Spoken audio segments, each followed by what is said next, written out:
Breaking news in Babylon City, the Black Dragon Guild appeared to take over the tower floor. They planned to show off the top-level guild skills, but unfortunately, they came back empty-handed once again. The reporter said that this time the Black Dragon was forced to experience another fiasco. They were able to be bypassed by the shining protagonist of today's first-rank hunter. He said that the hunter nicknamed Summer Spirit had once again defeated the boss single-handedly. The reporter approached him. He was delighted with him that he was able to once again unhindered by the divine record. The Summer Spirit listened to him without much interest. The reporter was ecstatic that he was still the only person who was able to single-handedly destroy the monster boss in the tower that appeared. The correspondent wished he could share with him and his viewers how he managed to defeat the boss. But the Summer Spirit tired of listening to him, snatching the microphone from his hands. He was not happy to communicate with him.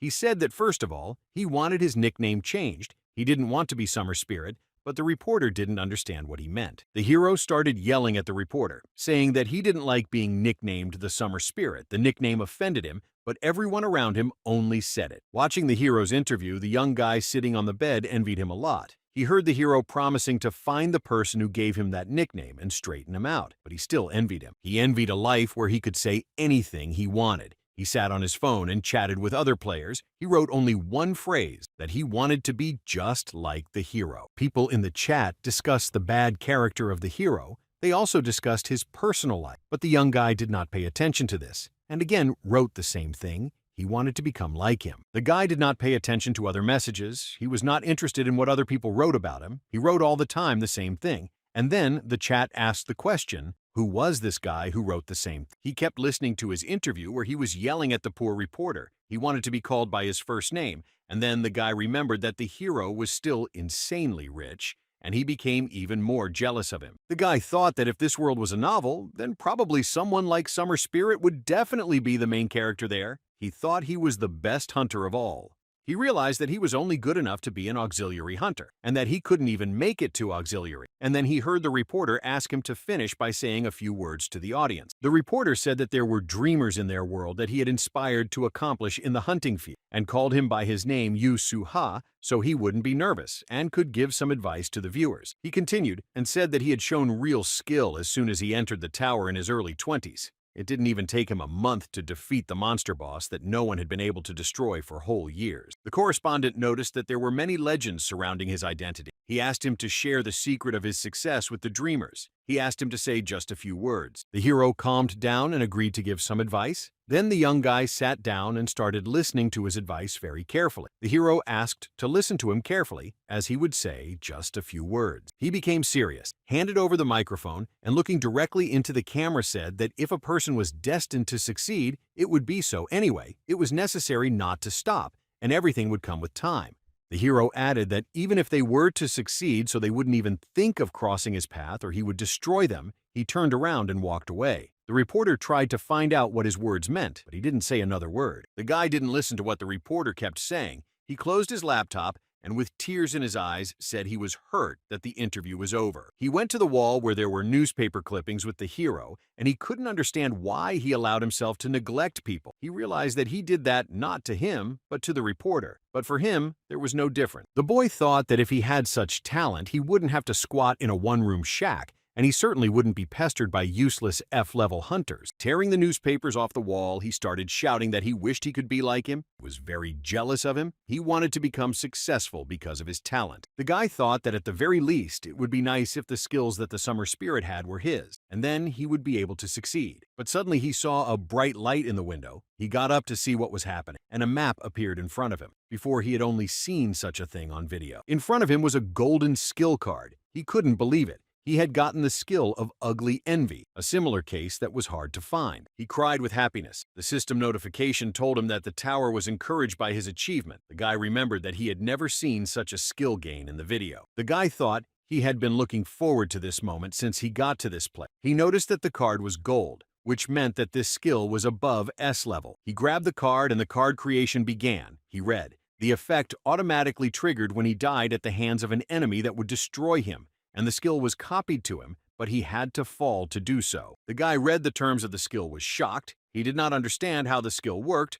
All he had in his head was that he had to fall. He did not even think that there were such skills. He remembered that once there was a tower in their world, it was so big that it could be seen over the horizon line anywhere in the world. People who had nothing to lose were the first to enter it, where on each floor of the tower awaited a large number of monsters that came to them from different worlds. And only a select few the tower granted a special skill. People who were on the verge of death could get the skill and survive the battle with the monster, but some simply died inside the tower. The people who found out about everything began to gather in the tower and began to hunt monsters. Everyone wanted to get the coveted skill from the tower. They tried to destroy as many monsters as possible to climb to the top floors. The guy was incredibly impressed when he first saw the summer spirit hunting. He thought he was a true genius. He wasn't afraid of monsters and could easily defeat them. He was a virtuoso at destroying them. The press interviewed the citizens to find out their opinion of the hero. They all said that his weapon was a flaming spear and he danced with it. He stood out among the other hunters. It was as if he was the very embodiment of Shiva. One man was watching an interview on TV with people who were saying forced words about the hero. Then the guy asked him to turn on something else. He couldn't stand talking about the hunter anymore, but the man said he was interested in listening.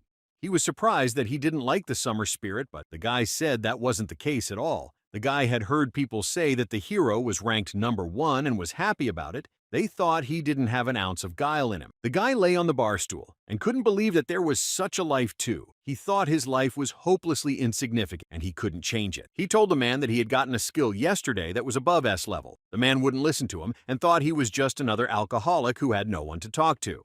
The guy added that the skill was of no use. You could only fall with it. He revealed that he had not even declared to the Hunters Association that he had gotten such a skill. He explained to the man that he didn't report to the association just because he was ashamed to even talk about the skill, and laughed hard. Then the man kicked him outside, thinking he had too much to drink. The guy went outside and the system showed him an updated hero ranking where Summer Spirit was in first place. The sun blinded him, and then he decided to sit down. He had a bad headache and felt bad.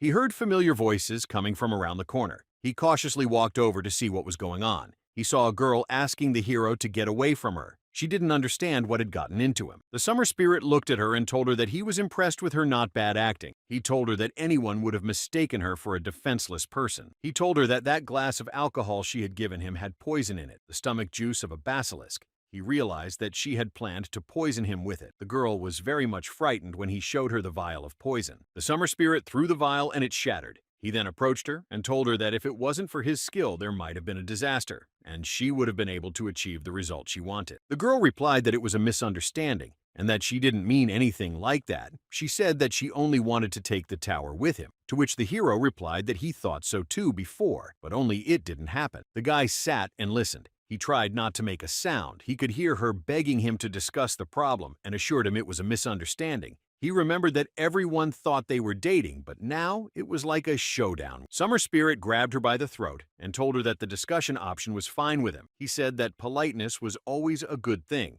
He informed her that he would set the rules of this conversation. Guy Hand tried to hide his breathing. He wanted to go unnoticed by them. He noticed that it was more like a dialogue between a man who was about to be destroyed and a man who didn't want to die.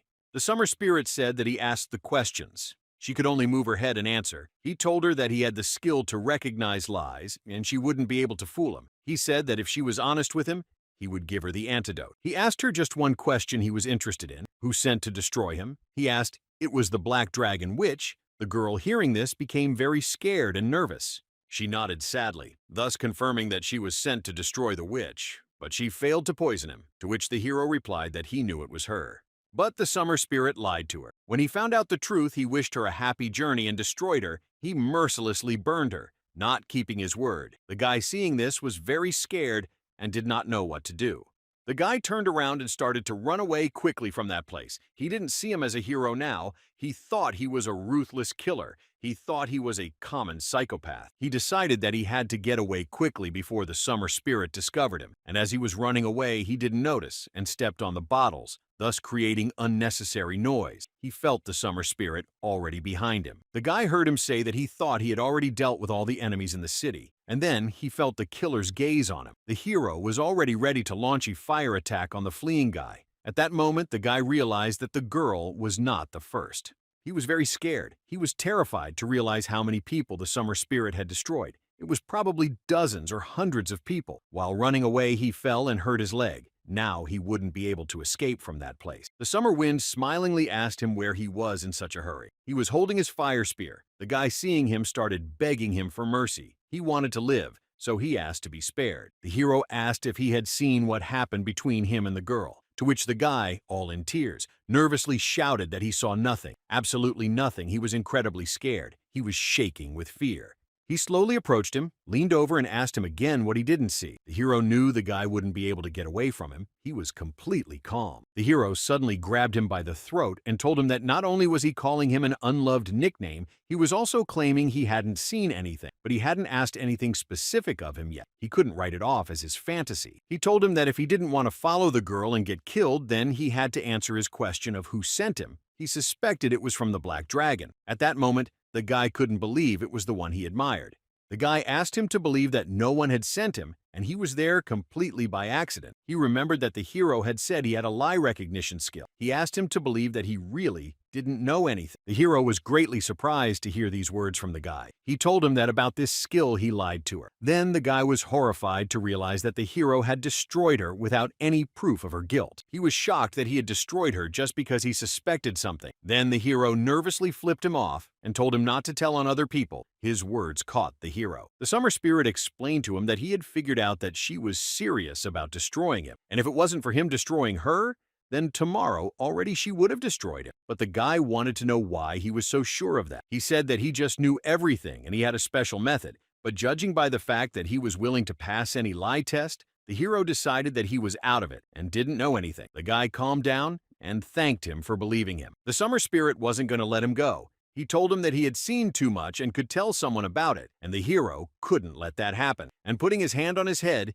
he destroyed him with his fire. At that moment, the boy remembered his childhood when the director told him about the origin of his name, Kim Gun-ja. It meant young master. He asked him to live up to that name and become an outstanding person. And after that, Kim Gun-ja fell. Kim Gun-ja, after his death, was in a strange place where he was lying on the floor. He was thinking why he was so dead. He wanted some more time. He wanted to live. And then he noticed that a golden skill card appeared in front of him. The system offered him to choose a skill card. He reached for it and wished he had one more chance. Just one more chance. He grabbed the card, thus choosing a skill. He woke up again in his apartment, lying on his bed. He didn't understand what had happened and why he was alive. He heard again the same news he had watched in the morning. He was confused and didn't know what was going on. Kim quickly jumped out of bed and looked around him. He couldn't believe he was alive. He remembered perfectly well how the hero had destroyed him, but now he was home again. He wanted to figure out what was wrong. He got out of bed and tried to figure out how come he was back in his house and alive again. He thought he was going crazy. Everything was very strange to him. Kim decided to check his phone. He logged into the chat room and was horrified to realize that people were writing all the same things that had happened yesterday. He was really worried, and it was making him sweat. He remembered exactly that the summer spirit had destroyed him. He had no doubt about that, but he couldn't understand why he was still alive. He remembered grabbing the skill card after his death, and then he decided to check something out.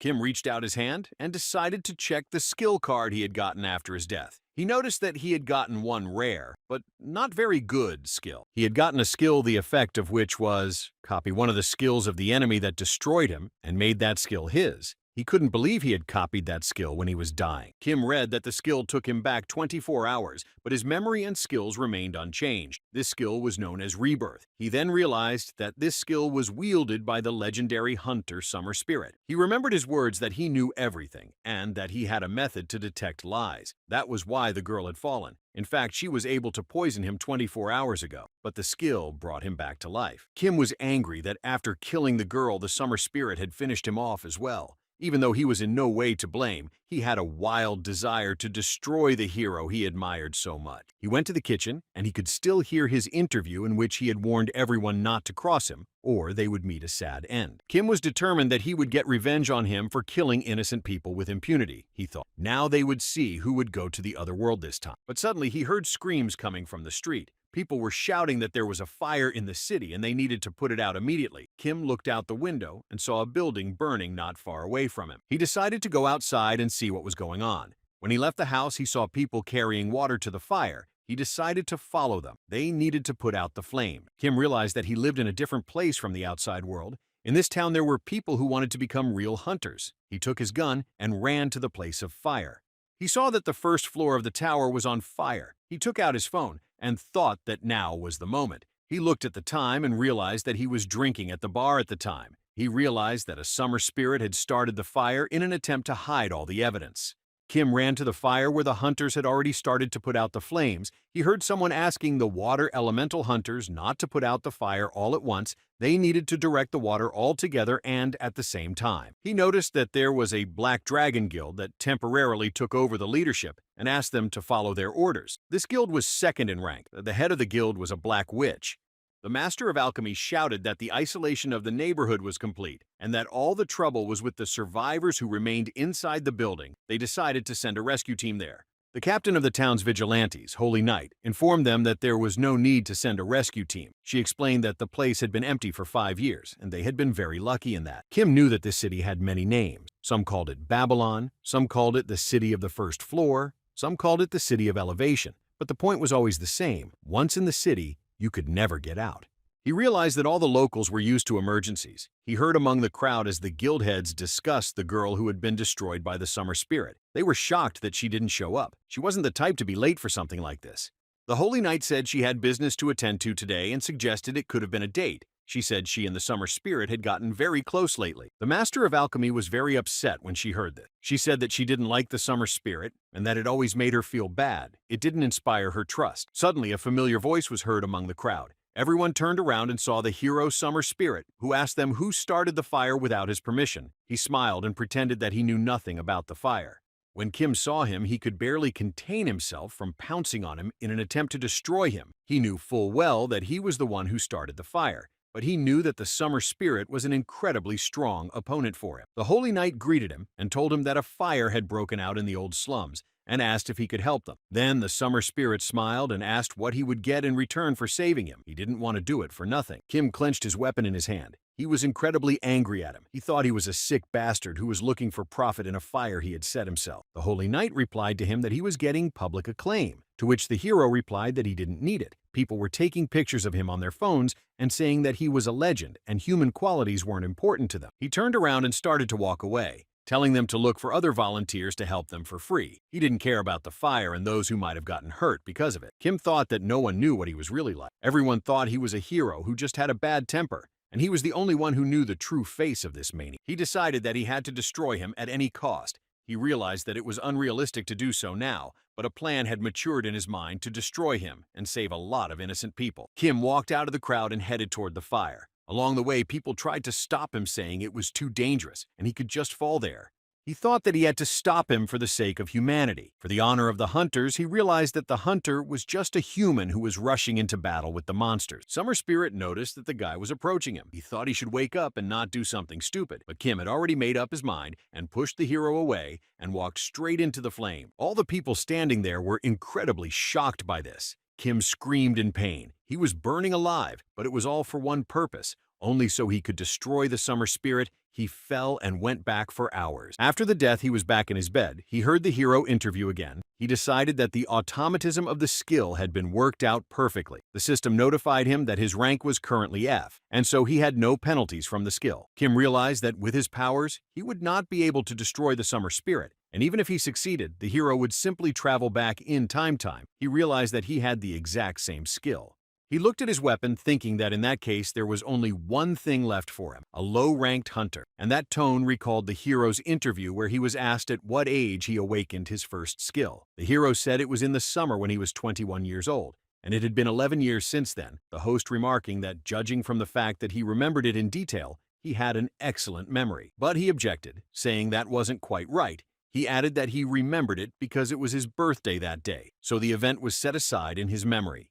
The Summer Spirit told him the exact date he had awakened his first skill. It was June, 11 years ago. Kim figured if you counted back from that day, it was exactly days. Kim pointed his weapon at himself and thought that if he left his life once, he could come back the moment he woke up, and then he could destroy him before he even got his first skill. He dealt himself the first blow, and then the system notified him that he had fallen. He woke up on the bed again, picked up his weapon, and thought he had one more trip to the other side of the world to go.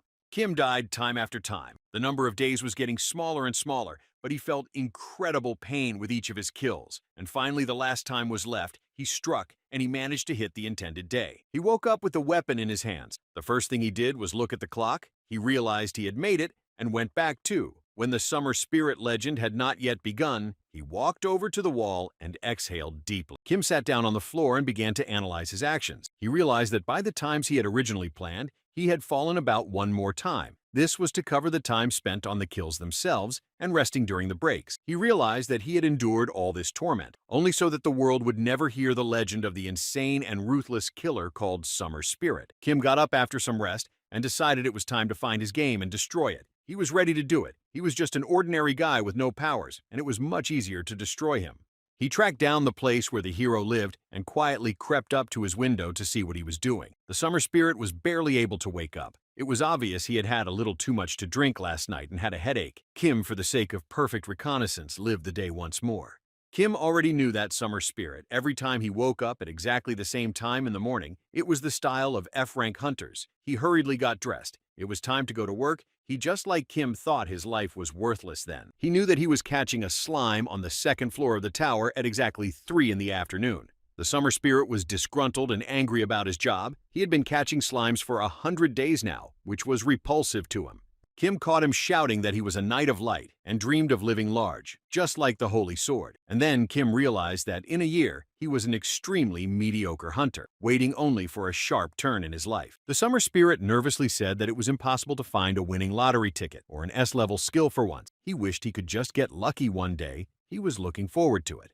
Kim thought that if things went the way they were going, it wouldn't be long before things would be the way he wished it to be. But Kim was determined that the summer spirit wouldn't see his future. There wasn't much prospect in catching slimes alone. And then, with determination, the summer spirit decided to move to a high-level area that wasn't frequented by newbie hunters. The summer spirit moved to the hunting grounds on the floor where no one else would be here but him. In the next few minutes, it was the perfect moment to deal with him. Kim decided to smear himself with slime and pretend he was hurt. He came out of the bushes and asked the summer spirit for help. He told him that he was attacked by wolves and asked him for some kind of potion. The summer spirit turned around and angrily asked him what he wanted from him. Why did he come to this floor? The summer spirit got angry because he thought Kim had already raised all the monsters. He thought it was impossible to hunt here today. Kim continued to ask him for the potion, to which the summer spirit replied that because of him, he would not be able to earn a day's wage. The summer spirit looked at him and asked him how much money he was willing to give him. Kim kept silent, and then he poked him with a stick and asked him again how much he was willing to pay him for the potion. He said that his hunt had failed. He asked him in surprise that he had to give this expensive potion for nothing to a man he was seeing for the first time. He said that nothing was given for free in life. The summer spirit showed him the potion and said that in the alchemy market this potion was sold for gold. Kim replied that he would give him the gold and asked him to give him the potion sooner. The summer spirit then pushed him away with his weapon and added that he was about to fall but was only offering him gold pieces. He couldn't believe he had valued his life at such a small amount.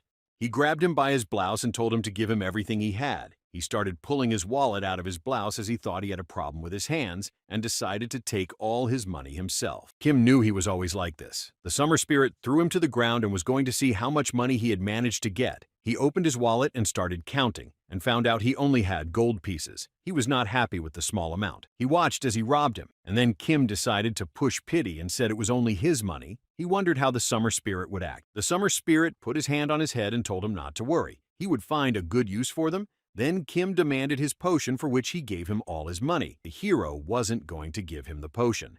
He said that if he would have saved him, he could then start to take revenge on him. He said that any man would want to live in peace and quiet, and he gave him a good look, so he decided that he had no other choice. The summer spirit thought, why didn't he in that case just fall here and now so he could continue to live his life to his liking? He pulled out his spear and prepared to destroy him.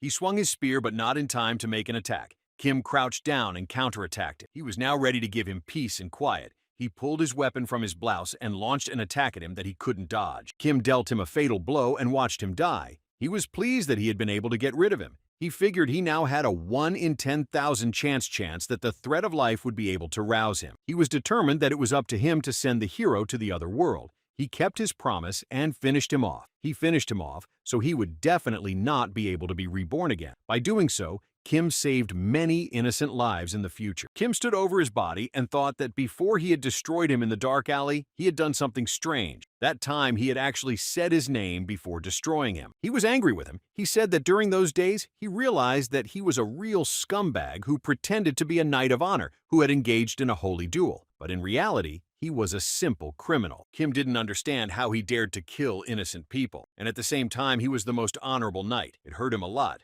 because he considered him his idol and wanted to be just like him. He sadly lowered his head and stood over the body of the hero. He felt bad that he was so bad. He felt sorry for all the people he had killed. But suddenly he turned around and saw a pack of wolves. He said that he didn't care about the body of the hero, and they could have eaten him. Kim turned around and walked away, and the wolves started their business. He went deep into the forest where they had prepared things for him to change into after killing the summer spirit. He changed into clean clothes and decided it was time for him to leave the floor. He wasn't going to linger here any longer and headed to the first floor of the tower. He couldn't believe this was the end of it. Kim moved to the first floor, and the first person he saw was the vigilante. He felt a little uneasy walking past him. After all, he had done the destruction, but he calmly walked past him, and then he realized that this was really the end. He sat at the bar and drank beer, was glad that no one knew what had happened.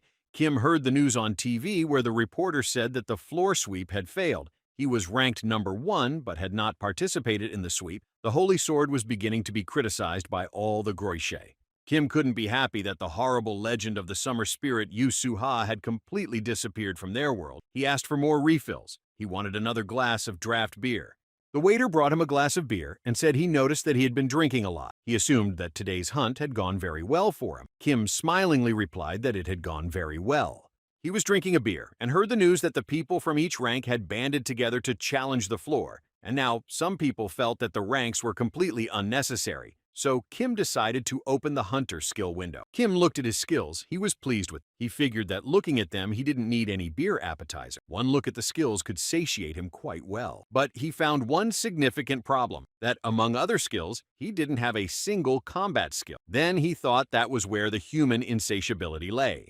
Kim closed the skills window and turned to himself. He said that if he started wanting more, he could become a thief. He already realized that he could achieve a lot with these skills. He thought that he could win the lottery held by the Merchant Association Guild. He could sell for money plans for future high floors that no one had explored yet. He had a lot of prospects ahead of him. As Kim sat and contemplated what he would do in the future, a man he had never seen before entered the bar, and he immediately ordered himself some milk. The man with a stern look asked for vodka and some sugar to be added to the warm milk, and if they had honey, it would be better to have it put in instead of sugar. Kim thought he was quite imposing for his age. He was drinking a beer and heard all the conversation. The man mistook the waiter for the bartender, but the man reported that he had been paid enough for the extra hassle. Everyone around them started discussing the man who had entered the bar. They recognized him and started whispering behind his back. They couldn't believe it was really him, but they didn't understand why he was here. If only to boost the morale of the hunters at a time like this, when society was increasingly agreeing that everyone needed to unite. No one knew where the Holy Sword was missing, or what it was doing now. Kim remembered that the Holy Sword's real name was Marcus Cullenberry. In the future, he'd disappeared for a very long time,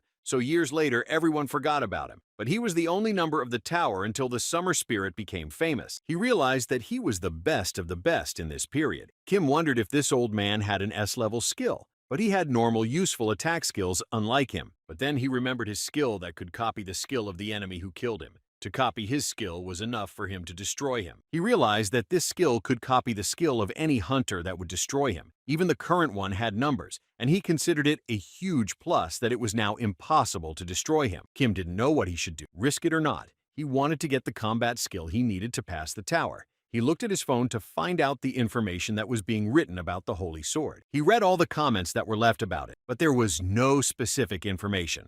And then Kim realized that it was a real mystery to everyone. He realized that for him, there was no worthwhile information about it. Kim thought it would be easier if this nobleman was half as much of an attention seeker as the summer spirit.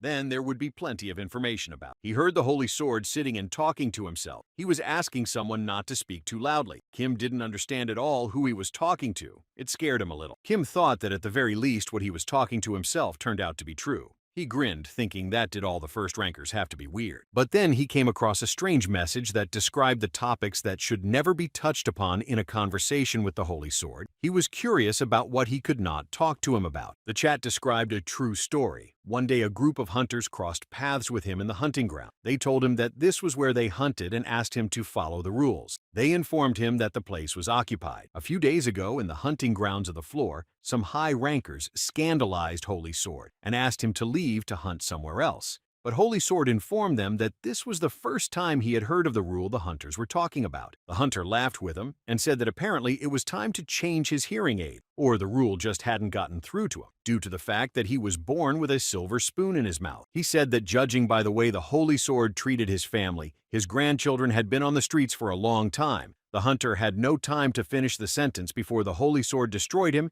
He wouldn't stand for the insult to his family. The people in the chat room thought it was a complete lie, and the Holy Sword couldn't destroy the man. The author replied that it was up to them to believe it or not. He just thought they should know. That's why he wrote it. Kim was engrossed in reading the correspondence in the chat room, where it was written that, in any case, if you didn't want to fall by his sword, then for no reason tell him about his grandchildren. He decided that he should have checked this information. He memorized what he couldn't talk to him about. Then he heard the Holy Sword say that he would figure it out himself and asked him to leave him alone. The Holy Sword didn't finish his drink, threw the money on the table, said everything was delicious, got up and headed for the exit. The waiter said goodbye to him and went to clean up his table. After he left, the people in the bar were able to talk quietly. They were waiting for him to leave the establishment. They thought he had a marasmus if he talked to himself. They were afraid to say it in front of him, or he would destroy them all. Kim decided he should have gone after him. He paid for his beer, thanked him for the tasty drink, and headed out to follow the Holy Sword. He walked outside and decided that now he needed a number in the rank, but he had yet to find one. He wanted to verify the information he had read. Kim looked around and couldn't find him. He didn't realize where he had gone. He almost immediately went out to get him. He knew the Holy Sword couldn't have gotten too far. Amongst the crowd he saw him and decided to follow him. Kim thought he was the only one in Babylon who was dressed smartly, and it was very conspicuous amongst the other people in the city. Kim walked and wondered how he could have had the skill. He remembered that the summer spirit had the rebirth skill. He couldn't even imagine what a successful sword saint from a past generation had. He thought that it was surely a more martial skill than rebirth. He was excited that this skill could be his. He wanted to be lucky this time. Kim walked over to the tree and thought that the Holy Sword had to be somewhere nearby. And then he heard the Holy Sword tell him to come out of hiding. Kim was amazed that he had managed to find it. He figured they wouldn't have any witnesses in this place. He came out from behind a tree and apologized to him. He said he had one small request for him. The Holy Sword smiled and asked if he hadn't intentionally followed him so carefully. He assumed Kim wanted him to notice him. He wondered what request he could have had for a simple old man to appear so creepy. Kim was shocked and thought that the Holy Sword had misunderstood him, and for some reason thought he had deliberately shown his presence. Kim tried his best to hide his presence, but he was caught. He was worried that he didn't have any good weapons. Kim noticed that the Holy Sword was holding his sword as if he was going to attack him. Kim thought that he just wanted to follow him, and everything seemed to be going well. But why did the Holy Sword tell him that he had incredible acting? He mistook him for an assassin on the front lines. He didn't understand why he thought that. After all, he was an F-rank hunter. Then Kim thought that he wouldn't even have to mention his grandchildren for him to destroy him. Kim replied to him that he didn't understand what Holy Sword was talking about. The Holy Sword thought his words were an abomination. He couldn't believe that Kim kept playing even when he exposed him. He told him that he wouldn't have been able to fool his eyes. Kim tried to explain everything to him and asked him to listen. He didn't want the Holy Sword to finish him off right away. He wanted to talk to him. He said he was genuinely curious and wanted to learn something from him. He asked him what place he was like as a special class assassin. He told him that he was just a regular guy and didn't hurt anyone. The Holy Sword shouted at him to shut up and told him that he had various skills, among which was the skill that allowed him to see how many kills his opponent had committed. Kim understood that whatever his motivation was, destruction was destruction. He knew what kind of monster the one he destroyed could grow into, but for the people of this time, his excuse was baseless. He thought that the Holy Sword saw over him one destruction. He told him that it might have sounded like an excuse to him, but he asked him to listen. He told him that he had a good reason for killing one person. The Holy Sword, taking off his hat, told him that he could have sworn before the heavens, but it was repulsive that such a demon, who had taken the lives of so many people, dared to still touch the sacred. He told him that he himself had not lived a sinless life, but he would never have carried out such a massacre, nor would he have been able to destroy so many people as he had. Kim could not understand what kind of massacre the Holy Sword was talking about. He had only killed one person in his entire life. Then the Holy Sword pointed his weapon at him and angrily told him that he had continued to lie to him without any shame or regret.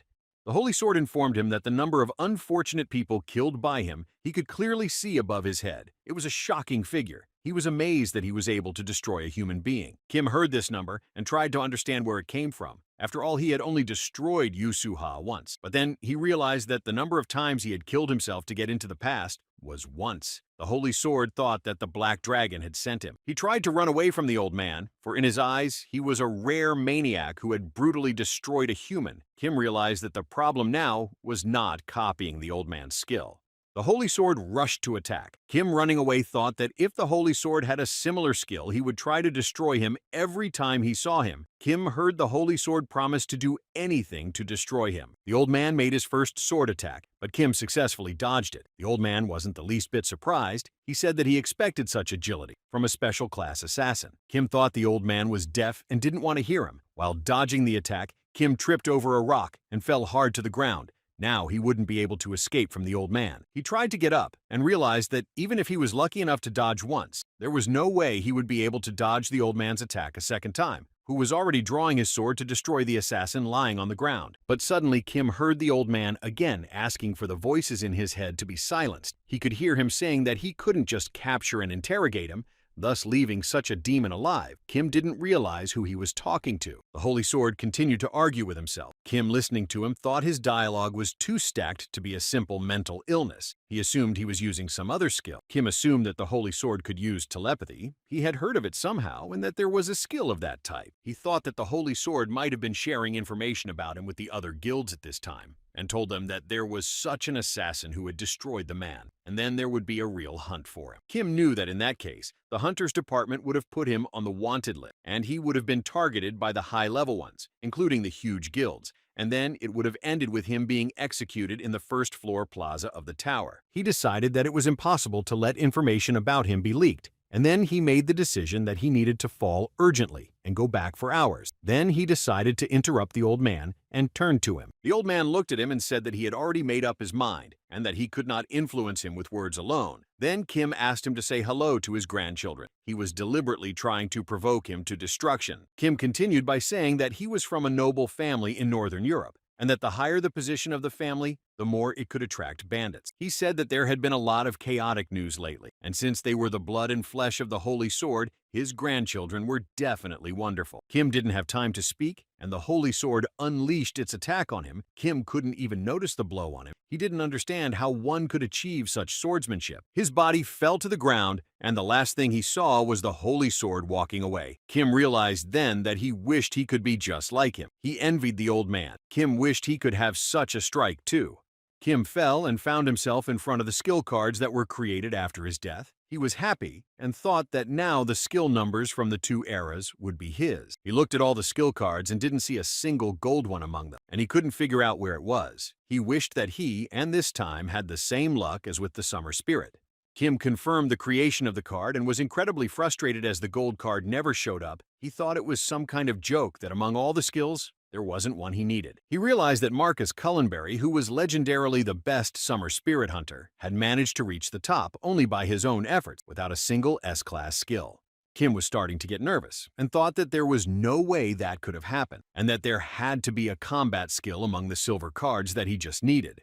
He noticed that there were 3 bad cards and 4 silver-colored cards, and he decided to choose the silver-colored skill card, so he discarded 3 bad cards at once. Kim calculated that the probability was 1 in 4. Among the silver cards, there was an unusual skill that showed the number of kills, and he didn't want it. He wanted a combat skill. He grabbed the card and hoped there was a Holy Sword combat skill. The system notified him that he had completed his selection and that the skill had been copied. The system took him back 24 hours. Waking up, Kim decided to immediately open the Hunter skill window. He saw a new skill sword constellation level A+. It was not a kill count skill. Kim was upset that his new skill was passive again. He wanted to get some active skill, something like a rare martial art or awakening. But he was happy that his skill was A+ level anyway. He thought that he had completely stopped appreciating things he never dreamed of before. Then he decided to open the skill card. He couldn't tell from the name what the skill was. Kim turned his head and saw someone lying on the bed with him telling him to be quiet and not to disturb his sleep. Kim was shocked and didn't understand who it was and why he was calling him an old man. The unknown man kept saying that he was always with him anyway, no matter where he went, and there was no need to wake him up in the middle of the night. Kim then decided to ask him who he was. Kim apologized and asked who he was. He looked at him with surprised eyes. The unknown man turned around and couldn't understand who was in front of him either. He asked if he could see him, to which Kim nodded positively at him. The unknown man was surprised. He decided to ask if he could hear him, to which Kim said that from their conversation it was not clear to him that he had seen and heard him. He wanted to know who he was and how he had ended up in his apartment. He started to get nervous and asked where they were and why it was crowded like a dog box. He asked him where Grandpa Marcus was. Then Kim stopped him and tried to find out if he was talking about Marcus Cullenberry Holy Sword. The unknown man began to dart around the room looking for the old man. He answered him that he had talked about him, though he thought calling a dilettante like him a holy sword was overkill. He added that if he was talking about the old gentleman, then yes, he was talking about him. He wanted to know where the old man had gone. He asked if he could be around. Kim looked at him in surprise and couldn't understand why he called him an amateur. Kim read that it was a spirit coming from another world, where he had cleared the tower down to the floor, but was defeated on. He became a rear spirit who did not fulfill his wish, but he could infiltrate the mind of his master. He decided to ask the ghost if he was the rear spirit of the Holy Sword. The ghost turned around and surprisingly replied that he was the spirit of an old man he couldn't find. Kim, hearing the answer, was shocked. He looked at the ghost, apologized, and said that he had accidentally copied him at the Holy Sword. Then the ghost shouted in horror that he should return him to the old man. The ghost said that if he had copied it with his skill, then he should have been able to undo the effect of the skill. But after realizing that he couldn't do that, the ghost was disappointed and didn't understand how it couldn't be undone. Kim didn't know what to do at all. He replied that he didn't dispose of the skill at his will. Everything was happening without his input, and he had no control over it. The ghost turned over and started crying. He was addressing old man Marcus. He thought he was a misbehaving student. He said his teacher was kidnapped by an inept like him. Kim then asked him not to cry upside down. He was really worried about him. He said that it was a disaster, and it was all the old man's fault. For neglecting his dear teacher who had told him many times that a teacher should have been appreciated, Kim asked him to calm down and suggested him to live a quiet, peaceful life. The ghost said that living would not work for him. He was already dead. Then Kim asked him to fall quiet peacefully, to which the ghost started shouting that Kim cursed the poor ghost and asked him to fall again. Kim thought that the ghost was talking a lot, and then he analyzed the Holy Sword's behavior when he was talking to himself, and then he realized what was the reason for his talking. He sadly realized that he was in a position where he had to hide from the Holy Sword all his life, and he had this one out of all the skills. The ghost didn't understand why he was hiding from the old man. He knew that there was no kinder hunter than the old man. The ghost added that the old man used to lose his temper when it came to his grandchildren. Kim replied with his hands on his face that he had already realized that. He said that among the skills of the Holy Sword, there was a skill that showed the number of kills of the opponent. He realized that Kim was telling him about the investigator's eyesight skill, but he thought it was a useless skill that only reported whether the opponent had killed or not. Kim raised his finger above his head and called out a number. Kim explained to the ghost that the number of kills hanging above his head was exactly what the old man had seen before he destroyed him. The ghost couldn't believe that Kim was able to destroy so many people. It was too much for a beginner. The ghost approached him and told him that he was a rookie of rookie, and he noticed that from the looks of it, he couldn't even feel the aura. He couldn't understand how such a frame was able to destroy a human. Kim did his best to explain everything to the ghost. He said that he didn't kill that many people, that in fact, he only destroyed one person who would become a villain in the future. He said that he was reborn to destroy a person from the future years from now. He had an ability that copied one of the skills of the enemy who killed him. The moment the villain destroyed him, Kim copied his rebirth skill. Kim added that even if he died, he only went back 24 hours. He told the ghost that his body became immortal, and with each time he destroyed it, he gained a new skill. He explained to the ghost that he wanted to take revenge on him, but he was a number in the rank of their world. Besides, as long as he had the rebirth skill, he wouldn't be able to destroy him, so he traveled to a time when he hadn't gained the skill yet. The ghost listened to him carefully and wanted to clarify that he had traveled back in time to take revenge on one person. In doing so, he had committed suicide so many times to go back years. He got as close to him as possible and asked him what his name was, to which he replied that his name was Kim Kanja, and the ghost asked why he chose an old man for him to destroy.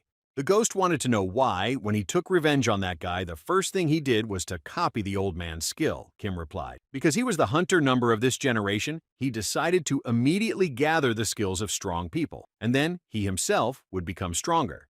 He furrowed his eyebrows and was quite surprised that Kim had answered his question so honestly to him, because the skill card said that apart from him, No one else could notice the ghost. The ghost realized that precisely because no one else had seen him, no one else would know about it, Kim was perfectly safe, and so he didn't hide anything from the ghost. Then he asked him to stand up. The ghost said that Kim was extremely stubborn. He appreciated his physique, which was not bad. He also saw in him a desire for self-improvement. After thinking for a while, the ghost asked him to show him how he hunted monsters. He was curious to see him in action. He wanted to check something else out. They went hunting late at night. Kim turned to the ghost and asked if a couple of monsters would be enough, or if he needed to catch more. But the ghost said a couple would be enough. Kim then pulled out his weapon and started hunting the slime. The ghost, looking at this, realized that this was exactly what he expected to see, and what he had assumed right from the start.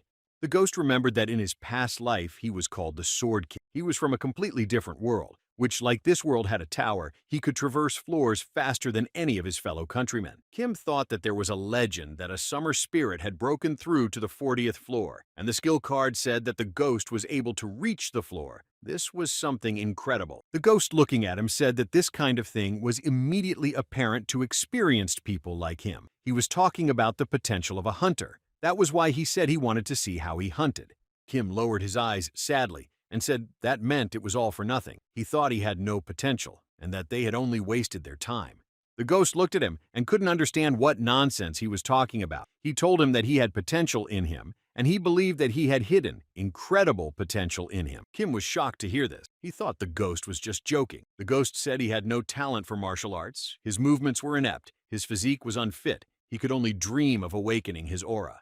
But he had another talent that was unique to him. The ghost noticed that he had a complete lack of fear of death. This was only available to him. The ghost said that usually people in battle would dodge attacks at least a little, but he surprisingly went all the way to the end without fear that he might be destroyed. He added that when he killed himself more times, he managed to erase his sense of fear for good. Kim was shocked and didn't think that such a thing was also a talent. The ghost explained to him that not all talents had to be innate. Anyone could find their talent in the process of life, and the hardest thing for a person to achieve was to conquer the fear of death. He said that he had conquered the fear of death. Kim stood there unable to say a word. He thought that in his whole life no one had ever said that to him. Even he thought he was a hopeless loser. Kim remembered that he was just hurt that the summer spirit had treated him like an insect. He was very hurt, so he didn't think about the past or the future at all. He had fallen more times than not. He could not realize that dying now was his talent. And then the ghost only wanted to know one thing from him when he was killed by the Holy Sword. What was he thinking at that moment? Kim thought for a moment and said that at that moment he thought about how beautiful it was. The Holy Sword was able to destroy him quickly and painlessly. The ghost laughed out loud and he said it was very interesting. Kim looked at him and didn't realize what it was that made him laugh so hard. He calmed down and said that he was saying that his ability was copying and not stealing a skill. Then it turns out that the Holy Sword had another ghost as a rear spirit. The rear spirit said that he was now curious who would be more successful at hunting, him or the Holy Sword. Then the spirit decided to help him and become better than the old man. He added that he would train him so that he would be as good as the old man and could even become much stronger than him, and then they decided to take over the tower once. The next morning, the spirit of the rear tried his best to wake him up, but Kim didn't want to wake up and asked to be left alone for just a few more minutes. Kim turned away and covered his head with a pillow, hoping not to hear the spirit. The ghost said that maybe right now the old man was conquering the floor, and he was still asleep. Then the spirit decided to play him a song that he sang in his homeland. The spirit said that as soon as he started to sing the first verse, all the soldiers' heads exploded one by one. Kim was nervous because he wanted to sleep so badly. The rear spirit stood over him and was about to start singing. Then Kim stood up and nervously asked if he knew what time it was that he decided to wake him up. Then the spirit asked what time it was, to which Kim angrily shouted that it was morning and it was still very early. The ghost reacted calmly to his anger and added that even bugs woke up in the morning and went about their business. Then he said that Kim was weaker than a bug, so he needed to get up even earlier and practice. Kim said he realized why the Holy Sword woke up every morning to practice. It wasn't because he was conscientious, but because the spirit was always making noise and keeping him awake. Then the spirit yelled that it woke him up because he was bored. The spirit explained that getting up early was good for him and that he would thank him later on that he was able to exercise longer because of him. Kim, looking at him, said that he just wished he could destroy him. The ghost smiled and said that he was already dead, so he wouldn't be able to destroy him again, and that it would be easier for him to fall on his own, But he remembered that he wouldn't be able to destroy himself, so he decided to call him Kim the zombie. Kim thought that he wouldn't be able to get rid of the spirit, so he decided to calm down, get dressed, and go for a morning jog. He took his time running through the empty streets, under the watchful eye of the rear spirit. The ghost reminded him that besides stubbornness, he had no other strengths. Then he said that he personally preferred to learn everything from the bottom, but he didn't even see the bottom in him. Days had passed imperceptibly since Kim had copied the sword constellation skill from the Holy Sword, and in that time he had hunted Yusuha once more, and was diligently trying to avoid clashing with the Holy Sword. Kim continued to run in the morning, and as he ran, the spirit of the rear tried to talk to him. He told him that his talent he would call Abyss, and thought it was a cool skill. But Kim asked him not to disturb him. He was focused on running. Now, Kim was training according to a schedule that the spirit of the rear had personally made. He said that he needed special extra classes, and those classes had to be paid for. And then he asked him to win the lottery. There was a guild called the Merchant Alliance. The official name was the Merchant Alliance. The head of the guild was a ranked hunter, nicknamed the Countess. She possessed a skill that made her the only one who could exchange items from the tower with the outside world. Thanks to this skill, the Merchant Alliance monopolized the economy within the tower. Kim and the rear spirit went to the guild, where they were met by a guild representative who greeted them and asked what he could help them with and what brought them to the guild. He knew that the only place in Babylon where lotteries were held was the Merchants Association. Kim held out a ticket to him and told him that he had come to collect his lottery winning. The representative smiled and congratulated him on his lottery winning. The spirit asked him why the representative wore a hat with cat ears, to which Kim replied that it was said that the head of the guild was a servant of cats. He apologized and asked if he had checked the number on the ticket. The representative said that if it had been more than 2 years since he bought the ticket, it was impossible to get the winnings. Kim thought that he had bought that ticket right after the rear spirit appeared. He said that everything was fine and the ticket had been bought last week. Kim remembered that the spirit had insisted relentlessly that they needed capital. The representative smiled and said that all that was left to do was to move on to personal data verification, after which he would be able to claim his winnings, but he would have to wait a little longer. When he checked the ticket and his personal data, the representative was simply shocked. In front of him stood a man who was able to win the grand prize of the lottery. Everyone around turned their attention to him. They were shocked that the guy in front of them had won first place in the lottery. The spirit was also amazed that the money could be so easy to get hold of. The representative informed him that he had checked the room and asked him to wait a minute. He needed to call the person in charge, to which Kim replied that he could take his time. Kim remembered that in the future the summer spirit had also won the lottery because of his skill. He had learned something from his example that if you had to hide something, you certainly didn't win. He figured he didn't have to be afraid of them telling everyone about him anyway. If he was destroyed, the guild's reputation would suffer the most, and after a minute the person in charge, Arthur Taylor, came out to them. Arthur said that he was also known as the caretaker of the gold, and he would appreciate it if he had no trouble calling him by that name. Kim introduced himself in response and said that his middle name suited the guild well. Kim figured if he had a middle name, he was a hunter entering the top. Arthur smiled and said he was often told similar words. He motioned for him to follow him. They needed to go up to the top floor. He knew that with his rank, the entrance to the top floor was closed, but today was a special occasion. He was a client for thousands of gold. The spirit noticed that he had never been addressed respectfully before. It was obvious that he was pleased. The spirit remembered that Kim had also gotten sympathetic when he told him that he had a talent for dying. Kim looked at him and asked him to be quiet, to which the spirit replied that he shouldn't have been so simple-minded, and to take an example from him. He gave him advice to think that he only existed so that the people of the world would honor him. Kim thought to the summer spirit that the Lord of the Sword, all the greats were psychopaths. He decided to never take an example from them. Arthur turned around and noticed something was wrong with him. He asked him if he was all right. Could they continue to the top floor? To which Kim replied that he was just brooding and he was fine.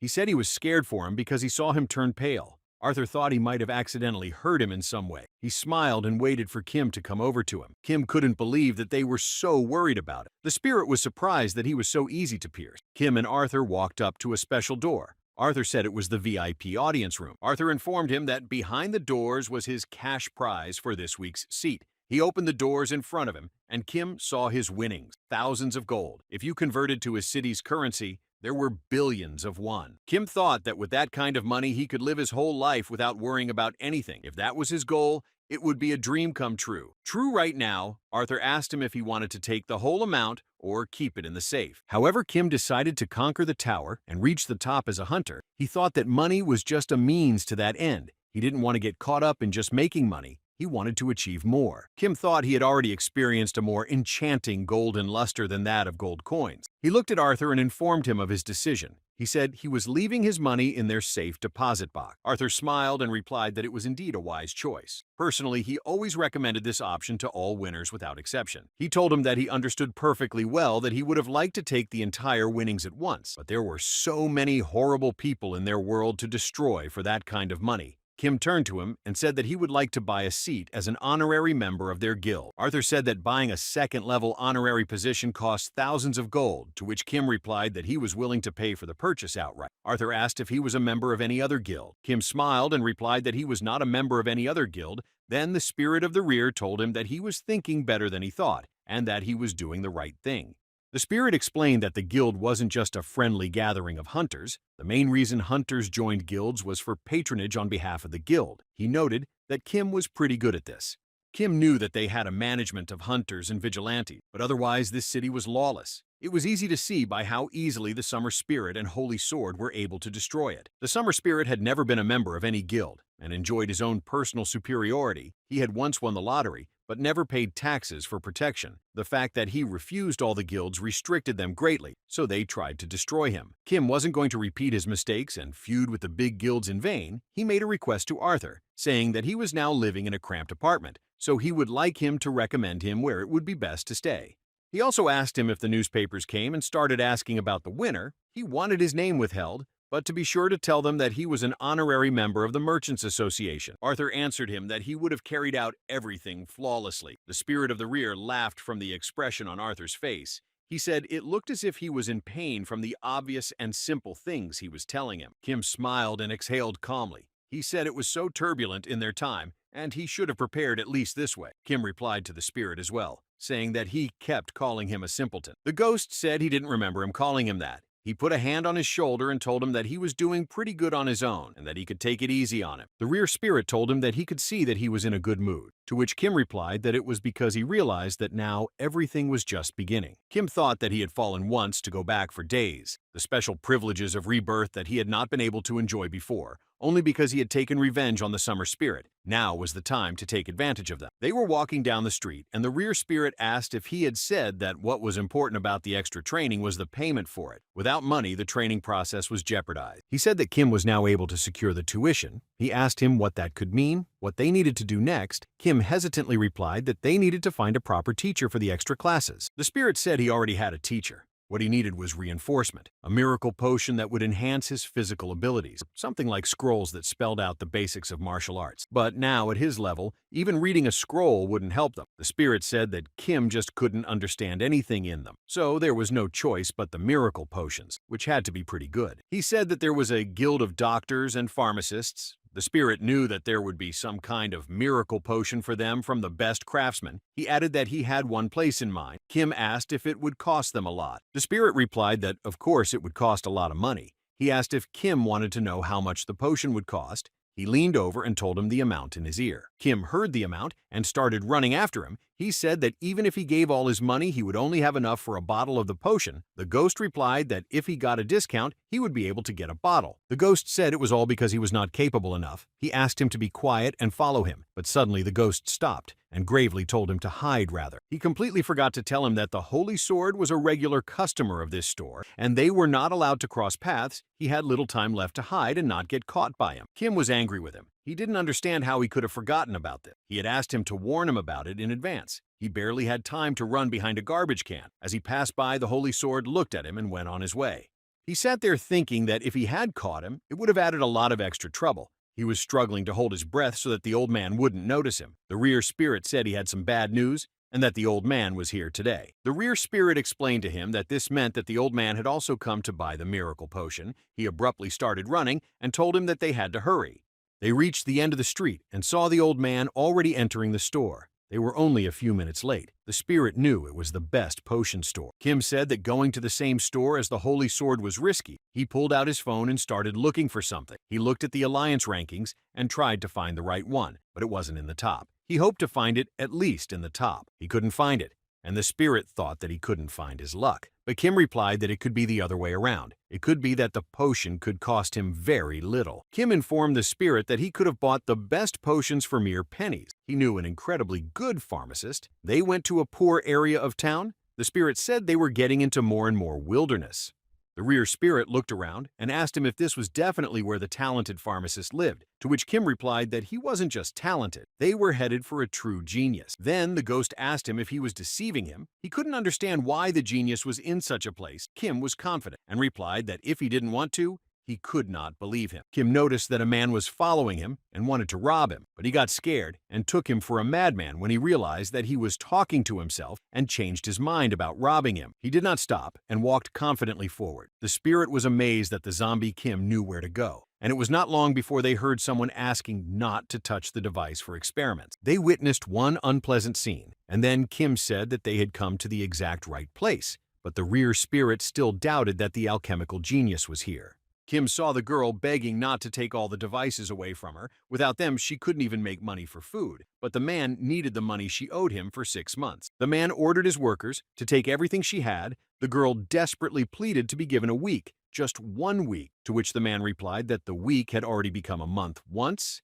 and a month a half a year. The girl held on to the cart and in every way possible prevented her possessions from being carted away. She said she had not had time to complete the mixture. She needed her fixing. She couldn't hold on to the cart and fell to the ground carting away her implements. The man gave her advice that she shouldn't do potions anymore. She wasn't good at it. The girl heard passersby discussing her. They said she had made fun of the merchants in her youth, and now she herself had failed. They thought her potions were very expensive, to which she replied that she charged barely more than cost price. She shouted angrily to them that they could not find potions at such a price anywhere else in Babylon. She said they should have thanked her for trading in such a horrible neighborhood. People started to get sick of her. They thought she was hopeless and that no one else wanted her potions. The girl tried to stop them, but it was too late. She said that since they were gathered here, she asked them to buy 1 bottle of her special power potion from her. The people didn't want to buy anything from her and dispersed. The rear spirit pointed his finger at her and asked if the genius he was talking about was the hopeless girl that everyone left and took her gadgets.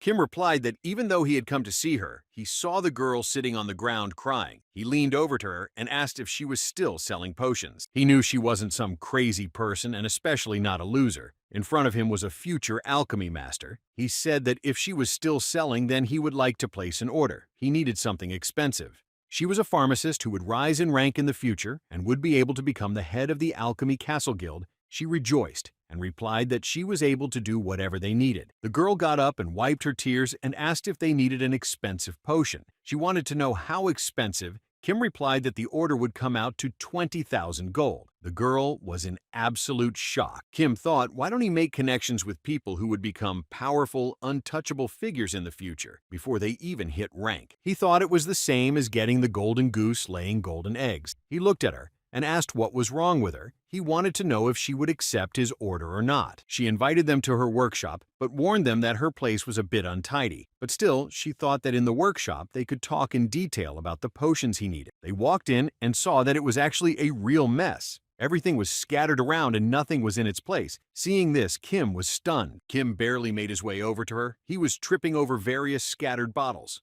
The rear spirit said that her sanitation inspired confidence. He asked him if he was sure he wanted to drink this maiden's potions. The maiden put the table in order as best she could and asked again if he really wanted to order from her and pay her 20,000 gold pieces. She couldn't believe it was true. Kim said that if she didn't believe him, he could pay her the money up front. She started to get worried and said she didn't need to do that, but she changed her mind and asked him to give her the advance. He thought she was in such a dire situation that she was forced to go against principles. He told her that she could use as much money from his safe as needed. He would alert the Merchant Association Guild. The girl was surprised that he told her that she could use as much money as she needed, but Kim asked her to try to keep within 20,000 because he himself didn't have unlimited money. She pulled out a small notebook and asked him what he wanted to order from her. Then she was ready to write it down, but she warned him that if he wanted to order drugs, she would turn them down. It was the one thing she wouldn't take on. Kim was amazed that she was willing to turn down so much money, even though her store had just closed. He thought that even though she was a simpleton, she was an expert who would soon become a master alchemist. He immediately replied that it was in no way drugs, so he asked her not to worry. She was glad to hear that and asked what exactly he needed. Kim looked at the ghost and waited for him to dictate the prescription. He said she didn't seem like a professional at all, but he was ready to tell the prescription. He asked to listen to him carefully. He would only say it once. The rear spirit began to dictate to him the ingredients she needed for the potion. Kim would tell her everything quickly, and the girl would write it down carefully. She counted what the total ingredients were. The ghost said that she had counted and written it down correctly. It was all the ingredients she would need, but the process of making the potion was entirely up to the alchemist. She said that if she mixed it all together, she could make a potion that would maximize her reaction speed. Hearing this, the spirit of the rear was amazed that she had figured out what the potion was so quickly. She said that it required an incredibly high level of skill to make. It had to be cooked, infusing all the ingredients at once without refining them individually. The ghost was surprised and confirmed that she was saying all the right things. Kim told her that she had gotten it right about making this potion. He didn't hide his admiration for her talent. She went on to say that there was usually some poison in the skin of the desert giant worm. There were several ways to neutralize it. One of them required the liver of a rabbit pig. Depending on the method of application, the effect varied greatly. Kim realized that this was a true expert in her field. She said that other similar effects could manifest, excessive metabolic acceleration thoroughly. Then Kim interrupted her and asked in how many days she could prepare it. She said emphatically that she needed days, but with enough money, she could give it to them in days. She said she could even faster, but she needed to buy new equipment. Kim remembered how he used to try to buy her potion. There were always lines outside her lab, and only those who had a prescription from an alchemy master could get through to her. But there was a line for them too. People waited a year, and some for a year and a half. The rear spirit said that he still didn't trust her. He explained that many people spoke well but were zeros in practice. He said that such people were usually called charlatans. He thought that Kim was just blowing money down the drain. Kim turned around and asked the ghost how he knew this recipe. The spirit told him that it was a recipe of his own making, the best miracle potion he created when he got drunk on all sorts of different toxic substances and mixed them together. He smiled and said that she had complimented him by calling his recipe high level. She had immediately recognized the real value of his recipe and asked him to trust her. Kim added that no matter how much she would be the most important person in the alchemy castle in years, to which the spirit replied that they would find out when she gave them the potion, he was sure she would just clean out the money and run away.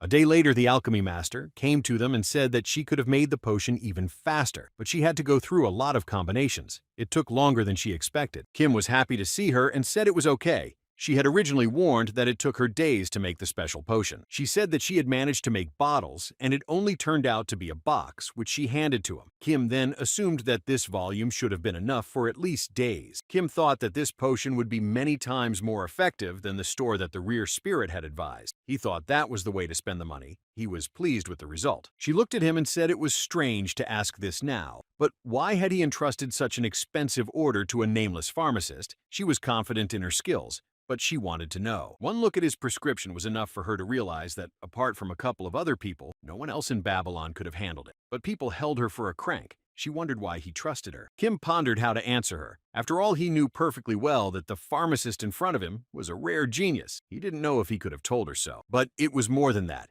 He knew that she had rushed to the scene of the action before anyone else when there was a fire in the city, and she had seen through the summer spirit. She is talented, kind, and very perceptive of others. Kim realized that he couldn't pass up such an opportunity to get close to someone like that. He replied that he had helped her because she seemed kind, even though he was sure she would have been a huge success without him. He said it was a shame that only absolute psychopaths made it to the top. He extended his hand to her and said he hoped they had a bright future ahead of them. Kim was sincere in that moment, so much so that he wasn't sure he could have said anything more honestly than he did now. He was grateful for the potion and for her kindness. They shook hands, and then she said that they had to succeed first. After that, they could make a difference in the world. As she left, she said that if he needed anything else, he could call her any time. Now his order was always a priority for her. Kim waved her off and thanked her for her kind words. The rear spirit started to mock him and what he had said to her. Then Kim replied that he would fall under the ground in shame right now and suggested they go to training. The next day, they moved to the hunting ground on the floor where he was to fight the orcs that had appeared there as soon as they arrived. Kim, upon seeing them, thought that these orcs would be a bit of a problem for him. So he asked the spirit of the rear how they had a plan, to which the spirit asked him to drink a potion. He pulled out his glass of the potion and drank it. He said it tasted nothing special. He could taste lemon in there, and it seemed like a little honey. Before Kim could finish his sentence, he felt his whole body paralyzed. He couldn't move. He felt hot and sweaty. He was scared and didn't know what was happening to him. The rear spirit looked at him carefully and realized that the potion had begun to work, and said that the alchemy master was indeed a master. She had made the potion perfectly. The ghost asked if he liked the feeling. He said he could now count every hair on his body. He wondered if he could clearly feel the drops of sweat running down his skin. The spirit said that was the effect of the miracle potion. It enhanced his perception of reality. He asked if he could feel it. Kim didn't understand what the spirit was telling him. He added that what was crawling in his heart was an aura.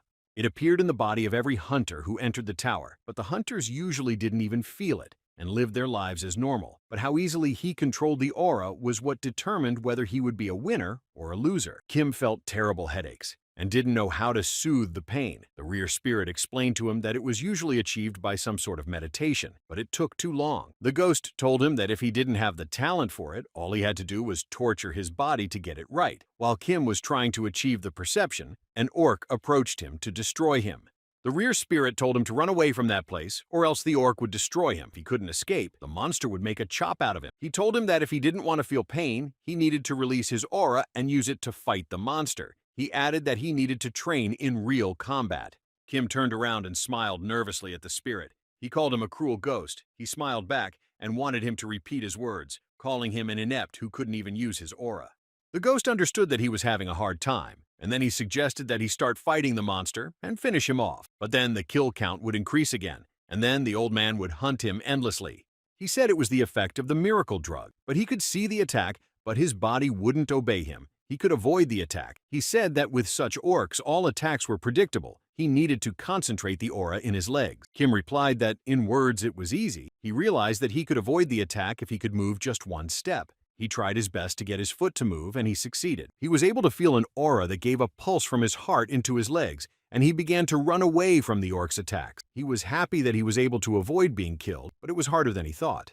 The spirit explained to him that it was because his body didn't yet have a sensible channel for the aura to travel through. His body was kind of like a path deep in the forest, but if a proper path was laid there, he would be able to use the aura. He added that right now he could only feel it because of the potion, but normally it was impossible. Kim tried his best to run away from the orc and not kill him. The orc swung his weapon to destroy him. The spirit noted that even though she was working in complete unsanitation, the alchemy master's skills were excellent. Kim managed to dodge the orc's attack and wondered what would happen when he could make his pathway. Kim realized with annoyance that the rear spirit was right. He took heart and asked his aura to keep flowing through his veins. He tried to squeeze the most out of their training. He realized that an overgrown, weedy path that no man had ever set foot on was the perfect description of his condition right now. He wondered what would happen if he could overcome it, but the spirit only laughed. The spirit remembered that the old man was able to crush his head off, and he didn't even have time to lift a finger. He said it was alley level. It was a perfect strike. The spirit said that the old man had a long way to go,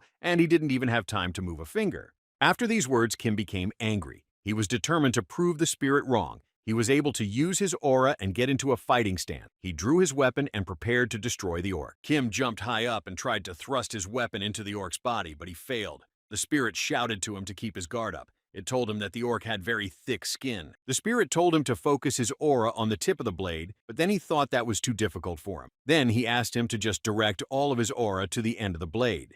Kim did his best to follow the rear spirit's instructions. He concentrated and channeled all his aura into the end of the blade, and he managed to pierce through the orc's thick skin. He said he was in unbearable pain. The ghost knew he felt pain. He said it was because of how carelessly he had used his aura, even though the channeling was not well established. The spirit explained to him that his weakened body was on the verge of death. He had brought his body to such a state, only to destroy one orc. He considered it a disgrace.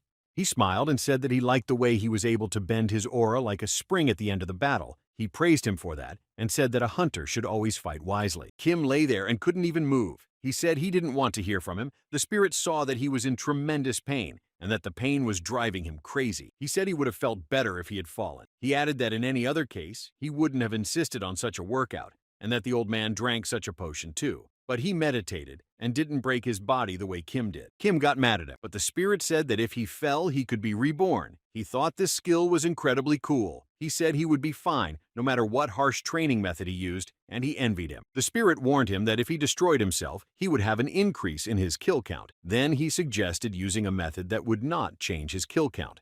He said with a smile that he had already experienced once how to use the aura. He felt that at this rate, 100 deaths would be enough to learn how to control it. He said that 100 deaths started with the first one. After his words, a huge orc appeared behind him and swung his weapon and prepared to attack. Kim couldn't do anything, and the orc destroyed him. It was his first death. Kim woke up and felt a powerful headache. He got up and saw that the rear spirit was next to him. He was surprised that he was able to get to this place with him. Kim realized that the spirit was reborn with him. He was still tired, and he bent down a bit and explained to the spirit that he had briefly gotten into this space when he was dying, and for now, he called it nothingness.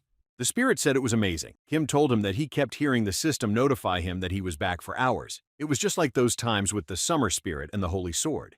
The system notified him that the skill conditions had been met because of the death. Kim added that in the nothingness, he was still copying the skills of the opponent who killed him. They noticed that Kim could copy the skill of the orc that killed him. They couldn't believe that monsters had skills too. It was unbelievable. He had to choose a skill card. Kim stood and thought about which card he should choose. The spirit asked him who was running the tower. The ghost was not happy that the tower ignored him, an incredible hunter, and gave divine skills to such an amateur. The ghost couldn't believe that the tower had rewarded him so much. He screamed that this was the downfall of the entire hunter culture. Kim looked at the monster's skills and couldn't decide which one to take, and finally decided to take any of the cards. Kim reached for a card. The spirit asked why he took that card. Kim explained. He didn't care what he chose, but the spirit thought it was a good chance to get a useful skill. Kim said it was impossible to know which card had the better skill. The spirit asked why he didn't know which skill was better. Why exactly today the spirit didn't understand him. He explained that the color of the cards were the same. He could only see one side of the card, so he didn't know where the skill was better. The ghost listened to him and informed him that he could see the back side of the skill card, which was hidden from his eyes. Kim, hearing this, was shocked and forgot about his headache. Kim thought that the skill cards always moved so that he could only see the backside, and if he moved his head, nothing changed. He realized that the spirit of the rear could fly as he would like, so he could see the opposite side of the map. The spirit was a little surprised that Kim didn't believe he could see the map. He added that since he was a child, he had been known for his eagle vision, and as he got older, it became almost clairvoyant. Kim rejoiced and realized that the spirit of the rear was a real find for him. He ignored the ghost's nerves and asked him to tell him what the skills were. The spirit agreed and informed him that he would read the skills to him just once.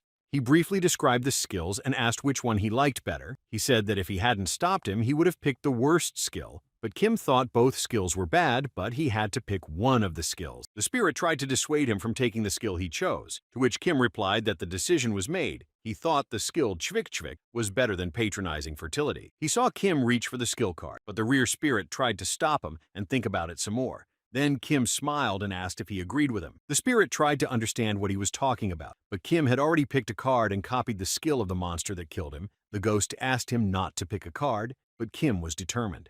Kim woke up on his bed and was pleasantly surprised. It was very soft, just what he expected from a merchant association guild. He thought that such a comfortable bed, he felt very light in body and mind. He could see that the spirit was angry with him. Then Kim said that he didn't understand who could have chosen the patronage of fertility. He asked him to calm down and suggested that he go hunting again. The spirit came to him and told him that he had thought about it and he could practice lotus pose in peace. He thought that dying was very painful and he should not risk his life anymore. He suggested he sit down and meditate. He would help him to know his aura in 6 months. But Kim didn't listen to him. He was already focused on achieving results faster and more efficiently in the hunting grounds on the tower floor. The spirit was angry because Kim ignored him. When they got to the right place, Kim drank the miracle potion again and had something to say to the ghost. The spirit assumed he had changed his mind about hunting and decided to meditate.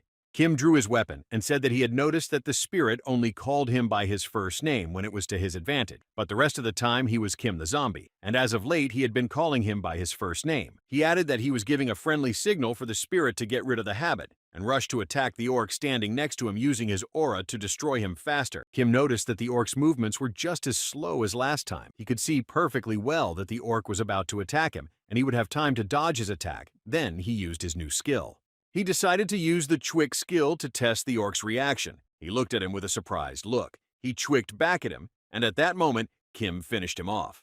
When he dealt with the monster, the spirit was very angry at him. He yelled that he knew he had chosen that skill to trick and kill orcs. He said he didn't think about their feelings at all. The spirit said that innocent orcs had to suffer because of people like him. The spirit was very nervous. He didn't understand why the tower gave him such skills. Kim told him not to overexert himself, They needed to move on. Kim said it was time to conquer the tower floor. A week later, Kim found himself facing the boss of the floor's hunting grounds. He was facing a battle with the Great Goblin King. He looked at the boss and prepared to attack. Kim began to focus his aura around him. Before attacking, he triggered the skill he had learned earlier. He didn't wait long and rushed to attack the Goblin King. Kim approached him and shouted the name of the skill. It was a secret word for goblins. The king, hearing it, was shocked that someone other than him could use such a perfect language of the Great King.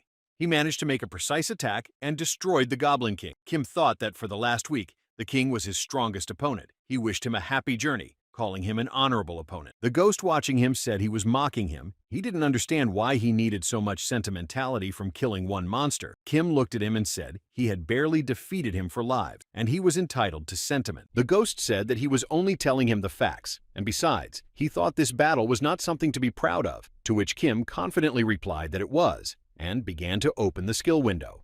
Kim explained to him that he had fought for the right skill, which he had gotten at the cost of his lives. Kim couldn't believe that goblins, like orcs, were also worried over nothing. The spirit answered him that goblins were worried about nothing because they were almost no different from human. Kim looked at him and questioned him. He couldn't hear what he said. The spirit said it was just thinking out loud. Suddenly, Kim saw a system notification that informed him that his existence was becoming more remarkable. Kim couldn't understand what it meant.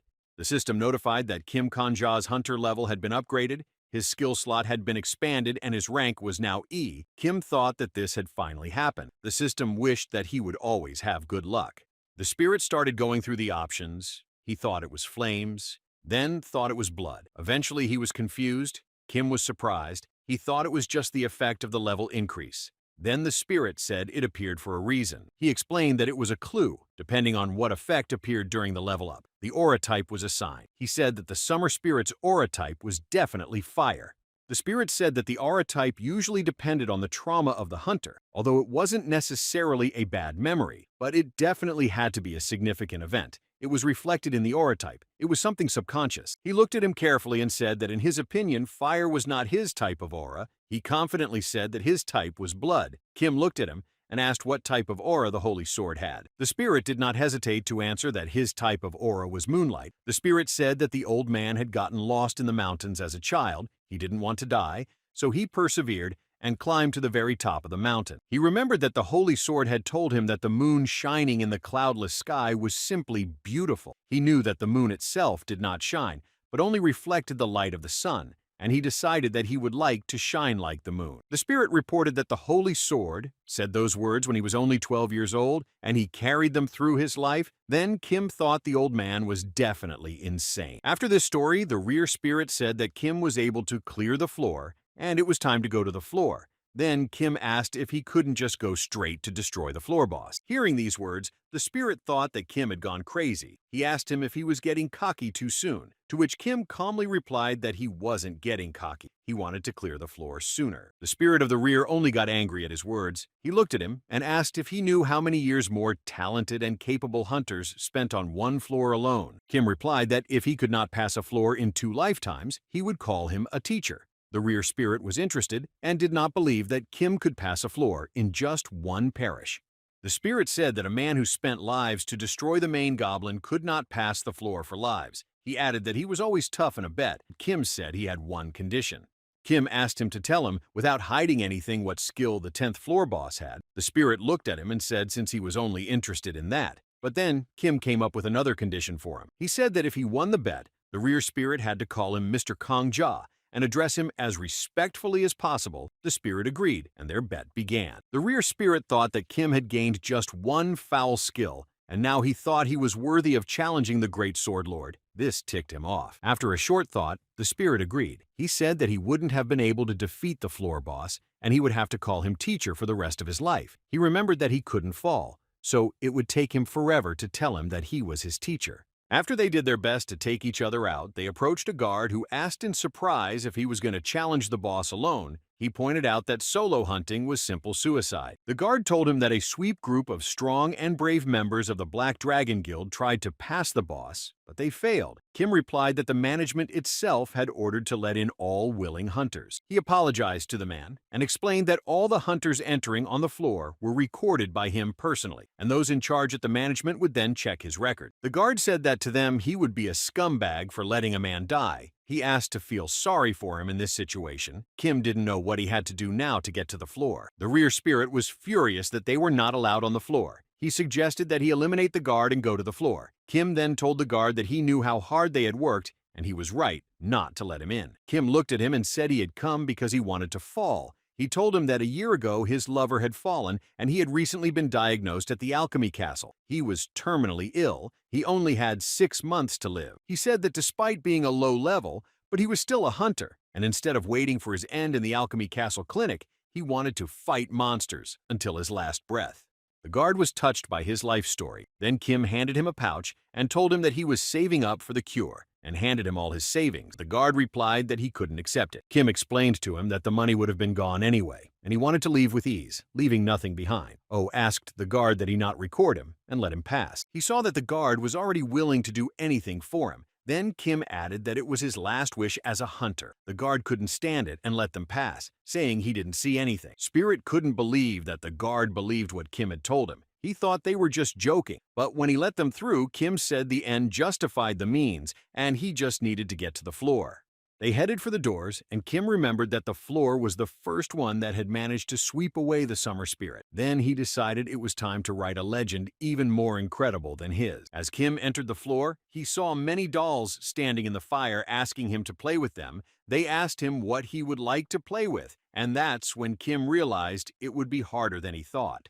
Kim began to concentrate his aura around him so the fire wouldn't get to him. There was no turning back, and he was determined that he would play with them. The system wished him luck, and his battle began. Everyone in Babylon knew that the Black Dragon was the strongest guild since the opening of the tower. However, they had suffered their 30th defeat in the sweep, and reporters were trying to figure out why they couldn't pass the floor. Reporters from all over the city came to the tower in time to ask about the reason for the failure. From the guild representatives coming out of the tower, the guild head said that there was no flaw in their skills. They were just unlucky. Summer Spirit laughed hard when he heard her words. He was successfully able to sweep the floor alone and told the Black Dragon Guild that luck was also a skill. Kim remembered this interview, which became known as shaming the weaklings in the future. He wondered, ahead of all the brave hunters alone, why only the Summer Spirit was able to clear the floor. He realized that the method of clearing the floor stage was simple. He needed to find a real doll somewhere in the manor and destroy it. The rear spirit noticed that around the doll was not just flames, it was a hellfire created from the aura. The rear spirit explained to him that even if he surrounded his body with his own aura, he wouldn't be able to last longer than a minute in the flames, after which he would be finished. However, the hell flames did not cause any damage to a hunter with a fire-type aura, so the summer spirit could safely walk around and look for the real doll.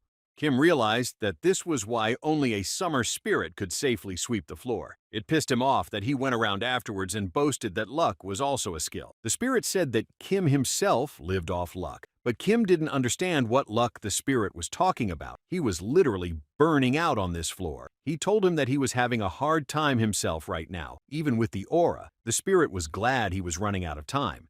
The ghost informed him that the holy sword could last in the flames for minutes. He trained hard to hold the aura for an hour, and then he would be able to climb the floor. The spirit was angry that Kim decided to sweep the floor without training. The spirit said that he only had 2 lives left, or he would have lost their bet. He asked what he was going to do next. Kim said that right now all he had to do was fall, and after he was reborn, he would figure something out. The ghost said there were only 2 ways to clear the floor. Either find the real doll with a 1 in a million chance, or control the aura so well that it would hold up as long as he destroyed the rest of the dolls. The spirit was sure he wouldn't be able to get through the floor in his 2 remaining lives. He realized that his level of aura control wasn't good enough to last a full hour, but Kim replied that there was a 3rd way to clear the floor. Kim added that they'd soon see whose take after he'd wasted a life, but while his aura still had seconds to spare, he decided to try and grab one of the dolls. He had plenty of time to think which doll to take. He quickly walked over to the closest one and caught it. The doll replied that he had made the wrong choice, and she wasn't real. As soon as the doll spoke, it began to melt in his hands, as if it was made of wax. He still had seconds left, but he didn't try to catch the doll anymore. He was terrified of what had become of the doll. Kim was shocked and couldn't understand at all why the boss scene had to be directed that way. It was creepy. The rear spirit replied that no one could understand the real intent of the tower. The rear spirit said that he could ask that sick pervert who gave a rogue skill to such a slacker. Kim looked and said that now he was hurt by his words. While they were talking, his time was up and he was enveloped in hellfire. He was unbearably hot. Then the spirit of the rear said he was an even bigger pervert than the tower. Kim asked him to let him fall in peace. The spirit laughingly said that he was forever saying he wanted to be a badass hunter, but he himself just chose to burn alive. He asked him to recognize the fact that he was a real pervert. Kim fell into oblivion again. He reached the skill condition and was able to copy a random monster skill. He got the skill Hellfire Maiden. Kim looked at the spirit and asked if he remembered about his promise. The rear spirit smiled at him and replied that he remembered his promise. He asked if he looked like someone who would break his promise made in a bet, and he started to look for a suitable skill card for him. He pointed him to a gold card, saying that it was really cool. The spirit advised him to take that particular card, which would be useful in passing the tower. The spirit said that it was the only S-level skill that this boss had. He said that by choosing it, he would be able to summon hellfire at any time, which destroyed him. He noticed that Kim was thinking about something. He asked him what it was about, to which Kim said that he didn't understand, but for some reason this skill bothered him. He was wondering why it was happening. Kim said that the skill was definitely worthy, but it made him feel dreary. Then he asked the spirit to read him other skills. The spirit didn't understand why he needed it, but he agreed to do it. The rear spirit gathered all the skill cards around him and read to him there was maze designing, puppet submission, remote control, trap setting, and he was about to name the last skill, but he was stopped by Kim.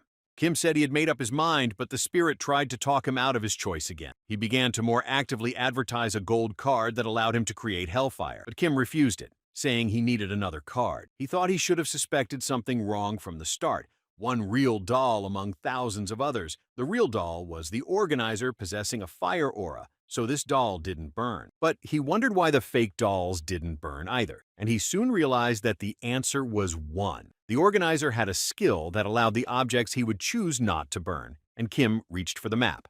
He exercised his choice and copied the skill. The rear spirit was displeased with his choice and thought it was a dumb game. Then Kim recommended he practice addressing him Mr. Kim Kanja, because he would win their bet. Kim thought that now that he was back, he would be able to explore the estate until he found the real doll. He thought that things were getting too easy for him, and he thought that wasn't really good. He couldn't go straight back to his home. He had been penalized for using the skill, and now the trauma of the enemy that had killed him was starting to replay for him. Kim didn't understand what trauma the system was talking about. The system replayed for him the trauma of the Hellfire Maiden. A little hungry girl knocked on the door. She asked for some bread, but the evil man closed the door in front of her. He was not happy with the beggars coming to him since morning. She went to all the houses in the hope of getting some food, but everywhere she was refused. People were dissatisfied that there were too many orphans in the neighborhood. Moreover, because of the shortage, they themselves had nothing to eat. The girl told everyone that she wanted to eat, but people only got angry at her and sent her away from everywhere. She asked only for a little bread. People looking at her could not understand where they came from in their town. She was walking down the street, not paying attention to the evil people who dreamed of being picked up off the street, but she was just trying to get some food. The girl did not notice the man standing there and crashed into him. The girl looked up in horror and apologized to him. The man smiled and leaned over to her. He asked her where her parents were. He looked at her and realized that she was very hungry and that she was an orphan. He thought that she must have had many illnesses. He invited her to come with him, telling her that he was a doctor and that his estate had many of her friends with whom she could heal and play. The girl, unsuspecting, went with him, hoping he would feed her and cure her, but he put her in a cage and restrained her hands. The girl asked him when she could go out and play. She told him she was very hungry. The man thought that those who were looking for food because they were hungry were real animals. They were born like animals, so they had to grow up like animals. He pulled out a knife and said he knew the orphans well. They didn't work. Making excuses for being small, he thought they were small vermin spreading the plague, hanging around from village to village. The man said he was a guard and a doctor, and he was ready to rid this country of the likes of them. They offered her repentance, after which he showed the cages with the children to the rest of his organization, saying that their starvation was the fault of the unfortunate orphan. They thought they were the children of witches who were vermin to their country. They sacrificed children to the god, saying they were doing it to save their land. They were a sect that exterminated orphans. They had hardly any victims left, and they needed to replenish the cages. Until the next ceremony, the girl in the cage couldn't understand where they kept taking her friends, why they kept hurting them. She only had one question: why? Kim couldn't understand what was happening. He asked the spirit if he had seen what he had seen, to which the spirit replied that he had seen everything from beginning to end. He didn't know that Kim was here either. Kim assumed that it was only their consciousness that was in this place. But that wasn't the point. The spirit of the rear couldn't believe that there were such monsters among humans. He was incredibly angry and believed that they were the ones who had to repent for their sins. Kim couldn't believe that this was a real floor boss scene. He couldn't even think that a monster when it was an ordinary human. He was amazed at what he had to go through. The rear spirit said that it wasn't with all monsters. It was mostly only with bosses. It was the boss that was created based on real events from other worlds. He added that the living beings, heroes, and the like were all from other worlds. And starting from the floor, this kind of thing could be more and more common. Hearing this, Kim was shocked and asked why he hadn't told him about it before. The spirit replied that he hadn't asked him about it, but this was the first time he had seen the original himself. He only knew that they were from another world, but he knew nothing about their past. But now that he had seen everything with his own eyes, he felt like a complete nothing. They had never thought about the fate of monsters. He realized that somewhere in the universe, something like this was happening all the time. They heard someone shouting that there was a fire in the manor. They started running away from the fire. Some of them wanted to grab valuables. Kim tried to stop them, but no one heard him. Kim got in their way and didn't understand where they were all running to. There were still children in the basement who were shackled and locked in cages. He was shocked that everyone had forgotten about them. The orphans saw the fire coming towards them. They were trapped in a death trap. They were screaming and calling for help as hard as they could. They said they had done nothing wrong. They just wanted to play with their friends. They didn't need anything else. When the fine action was over, Kim sat on the bed and couldn't recover from the horror he had seen. The spirit said they had watched a very sad story, but they couldn't do anything to help. Kim was surprised that was the first thing the spirit said to him. The spirit looked at him and said there was nothing he could do. Reality was full of disappointment. He said the boss was a common monster, and the original children had been dead in their world for a long time. And it had all happened a long time ago, and there was nothing they could do about it. The ghost said that if it had happened in the tower, he could have died 1,000 times in hopes of saving them. He said that these were just the events of another world and another era. Nothing could be undone anymore. He needed to find the right puppet and destroy it. He said after that, he had to go up a floor, and there he had to mop things up. If he was determined to be the best hunter, he needed to realize that. Kim replied that was what the summer spirit would think. Kim said the summer spirit must have found the real doll and finished it off. He wouldn't hesitate even if he saw the boss's injury. The rear spirit couldn't understand what he was getting at. He was determined that he wouldn't become like the summer spirit. Then the rear spirit asked him what he was going to do. He asked him to stop acting like a child because he was afraid of becoming a villain like the summer spirit. The rear spirit went on to say that he needed to get rid of the boss and clear the stage to continue going through the tower. Kim turned around and angrily asked who was so determined to destroy the boss. Kim couldn't stand it and gave free rein to his feelings. He thought he was being a fool. He said they were both fools for just trying to kill monsters. He blamed himself for not seeing further than his nose. He remembered the S-class skill that the rear spirit insisted on. Then Kim read the skill description to him. That resentment, his long-held grudge, his ignored plea, his unfulfilled wish, it all needed to be burned. Kim continued and said, "Just wish and the heavens would open, unleashing a fiery inferno on the earth. From an aura within a radius of kilometers, no one would be able to leave this inferno without your permission." He asked if he thought this was strange. The spirit didn't understand what Kim meant. He asked him to explain it to him. It wasn't that hard. Kim told him to pay attention to the last part where it said that no one could leave hell without your permission. Kim asked how the Black Dragon came back with the whole cast without defeating the boss. The rear spirit also thought about this question. Then Kim said there was only one answer. The boss let them escape from the floor. He realized that the stage that no human had been able to get through yet, and all the local boss wanted from the people coming in was connected. He just wanted to be played with. That's when Kim approached the dolls and agreed to play with them. Kim activated the skill. Be careful with fire in both dream and reality, and walked confidently through the hellfire. The dolls, seeing that he wasn't hot, asked if he could play with them, to which Kim smilingly replied that of course he could. He happily offered to play hide-and-seek with them, but he immediately warned them that he had never lost hide-and-seek as a child, and they had no chance of winning against him. The dolls looking at him thought he was a bit strange. Kim covered his eyes with his hands and started counting so the puppets would have time to hide. He figured someone would play hide and seek with the kids who were tied to their stage and couldn't go anywhere. He opened his eyes and started looking for them all. He found them one by one. They happily said he was wrong and it wasn't her. Then Kim kept looking and didn't give up. After finding them, the dolls melted like wax.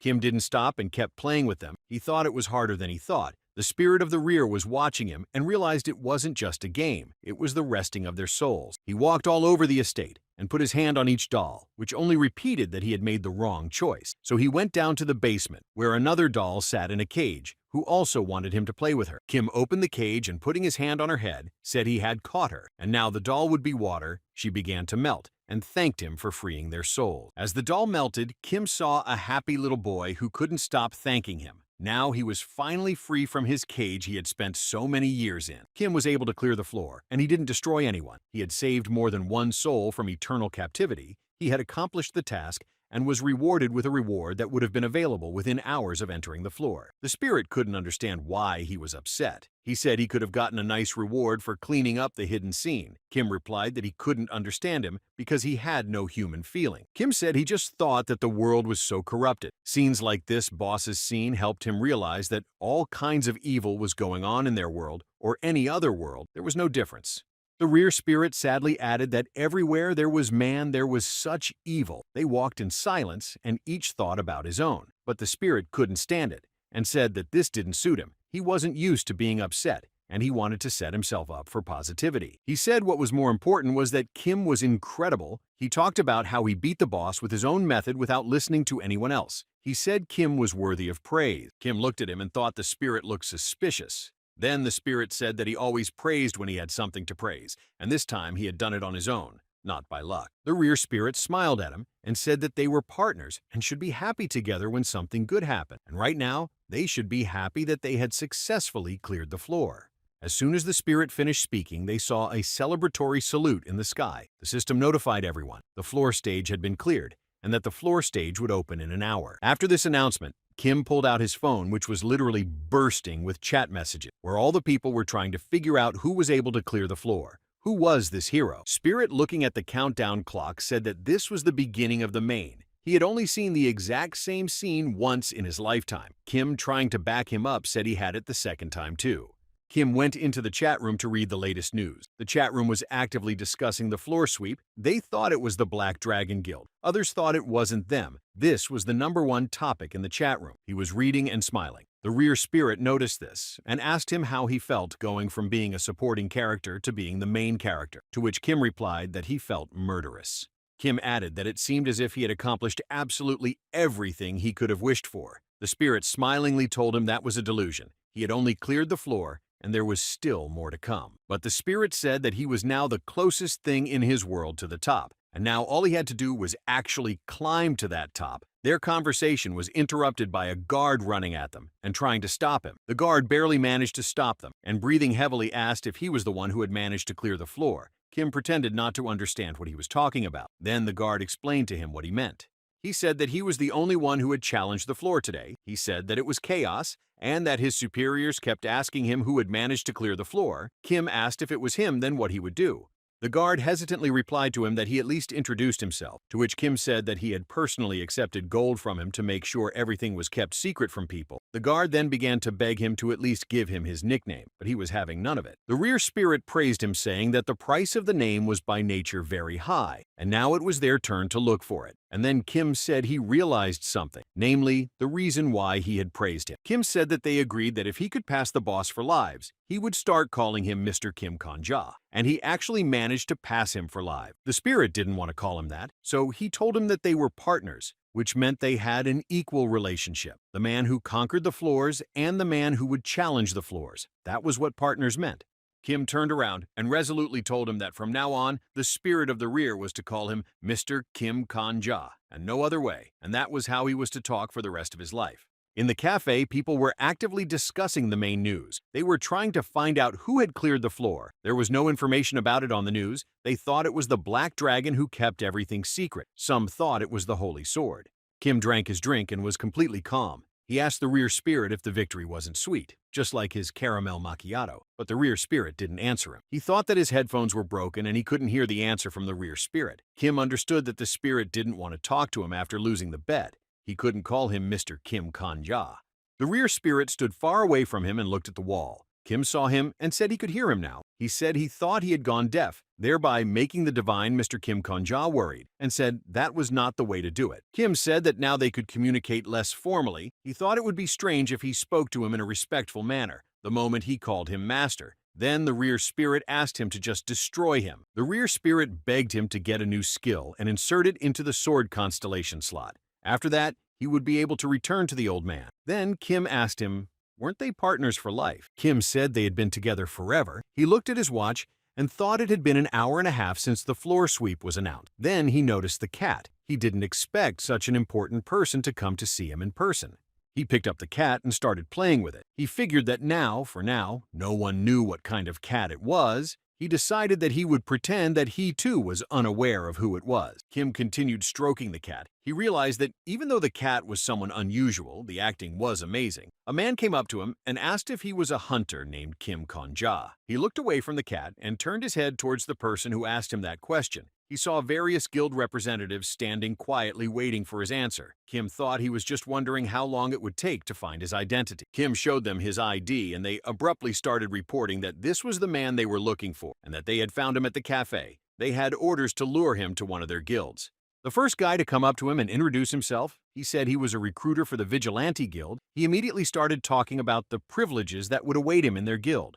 But his speech was interrupted by Kim. He apologized for that and asked to be allowed to say two things. First, he asked not to reveal his name to the press. He didn't want the reporters to pester him with their questions. One of the representatives asked how long to keep his name secret. He said that now reporters from all the newspapers were snooping around the guilds, so even if they hid it, they would still find out. Kim replied that they needed to keep it a secret until the clock that counted down was 0. He didn't want to get caught by the reporters before entering the floor. The reps said they could do that. Then Kim told them what the second point was. He said they were in a public place and asked them to take care of the other visitors first.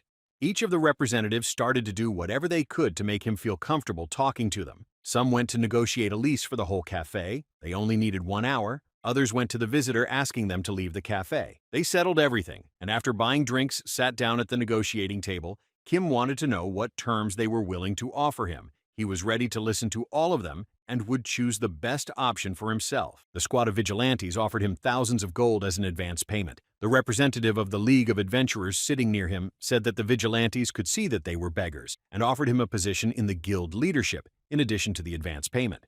Kim listened attentively to their offers, but while he remained silent, he wondered how highly he could be evaluated. He saw how the guild representatives tried to offer better terms than their competitors. He thought that they were quite oppressed by the name of the Holy Sword, a self-righteous number in the ranks who didn't join any of the guilds. Because of him, people questioned the need for guilds. Kim realized that in such circumstances behind the hero who made a noise as good as Holy Sword, all the guilds wanted to get him. Otherwise, their guilds could end. And while everyone was arguing, suddenly the cat offered him thousands of gold.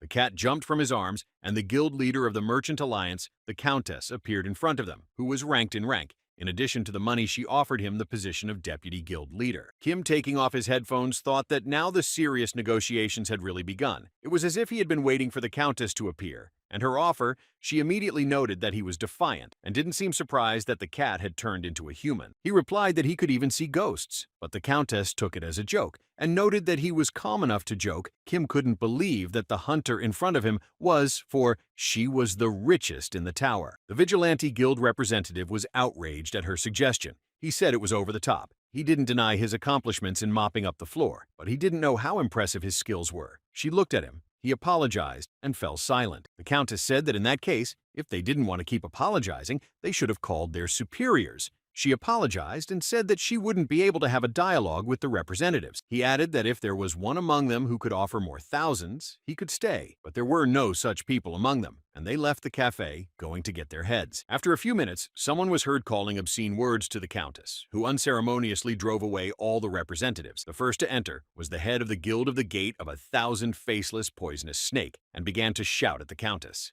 Behind him entered the cafe the head of the Pantheon Guild, Pantheon Inquisitor Heretic. She said that this time they were behind the Merchant Alliance Guild and that they had to admit that it was their blunder. The deputy head of the Vigilante Squad Guild, the Holy Knight, replied that the word blunder was inappropriate. Their duty was to prevent chaos among the hunters, and the Countess had offered too much compared to the others. Kim noticed that the only one who entered the cafe and didn't say anything was the head of the Black Dragon Guild, the Black Witch. She was silent and just looked at him. He could see that she didn't care what her competitors said. The Countess smiled and said that it had been so long since they had gathered in one place. Their joint sweep of the second floor was like the day before yesterday. Time seemed inexorable to her. The poisonous serpent asked her to be quiet, otherwise he would use force. The poisonous serpent was incredibly angry. He couldn't believe that she had offered him thousands of gold and the position of deputy guildhead. He thought it was too generous an offer that no one would be able to override. The heretic offered to get everyone a coffee. She said that coming to the cafe and not ordering something was outrageous. The heads of the major guilds in charge of the tower couldn't do that. She sat down at the table and said she would have mocha. The Night Saint said she would prefer an iced latte. The Black Witch wanted a hazelnut latte, hot, and asked for a shot of coffee grande. The Countess smiled and ordered a warm Americano. The poisonous serpent didn't understand how they could drink coffee in peace when the floor had been cleared and there was something not clear in the world. He was shocked that they were going to drink coffee in peace. Then Heretic ordered him a dark espresso. Heretic placed the order, and the waiter wrote down all the preferences and went to make the coffee. All the guild heads looked at him carefully and thought, what would the hunter Kim Konja choose? Kim thought that the guild heads had replaced the guild representatives, and it wasn't an accident. They were testing him. The spirit said he shouldn't be afraid. They were scaring him so much. Kim replied that compared to being burned alive, it wasn't scary. He asked for a menu and said he had recently had a macchiato, so he didn't want coffee. He ordered himself a hot chocolate. He wanted to show them that he had a reason why he could be so unafraid of them. The head of the Pantheon Guild said that it was surprising that no activity had been seen behind him before the floor sweep. It was quite a sudden change for them. Kim thought that even if he had pissed them off, the worst they could do was destroy him. The rear spirit supported him, saying that dying was his talent, to which Kim replied that he was grateful but would not spare him. The Countess said he wasn't so quiet. He had recently won her guild's lottery. He added that he was lucky and fearless, probably had decent skills, and with such qualities, he could succeed. Poison Serpent didn't understand how the person who was able to conquer the floor was a mere rookie. He suggested that they end this pointless farce and just settle with him. The Black Witch said that it was all unimportant. The fact that one of them's authority had been undermined. She suggested that they sort things out amongst themselves a little later. She looked at him and asked him directly which guild he was going to join. She added that, if none, she asked him to say so right away so they could prepare for the press reaction. Kim wanted to know what would happen if he was going to join one of the guilds. The Black Witch said that fierce bidding would have started then. They had wasted a lot of time on the floor, but because he was able to break through the floor, gave them back a chance to prove the value of the tower to the outside world. It was a chance to attract from the outside world not only people from the lowest levels, but also people from other categories. It was an opportunity to light a fire in the hearts of the hunters. They didn't know what kind of world awaited them from the floor, so curiosity would become the energy preserving the tower. Kim added that the difficulties with food would also be solved. The Black Witch said that it was already getting hard for them to provide food for the tower with only a number of things that were obtained from the floor. The head of the Merchant Alliance Guild said that she kept the trade channel with the outside world opened 24/7, but it was no longer enough. They needed other goods. The Black Witch, with a serious face, added that they needed to attract adventurers to the world beyond the floor to find useful items there. She said that to do this, they needed something that would draw a lot of outside attention to the tower, an icon that would loudly announce that a new age had been ushered in. Kim couldn't believe it was him. Kim remembered that the same icon, the Black Dragon, had once decided to make an assassination attempt on the same icon. He himself didn't understand why, but since she was an enemy of the Summer Spirit, then he and the head of the Black Dragon had to get along. He smiled and realized that the guild that would get him would be the symbol of the new era, while the other guilds would have to live in the shadows. Kim said that he was too embarrassed to do that to the other guilds, so he wanted to handle the matter differently. He reached into his pocket and pulled out a deck of cards. He told them that he would join the guild of the person who could beat him at poker. He said he didn't want advances or statuses. He wanted something else. Kim said that if he won, he would be able to join all the guilds that were here at the same time. They were shocked to hear this. But that wasn't all. He was willing to join their guilds on the condition that outwardly he would be a member of the guild, but in reality they would all be on equal footing. Now the choice was up to them. The Countess laughed and said that the youngster who had only cleared one floor was asking for the same position as them. She found the offer interesting and agreed to it. The head of the Pantheon Guild said that if there was no cheating, she was also fine with it. The Poisonous Serpent added that skills were forbidden, otherwise they would have an advantage. A person caught using a skill would automatically be disqualified. The Holy Knight said that their guild was a pauper guild, so if it came to bidding, it would be a failure. The Black Witch also accepted his offer, and the game began. Then Kim turned to the Spirit of the Rear. He had a special offer for him. Kim said that he could spare him the punishment if he helped him, and looked at the opponent's cards. The Rear Spirit was overjoyed and immediately agreed. He was willing to do anything to avoid being called Mr. Kongja. The Rear Spirit began to actively tell him what cards were in his hand. He told him when to pass and when to bet all his money. Kim knew who was bluffing and who had a strong card.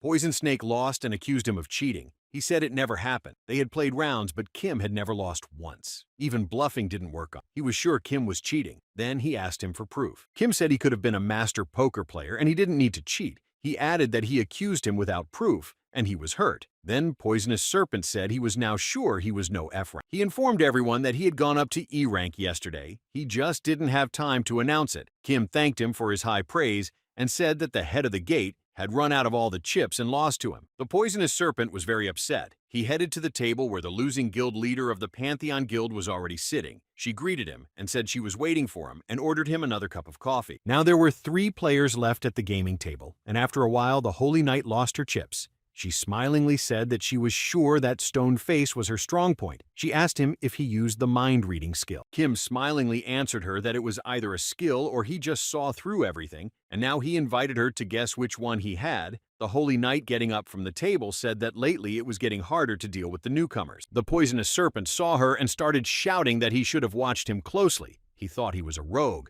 to which she replied that he was too rude to the new hero, but he was sure he was applying the skills, so he was defeating them. The Holy Knight said that this was known from the beginning of the game, but it was much stranger not to realize it. She said that would a newcomer offer the game without preparation, relying on luck alone. She explained that, in fact, by his challenge, he had told them that he could beat them without getting caught using skills, and they had all accepted the challenge and its terms. Poison Serpent was shocked to hear this. Then the Holy Knight told him that it was good to use martial arts, but sometimes you had to use your head because it was too obvious. She said that they wouldn't lose anything from this game anyway. If they won, it would be a real jackpot, but even losing would be a good outcome in its own way. Poison Snake answered her that they must have had some pride. He didn't understand how they could put this youngster on the same level as them. The Holy Knight asked him. Pride would help him feed. The head of the Pantheon Guild said pride would definitely help him finish his espresso. She brought the cup to his mouth and told him to drink it and calm down. Kim looked at the cards and thought only of the game, but suddenly the silence broke, and he heard the Black Witch say that it was a relief to her, but Kim didn't understand what she meant. The Black Witch looked at him and said that it was a relief to them that he could be negotiated with. She said that she was originally from Ukraine, or rather, from a place that used to be Ukraine. She said that ever since she had lost her family in the Civil War, she had lived on the run. What with the tower and the outside world, it was very hard for a woman alone. Kim agreed with her. She then asked what he wanted to tell her. With that, Kim replied that among the people in the tower, especially those from the first generation, there was no one without their history. He himself was a simple orphan in the tower. The Black Witch told him that the tower was home to her. They never stopped playing and kept raising the stakes. The Spirit of the Rear looked at her cards and informed him that she had a flush. She said, "No one here cared about your origin. They did everything they could for it. The fact that she was from the Ukraine or that you were from Korea, the fact that the Poisonous Serpent was from China, it didn't matter in their tower." The Black Witch added that because of the tower, they could understand each other's speech. They were all equal here compared to the outside world. People from the outside world thought the tower was a garbage dump, but even amongst a pile of garbage flowers could bloom. She said that when the countdown ended, the press would start hounding him, and then a whole different life would begin, different from the one he had had so far. She wished him to handle the ordeal with dignity. Kim thanked her and looked at his cards. Their game was coming to an end. He was sure he could beat her no problem. His assistant told him what card she had in her hand. Kim told her that he liked to be the center of attention. He wanted to be admired and envied by other hunters. The Black Witch replied that it was blatant and that he and the Holy Sword were complete opposites. He remembered that the head of the black dragon still had a flush in his hand. He still had nothing to beat her cards with, but he decided to take the risk and bet all his money. He was confident. Kim decided to tell them right away that he didn't want honors. Just for clearing the floor, he was going to conquer floor, floor, floor, floor, and floor. No matter how long it took, he would surely conquer the tower. He added that he respected how dear the tower was to them. He genuinely didn't want to clash with them. He knew it was pointless. Who would go up first? Who was worth the title of protagonist? But Kim thought they were all rivals. He was interested in the world outside the tower, not inside it. He admitted that he didn't care at all about food problems or the needs of the poor. He said that if they needed his name to solve those problems, he would let them use it. In return, he only asked for support in the climb. He wanted to experience the feeling of climbing to the top again. The Black Witch finished listening to him. She exhaled heavily and said that she had been mistaken. Now she saw that she and the Holy Sword were exactly the same. Kim asked if that was a compliment, to which the witch replied that it was a rebuke. They were both insatiable. It was time for them to reveal their cards. The guild leader of the Merchant Alliance reported that the head of the Black Dragon had a flush, and the hunter Kim Kong-ja had a full house. Hence, the final winner was the hunter Kim Kong-ja.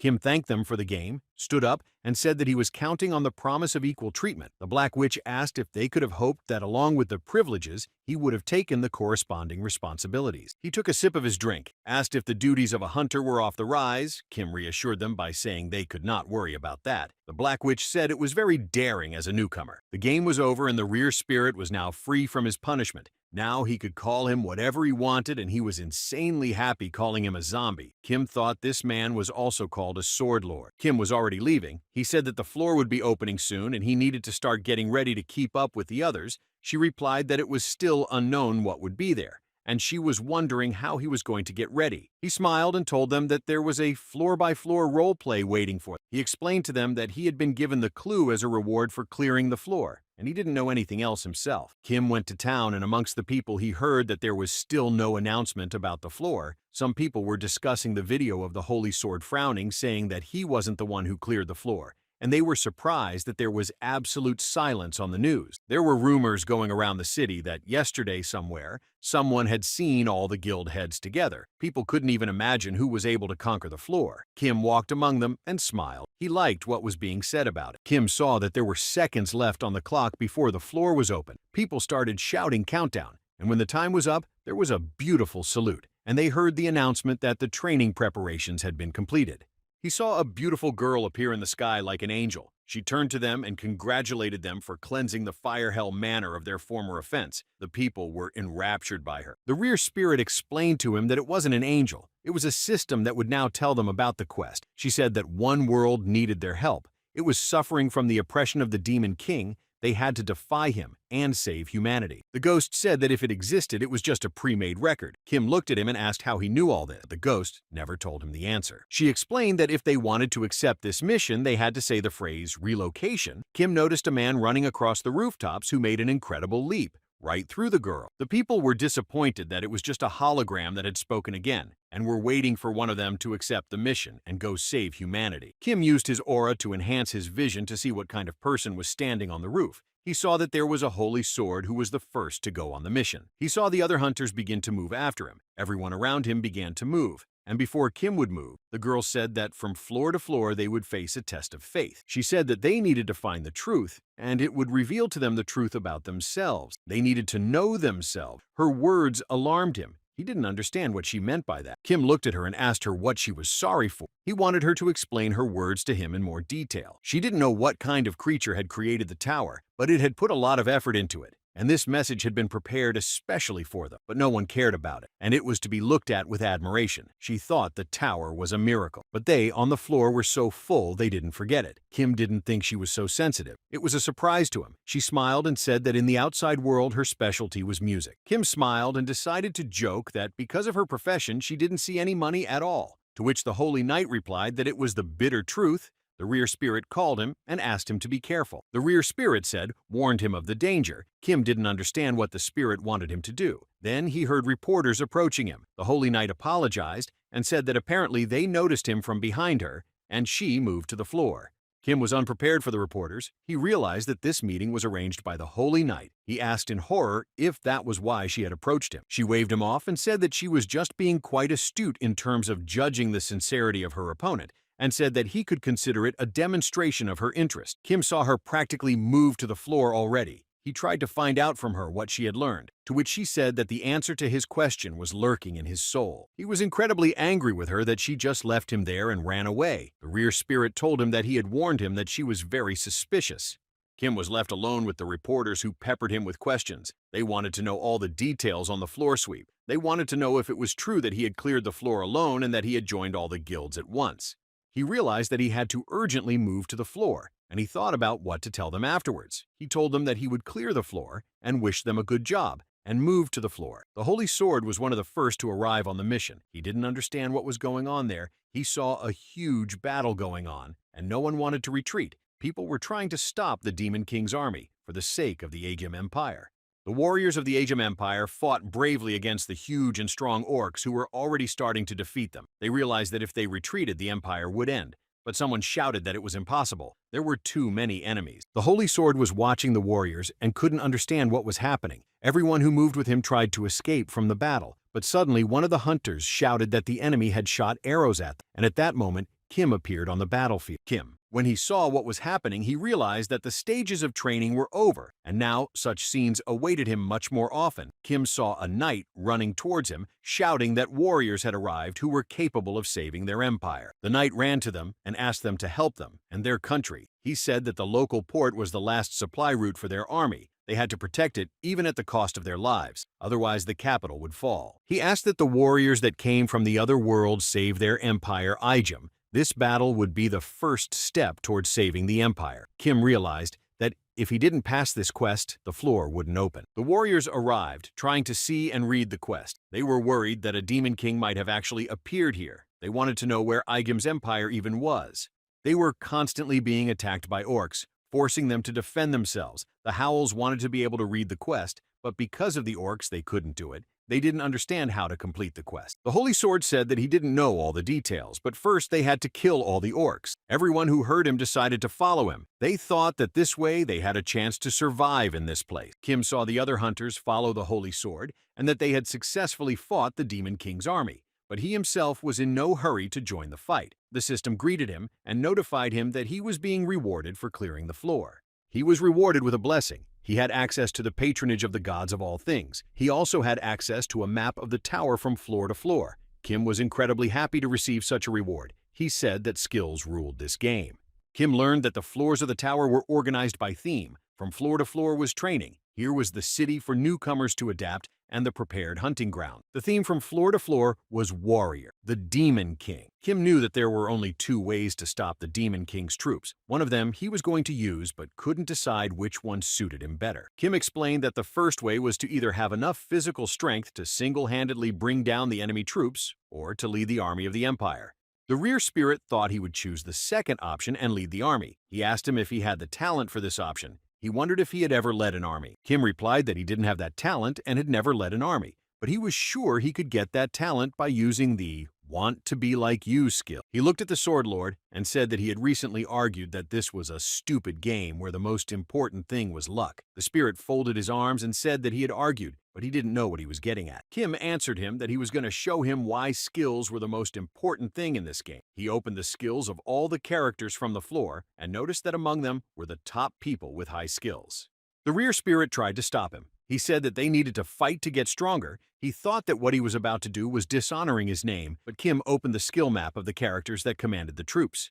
Kim saw that there were only 3 people with that skill, and then he wanted to know their location on the map and match his location to know which one was closer to get to. He smiled and once again said that skills decided everything in this game. He thought that his not bad privilege had become a dumbed down privilege, and it was all thanks to his brain. The rear spirit thought he was joking and amusing himself. He couldn't believe he thought he was smart. He thought he had an empty head, to which Kim replied that an empty head was also a skill. Kim saw that the closest to him was a blue dot on this map. He arrived at the dot and saw a character there who was the commander. The knight, seeing him, turned around and asked what he could do to help him. Kim, after appreciating his mustache and looking at him seriously, said that since he really thought he was a warrior, he asked him to fulfill one request. The commander replied that he was ready to help him, and then Kim asked him to destroy him. He put his hand on his heart, said that he had a secret weapon, and if he cut short his life, a divine patronage would descend on the battlefield and help them defeat the army of the Demon King. Commander Sarbus Igam was shocked by his request. Kim added that it was a kind of suicide technique, and with this auspices, the Empire would definitely be able to win. But the commander replied that he could not cut short the life of a warrior. Kim took out his weapon, asked him to think what was more important now. If the commander didn't destroy him,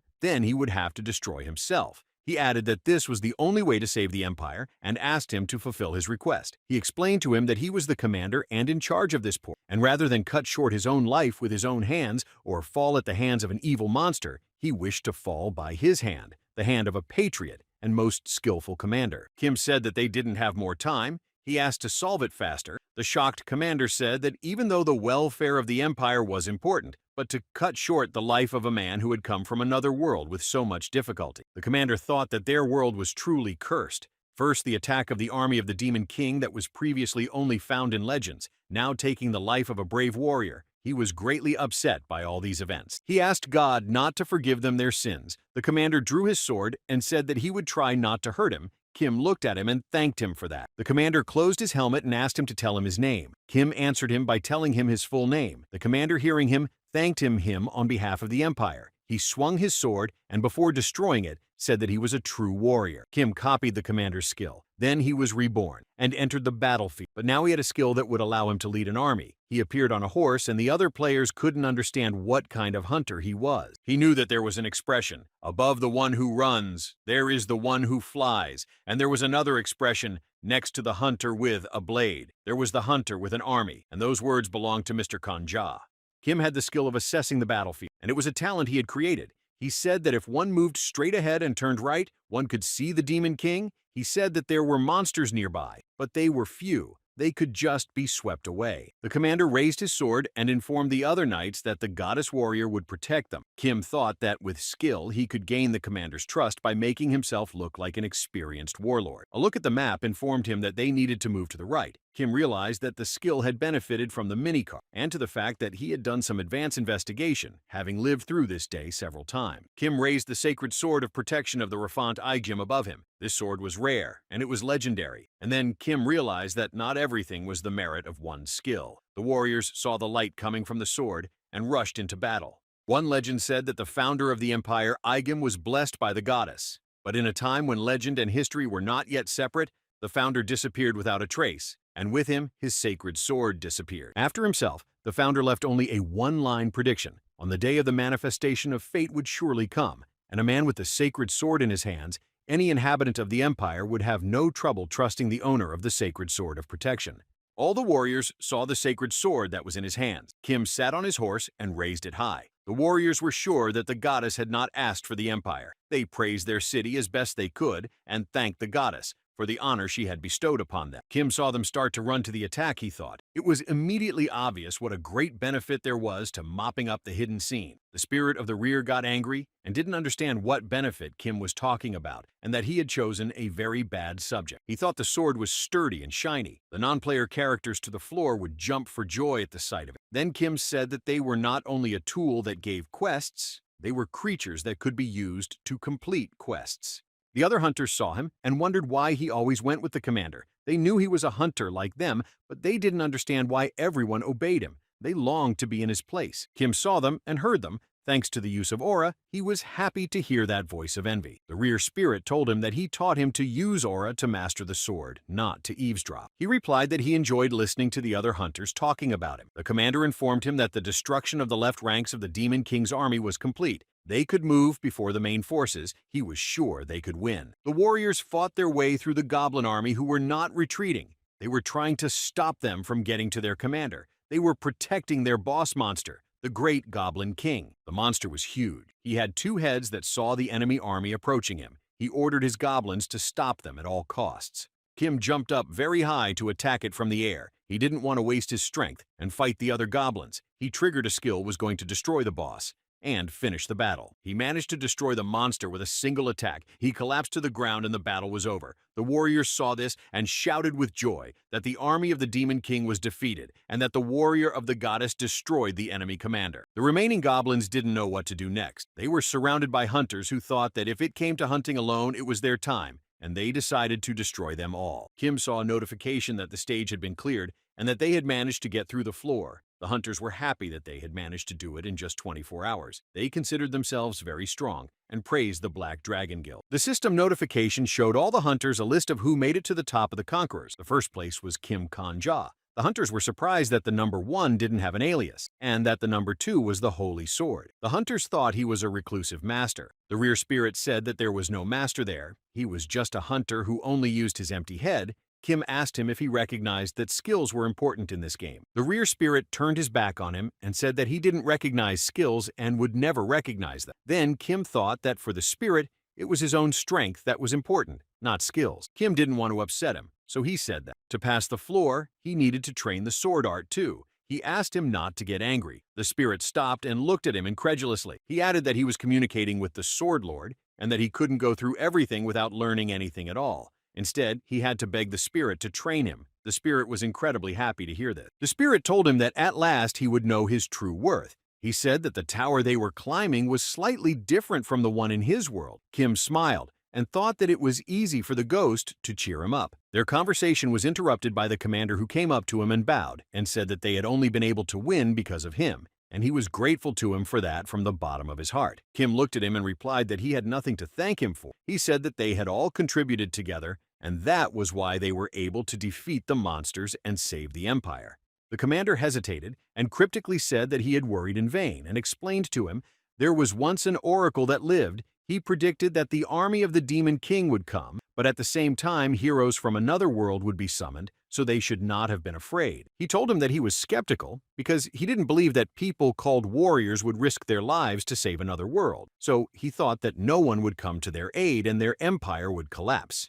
The commander extended his hand for a handshake, smiled, and told him that his fears were not realized, and he asked to be allowed to express his gratitude once again for their help in defeating the monster. Kim realized that if they were from different worlds, but the meaning of the gesture was similar, it was because in both this world and theirs, people had 2 hands each. They shook hands, and the commander said that he was counting on them to continue, to which Kim replied that he would try to help them. After the handshake, a portal opened that moved the conquerors to the floor, but only those in the top could enter the floor first, and until the conquerors in the top would receive their reward, the remaining hunters could not enter the floor. The spirit saw Kim move to the floor, and he thought that if only the top ones were summoned there, then the Holy Sword was among them, and he would attack him as soon as he saw him. He wondered what Kim would do in such a situation. Kim smiled and said that he couldn't do anything worse than killing him. He reassured the spirit by saying that he had a countermeasure for that case and asked him not to worry about it. The transfer was completed, and the top found themselves in the imperial palace of Aesium. The Black Witch said that she didn't expect they could be in a place like this. The poisonous serpent was also quite surprised. The rest of the conquerors began to move towards them, and when the heretic inquisitor appeared, he immediately said that Kim had been incredible in the battle with the goblins, and that he was quite shocked. He added that he had thoroughly enjoyed watching his activities on the floor. He didn't think it was possible to use characters like that. He wondered what sword he used in the battle, and if it was a reward for clearing the floor. The heretic inquisitor was quite cheerful. He smiled and said that, as expected, Kim had become the leader on the floor with the help of the floor reward. He added that his practical skills were just admirable. Kim embarrassedly replied that there was nothing special about it, and suddenly he was attacked by a holy sword. He attacked it as soon as he appeared in the palace, but his attack was blocked by a heretic inquisitor using the holy art skill, Body Spirit. Kim clutched at his heart. He had not expected the attack at all. The inquisitor heretic stood to his defense and asked the holy sword why he had to scare them like that. He wondered how long ago he had retrained as an assassin. The holy sword held out his blade and told him to get out of his way. He had to destroy him. The heretic inquisitor apologized and clarified who exactly he meant when he said he wanted to destroy him. Elmsword said otherwise he would have destroyed his hand, to which the heretic replied that he still needed them. He warned him that if he destroyed Hunter Kim Kanja, the entire guild would be disgraced. He wanted to know why he had threatened it. He replied that he didn't have to explain his reasons for killing the hunter. Then the inquisitor heretic realized that the holy sword wasn't going to retreat. He decided to attack him first, and with the holy art spell, spirit of displacement. The Inquisitor heretic moved the poisonous serpent and the Holy Knight to attack. They tried to take the old man by surprise, but they failed, and the old man was able to stop their attacks with ease. He told them that they were too weak for him. The poisonous serpent was surprised at the reaction of the Holy Sword. He didn't understand how the old man managed to dodge. He thought that he had used something to develop such reflexes, to which the old man replied that the poisonous serpent wasn't young either. He replied that aging was the worst process. He said that life was just beginning after the heretic Inquisitor said that the poisonous serpent was indeed old, and he was waiting for him to demonstrate what he was really worth. The Holy Knight asked the poisonous serpent to focus on the opponent in front of them. They were at a disadvantage. The heretic Inquisitor said he was sure it wouldn't end this way, and they needed to figure out a way to stop the Holy Sword. The heretic turned to the Countess and asked her for thousands of gold, to which the Countess replied that she would only give him the money at interest. But the heretic replied that she had misunderstood him and he hadn't asked her to lend it to him. The Countess became angry and asked if he was now demanding a donation from the businessman, to which the heretic replied that it was still dirty money and he was asking generously to donate it to the temple, and said that it would open the gate to heaven for her. She said that the robber in him was far more cunning than she was. She provided him with thousands of gold, which sprinkled right back at them, but she didn't know what the heretic needed it for. He used the holy miracle of physical strength enhancement. He chose a holy knight and a poisonous serpent as the objects of enhancement. They each had seconds to attack the enemy. The gold enveloped their hands, and the technique was complete. Kim was shocked at the way the heretic used the gold coins. He realized that now the Holy Knight and the head of the Gate of the Thousand Faceless for seconds would be greatly changed physically. The heretic looked at the Holy Sword and warned him that even he would have a hard time with the four of them. Him, the Countess, the Holy Knight, and the head of the Gate of the Thousand Faceless. They couldn't let him disgrace their guild. He added that the Countess's safe was not empty yet and he could reuse his technique. He wondered what would come first, the Countess's bankruptcy or his doom. He suggested he check it out if he wanted to. The Black Witch joined them and said that this alliance was not limited to the four of them. She explained to the old man that she would definitely join the battle as well. Hunter Kim Kongja had made a formal agreement with the 5 guilds. The old man was surprised to hear this. The Black Witch then said that Kim had joined all the guilds equally. It followed that if he pointed a weapon at him, it would be the same as him pointing it at them.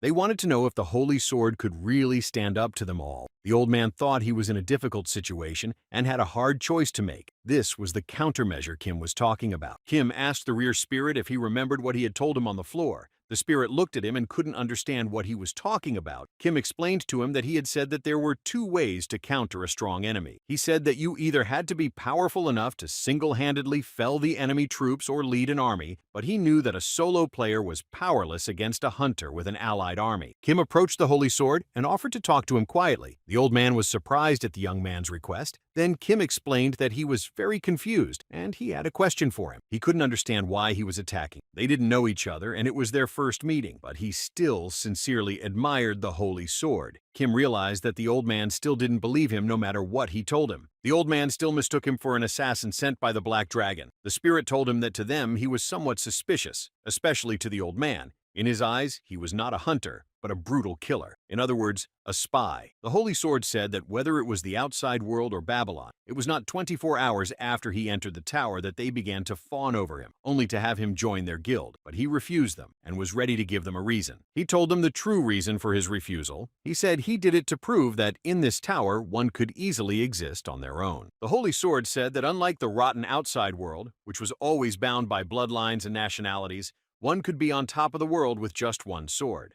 He believed that one could only succeed with one's talent and skills, and he wanted to show everyone that hope. But what the guild leaders were doing in the meantime, he thought they were no better than the rotten outside world. The Black Witch angrily replied to him that he was judging others without knowing anything. One was so outstanding, that was why he lived alone. But if the old man had reached out to them in advance, many hunters would be alive. The poisonous serpent also lost his temper and shouted at him that he was the only one who didn't come to the floor sweep, and it was the same with the floors too. He said that if the old man had been with them, the damage would have been cut in half. The Countess added that if he had helped with the connections outside, there would be less problems with food and the current system would be much more stable. If he thought they were rotten, he was an irresponsible little kid to them. They continued to express to him what they had wanted to say long ago. The Black Witch said that if he was a number, then he could show responsibility appropriate to the number. But suddenly the old man shouted for them to shut up. He had listened enough. He told them that they were already such big children but still kept crying. He said that he was nothing to them and angrily asked them to get out, or else he would clear his path with his sword. The rear spirit was delighted at the old man's words. He said he was his true apprentice. Kim was surprised that the old man wanted to fight here where there was only a man, while the other characters agreed and fought together for the defense of their country. The Black Witch turned to him and said that this conversation didn't concern him in any way and that things were much more serious than he could have imagined. Kim replied that he knew that, and he understood something. Kim said they were all called hunters, so he asked, why don't they clear the floor first? He didn't see the point in pointing fingers at each other. He didn't think they were any worse than non-player characters. He looked at the Holy Sword carefully and said they needed help, even though they were just non-player characters. But right now, their country was in danger of being destroyed. Kim said that they were here trying their best to be warriors called into the Empire. He told them that a warrior was a person who could handle what others couldn't handle. He asked them to focus and deal with the remaining scene. The Holy Knight, putting her sword away, said that Kim was right, and that she didn't know what bad things Kim could have done to the old man. But she knew for sure that now was not the time to fight each other. She decided to sacrifice one secret of hers for everyone to see. She opened the skill window, and everyone saw that she had the lie detector skill. This meant that she was impossible to fool. The Holy Knight said that she had a skill that detected her opponent's lies. She added that she was saying without exaggeration that she had reached the rank of Deputy Guild Leader with the help of this particular skill. She directly addressed the Holy Sword and the hunter, Kim Kong-ja, and said that if they believed her, she could provide them with a guarantee of the truth or falsity of their statement here and now. The Holy Knight said that doubt was a poison that consumed a person and the truth was the antidote. Kim thought this was his perfect chance. She added that it was at least an opportunity for their cooperation on the floor. Kim thought that the suspicion that came from a skill could be extinguished by another skill. He raised his hand and agreed to take the lie detector so that everyone would know the truth. The Holy Sword said that she was the only one here who had not harmed a single person, and so he too decided to agree and trust her. Then the Holy Knight said that it could be considered that they were both in agreement. She let the Holy Sword ask the question first. She added that she was putting her honor and the reputation of the squad of vigilantes on the line, that she would report the outcome impartially. The Holy Sword decided to ask the question that had been plaguing him. He said that he had brutally destroyed over people. He wondered if that was the case, to which Kim, with absolute calmness, replied that yes. The old man abruptly started shouting that he was the devil, and he couldn't understand how they could appoint a murderer, but he wasn't allowed to finish, and the Holy Knight informed him that it was a lie. The Holy Knight explained that Kim had just answered his question positively, and his answer was a lie.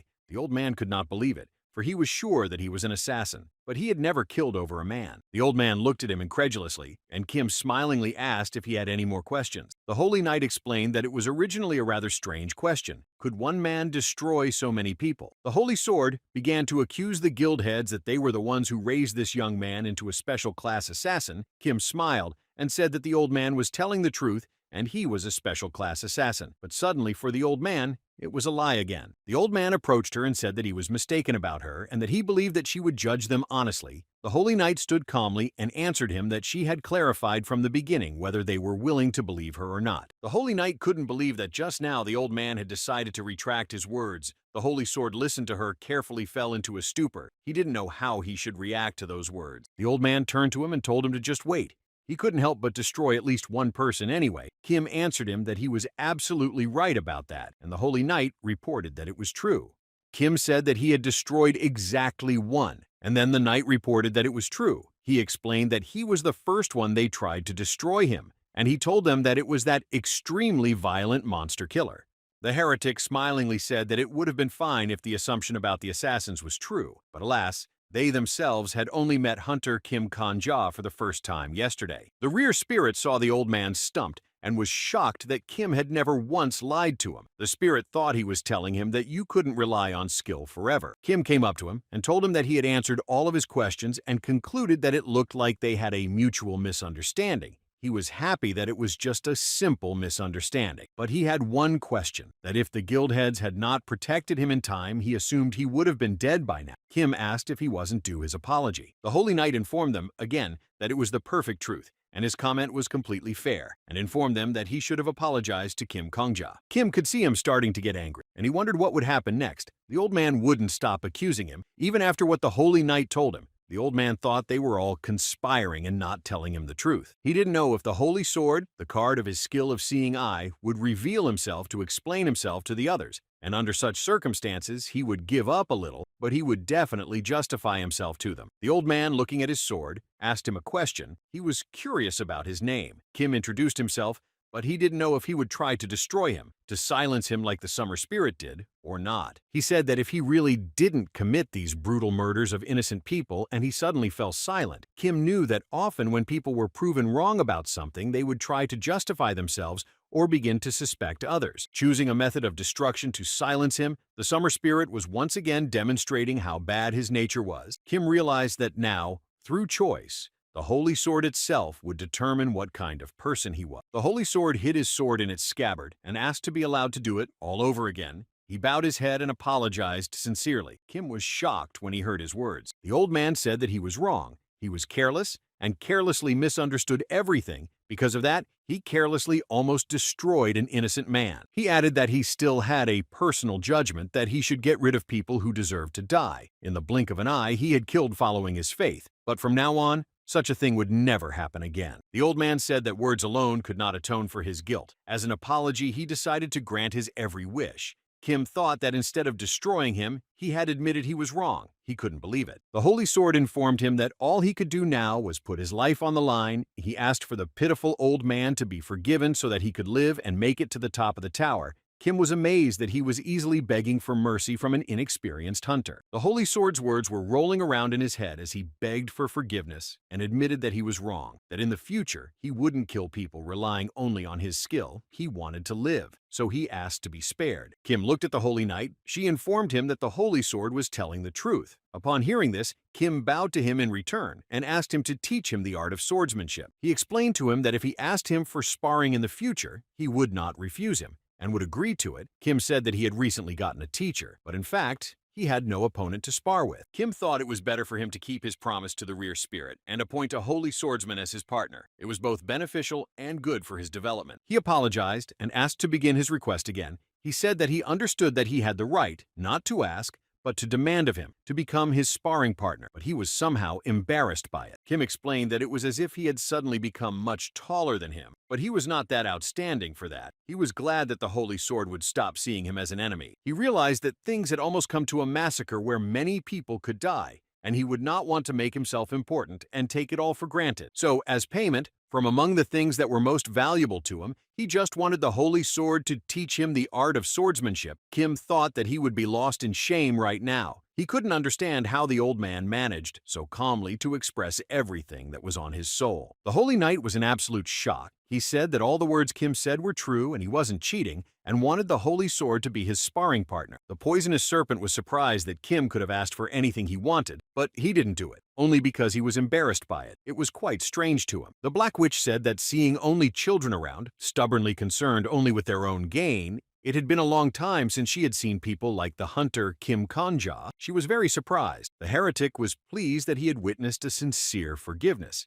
In circumstances where everyone around him was endlessly competitive, he thought that forgiveness itself was a true miracle. The Countess asked that since they had apologized and everything had ended so well, it turned out that they had wasted thousands of gold on the old man. She was not much upset about it. The Holy Sword suddenly came up to him, took him by the shoulders and said cheerfully that he was mistaken about such a kind young man. Kim looked at him and was shocked. He had never seen the old man in such a good mood.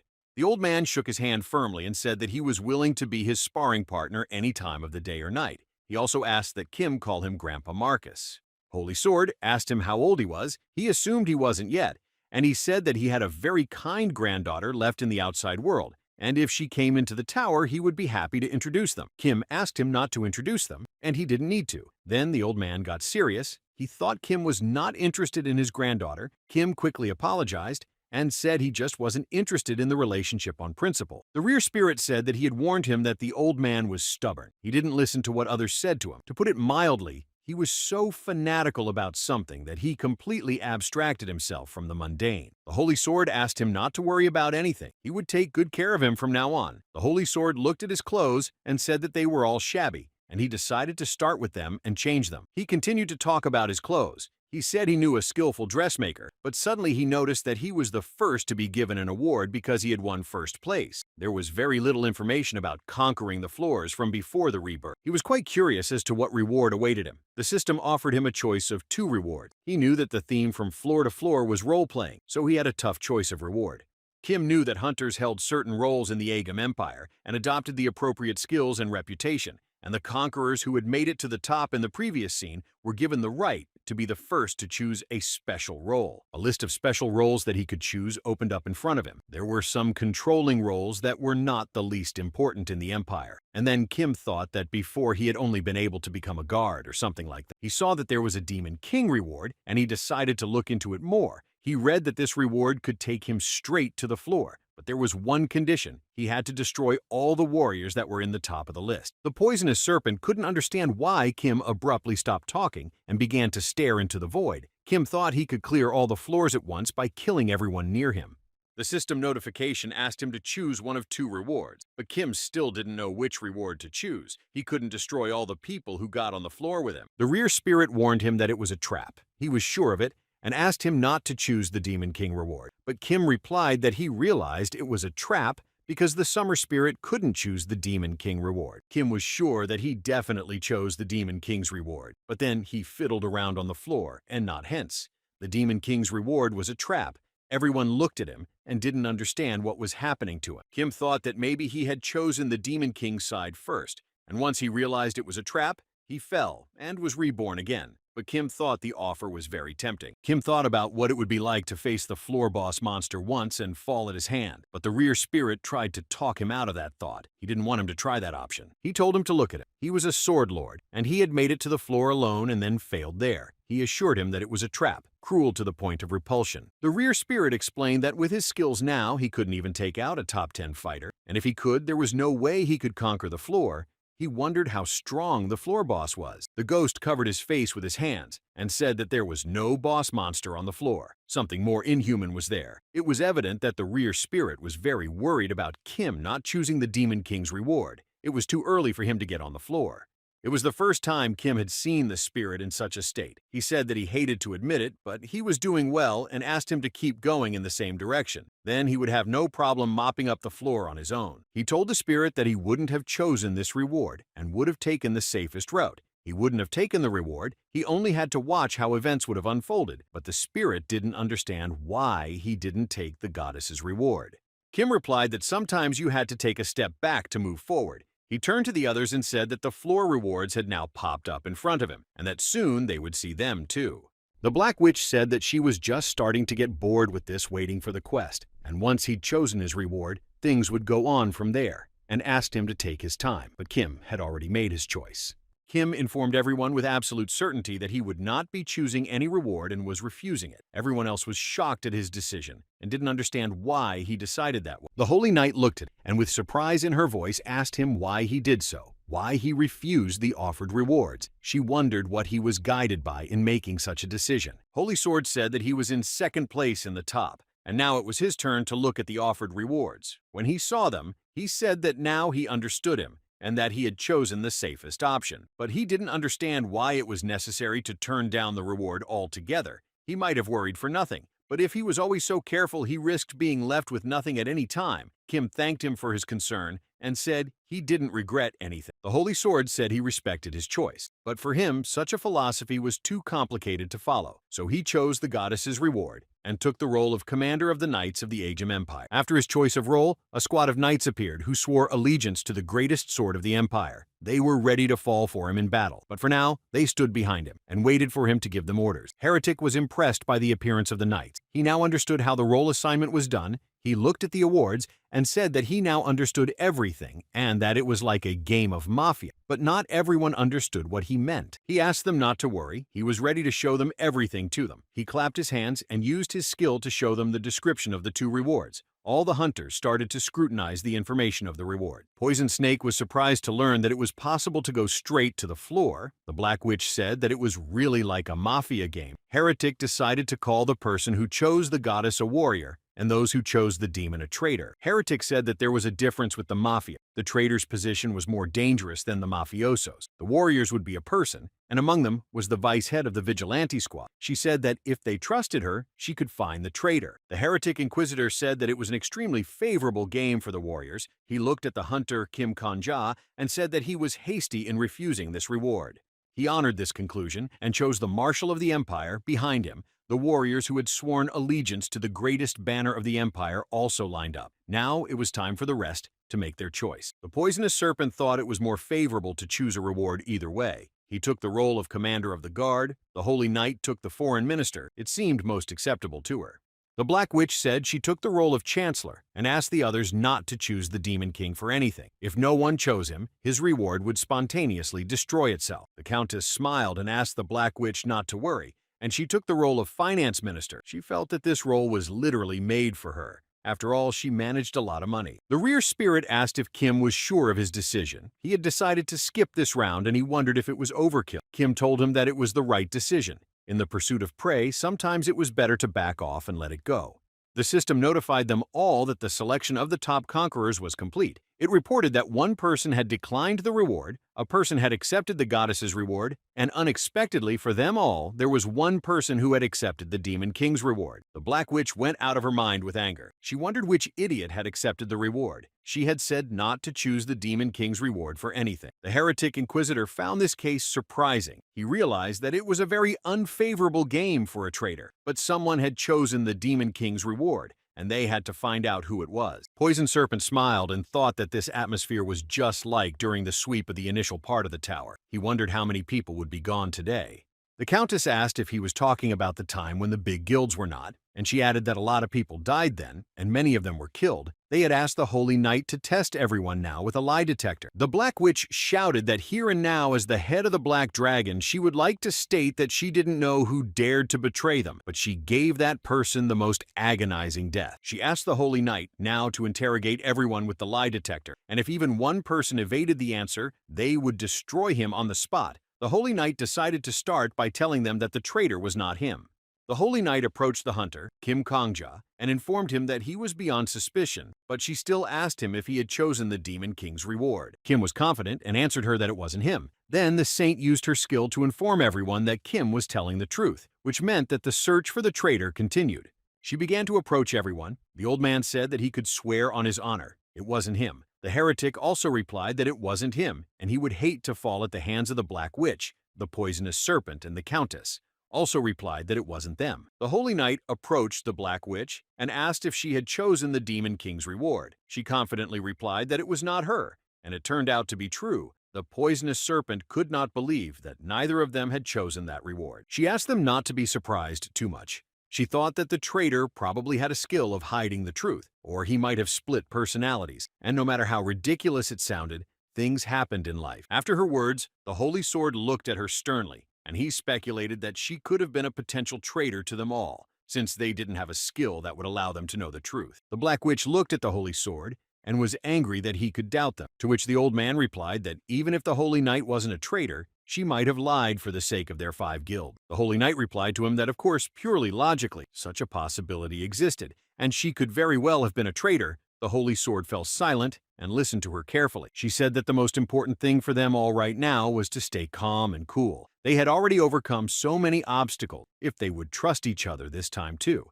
And suddenly there was a very loud laugh. The heretic inquisitor interrupted her speech. He told her that she was so innocent, and she spoke very beautifully, but trust needed too much time, which they didn't have right now. He said that it took them years for them to start being called the top 5 guilds and start cooperating. He said that it was hard for him to trust anyone not from the top 5 guilds, and looked at those who ranked last in the top. The heretic added that spending another 10 years to develop trust in other hunters was too inefficient. The Holy Knight tried to stop him and not escalate the situation.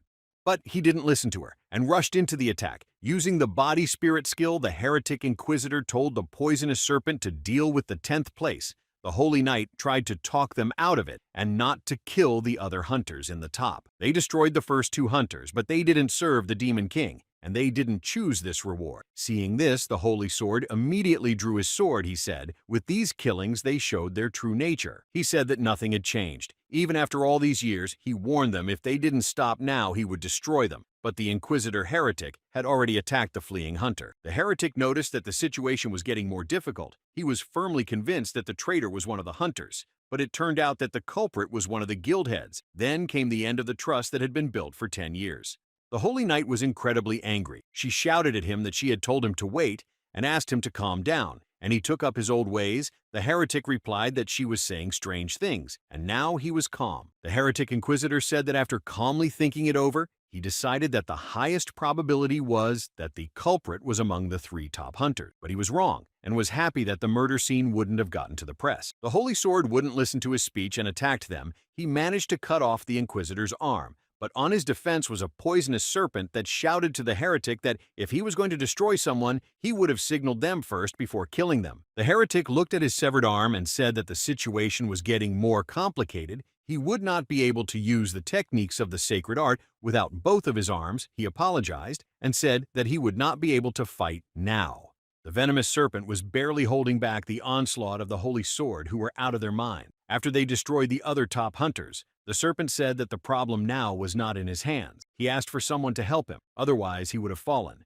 The Holy Knight looked at Kim Kongja and said that she entrusted him with full authority. She said that he alone had not accepted any of the rewards, so he alone could not be a traitor. So she asked him to stop the Holy Sword. The heretic Inquisitor began to rebuild his arm and said that under such circumstances, the majority rule was ineffective. He thought it would be better to entrust everything to a man who could in no way be a traitor. He too agreed to hand over his powers to the hunter Kim Kongja, the heretic, adding that he couldn't even trust himself until the traitor was caught. Kim turned to the spirit of the rear, saying that he had a talent for winning the hearts of psychopaths.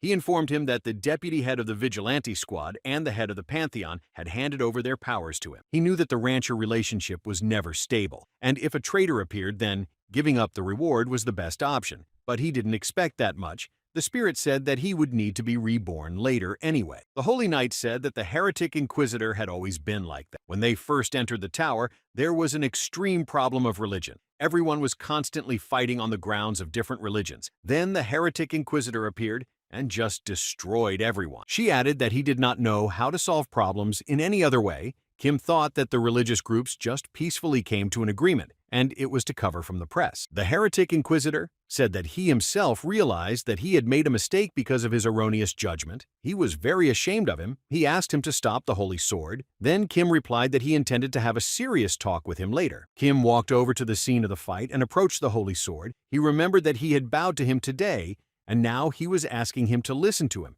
He offered to stop the fight and talk. The Holy Sword told him that there was no way he would forgive them, and his words would change nothing. All he had to do was take the sword in his hand, and they would soon all fall. He turned to him and continued that he could have destroyed them, and after they would have figured out the traitor, Kim replied that he was saying all the right things. Kim said that he would always have time to destroy them, and the Holy Sword hid his sword in its scabbard. Kim asked everyone to calm down. He didn't know who the traitor was among them, but perhaps they would never be able to figure him out. But that wasn't the most important thing right now. No one understood what he meant by that. He explained to them that they could overcome this trouble without catching the traitor. The Holy Knight asked in surprise how they could do that. After all, the fact that the traitor had chosen the Demon King's reward meant that their lives were now at risk. Kim asked them to look carefully at the description of the rewards that the heretic Inquisitor had given them all. He asked them to notice that it was written that the Demon King's core was located on the floor. He asked them to forget about his capture and execution. It was a trap. Perhaps the traitor was now trembling with terror in the back of his mind. It could be that the system had forcibly imposed the role of traitor on someone. He suggested they deal with the Demon King first. Kim said that if the king disappeared, then his reward would disappear too. No matter what challenge the tower came up with, the solution would always be simple. Then he suggested that they all go up to the floor and smash the Demon King's core. Once they reached the floor, the system notified that they had been granted the floor quest. They noticed that there was a strange red rain outside the window, causing the soldiers to panic. Poison Snake couldn't understand what had suddenly happened to the soldiers and where their commanders were. He was sure it was all a production, but he didn't understand why the non-player characters were acting like this. And then Kim replied that the quest had begun. Kim moved closer to the window to see what was happening. He drew his sword and fended off his surprise attack. Kim realized that the Demon King of Autumn Rain had now shown himself. He saw a huge monster that knew about their arrival. The monster said they were pathetic lowlifes. He doubted that people summoned from another world could defend the Empire. The monster said they could call for help from other humans. How many they needed, thousands or millions. It didn't matter. They were just humans like them. He thought humans were stupid. The Demon King thought they were creatures that humans didn't count as humans. Kim opened the map and looked at the location of the monster army. Kim saw that there were a lot of them. He told them that they would all be consumed by their evil. The system notified them that their goal was to protect the Empire from the Monster King, but because he appeared too far away, he was weakened. Kim looked at everyone and said, that was why he was saying that now was not the time to fight with each other, Poison Snake. Said that it was pointless, and this quest was designed from the beginning to fail. Poisonous Serpent thought that there was training before the tower floor, and now the difference in the difficulty of the quest was great. Kim asked to calm down, and added that they should be able to handle it. The tower didn't give impossible quests. Kim said that they were not exactly simple hunters here, and pointed to the soldiers who were lying on the floor in terror. He asked them not to forget their chosen roles. Now they had to lead the soldiers into battle. He explained to them that they couldn't go through this scene just as hunters. He asked to inspire the non-player characters. They had to start commanding them. He asked to lead them to the battlefield, treating them like human beings. Kim looked at the Holy Sword and said, he was their commander. He asked, would a country where the commander and the head of the guard crossed swords be able to defend itself against an enemy from outside? They had been given leadership role, and now it was time to fulfill their duty. He turned to the foreign minister and said there was an audience hall here, but the emperor was nowhere to be seen. He asked to find the emperor along with the officials, but he warned that commanding non-player characters without a head would be difficult. Kim told the heretic that he disliked hunters like him and that they would clash at some point. However, he couldn't lose the marshal. The heretic replied that he liked him more and more. Kim then asked him to listen to his orders in silence. He told him that the knights of the fortress wall were terrified of the army right in front of them. The marshal was to personally climb the fortress wall and calm the knights. Kim told him to protect the fortress wall at all costs. If they broke through it, they would lose. The heretic replied that he had never broken his promises so far. He would protect the capital, even with the value of his life. He saw everyone start to play their roles. They tried to calm the knights down very quickly and stand in defense of the Empire. Kim decided that he would go to the monster first. The head of the Black Dragon stopped outside. Kim was surprised to see the witch in front of him. She had asked to be called the head of the Black Dragon because she absolutely hated her nickname, but it didn't matter now. He wondered how she got here. She replied that it was her instant movement skill. If a place came within her field of view, she could move there. The spirit wanted Kim to fall at her hand and gain this useful skill. They ran, and Kim asked her if she could move quickly. Then what was she doing here, and why didn't she go to the castle wall right away? She replied that she had come to take him away. She explained that she saw on the floor that he had a sword that affected non-player characters. She didn't know what it was, but with it, you could their fighting spirit. The person the knights on the wall needed now was him, not her. The Black Witch asked to take her hand. He needed to clearly say that he was moving with her, or she wouldn't be able to move him. It was a condition of the skill. Kim thought that such information about the skill had to be kept secret. She looked at him and said that she was the chancellor of the empire and she couldn't hide the information. While defending her country, she said it didn't make a difference, even if he did it superficially, and asked him to agree faster. They held hands, and Kim said he agreed to use the Black Dragon head skill. They were about to jump off the wall, and at the last moment she used move, but she said there was another condition, but more about that later. The non-game characters were no different from real people. Even if they looked like optical illusions, their fear was not. They were scared like real people, and they needed to be reassured and encouraged. Kim and the head of the Black Dragon found themselves on the fortress wall, where they saw the knights enveloped in fear. Kim thanked her for moving them and started to think about where to start. But the Black Witch asked him to wait a bit. She said that she couldn't leave and show the younger ones her obscene appearance. She turned to the knights, shouting to them to get up.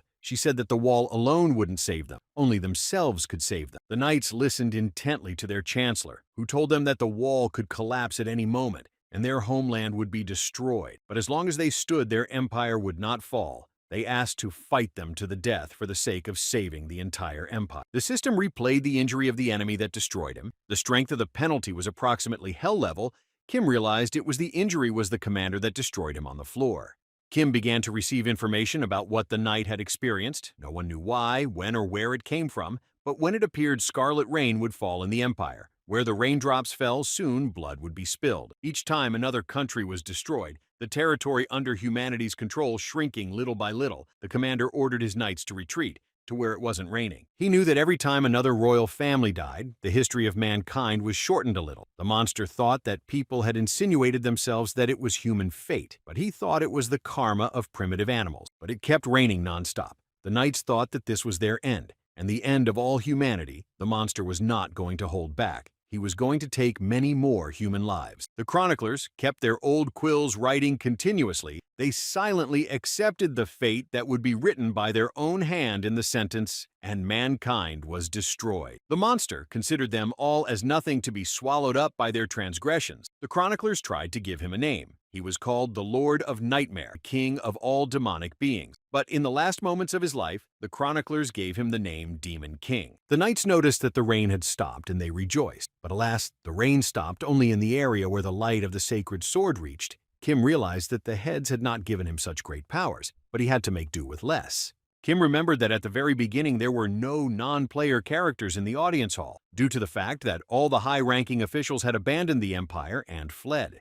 The knights decided that the goddess had abandoned them, and that was why the tower was chosen as the stage of the empire, just as the 10th floor of the manor was chosen as the stage of the 10th floor, which had become the grave of the children. The Black Witch shouted for the knights of the empire to rise and stop shaking with fear, and the knights began to rise. They could not stand in front of the chancellor inappropriately. She exhaled heavily, and they heard the knights being given the command to raise their spears. Kim looked at her in surprise. Then the witch asked what that look was. She thought he was so impressed by the Ukrainian's speech that he didn't say a word. She explained her speech by saying that there were many Reds in her country, and she couldn't stand the communists. But they were excellent orators, and there was something to learn from them. The Black Witch asked him what he planned to do now. She understood that they needed to hold the fortress wall first. Kim confirmed that was one of the assignments. Kim thought that with the S-class skill, the black dragon heads moving could help him get there faster. But even if he moved there, he would instantly be surrounded by monsters. He needed to balance his strength with the monster. He said that as long as the knights were holding out, he should have led the hunters. Then they wouldn't be able to be pushed back. And if the Demon King called for more monsters to forcefully breach the castle wall, and he fell silent, the witch wanted to know what would happen then. Kim, with absolute certainty, asked her to carry her straight to the Demon King. She answered him that it sounded like a suicide mission. She thought he was about to fall. He understood that her doubts were natural. However, to him, doom didn't mean defeat. He informed her that he was going to defeat the monster, and that he had a few hidden skills too, and asked her to just trust him. The Black Witch remembered that he said that all hunters had a secret. She wished him that his blade was sharp enough to pierce through this boss's armor. The monster suddenly said that it was a funny game the goddess had played, so ridiculous that it couldn't even be called death-defying recklessness. He didn't see how the light was of any use to those who couldn't even taste the fruits of tomorrow's harvest. He thought that she was protecting these insignificant people. She could be like them herself. If that was the case, then he was going to show them his light. He got up and was going to attack them with his huge sword that stretched into the sky. He launched an attack after which many knights were destroyed. The attack was so powerful that it was able to destroy a building in which one hunter died, and it was known that the hunter was not in the service of the Demon King. The Black Witch said there was an audience hall, a holy sword, a heretic inquisitor, and a poisonous serpent. They all led the troops away. The Holy Knight was looking for the Emperor. Only the Countess could stay there. She was not a traitor and died first. Kim was shocked that the Countess had fallen. He realized that without her, the connection to the outside world would have been broken. The Black Witch, with sadness in her voice, said it wasn't that important now. The Black Witch said that they needed to focus on the one in front of them. Even if he was the Demon King, he couldn't attack them endlessly. She told him that they needed to go to the defense of the fallen castle gates. Kim informed her that the Demon King's army had changed formation. The Black Witch assumed that they wanted to break through, to which Kim replied that he had thought of that too. They took up arms again, and the head of the Black Dragon used the move skill. They needed to get as close to him as possible, and they went to the front of the line. Kim thought that here he had no allied army to protect him. The rear spirit told him that it would be great if he managed to hold out for seconds, but he would need to hold out alone. The rear spirit told him to win this war. He had to become the hope of the human race. It didn't matter how many seconds he would last. It was important to demonstrate how he single-handedly held off these monsters. He explained that a man who lived for seconds would not be called a hero, at a time when seconds mattered to everyone. The one who gave them seconds was the real hero. Kim drank a miracle potion so that all the monsters would be slowed down for him so he could destroy them safely. He knew he had to buy time and become a hero. The spirit said that now was the time to practice wielding the sword. The spirit told him what he needed to do. It told him to tread carefully with his back foot. The front foot stepped all over and he needed to look ahead of himself. Kim obediently did everything the spirit told him to do.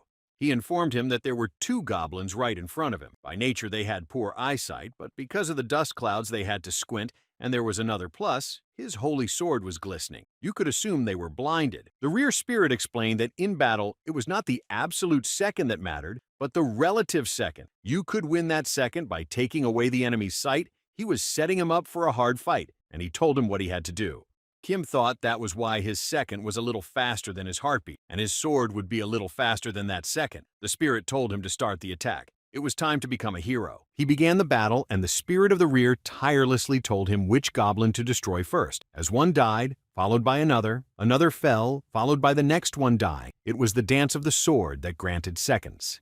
The spirit of the rear told him not to swing the sword too much. He needed to connect the blow with the blow, as it was with music. If the notes went down, it was only to rise afterward. Fencing was a battle against time. An inept fighter wouldn't last a second in a dominant position. One wrong move, and it was over, but a more experienced warrior would be able to suppress opponents for about 5 seconds. The rear spirit knew that if you destroyed one, you had to look for the next target. You had to make the most of every second. A sword master had to live the fight. When you invested in every second, that was real life. Kim found himself facing a huge orc who was about to attack him with his huge sword. And then one question arose in his mind. Why did the tower give an EX-level skill to such a psychopath? He realized that it didn't necessarily have to be someone awesome. If this skill had gone to someone more or less normal, it would have been much better. But why did it go to such a psychopath? Kim killed enemies, thinking that it was impossible to pass the tower. Someone like a summer spirit. It was necessary to be like him if he wanted to get to the top. But Kim was sure that he could conquer a floor instead of a summer spirit, after which he would conquer a floor and a floor. He had no doubt that he would be able to reach the 100th floor. After his words, the system notified him that he had earned even more recognition. He had managed to increase his level. He now had a D rank. The rear spirit congratulated him and said that he had managed to last second. The holy sword came to his aid. He said he was incredible and gave his full name. Kim thought it was the second time a top-ranked hunter had given him his full name. Kim realized that they were two completely different names and two different people, and he now realized that he had been able to do something that he would not have been able to do the first time he had given his full name in return. The Holy Sword offered him to fight together. Kim knew that the Holy Sword was #1 in the top hunters. He was the commander of the Empire, and he really wanted them to fight together. The heretic Inquisitor apologized for being late and said that he could have come a little faster, but leading an army was proving to be no easy task. He thanked Kim for buying him time and said that they would use it now. The heretic turned around and gave his marshals orders. He ordered them to slaughter every monster that would get in their way. They had to protect their empire. He ordered them not to retreat and move forward. Kim thought with a single thought beating frantically in his head. Only forward. He was joined by a venomous serpent who informed him that he was delayed because he was leading not only the guards, but also the guild members. The venomous serpent said excitedly that now he knew why they were called the Gate of 1,000 Faceless Ones. But he noticed that Kim wasn't listening to him and was absorbed in the battle. He said his name was Leofan. He realized he hadn't heard him, but he didn't care. He had recently saved his life in the audience hall. He was the head of the 1,000 Faceless Gates, and he would be rewarded for his bravery. The poisonous serpent asked him to look only forward. He would take care of his left side. It was the best thanks he could give. He said those at his right hand had never died yet. The Holy Knight arrived at the battlefield and reported that she had found the Emperor, but he had committed suicide by poisoning himself. The Holy Sword replied that everything was fine, and now it was better for them to fight all together than waste time gathering an army. The Holy Sword asked the Holy Knight not to interfere with the hunter Kim Kongja's fight. Time was like gold to him now, and he was literally reveling in it. The Demon King said that they had only won a fraction of time, and immediately became proud of themselves, thinking that they had power over time. He informed them that their patroness had weakened, and that their god was no longer in the empire. He wanted to know what they would now hope their own strength would be enough for. He wondered what they could prove by it. Now he wanted them to show all they were capable. The Black Witch heard herself being asked to quickly pick up her mirrors, to which she replied that she knew what she had to do, and that she had missed him once, but he would definitely get off so easily the second time. She picked up the mirrors and applied a skill to confuse the monster. She summoned the holy sword and the poisonous serpent. She was ready now to move them all to the Demon King and asked them to stick with her. The Black Witch called out to the only one left. She held out her hand and yelled for Kim to grab onto it or they would leave without him. But he walked confidently towards the monster and knew that pretty soon it would all be gone and they would forget what had happened. The rear spirit looked at him and said it was time to go catch the monster boss. Kim knew it wouldn't disappear even if they wouldn't remember anything. He needed to fight the Demon King. Kim looked at her and smiled and replied that it was time to go. He realized that they might not have remembered that there was one killed on the floor and a soul killed on the floor that had been here. He thought that the problem wouldn't have been solved by just going back. Kim thought that he had already gotten a little stronger, and so he knew he would do a little better next time. The Black Witch had started moving. The monster had seen this and thought them busy that the goddess warriors had come to him. The Demon King said they recognized there was a traitor in their midst, but still desperately trusted each other. Tying the rags torn to shreds, Kim let go of the witch's hand. He wasn't about to leave with them. Kim apologized to them for his act and said they would see each other in the next life. Though they would not remember what happened today, the monster thought he had come to destroy him, but Kim replied that he had come to fall by his hand. The monster destroyed him, and after his death he was curious about something else, along with why the tower gave such power to a summer spirit, why it gave such a chance to a lowlife like him. Perhaps the tower was disappointed in the hunters. The rear spirit informed him that he had looked at all the skills available to him and could read them to him. Kim gladly accepted his offer, and the spirit told him to listen carefully. Kim thought that the summer spirit had definitely broken the stage of the floor. He wondered if the tower might regret it. He knew that all floors had a hidden quest, and the floor was no exception. He listened carefully to all the information the spirit read to him. Kim took his time choosing a skill. He looked at the cards and answered the spirit that there were 3 skills that appealed to him the most. Kim reached out to take the skill, and the spirit asked him if he was sure of his choice because the spirit doubted his choice. Then Kim replied that this skill had to be suitable for a floor sweep. The spirit replied that the decision was up to him, but he had no idea what he was thinking. Kim replied that he was all figured out in time. Kim asked him if he knew the routine of the holy sword, to which the rear spirit replied that naturally he did. He told him that the old man had every day planned out from morning to night. Kim asked him to tell him about his evening schedule. He said he might need it. Kim completed the skill selection and went back an hour. He realized that he could have looked up what kind of injury the Demon King had, but he decided to talk about it a little later. He came back as he was already leaving the cafe, having beaten all the guild heads in the cards. He remembered that they had no problems with the floor, but the Demon King was waiting for them on the floor. The Black Witch noticed that there was something wrong with him. He asked him if he was all right. He was all pale. She thought he wasn't feeling well. Kim smilingly replied that he was fine. He just thought they were all so amazing, and he still couldn't believe they were all here. He felt like he was in some other world. He replied to the Black Witch that he knew what was waiting for them on the floor, and what would be there. He added that more than that, he even knew the content of the quest that awaited them. Kim rushed to tell where he got this information from. He explained that he was given this information for clearing the floor. The guild heads asked if they could hope that he would be willing to share the information with them. He smiled and replied that he would share the information with them, but he had one condition. They had to promise to fulfill one day, one of his every request. Kim added that if the request seemed impossible, they could refuse it.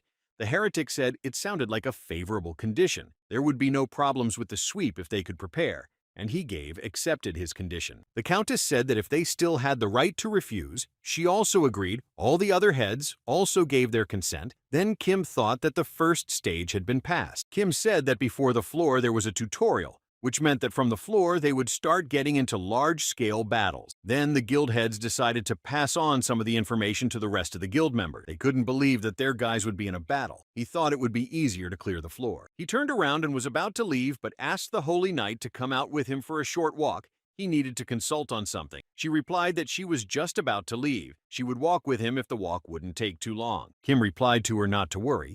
He would be fine with half an hour. The Holy Knight smiled and replied that she didn't mind and could consider it a date. They walked down the street, and Kim could hear people around him saying that, judging by the fact that there was still no announcement, a nameless newcomer had awakened, and some people were dreaming of mopping up some floor on their own. People were amazed that there was still no information on who had cleared the floor. Kim heard the spirit of the rear tell him he was coming, and asked him not to turn around. The spirit said that he wouldn't have realized anything anyway. The old man had a stealth skill. Kim noticed how hard he was following him. He remembered that there was something that had made him uncomfortable last round. He thought that if he dispelled the misunderstanding of the holy sword on the floor, it would be too late. He figured he should have done it in advance of going up to the tower. Kim realized that the old man had an extremely bad relationship with the guild head, and if he pointed his sword at him, he would defy them. There was also the problem of finding the traitor. All of this could lead to failure. The Holy Knight asked where they were going. She said there were only slums up ahead, to which Kim replied with a smile that he would like to show her one store that she would like. Kim decided to fetch the Holy Sword. He deliberately caught his eye by checking the schedule he had received from the Spirit of the Rear, and the Holy Sword immediately started chasing him. The Holy Knight was surprised when Kim told her about the store, but she had no idea what exactly Kim had taken her for. He said it was run by an unknown pharmacist, but she had a real talent. Kim said that all she had to do was advertise and she would be hit with a wave of success.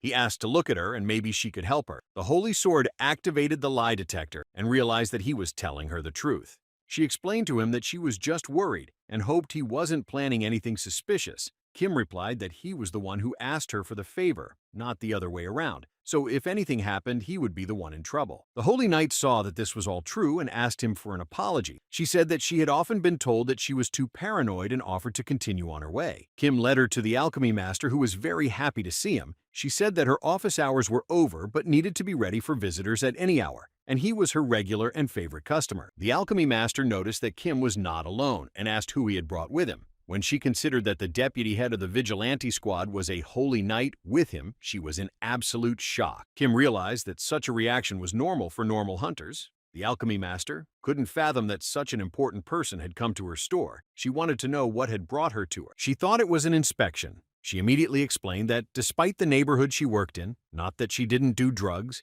she didn't even create the most gram of bad medicine. She said that she lived according to her conscience and would continue to live like that. The Holy Knight looked at her carefully. Kim noticed that she had activated the lie detector again. Everything she said was true, but it only made her more confused. Kim approached her and told her not to worry. He hadn't brought her in for an inspection. He knew she was very talented and kind, but the alchemy master wondered why they had come to her then. He explained to her that the pace of the trade was completely out of line with her skill level. He was very sorry that this was happening, so he wanted to introduce her to the Holy Knight. Kim asked to give the Holy Knight a sample of the potion. He thought that suddenly a contract would work out. If she liked the effects of the medicine, if vigilantes were added to her clientele, then she would definitely feel better. The alchemy master cried at his words. She considered him her angel. He had helped her when her store had almost been sold and had placed a large order with her, and now he was also helping her with connections. She wondered how she could repay him for such kindness. Kim heard the Holy Sword walk into the store. He immediately asked everyone out except Kim. He said he needed to talk to him. The Holy Knight asked him what he was doing in a place like this, to which the old man replied menacingly that she was so young and she was already having trouble hearing. He told her to get out of the way. He had business with a young lad. The Holy Knight replied that he was quite rude, but she asked what business he had with it. The old man again asked her to get out of his way, to which she replied that she could not do so even if he repeated it 100 times. She informed him that hunter Kim Kanja had officially joined the 5 guilds. Attacking him was equivalent to declaring war on them. She didn't know what she was up to, but warned him that she wouldn't stay away. The Holy Sword realized that the guilds were indeed involved in this. It only meant that he was indeed an infiltrator. The Holy Knight stopped understanding what was being talked about at all. The Holy Knight replied to the old man that she knew from some number of reports that from time to time he had been hunting people. The squad of vigilantes didn't react as they chose to stay out of his personal affairs, but it was impertinent to settle matters in front of her personally. She added that she would have risked her life to stop him. The old man asked if she was sure she would have been able to stop him. The Holy Knight replied that she would have fought him hard and die. The Holy Knight warned him that once he destroyed her, he would become a lowly soul killer who destroyed an innocent man, and if he wanted to spend the rest of his days branded a murderer, he could restrain himself. Kim recognized the Holy Sword's weakness from the last round. He was weak to innocent people, so he took the only pure person from the guilds with him. According to the old man's morals, she had 0 kills and was a true saint. The alchemy master stood up for him and said that she didn't understand what was wrong, but this young man was her benefactor. Babylon didn't have the same laws as the outside world, but even though he was a holy sword, she couldn't let him touch her client. She told him that a few days ago, she herself had gotten into trouble from the bandits. She apologized to him and asked him to leave her store. She had officially demanded this as its owner. Kim realized that such people were no match for the Holy Sword in power. However, only such holy people could stop him. The Holy Knight said that if he wanted to fall into the sewer, she was happy to oblige. The old man stashed his blade in his scabbard and turned around and headed for the exit. He said he would deal with him, but not today. Kim thought that was very good, and that the condition of the second point had been met. Kim went out after him and shouted that he would wait for him tomorrow at noon on the wasteland north of the city. He could go there. He might not. He would wait for him there alone. But if he wanted to find out what kind of man he was, then by all means he had to come. The Holy Knight thought that they were lucky, and the meeting with the soul sucker was not under a moonlit night. Kim asked if he was famous as a soul sucker, but she said he wasn't, but at least the 5 guilds knew about it. She said that his daughter, along with his son-in-law Pally at the hands of an assassin back when he was still living in the outside world, this old man basically didn't talk about himself, so she herself didn't know all the details of his life. The Holy Knight thought that maybe that was why he had a short conversation with the assassins. But there was no proof, so it was just an inference from outside observation, and added that the whole conversation was a secret. The spirit of the rear confirmed her words. He remembered that an old man had told him about it, and that his grandson and granddaughter had miraculously survived. Kim wondered why he hadn't told him about it before, to which the spirit replied that he hadn't asked. The Holy Knight said that she understood his feelings to a certain extent. She said that she had met some of the most despicable murderers while working in the vigilante squad. She had thought, more than once, whether they deserved to live. And sometimes she wanted to destroy some of the criminals herself. She turned and added that the heads of the 5 guilds knew each other's stories. He had become their companion, so he would have gradually familiarized himself with them. But there were places in those stories that smelled rotten, and she didn't know how he would react to that. The Holy Knight smiled and said that they were getting off topic altogether. She asked how much the potions cost here. The vigilante squad was perpetually short of funds, so they wouldn't be able to afford too high a price. The next day, Kim arrived at the appointed time before the next floor opened. The atmosphere reminded him a lot of the last round, except for one thing, and it had nothing to do with him. The old man was surprised that he actually showed up, but it made sense. It would be strange if a guy who had slaughtered so many people wasn't confident. Kim told the old man that he wanted to tell him something important. He knew why he wanted to destroy him. The old man thought that he really had a guilty conscience, and that he knew his own sin. He said that he wanted to destroy him because of his skill as a sleuth. The Holy Sword was shocked that he knew about him, but didn't understand how he could know. Kim calmly asked him to believe what he was about to tell him. Kim knew that every man had his own truth, and in the case of the Holy Sword, it was a skill. The old man lived his truth, and that truth was literally his whole life. He realized that convincing the Holy Sword to renounce the life he had had so far was incredibly difficult, but it was enough for him to put his life on the line in return. Kim told the old man that he was a fortune teller, much to the old man's surprise. Kim explained that, to be more precise, he had a skill like prediction. Because of this skill, he was aware of the fact that he had the eyesight of a sleuth. Next, he would try to destroy him, and Kim would ask why he had to fall. He said that after that, the old man would tell him that the skill told him that over Kim's head was the number of people killed. But suddenly the old man interrupted him. He hid his hand behind his back and asked him to guess. The Holy Sword told him to guess how many fingers he was now showing with his left hand. If he was a fortune teller, it would be easy for him. Kim thought he thought so. It would lead to something like this. The old man said that if he didn't guess, he would destroy him for daring to lie to him. But Kim didn't listen to the old man. He drew his blade and thought that everything was as it was supposed to be. Then he destroyed himself and was reborn again. Kim told the old man that now he would hide his left hand behind his back, and wanted to order him to guess how many fingers he was showing. He thought that if he was a fortune teller, it would be easy for him to do so. He asked the old man to believe him he wasn't lying about his skill. Destroying him here and now was the easiest thing to do, but without him, it would be impossible to safely sweep the floor scene. The old man asked him to wait. The Holy Sword stopped him and said that it wasn't enough. He might not possess foresight but clairvoyance, or mind reading. Where was the guarantee that he was in fact a soothsayer? Kim supposed that falling once would not be enough. He destroyed himself again, and again the old man said it wasn't enough. He was asking for proof that he had no other tricks. Kim realized that changing even one person's mind was difficult, especially if that person was an old man who had made it to the top of a certain hierarchy. Kim said he couldn't fall here. There would be countless victims on the floor stage. Kim died time after time. Hoping to convince the old man, he asked him to believe in his skill. He was determined that since he needed to test him, he would fall as many times as it took for him to finally trust him. He decided that even if it took him a week or half a month, he would definitely get him to believe him. Kim realized that his demise was longer than his life. Kim explained to him that he didn't say he was innocent, and he didn't ask to be untouched for eternity. He asked to be untouched for only days. He said after that time, he would decide for himself if he deserved eternal rest or not. The Holy Sword, looking at him, said that he still didn't believe him. Then Kim decided that now was the time for the final blow, and after that, he would definitely accept his offer. Kim said that in the future, he would say a few words to him and inform him that if he said them, he would believe that he was actually a soothsayer. The Holy Sword wanted to know what those words were, and Kim replied briefly to the Lord of the Sword. He added that he himself didn't know whose nickname it was, but the old man himself said that it would be enough. The old man said that for the next 5 days he would follow him around, he would look into everything without exception. The Holy Sword said that based on his observations, he would realize whether he approached him because he was a true seer or because he truly deserved eternal rest. Kim said that was fine with him, and that was enough. Kim bowed to him and thanked him for his wise decision. He was happy that it had worked out. He had come to an agreement with the guild head. The Holy Sword wouldn't try to destroy him, and the fact that he would at least trust him for a while. He was incredibly glad that all the conditions had been adjusted to prevent the unnecessary sacrifices of the floor. Then he told the old man that they would see each other as soon as the next stage,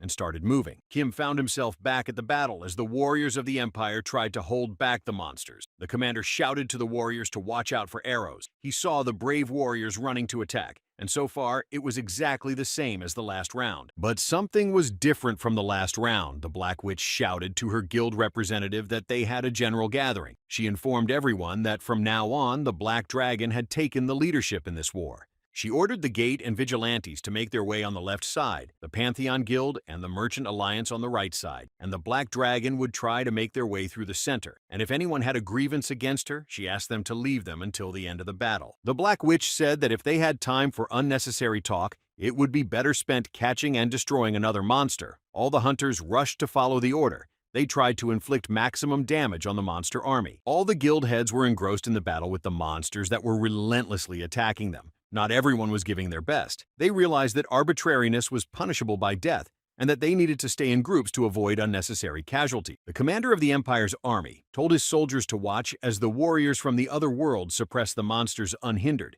He decided to encourage them and ordered the knights to follow him. The knights of the Empire rushed to the aid of the warriors from the other world. They were sure that the goddess had not abandoned them. Kim stood and watched silently. The rear spirit asked him if he was all right. He said that at this rate, he could have stayed in the shadows. The rear spirit said that he knew that Kim liked the attention the most. He thought that this way he might not lose the same importance he had in the previous round. Kim replied calmly and confidently that he had everything under control.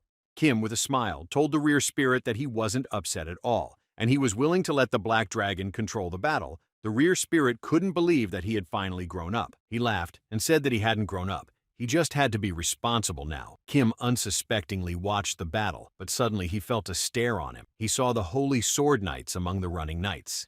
Kim turned around to find out what he was doing there and what he wanted from him, to which the old man replied in complete seriousness that he was following him. He didn't let him out of his sight for a second. The Holy Sword said that he would watch him for all 5 days and then he would decide whether to kill him or not. Kim asked in surprise that was he really going to watch him 24/7, and the old man nodded positively at it. Kim asked that shouldn't he have also been catching monsters like the other hunters? He said that the reward would be for his contribution to the battle. The old man replied that he would use the sword as needed. He listened to the Holy Swordsman and decided that he was an absolutely creepy old man. Kim thought he needed to approach the Black Witch, but he was stopped by her hunters and asked what he wanted from the guild leader. The Black Witch noticed him and said she was busy right now and asked what he wanted from her, but he only had seconds. Kim told her he had a special reward for mopping up the floor, but the head still wasn't looking at it. She was standing with her back to him, and she wasn't interested in his reward. She was involved in the battle. Kim said he got a mini-map, and he could see the entire battlefield and the location of the enemy and allied armies. The Black Witch ran up to him and took his hand. She didn't understand why he was only now coming to her with this information. She asked him to tell her where the monster boss was located. Kim answered her that he was surrounded by monsters, and it was hard to see him, but according to the map, he was somewhere nearby. Then the Black Witch asked him to repeat that he was willing to use the skill, and quickly. He repeated that he was agreeing to use the skill of the Black Dragon head. He thought that she only showed her true self when she lost her temper. The Black Witch used her instant movement skill, and they were above all the monsters, so they could get a better idea of where the boss of the monsters was. She asked where they needed to move to, and Kim showed her the location of the boss. She moved them, and they were right on top of the monster. The Black Witch wanted to know if Kim knew how to wield a sword. She wanted to destroy it as fast as possible. Kim replied that he would have the strength to destroy this monster, and he launched an attack. Kim successfully destroyed the monster boss, chopping it in half with a single attack.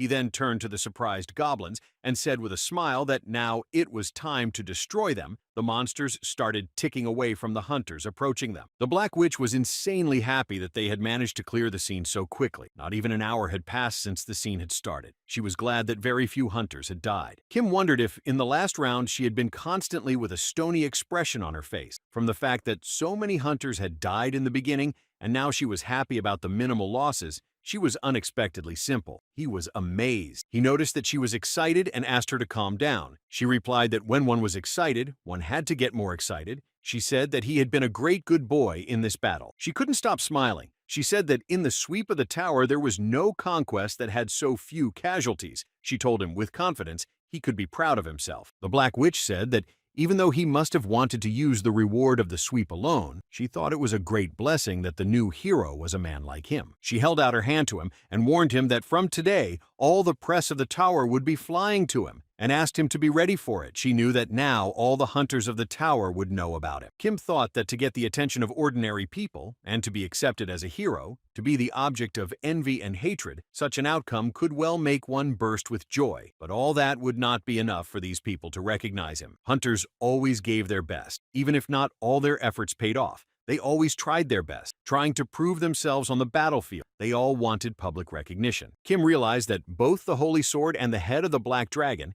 many other equally hard-working people, were more important than the rest of the people, and he wanted to live being recognized by such people. He wanted to protect them, and he didn't want to be tricked by the Demon King. He didn't want to ridicule and insult the truly diligent people. He didn't want to wear a sarcastic mask all the time. He just wanted to sincerely recognize them and be recognized by them. Kim only thought of gaining their respect without doing mean things. Even if it was his unattainable dream, he aspired to live like that. The rear spirit was happy to hear such words from his mouth.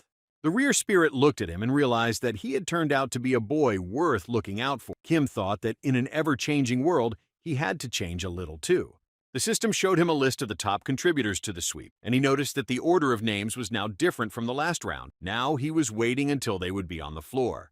The Black Witch said with a smile that with this result, they could sweep all the way down to the floor. She assumed they would have lost at least 1,000 people. She considered their start a very successful one. Kim realized that things were not as cordial as she had thought, and if nothing changed, they would suffer incredible losses on the floor that would cause them a lot of pain. He thought it would be especially painful to lose the only specialist who could handle trade relations with the outside world, and then they would lose not thousands of people, but many more. So Kim decided that he had to take the main role in mopping up the floor and fighting the Demon King. When they moved, the Black Witch said that she hadn't expected that they could have ended up in a place like this.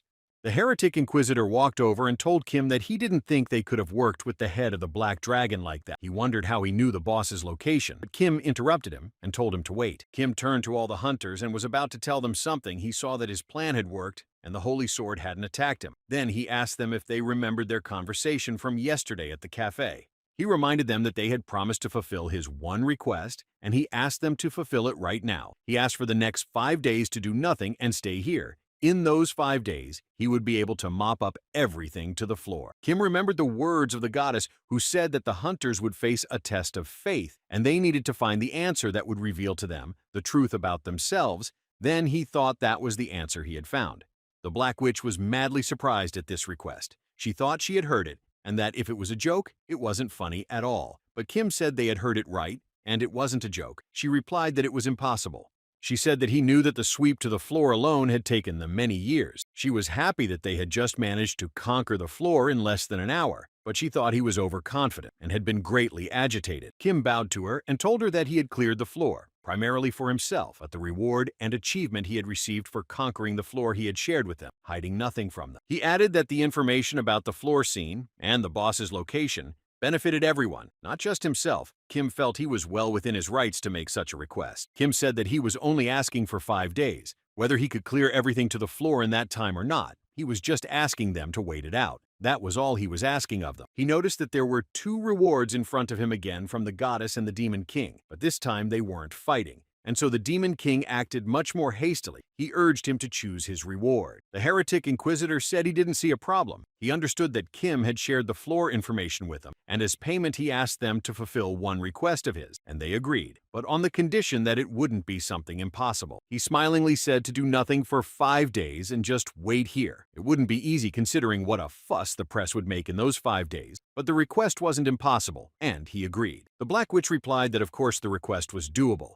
but the heretic inquisitor didn't let her finish her sentence and said that a deal was a deal, and they would have to honor his request, and she agreed. The poisonous serpent, having no idea what he was going to do, similarly agreed. The Countess thought he was asking for it because he had a plan and also gave her consent. The Holy Knight promised him 5 days' silence. The Holy Sword stood by and listened to their conversation, but when all the guild heads agreed to the 5-day pause, he said that he hadn't made any promises to him. He had made an agreement with him about something completely different. He didn't see the point of fulfilling his other request. He said that if he went to sweep the floor, he would follow him as per their agreement. Kim thought that he had planned to defeat the Demon King alone, but it would be safer with the old man, and he wasn't going to refuse his help. Kim turned to all the guild heads and hunters. He asked them to listen to him. He thanked them for honoring his request. Then he turned around and headed for the exit, telling them that they would see him in days. Upon leaving the Great Hall, the rear spirit noticed something unusual. He asked him why all the non-player characters froze, to which Kim calmly replied that they froze because the quest had not yet begun. Holy Sword couldn't understand what Kim meant. Then he explained that none of the hunters had chosen their role, and that there was no chancellor or admiral in the Empire. Placing them with hunters started the quest from the floor. Kim explained that it was related to the quest that was given upon entering the floor stage. Perhaps that was the correct order. He couldn't understand why last time on the floor the issuing of the quest wasn't delayed much. He remembered that the quest only opened after the roles were sorted out. This meant that if they hadn't chosen roles, the quest wouldn't have started either.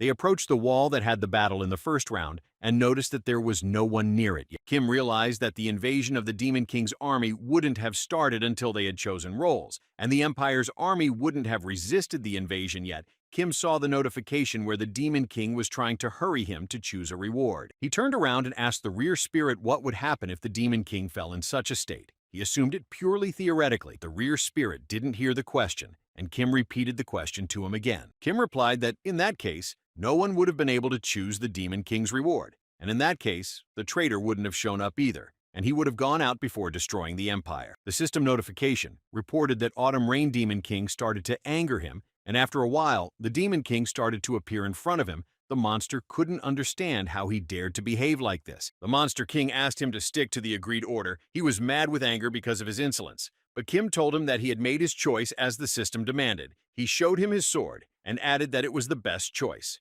Kim told him with confidence that he would have destroyed it before the quest even began, and then no hunter and no Empyrean would have fallen, and the fictional traitor would never have appeared. He said it would have been a happy ending without a single casualty. He smiled and explained that he hadn't tolerated bad endings in a long time. He thought it was out of his character. But anyway, if given the chance, he would prefer a happy ending. Kim felt that the Demon King was only getting in his way, and at this rate they might not see a happy ending. He apologized to him and asked him to do him a favor and just drop. The Demon King lost his temper and shouted at him how dare he alone obstruct him without even enlisting the help of the Imperial Army. But Kim paid no heed to his words and prepared to fight him. Kim answered him that in a frozen world he was able to make his sword the only clockwork. He said that warriors by nature fought alone, and now the endless 5 days began for him. It opened its eyes on a day when it was raining, and the first thing it saw was a small frog that it tried to devour, but the frog managed to escape, and then it noticed the rain, and it wanted to live more. The rear spirit informed him that there was nothing special about his sword art itself. The Demon King was just mindlessly pounding with all his might,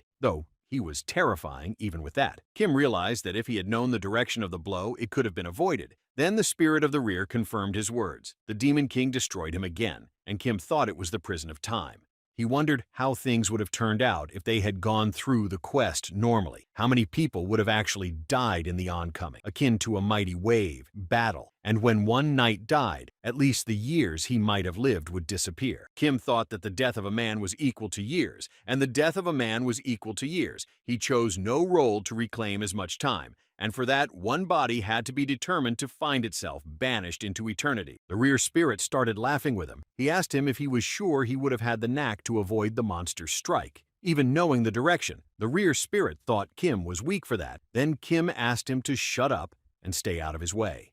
The ghost said that Kim was still inept at using aura, and that was the trouble. He told him that the aura had to flow evenly all over his body, but Kim noticed that it was easy only in word. Kim fell again, and when the reborn Demon King again asked him to adhere to the agreed-upon order of the goddess, Kim stopped to listen carefully and rest a little from his endless attacks. The monster told him that his arrogance was only great because he had imperial privileges. Kim ran at him with an attack, thinking that today they would also end in one blow, and launched a surprise attack at him. Kim, while attacking the monster, said that the warrior had destroyed the Demon King, and thought that no more words were needed. He fell again, and when he appeared in front of Ni again, asked the monster to attack him, for he was the sword of the whole empire. The king monster raised his huge sword to the heavens, and said that if that was indeed the case, he wanted Kim to prove it to him. Kim did not hesitate to reply that he was ready to prove it to him. Kim realized that his sword was the only clock hand. For 1 second to pass in this world, it had to break one barrier. He only lived 1 second of his sword,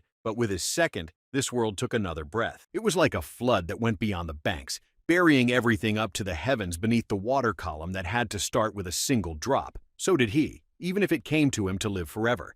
There was only this second to live. Kim realized that he was living his life. He kept seeing the Black Witch's joyful face, who was glad that he had managed to mop up so quickly, and that not even 40 hunters had died in this battle. The Black Witch again praised him, and said that the whole battle had lasted no more than minutes, and that his advice to team up with the Elder Knight Protector Torment was excellent, and that this time it was possible that not even 30 hunters were lost.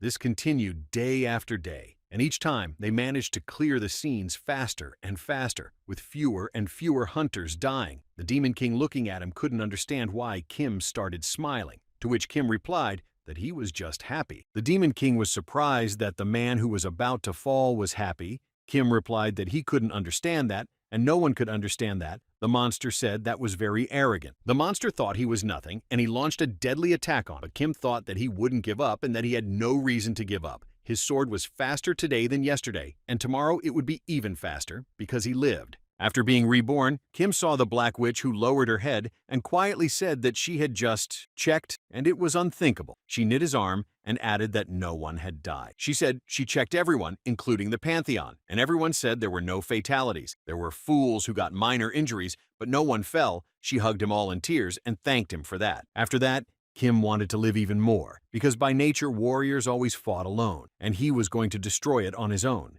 Even if it took him forever, the Demon King thought he was a fool. The Monster King was launching his attacks at him, and some he managed to dodge. The monster said that his shadow was their evil and launched another attack, but Kim noticed that his attack was repelled by someone else, and he was quite surprised by it. A Black Witch appeared behind him and said that she was going to sit quietly in the audience hall as he had asked. Curiosity got the best of her. She wondered what he was doing here alone, so she followed him. She saw that he was here playing a very fun game, to which he replied that its name was Warrior Game and that the fun was off the charts. The Black Witch replied that there was a use for hunting, and she just saw a huge beast in front of her. The Black Witch told him that she would not let him have fun alone, and she joined the battle. Kim informed her that he had almost defeated him, and she was going to take the victory away from him. She replied that the prey taken from others was the tastiest. Kim apologized to the monster and said that he was originally going to fight it alone, but then he thought that attacking it with other hunters was quite in the spirit of warriors. He hoped it would understand him. The Demon King looked at them and said that they did hope that by chance he would have been helped by the pathetic techniques, but he was sure that even bringing in more hunters, there was no way they would have been able to defeat him. The monster decided that they had had enough of their indulgence using a single sword.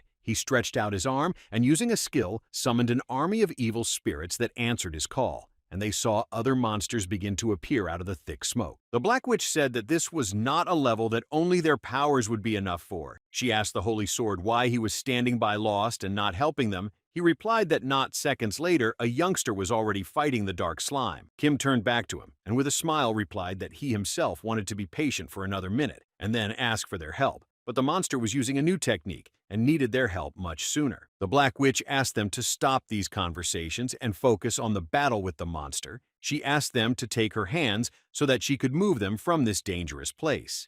But Kim replied that everything was fine and there was no need for that. He raised his hand up and did the same thing as the Demon King. He summoned the evil spirits and activated his skill. It increased a little bit at a time. Every time it got a new body, it got a new joy. including the joy of bloodshed, and it was almost unstoppable. A little girl walking in the woods found it in the body of a lion that began to hunt her. She started to run away in terror, and as hard as she could, called out to her daddy for help. It devoured its prey as if enchanted. The girl's father, Esdel, was making his way through the forest and reminded her that he had asked her many times not to go outside alone. She was not recommended to go outside by her doctor because her body was weak. He saw her and asked what happened to her clothes. The girl turned to him and with a smile on her face told him that she was already healthy. Esdel was the first name the Demon King received. Kim summoned his army of monsters using the summoning skill. He asked the rear spirit if he remembered why he chose to summon evil spirits, although he was originally inclined to choose a different skill. He explained that it was possible to assume the same aura-enhancing technique. He thought it would be cool if he could use the spooky ray as a Demon King, but now he was of a completely different opinion.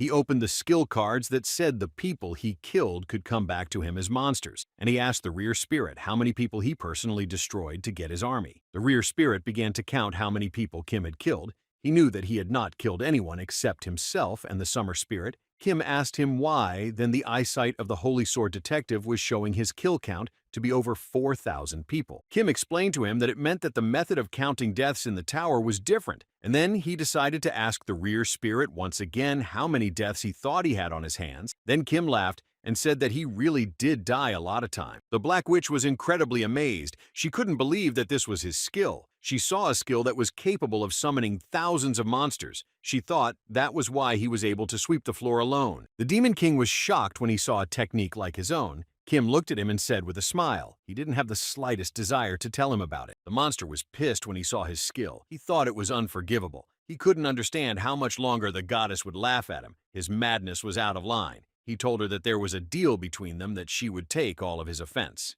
Kim shouted to the Holy Sword to fight alongside the skeletons, and with his support, they would be invincible. The Holy Sword replied that he was reluctant to do battle in alliance with the monsters, but he thought better them than him. He asked the head of the Black Dragon to help him. The two of them would defeat the Demon King. She replied that she was sure they would have succeeded. She asked him not to bind her hand and foot, and prepared to attack the monster. Kim raised his sword and turned to the evil spirits. He asked them to show them what they did best. He ordered them to kill and die in battle for him, and the evil spirits rushed to attack the Demon King's army. The rear spirit was impressed by how the nature of these evil spirits manifested and who they looked like. They fought even when they were losing their heads. It was an army of monsters not afraid of death. He thought it was terrifying. The Monster King said how dare he, a stranger from another world, a man who took no malice, no grudge, no life of this world, he didn't understand how he dared to prevent him from destroying the empire. Kim drew his sword and pointed it at the monster. He told him that it didn't make any difference where he came from. What mattered was that he was here now. If, even so, he felt that he didn't have enough rights, he asked him not to interfere. After his words, Kim was notified that the tower had given him a nickname, and now his nickname was the King of Death. And then Kim told the monster that the tower had confirmed his rights by this action. It honored the king who had subdued death. It did not age. Rather, it only became more beautiful day by day. The scent of its body made people dizzy and intoxicated. It was nicknamed the Holy Maiden of the Outskirts. Many people were drawn to it. A woman came to her who had heard that she could cure any disease. She held a child in her arms and begged her to help her. Her child was deathly ill. She asked her to bless this poor creature. Esdel held out her hands and asked if she knew the order. She was to leave the child here and return for it at dawn. The woman left the child and asked her to take care of it. She picked up the wrapped child, brought it up to her face, and breathed in its tantalizing, delicious smell. She thought that people were so desperate for love. She said her mother had wrapped her in the best things she could find. But even wrapped in such rags, the little child was overflowing with life. Esdel unwrapped the things and told her to calm down. She wouldn't be in pain anymore. The monster inside her was getting ready to devour the child. It was a true blessing to the world, the wonder that enveloped this man. The monster looming over the defenseless child who had no idea what lay ahead. Absorbing the flesh and bone of the child filled Esdel with his memory. She realized how much he had suffered. She said she understood everything and that everything would be all right now. She dipped him in the black slime and told him to live a little longer. The next, she gave the child to his mother and said that he was healthier now and had not even a slight ailment. She asked her to take care of him and to continue to love him as she had loved him so far. The woman rose up, bowed to her, and began to thank her very much for her help, after which more and more people came to her who hoped only for her help. A person who works miracles, who saves the sick. People were delighted with her. They thanked her for letting them go. Thanks to her, they could look forward again. They considered her a true savior, saving all those who suffer. For some people, it was another mass escape of the peasants. They united under the banner of the Saint of Salvation, and they needed to take action. They decided that they needed to send an army to destroy the village along with their healer.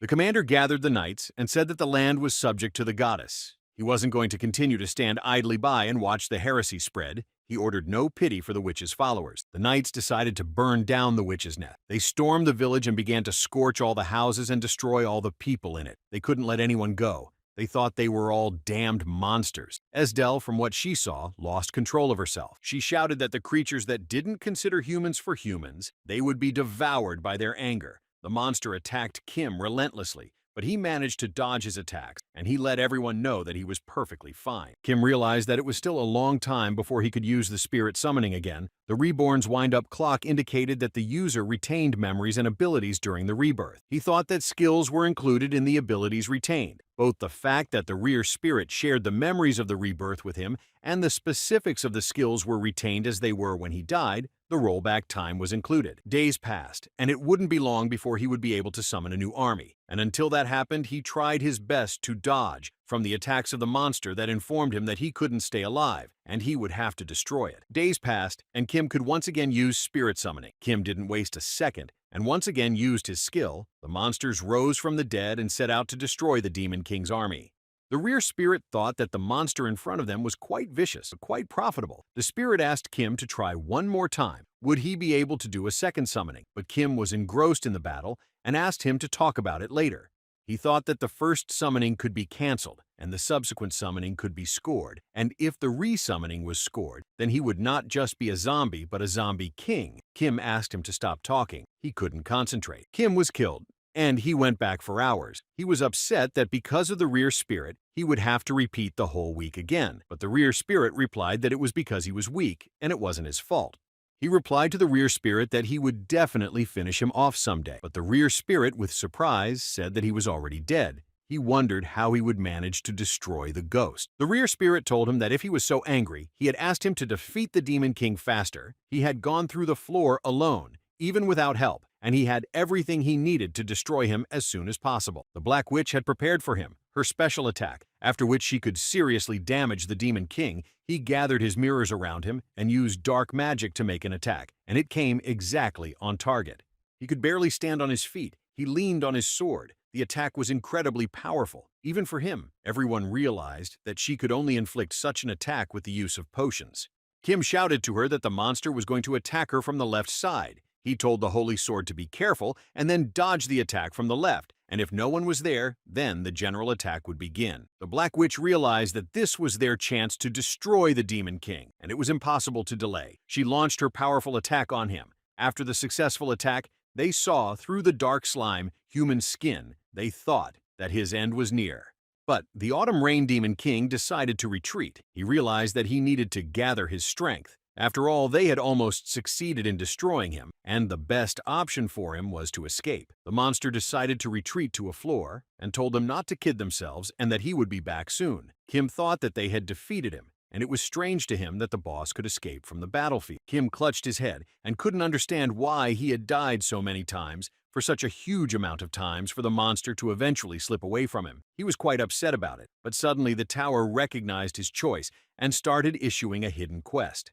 The tower opened all the quests up to the floor. Kim was insanely happy when he saw that the quests were able to open. The system asked him to confirm the hidden quest, and Kim gladly accepted it, and he set off to fulfill it. The system started searching for the Demon King on the floor, but there were no results. Then the story change started. The Black Witch couldn't understand what it was all around them, to which Kim replied that it was the first time he had that too. Kim asked her to notice that there was a fortress wall in front of them. They noticed that there were even more banners appearing on it than there were when they did the quest in the first round. The Black Witch recognized that Kim was right. The Black Witch asked him to give her his hand for a while. She wanted to check something out. Kim agreed and took her hand, and they moved to the wall. They were shocked that history had been rewritten. The people in the Empire didn't even realize that they could have been attacked by a Demon King, and everyone was quietly going about their business. They couldn't believe their eyes. Kim knew that originally the Aegean Empire was supposed to be under the Demon King's occupation, whether they defeated him or were destroyed in the event of their defeat, but the invasion was a fixed point. He smiled and realized, however, that now the invasion itself was not in this world, and while no one knew anything nor would be able to know anything, history had changed because of it. People were busy with their business and did not suspect anything. They were selling apples and other fruits. They were discussing among themselves their everyday problems and the fact that the officials could not provide them with water. They did not know about any invasion. They stood on the wall and saw everything going on around them and heard the local beggars asking to be given a penny. They were so engrossed in this that they didn't notice the guards approaching them, who couldn't understand they were. In front of them was the commander who shouted to them that this was a great impertinence. He didn't understand how they dared to step on the fortress tower. He asked them to come down immediately. Kim recognized him immediately and was surprised when he saw him. Kim thought that the friendly imp who had originally been on the floor and fighting alongside him was now addressing him as a complete stranger. It upset him. He remembered his last words when he asked him to protect the empire, and Kim laughed hard and no one could understand what made him laugh so hard. He looked at him and said that he had protected them and he was able to keep his promise.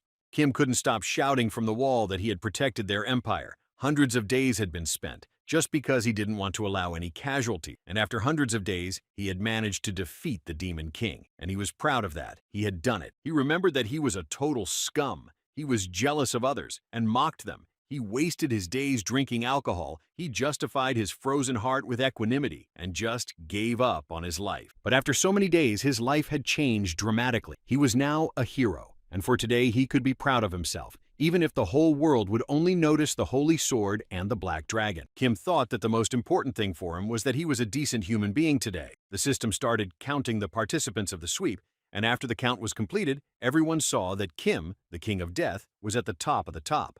He was shouting and waving from the wall to the army commander to take proper care of the empire, but he couldn't understand what he was telling him or who he was.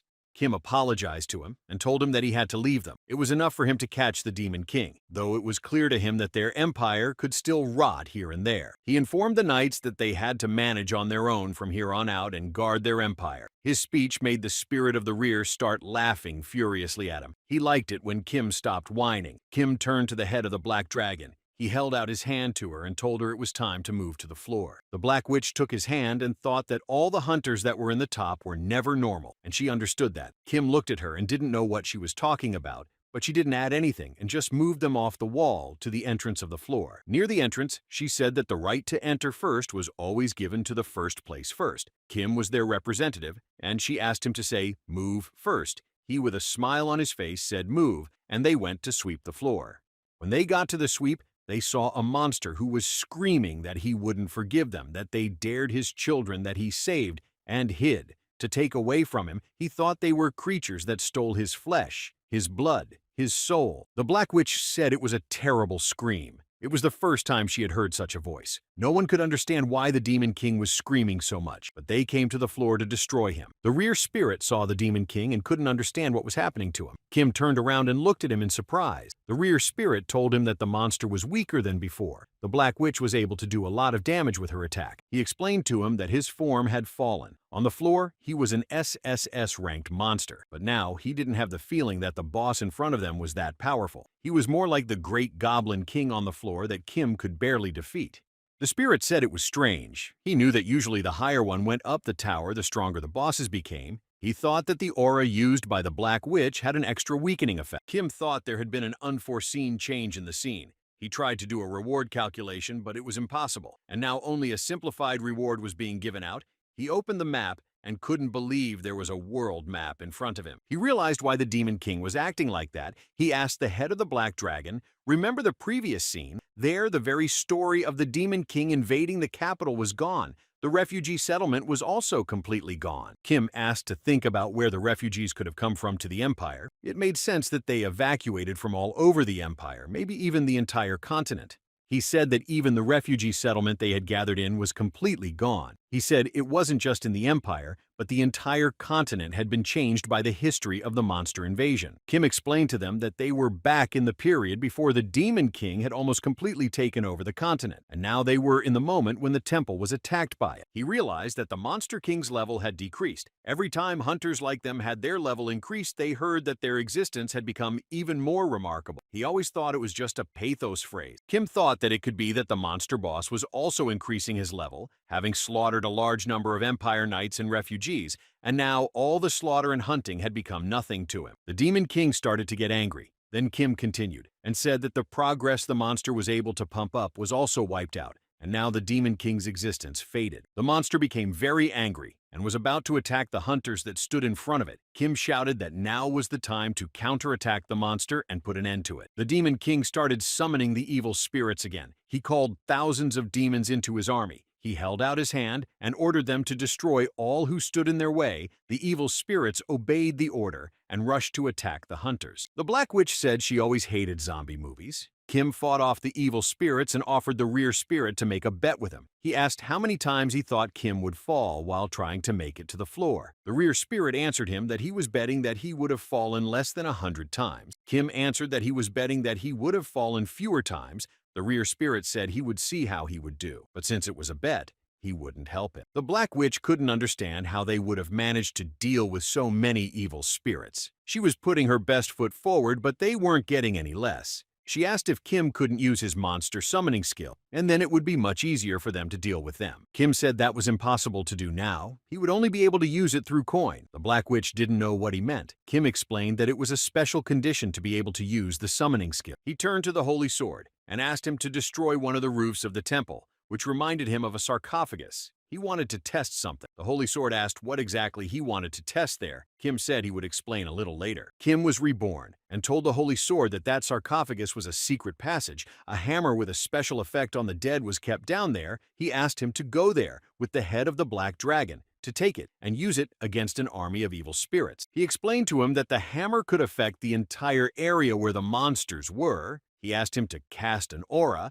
and make a strike on the ground, and the effect would spread across it, and all the zombies would be killed. The Holy Sword wanted to know where he got this information. Kim replied that he was a fortune teller, and then he was destroyed by one of the monsters. The old man took the sword and did everything Kim said, and they were able to finish off all the zombies. But only the Demon King remained, and suddenly, behind the temple, Kim noticed a huge monster. Kim couldn't immediately tell if it was a giant or a zombie. Perhaps it was the body of the sacred Cyclops that was protecting the temple. Apparently, he had fallen under the influence of the Demon King and had become his servant. And if there was a heretic inquisitor there, they would be able to find out even more. The giant raised his mace and began to attack them. The Holy Sword asked everyone to leave this monster to him. He wanted to deal with it alone, but Kim told him to keep holding back the remaining zombies with attacks across the square. The old man was not happy. He turned around and menacingly told him to listen to him carefully. He thought this giant was created to test his sword, but Kim interrupted him and told him to believe him because he was a fortune teller. Kim asked the Black Witch to hit this zombie Cyclops with a beam in the eye. She replied that she was just about to shoot it exactly, but this caused the Cyclops to shoot at them and wiped out all the hunters, but they were soon reborn again. Kim started to use his spirit summoning skill. The Black Witch was quite surprised. She thought it needed time to recover to use it again. Kim told them both to attack the Cyclops, but he had one request. He asked them not to hit his eye. The shocked Black Witch couldn't understand why they couldn't do that. Kim explained to her that trouble could have happened then, but she was sure that after attacking his eye, they would have been able to defeat him. Kim replied that he was well aware of how desirable a target it was, but it couldn't be done. The Black Witch was upset about it. Kim said there wasn't time to explain it all to her now. The Holy Sword saw that the Black Witch could barely restrain herself from shooting the Cyclops in the eye. He told her to listen to her friend. He explained to her that Kim was a fortune teller, so it was worth listening to him. The Black Witch calmed down and took control of herself. She promised that she would try her best not to hit him in the eye. Kim was very grateful to her for that. Kim was sure that they would be able to defeat him without ranged attacks. Kim launched an attack on the Cyclops. He was able to damage it and destroy it. The Demon King was furious that they had destroyed his general. He then decided to flee and retreated to the floor. After the Demon King left the floor, the history of that floor was rewritten. The temple was rebuilt again and happy children were running around it. Life returned there and calmness. Now they could go after the monster. They held hands and started moving to the floor. They couldn't miss the Demon King. They had to catch up with him and destroy him, but they had no idea what was waiting for them on the floor. As soon as they got to the floor, the monster retreated to the floor. Kim and his team managed to clear the floor and went after the monster, but he went further up the floor and they again cleared the floor of other monsters. Kim noticed that the story was starting to rewind and the king was starting to fade more and more. They cleared everything down to the floor. The Demon King looked at him and said that if it wasn't for him, this wouldn't have happened. He still thought his actions were brazen. He thought he was a pathetic little man with a dagger that came from another world. Kim drew his blade and walked up to the Demon King and said that now he could see his eyes at least a little. The monster didn't understand what he was talking about, and Kim explained that until now he had never been able to look him in the eyes properly. He asked him to gather all his strength and attack him. He realized that the monster could escape this time too. In that case, the monster risked becoming even weaker, so he had only one option. That was to take the fight against him. Kim said that he had no chance of winning. If he didn't attack him now, trying his best to destroy him, then Kim would finish him off. The monster listened to him carefully, but he wasn't going to give up. The Demon King kept repeating that he didn't dare speak to him. The monster was sure that Kim knew nothing about the nature of his origin. Kim couldn't stand it and shouted to him his first name, Esdel. Kim informed him that it was the last time he asked him to attack him with all his strength. Otherwise, his time would become longer than his entire history. Whereupon the monster made an attack, and Kim was destroyed. He was given a penalty for using the rebirth skill. Kim fell on purpose so he could watch the monster's injury. He heard people calling for the witch's nest to be put to fire and have no pity for. All the people around her were subjected to the foulness,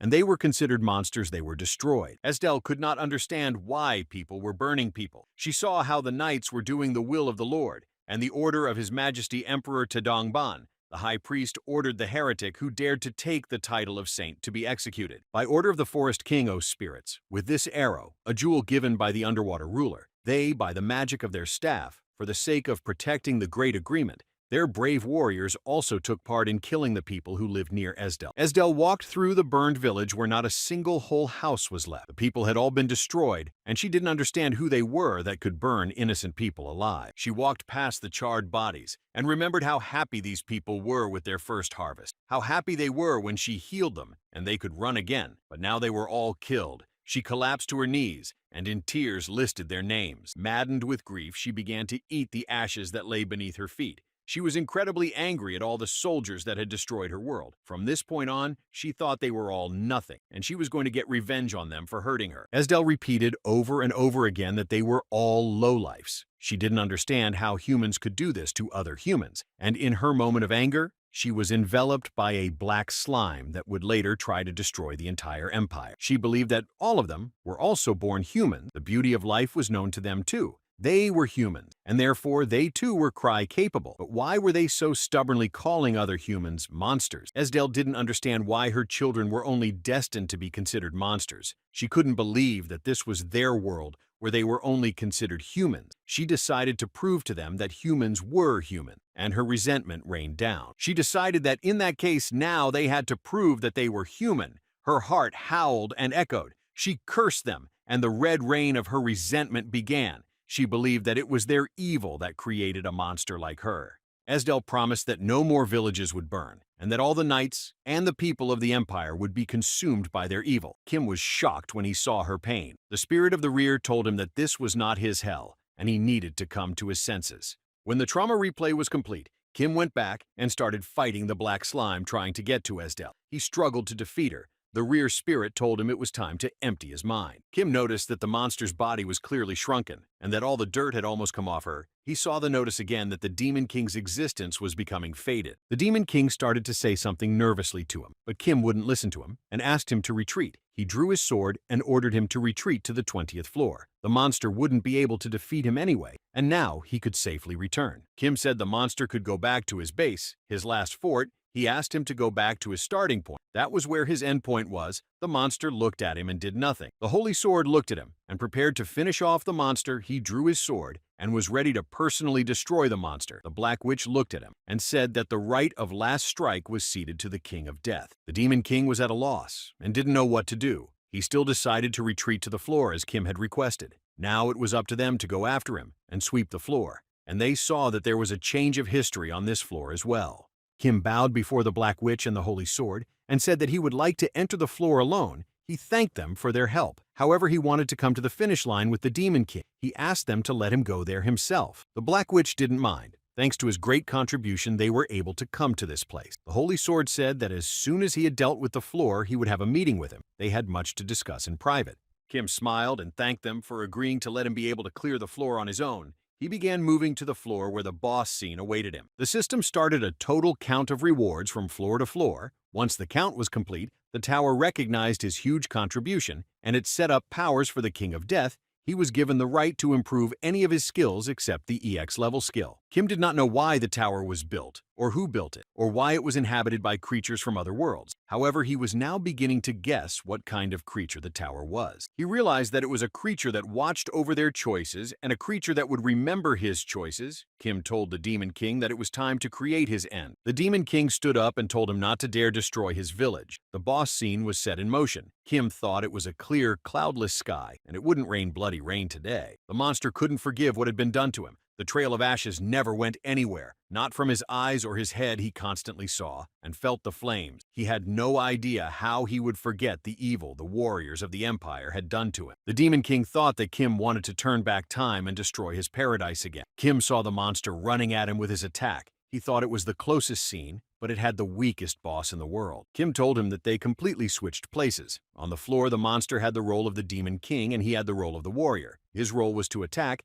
and his was to prevent it. He explained to him that the world was so unpredictable. Now he was fending off his attacks. The Demon King was asking him to just fall, but Kim replied that those were the most meaningless words to him. Kim launched a successful attack on him and said that he would have to become even weaker than he was now. Kim didn't stop and continued his attacks. The Monster King couldn't resist him anymore. He attacked him so successfully and powerfully that Estel's appearance was visible through the black slime. After which the system notified her that the Monster King's nickname of Autumn Rain Demon King had been confiscated. Estel begged the tower not to take away her nickname. She was incredibly scared. She realized that she was now a very weak target. Kim looked at her and said that she was now weakened enough, to which Estel asked him not to approach her. Kim wanted her to stop him with a power or a sword, anything. Otherwise, he would have continued to stand right in front of her. Estel shouted at him that he had no right to act like that to her, but Kim replied that she was wrong about that. He explained to her that he was a stranger coming from another world. The Agem Alliance, the Church, the Kings, even the Emperor. This whole world had come together to burn the village to the ground. There was no one on this continent free from responsibility for this. Kim realized that everyone around him was guilty before her for what had been done, but he was absolutely not guilty before her because he was from another world and was an outsider here, and all the other hunters had nothing to do with what had happened either. He added that was why she had no right to hold him accountable to her, and she didn't even have the strength to stop him. Estel cried and tried to justify herself, but she was having no luck. Kim thought she was trying to say she did nothing wrong. He said Estel must have been scared too, just like she was now. She was screaming, begging not to kill, calling for her father. And what did she do to that child in the end? He said the mother had brought her precious child to her, trusted her, and she had devoured it mercilessly, while building herself up as an angel to save the suffering. But in return, she had only betrayed them all, those who had believed her. She yelled that she didn't mean it, but Kim replied that she was hiding the truth about stealing Estel's identity, about absorbing the child. She was afraid, and figured people would misunderstand her and mistake her for a monster, so she kept quiet. Estel lowered her head, saying that she didn't know, and those memories, she didn't know anything about human life, and what those words meant that the fleeing girl screamed she didn't know, so she made a mistake. She was sure that if she knew what her words meant, she would never have destroyed Estel. Kim interrupted her and said that was exactly what humans did. He figured that the people who burned them were justifying themselves that way too. Kim realized that it was an obvious lie, and there could have been some among them who had lied out of self-interest. But could she be firmly convinced that every single one of them had been like that? He asked what happened to those warriors who were only following orders, and to the people who had to find a new shelter almost every day. There was no one among them from whose lips, like hers, could sound, "I didn't know." Kim approached her and apologized. He said he had not been taught anything, and therefore was uneducated. But there was one truth of the world that he knew for sure. He said that evil always returned only evil. He added that since she already believed that what she had plunged into darkness and then spit out was still a person, then she should have gone through the same thing, and that would be fair. She looked at him and couldn't understand what he was telling her. Kim turned back to the tower and said that he would like to use the sweep reward. He remembered that she had clearly said that he could improve almost any of his skills, and he opened the skill card to choose. Tower recognized the validity of his words and warned him that too much more improvement was impossible. Tower gave him an example to help him understand and figure it out faster. Kim requested to improve the skill of summoning evil spirits, but he wanted to change the part in it from "memories are not retained." He wanted that if he wanted to, the memories from the summoned person's life would be retained. A frightened Estel tried to understand what he was going to do. Kim asked the tower, wasn't this a feasible condition to improve? He wasn't asking for the skills of the person he killed to be preserved, nor was he asking for the time to recover a skill to be reduced. He was only asking for memories. The tower started measuring the feasibility of his request, and after a few minutes, the tower recognized that his request was feasible. He took the skill card, and the Death King's request was granted. Kim thought that this was his first SSS-level skill. Now he decided to destroy it, but if she didn't like the sound of it, she could consider him absorbing her, just like she absorbed Estelle and the sick people. He told her that after absorbing her, he would spit her back out. He was really glad that she had become human. Before, her form was that of a monster. With so much difficulty, he would destroy her, but he couldn't make her an object for a skill. The rear spirit, when he saw them sword fighting, said it was all wrong. Her feet didn't step on the ground properly, and with that, she was swinging her sword. She wasn't really looking forward. She didn't have any confidence in her weapon. She could barely hold her sword, but she wouldn't give up, and she didn't want to be killed. The rear spirit said the type of swordsman relying only on skills and aura, but he changed his mind, for she couldn't even be called a swordsman. The rear spirit asked him to watch her carefully, because he had told him every time that he needed to refine the basics, and in the last moments, all hope would be on his arms and legs alone. He realized that he could no longer watch her ineptly wielding her sword. He asked Kim to put an end to her as soon as possible, thus alleviating his suffering. Kim launched an attack and shattered her sword. Now she had nothing to attack and defend herself with. Kim approached her and was ready to end her story. He thought that this was the end of a demon king, a man reaping doom. He thought this was a fitting description, and at the last moment, he was stopped by the rear spirit.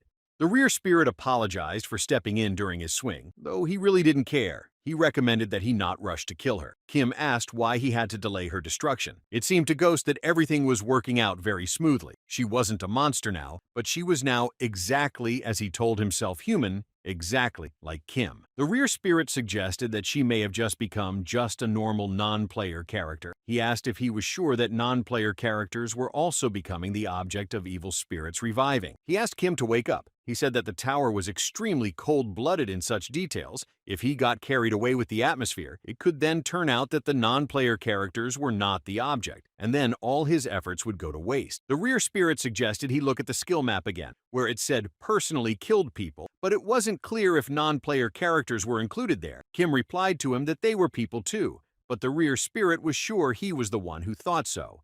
Kim apologized to the tower and informed it that he wanted to clarify something. He asked the skill of reviving evil spirits when killing non-player characters also recognized them as deceased, or were they only considered hunters like himself? The tower accepted his question and the clarification process began, but after a moment a notification appeared that clarification was not possible. This request exceeded the tower's authority. Kim couldn't believe it. Kim saw that the questioner's credentials began to be verified. After that it was approved, and the Death King now held the temporary rights of an apostle. The tower recognized the question put forward by the Death King as an agenda.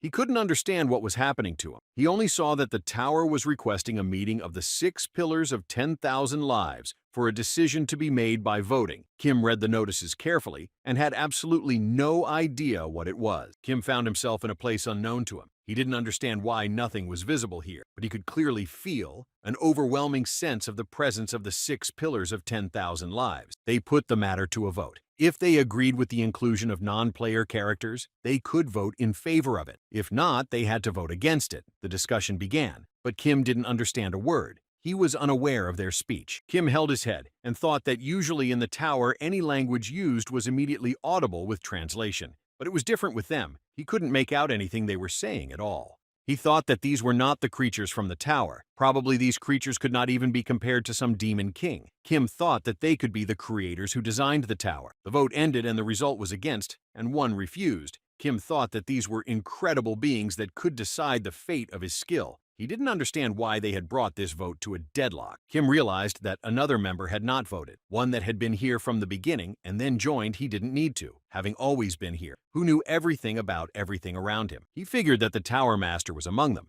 And then Kim said that he thought the fairest thing to do would be for them all to vote to include non-player characters in the skill of summoning evil spirits. Kim explained that if non-player characters were not included in the skill, then how the Demon King was able to summon countless monsters. All the brutally killed people of the Empire and Kingdom were non-player characters. He said that he could guess what they were all worried about. They must have been worried that he would be able to arrange a mass summoning after mindlessly killing a non-player character. However, he was sure that he had already shown them what kind of person he was. Kim looked at them and honestly said that he wasn't that kind of hunter. They could trust him. He informed them that he wasn't going to continue to do that. He didn't want to mass conscript anyone. Kim heard the girl laugh. She thought his speech was not bad, but it was too confusing for her. She asked him to speak his mind, not with his head, but with his heart.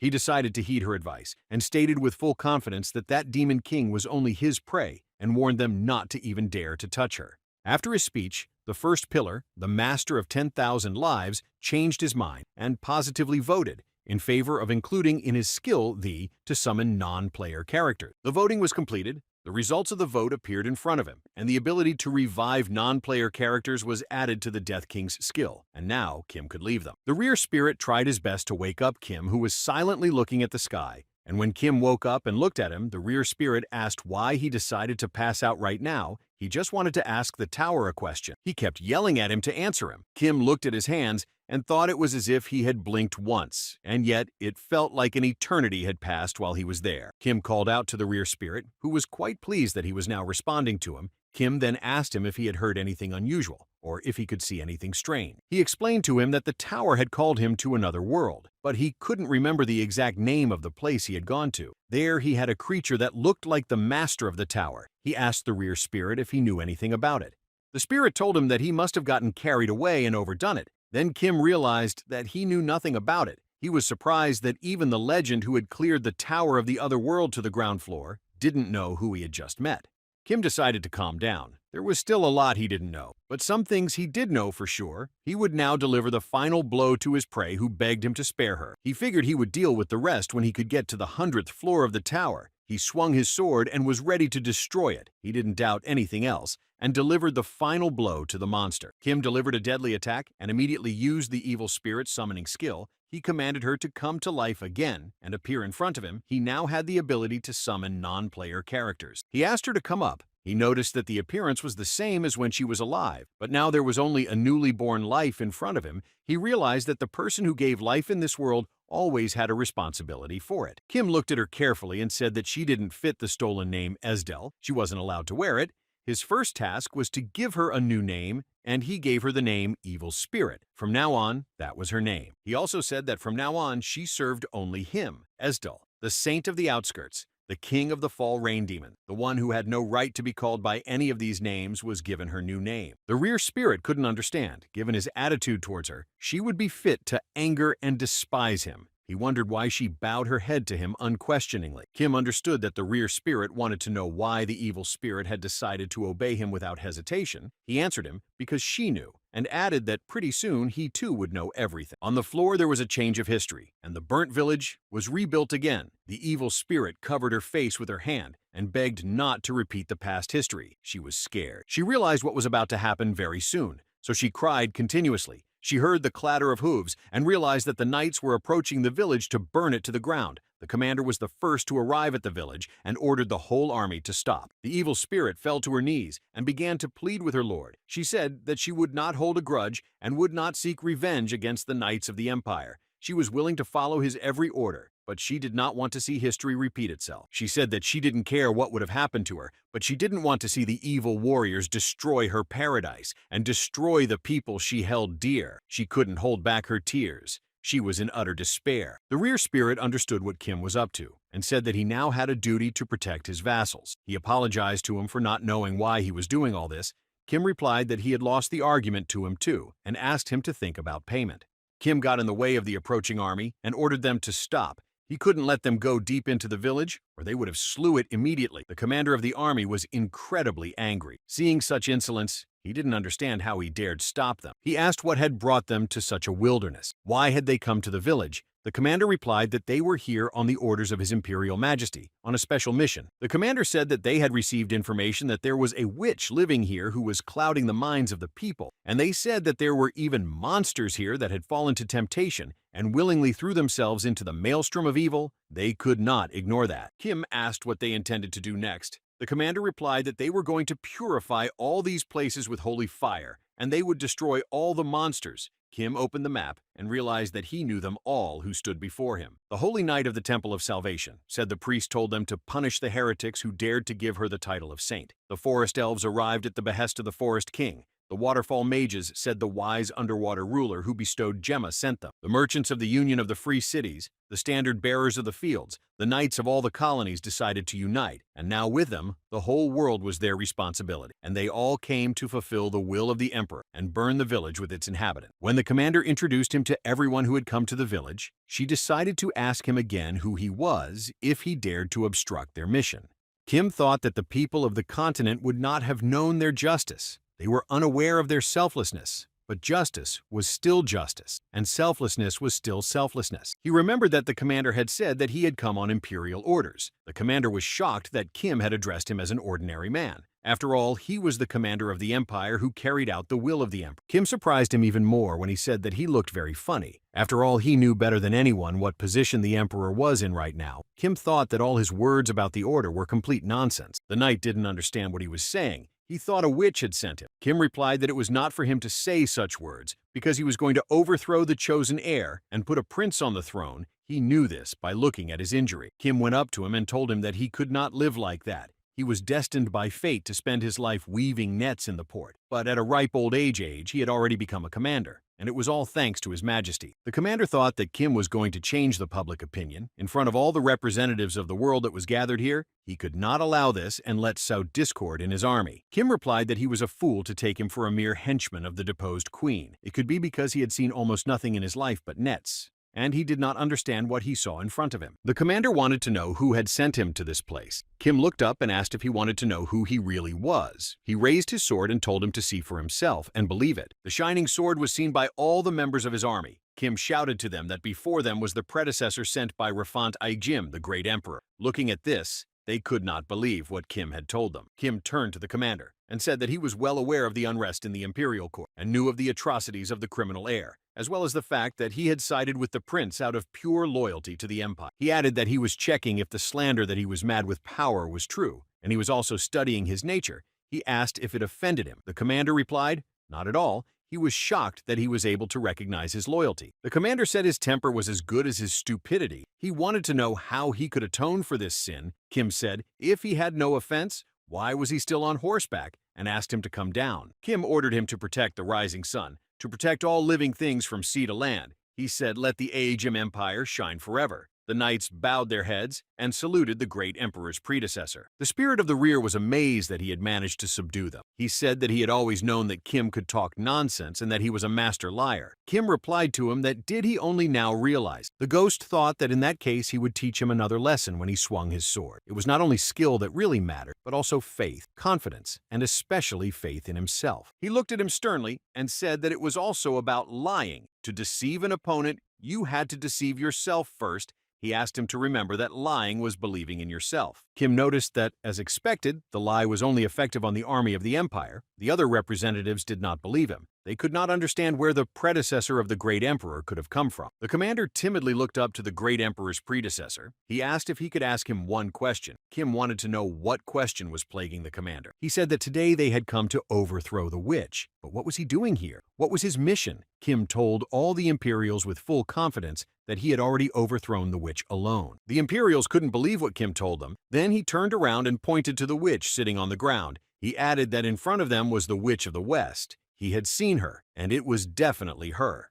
The knights of the empire saw her and started shouting that they should burn the witch and destroy her on the spot. Kim raised his hand and ordered the evil spirit to come to him. He ordered her to fall to her knees in front of the knights of the empire. Kim ordered her to bend her head and duck her head to the floor and bang her forehead before them. She tremblingly obeyed. Kim ordered her to plant both feet on the ground and do a somersault forward, and she again obeyed. He ordered her to stand on her hands, do 20 runs to the side, 10 squats, He had her do various physical exercises to demonstrate to the knights her submission. She performed everything without thinking. She could not contradict him. And after a while, she collapsed on the ground, saying she could no longer. Her body did not move. She could no longer move. Kim asked the warriors. Now it made sense to them. As they could see, the witch had already been defeated by him. Now there was no way she would disobey his order. She would no longer be able to harm the continent. They could sleep in peace. The commander was calm, if this was what the great emperor's predecessor himself said, but the holy knight of the temple couldn't understand what the commander was saying. After all, they had come to deal with the witch.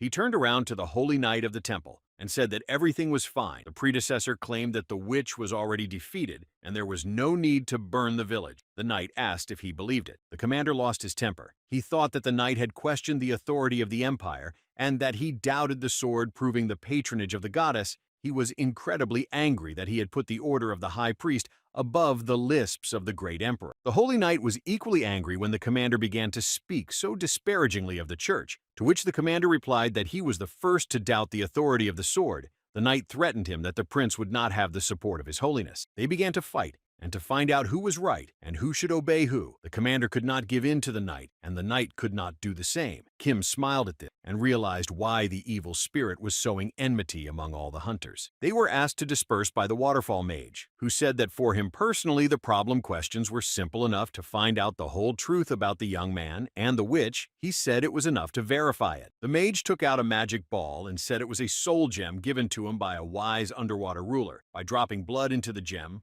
one could tell if the soul of its owner was light or dark. He said that if this woman was actually the witch of the outskirt, and if Kim was actually the predecessor of the great emperor, then he had to accept the verification of this gemma. The magician once again explained to everyone that in front of them was a soul gem given to him by his ruler. When the gem was touched with the blood of a person with a good soul, it would shine with white light, while the blood of a person with an evil soul would color the gem black. He held out the gemma and asked them to take a gemma check to find out the whole truth about them. The gemma was to put an end to the arguments of the two knights, and pretty soon they would know if he was telling the truth or lying to them. Whether they had committed atrocities or accumulated good deeds, the gemma would show everything, Kim thought. It was just an amalgamation of the detective's eyesight and the holy knight's lie detector. The rear spirit told him that these kinds of half-elves were good at creating such an item. Kim, hiding the blade in his sheath, said he was fine with that. They could test it as much as they wanted. The mage replied, so he wouldn't regret it later. Bluffing in front of the gemma was useless. He then decided to first test the soul of the woman they came to burn in the sacred flames. He made a small incision in her and dripped the blood onto the gemma. He was amazed at how black her soul was. He was shocked at how many atrocities and murders she had committed since she was such a cursed creature. He said she was definitely a witch. She was a demon king. The mage let her go and said it was his turn now. The self-appointed predecessor of the great emperor,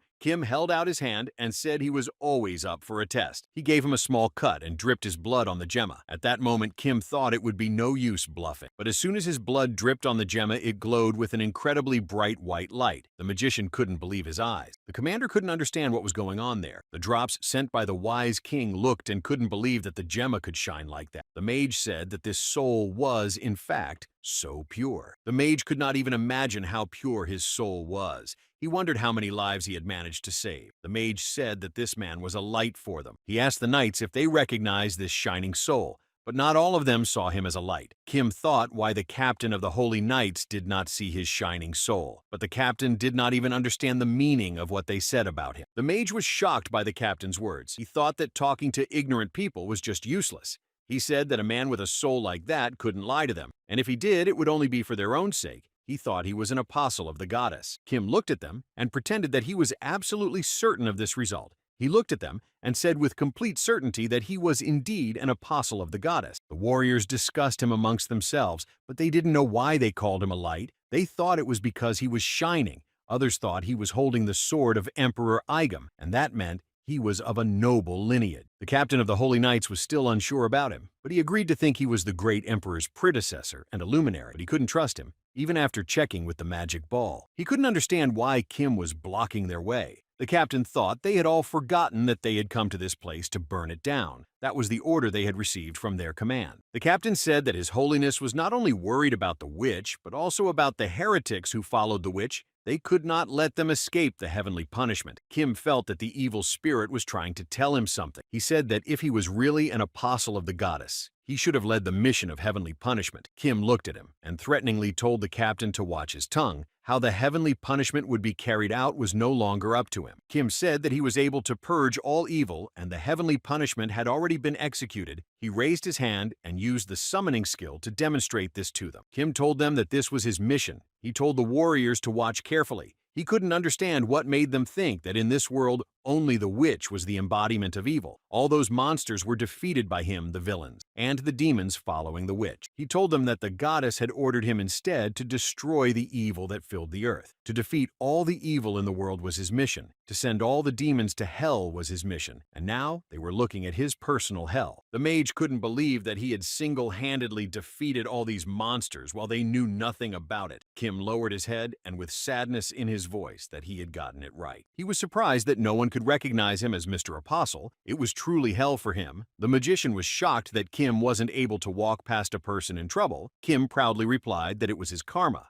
Kim told them that they no longer had the need to separately punish the witch. He had already defeated all the villains, and now they would be in his shadow for eternity, and he was the real hell for them. The mage said with surprise that he had protected them all this time while they knew nothing, to which Kim replied that it was just that. The spirit of the rear realized that he had nothing more to teach him, and he decided to retire. Kim replied to him to stop being modest and that he still had a lot to learn to reach his level. Cunning, Kim looked at the warriors and said that he hoped they all realized that this was the will of the goddess. It was her heavenly punishment. He added, that was it really. The captain of the Holy Knights was going to go against her will. The captain, hearing his words frightened, asked if these cruel demons were really safe. The captain wanted to clarify if he would interfere with the demons if they managed to escape from his captivity. Kim realized that he wanted to check if he wasn't just harboring them. Kim used the summoning skill. He thought that should have completely dispelled his doubts. A skeleton appeared in front of them, and Kim ordered the evil spirit to give him his memory back. Kim decided to summon the summer spirit to clear his doubts.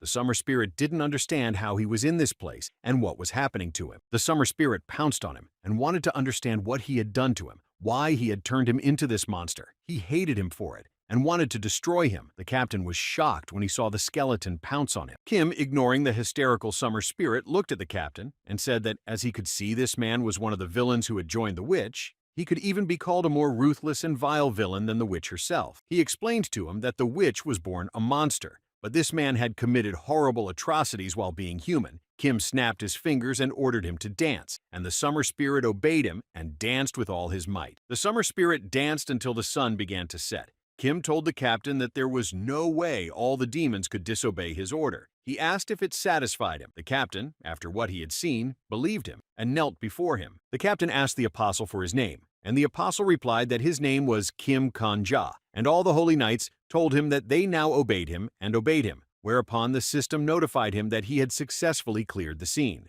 Kim was pleased that he was able to rewrite the history of the floor scene and save the village with its inhabitants. The system started counting the rewards for clearing the floor. After completing the counting, he would be able to get the reward after hours with the entrance to the floor. The rear spirit was not happy with the way Kim was going through the floors. He called him Kim the Cretin, but Kim only smiled and said he didn't care who he thought he was. He was happy to finish the floor stage. Kim explained to him that he had cleared all the way to the floor, just like he wanted, and during the sweep no hunters had fallen, no Empyreans had died, no inhabitants of the continent. He turned around and, seeing Estelle, added that he was able to overpower her too. He said that the floor would have been passed anyway because setting the village on fire could have been the finale too. As far as the final finale was concerned, the tower didn't distinguish between good and bad endings, otherwise the summer spirit wouldn't have been able to make it to the floor. Kim realized that just as the tower didn't choose this world, neither could the end be only strictly certain. The villagers looked that the sky was clear and didn't think to believe that nothing terrible would happen to them. They realized that it wasn't raining today, and the land wasn't burning from terrible battles, and innocent people weren't dying. Kim said it was just an ending of his own choosing. The rear spirit noticed the summer spirit dancing and asked, was this also part of the ending he had chosen? The summer spirit couldn't stop dancing. He asked him to stop, but Kim only smiled and said it was a very beautiful ending. Kim picked up his phone to see the latest news, but there was one pity. There was no internet catch here. The spirit rear thought he was over-interested in people's reactions. He looked at the ghost in surprise and asked him when he had said that to him. The spirit said that he had said that he wanted to get people to recognize him, like the Black Witch had, or the Holy Sword, rather than the common people. Kim said he wanted to gain the recognition of both, Then the spirit asked him why he was so insatiable, but Kim saw the notification that the floor would be opened in an hour, and the countdown began, and answered nothing to the spirit of the rear. They didn't notice the Black Witch ran up to them and rushed over to hug the King of Death. She was incredibly happy. She hugged him so hard that Kim said he was in pain. The Black Witch couldn't believe that he had managed to clear the floor in 5 days. She pulled out her phone and told him that he couldn't even imagine the mess that was going on in the tower right now. She told him that she went to the floor for a while and took screenshots of the news. There were so many articles, so she couldn't take screenshots of everything. But he needed to realize something else, that the turmoil was not only in the tower, but also in the outside world. The Black Witch added that the headlines weren't all about him, but they were all talking about him. Everyone was wondering what his background was, where he lived, how he managed to get to the top so quickly. Kim was surprised that this was all she had found out for him. Kim decided to clarify with her what she was telling him now, to show him the articles that had come out. She went down to the first floor on purpose, went through each article carefully, and took screenshots for him. The Black Witch hugged him and replied that if you go into details, it was just like that, Kim thought. The huntress from the second place in the top, the best real authority of the tower, she looked like an angel to him. She asked him not to read the comments. The envious people were trashing him for nothing. They were surprised no one had died in the battle. She asked him to ignore the rabble. The Black Witch took out a newspaper and asked him to pay attention to one interesting piece of information. She showed him the headline from yesterday's paper that said he was in the top hunters. She explained to him that this was the first time something like this had happened since the opening of the tower. It was an amazing achievement to get to the top at once. He was ranked in the top hunters. The Black Witch congratulated him. He now represented all the hunters as well. She said that he needed to do some thinking about what to do next. She explained that he was now a member of the top 5 guilds, but in reality, he was independent. The third-ranked hunter could be called the head of the guild himself, even though he was in the 5 most powerful guilds at the same time. But being an ordinary member was not suitable for him. Kim thought about what she said. She saw this and said that if he too was eager to smash everyone alone, ignoring everything around him like an old man, she wouldn't insist. Holy Sword came out from behind a tree and asked if she was talking about him now. The Holy Sword decided to put the question aside. He was very curious about the people around them. Kim explained to him that they were knights who had come to this place from all over the continent. He said that as soon as he defeated the Demon King, the event of non-player characters invading the floor scene started. So, with the help of skills and items, he tricked them, and they were now retreating. They were completely unaware that he had and talent for lying. Kim smiled and said that thanks to lying, he was able to clean up the scene without bloodshed, which was much more important to him. The Black Witch said that she wasn't going to blame him for that. Things had actually worked out quite well. Thanks to him, they would now be able to trade with this continent. There was no more need to grovel to the old men of the outside world. Those bastards were hitting food prices every day. She wondered if they could continue to do so. The Holy Sword said that for the most part, the trade between the tower and the outside world was unfair. Capital, resources, technology, everything outside was in abundance. The same could not be said for the tower. Food was a perpetual problem. Kim thought when he first saw the Black Witch, she seemed like an icebox. But they had grown very close to her over time. He asked her if she wanted to trade with this continent, to which she nodded positively at. He smiled at her and said that he would be able to put in a good word for her. He explained to her that in this world, he was the predecessor of the great emperor and an apostle of the goddess. And if she was also introduced as an apostle of the goddess, it would help establish contact. Suddenly her face turned serious, and she said that it was a lucrative offer, but he was not the kind of man who would ask for her for free. She asked what he wanted in return. Kim answered her that he wanted the whole floor.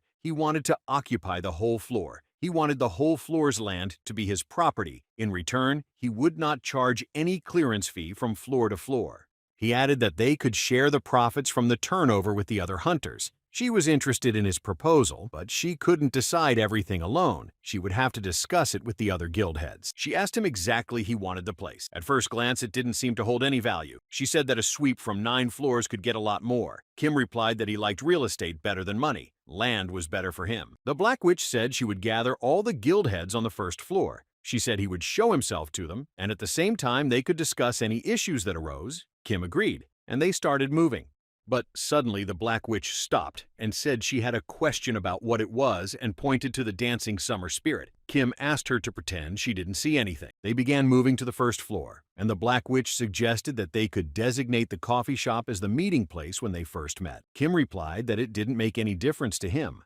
Kim walked with them and thought that to others it had been an ordinary 5 days, but to him it had been hundreds of days in which he had been dying to save them, but they hadn't even realized. The Black Witch noticed that he started to smile, and she asked what was wrong with him, to which Kim replied that the realization of the scene sweep came to him. Then he said that he should have realized it sooner. She started to open the doors and reminded him that she told him that the people in the tower were only talking about him now. She asked him to prepare himself mentally. As he walked out of the doors, he saw a lot of journalists in front of him waiting for him to appear. They were on their way to meet all the journalists. They rushed at him with various questions. There were so many of them, and he couldn't concentrate on any of them. The Black Witch looked at him and told him not to say anything to them. She knew that he had no experience with the press. She suggested that he choose an appropriate image. She wanted to know that he would choose mystic or popular star. She warned that once chosen, the concept was pretty hard to change. She explained that a popular star was like a movie star. You had to create a social media account and have special secretaries with manpower or expenses would sort out the Black Dragon. The Holy Sword said he personally preferred not to go crazy and walk alone. Kim asked the Black Witch what the mystical image required. She said nothing much. She asked him to keep a poker face. She said social media was under a total ban. Live shows and shoots for magazines were forbidden.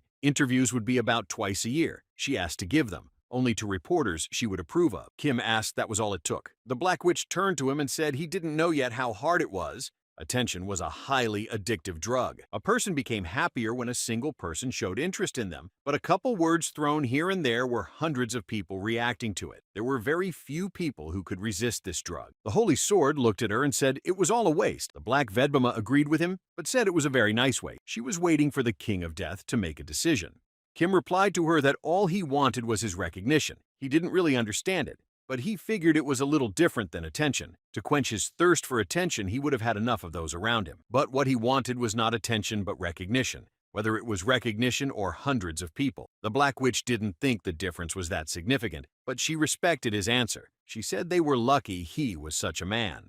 Reporters surrounded them on all sides. The Black Witch recommended that he make a poker face. She wanted to let him in on her signature secret. She told him to remember something really unpleasant. She said that she personally remembered the death of her father in a civil war in the outside world. She and he were running, but the military caught up with them. Her father stayed behind her and yelled at her not to turn around. So she ran, not even turning around at the sound of gunfire. She didn't see anything wrong with running. She was still just a child after all, but she wondered why she didn't turn around. It was so easy. She said she thought back to that moment when she had to make a stony expression on her face. She kept replaying the memory until she stopped because of the heartbeat in her ears. The Black Witch was sure he had a few similar memories too. She turned around and saw the stone face on it, and she said he was a quick study. They entered the cafe where the heretic said he didn't think mopping up the floor would have really worked out in 5 days. He thought it was the best accomplishment since the creation of the tower. The Holy Knight said she thought their trio would have failed and fallen in the mopping up. They were happy to see them alive and unharmed.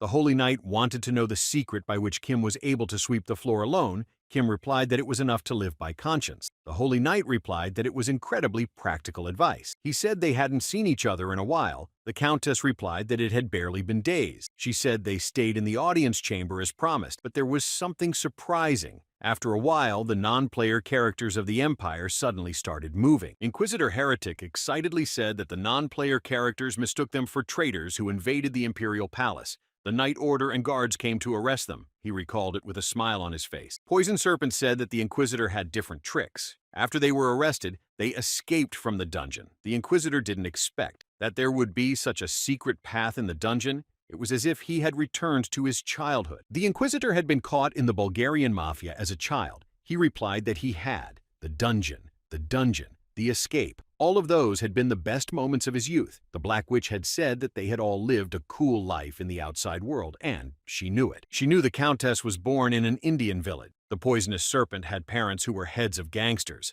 The Holy Knight had suffered in Venezuela.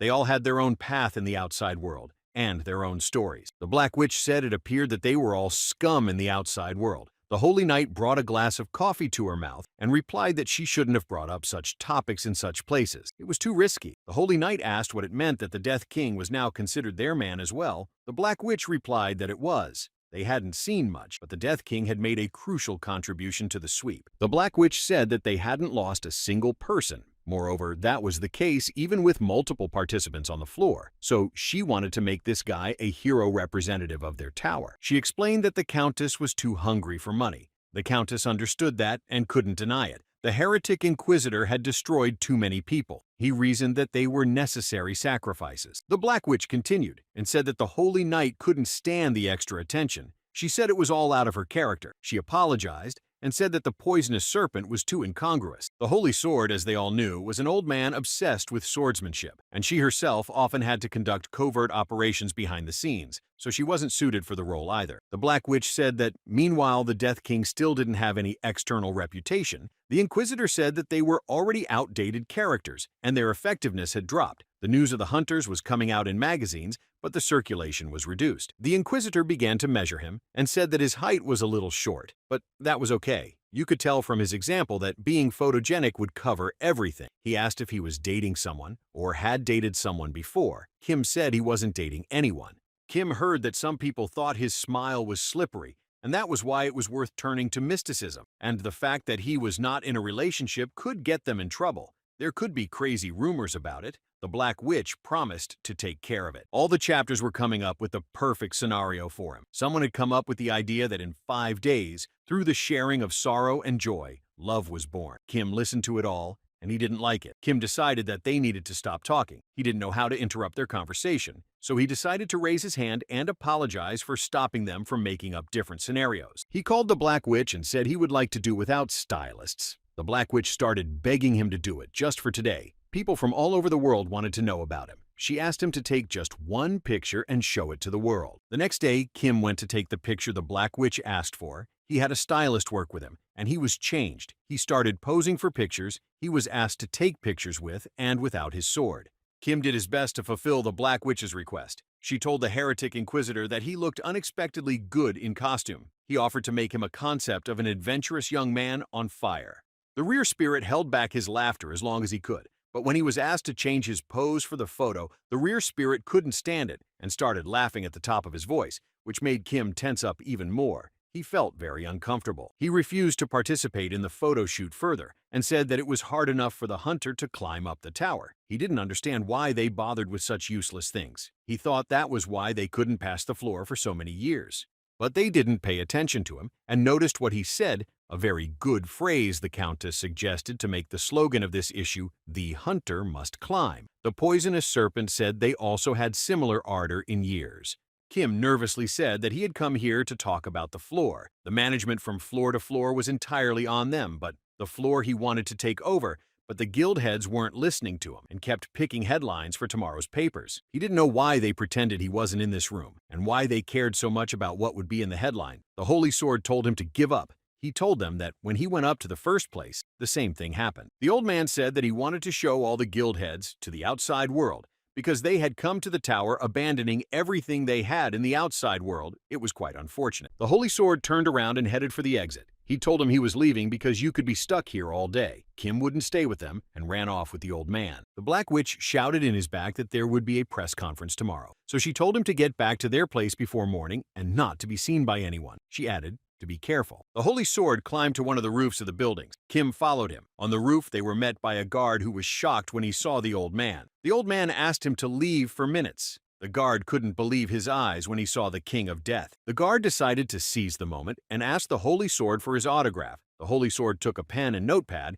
and asked him his name, to which the guard replied that he didn't have any nickname yet. The Holy Sword gave him his autograph, and the happy guard asked the King of Death to sign his notebook too. Kim was confused and said he had never done that. The guard replied that it was his life's wish. Kim signed and the happy guard left them alone. Kim decided to start the conversation first and told the Holy Sword to listen to him. He realized that to him, he looked like a man who had killed many people. It wasn't like that. He said that in the mirror he could also find a violent killer who had killed more people, but he didn't punish himself for it. Kim said he had a certain attitude to punish those who had harmed many. The Holy Sword replied that he did live by that attitude. Kim replied that in fact he was pretty much on the same path with him. The old man interrupted him and said that there was no need to try to convince him. He was different from the other hunter. He explained to him that everyone in the top were world-weary children, and while he had been born and lived in affluence, but he was curious if it was true that his success came entirely from his skills. The Holy Sword added that wasn't at all. Just because he was like a bird from a golden cage, was raised on the best food, he couldn't believe that was the case. The old man started to draw his sword, but Kim didn't know what to expect from it. The old man said that even being born in a favorable environment, he was confident that he was able to reach the heights on his own, and he wanted to prove that his confidence was well-founded. Kim realized that was why he had come to the tower. The Holy Sword, he said sadly, he himself had not realized how careless he had become, and opened the skill card. He said it was foolish. He had once decided to trust only his eyes and hands, but at some point, he had started to rely on his skill.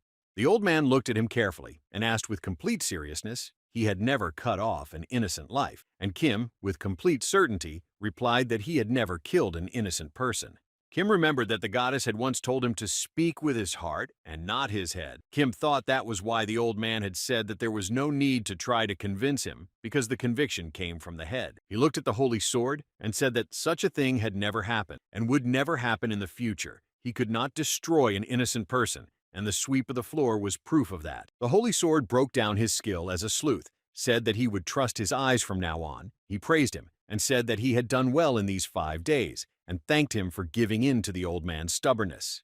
He was about to leave that place, but he told him that even though he was saying it now, but breaking through from 0 floors with him was more than a pleasant experience, Kim couldn't believe what he heard from the Holy Sword. The Holy Sword told him to get a good rest today. Once the press conference was over tomorrow, the floor would open, and he expected activity from him on the next floor as well. Then Kim realized that the old man had acknowledged him. Kim collapsed to the ground and thought that it was really over. The floor was now his, the press would be dealt with by the guild heads themselves, and after that, he was convinced even more that it was over. The rear spirit was outraged at his behavior. Kim acted as if he could sweep all the floors. Kim heard the notification that the goddess admired his accomplishment, and she thought he had enough right to actually become her apostle.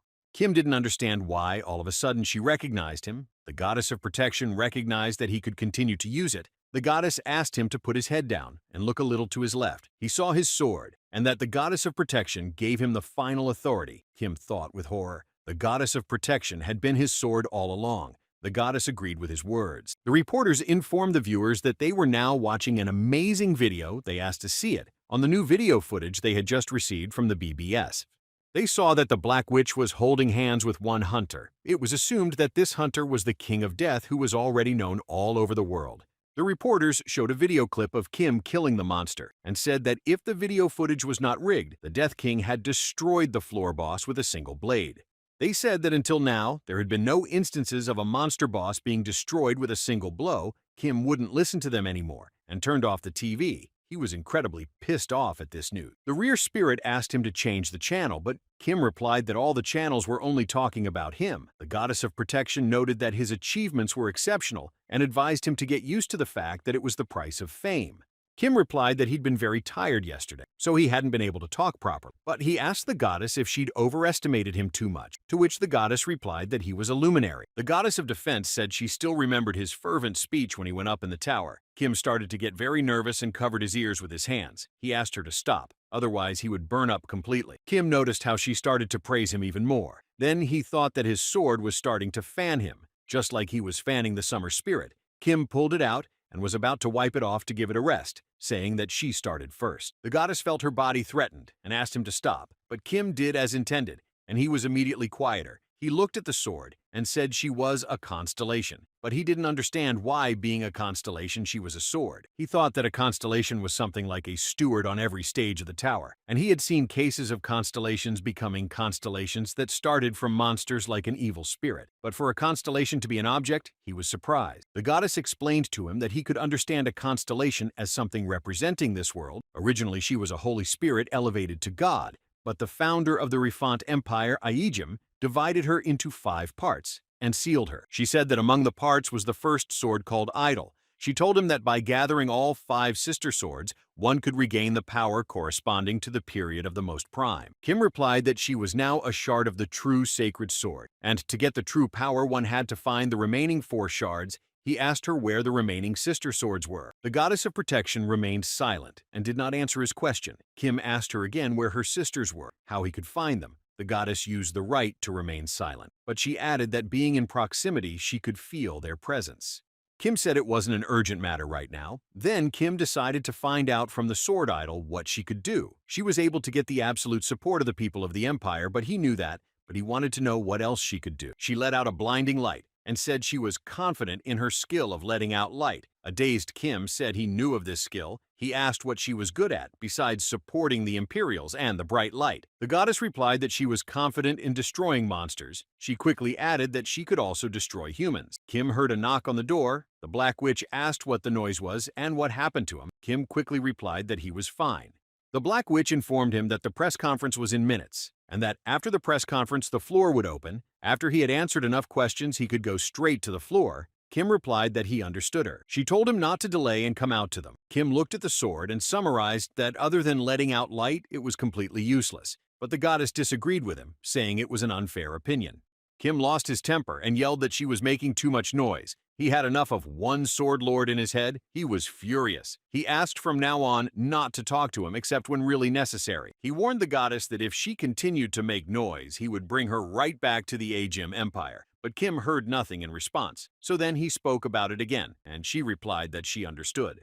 After talking to the goddess, Kim left the room and went to the press conference where the Black Witch and Holy Sword were already sitting. He was incredibly surprised to see how many reporters had come. The Black Witch thanked them for attending. The reporters started asking questions that were of concern to their viewers. The Black Witch then told them that as they already knew they had managed to sweep from floor to floor, she thought this was a brilliant achievement, as it was covered in many media outlets.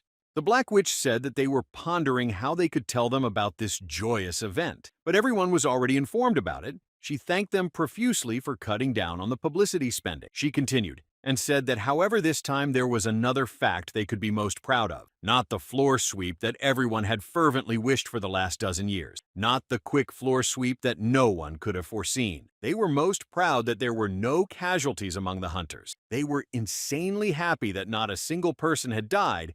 That was what they were most happy about, and she asked to look down briefly. The Black Witch asked to look at the square of Babylon they stood on. Each stone had a name carved on it, the names of the dead that had sacrificed themselves, the names of their predecessors that had sacrificed their lives to sweep the tower. She said that both in the sweep of the floor and in the sweep of the floor, the names kept appearing here, and she was genuinely glad that she was able to announce to them that they would not carve a single name in the square today. The Black Witch informed them that they were ready to make time for the reporters. She asked them to raise their hands one at a time. Kim, at this point, was wondering if he was even needed at the press conference. Kim realized that soon the floor would open up and there could be a whole line. He wanted to get this press conference over with as soon as possible and go mop up the floor. He didn't like sitting in front of reporters. Reporter John Evans of the Babylon Daily News asked the Death King a question. There was a lot of talk regarding his rapid rise to the top, especially the suggestion of a powerful newcomer who was being secretly groomed by the big guilds. And if that was true, it appeared that he was a hero created by the big guilds. He had heard that the hero had exercised the right to monopolize the floor, and there were fears that the guilds were going to do the same with the floor. The reporter wanted to know what the King of Death thought about it. The Black Witch looked at him and said it was a provocation, and told him not to answer.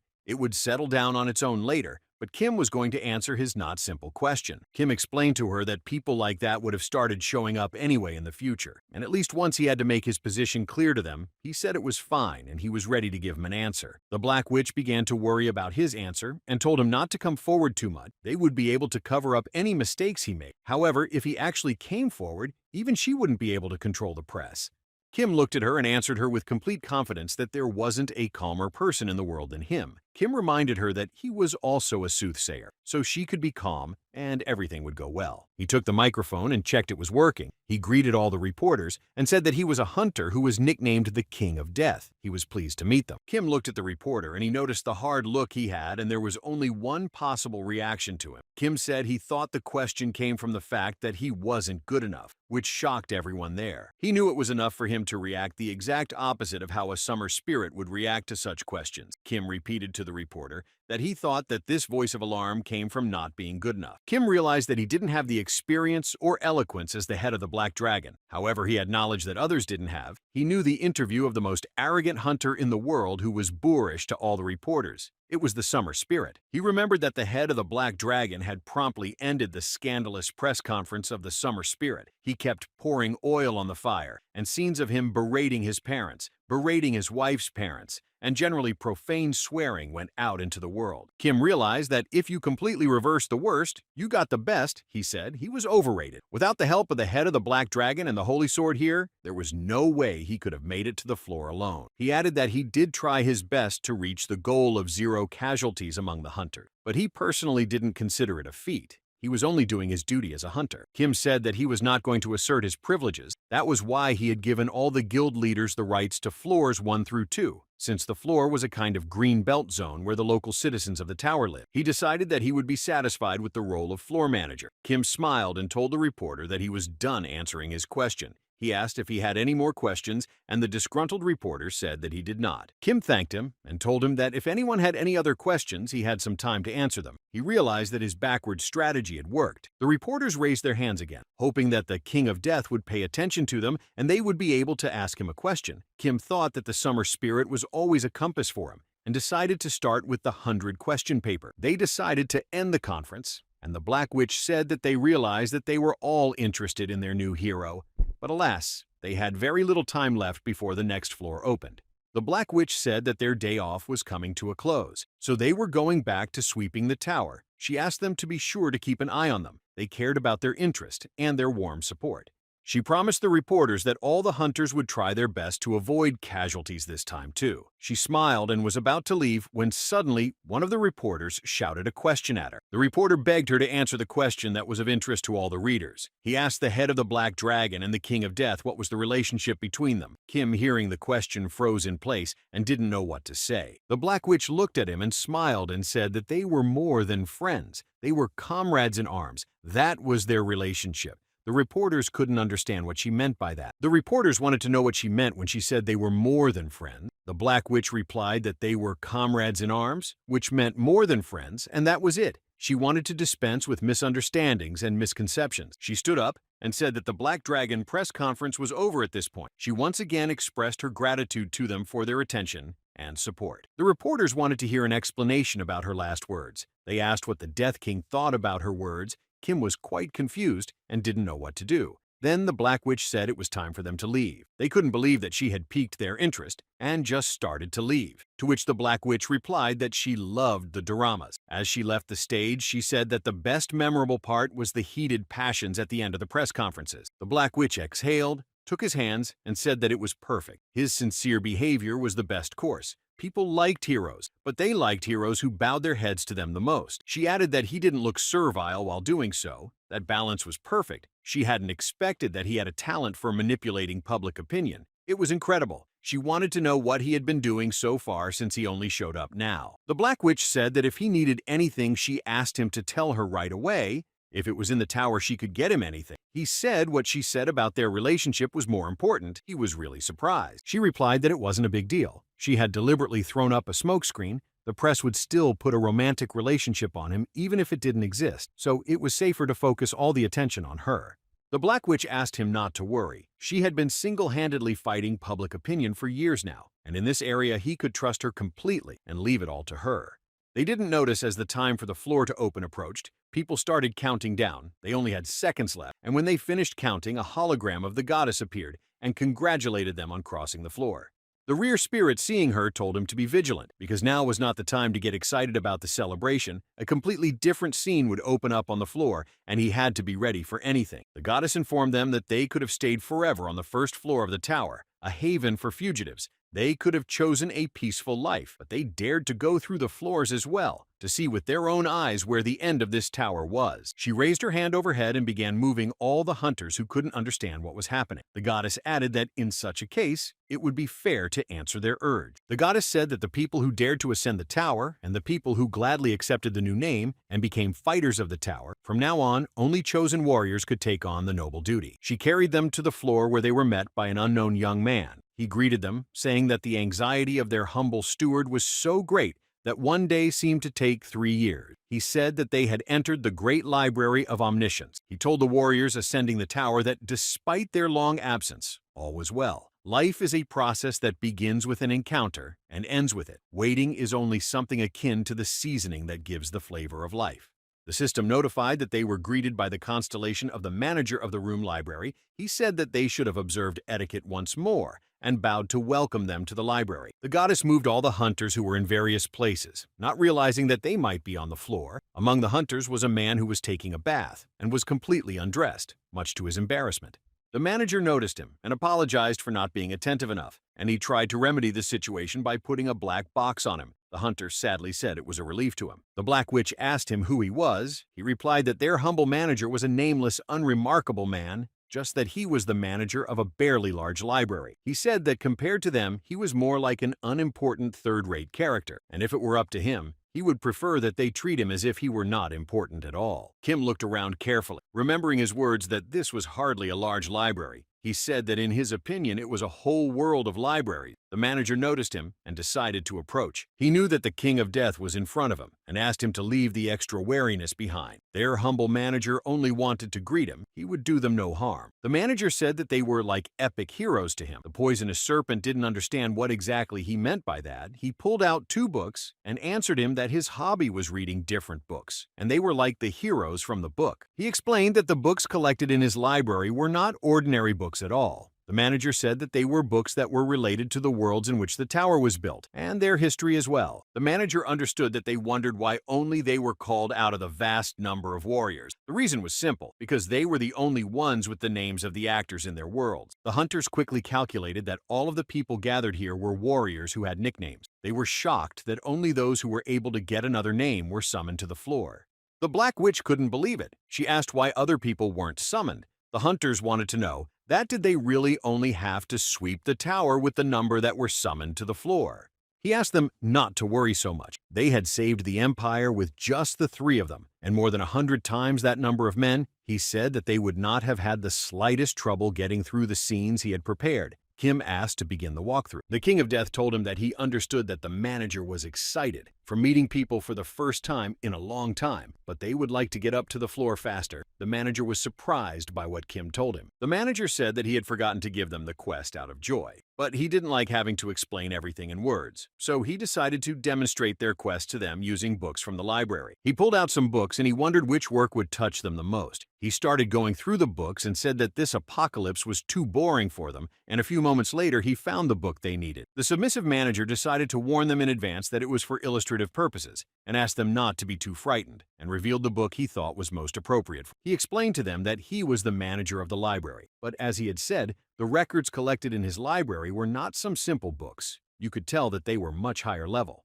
The manager said that the Great Library of Omniscience, the name saying that it was a repository of records from many worlds. He showed them a book and told them that it was the world they had conquered, and another book was their own world. He told them that there were many different ways to call these books. For some, they were epics, for others, chronicle. There were those who called them chronicles or sagas, but their manager preferred another name, apocalypse. The manager said that their apocalypse, as he preferred to say it, was in process. The long prologue was over, and they were beginning to gradually ascend, but not all apocalypses were safely in process. He showed them a world that had been destroyed by a huge explosion. He said that there had been apocalypses whose production had been stopped, and such a world was not the only one that had been destroyed. The manager explained to them that many worlds had it like this. If the reason for stopping the release of this apocalypse was fire, then the reason for stopping the release of the next apocalypse was water. He considered this a tragic event. The actors of this apocalypse lived as they did, but before the proper ending was reached, and before the grand ending was created,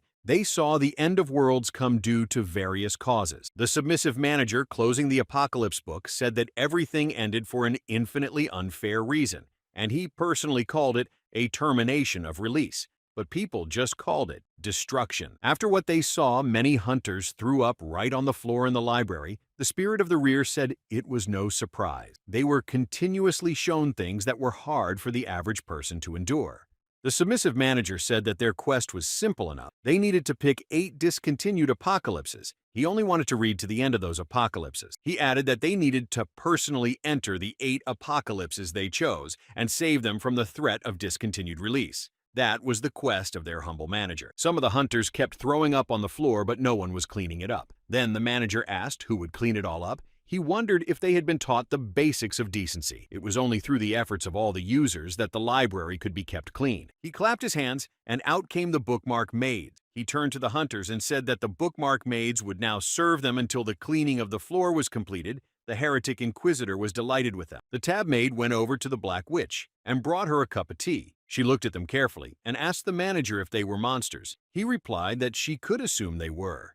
He explained to them that while they were in the library, they had to follow a few rules. First of all, never touch the books without his permission. Each apocalypse only existed in one copy in the entire universe. One of the hunters didn't want to accept a quest from their humble manager. He suggested that once they passed the quest, at the end of which it would turn out that he was the boss that needed to be destroyed. He motioned for him to pull out his weapon. He said that if they destroyed him right away, thus they would be able to clear the floor. They had the King of Death with them who had cleared the floor single-handedly, so they would easily be able to overpower him. Kim noticed how the other hunters started to look at him. They thought there was nothing they couldn't handle. The hunter noticed all 5 heads of the big guilds approaching him, and he asked them all to take a step back. The Black Witch said she told him to think who he was talking to, for he could pay for his words with his life. Kim took her hand and asked her to bear with him. He told her that right now they were on live television for the common people. Kim remembered that before he was reborn, he too had watched the sweep to the floor from the square. He explained that there was a live broadcast in the square in the form of a hologram. He asked her to remember what the constellation had told them, that they were acting characters. He said that in that case, there were readers watching the characters, and if she showed herself at a disadvantage, it would be remembered by the audience for life.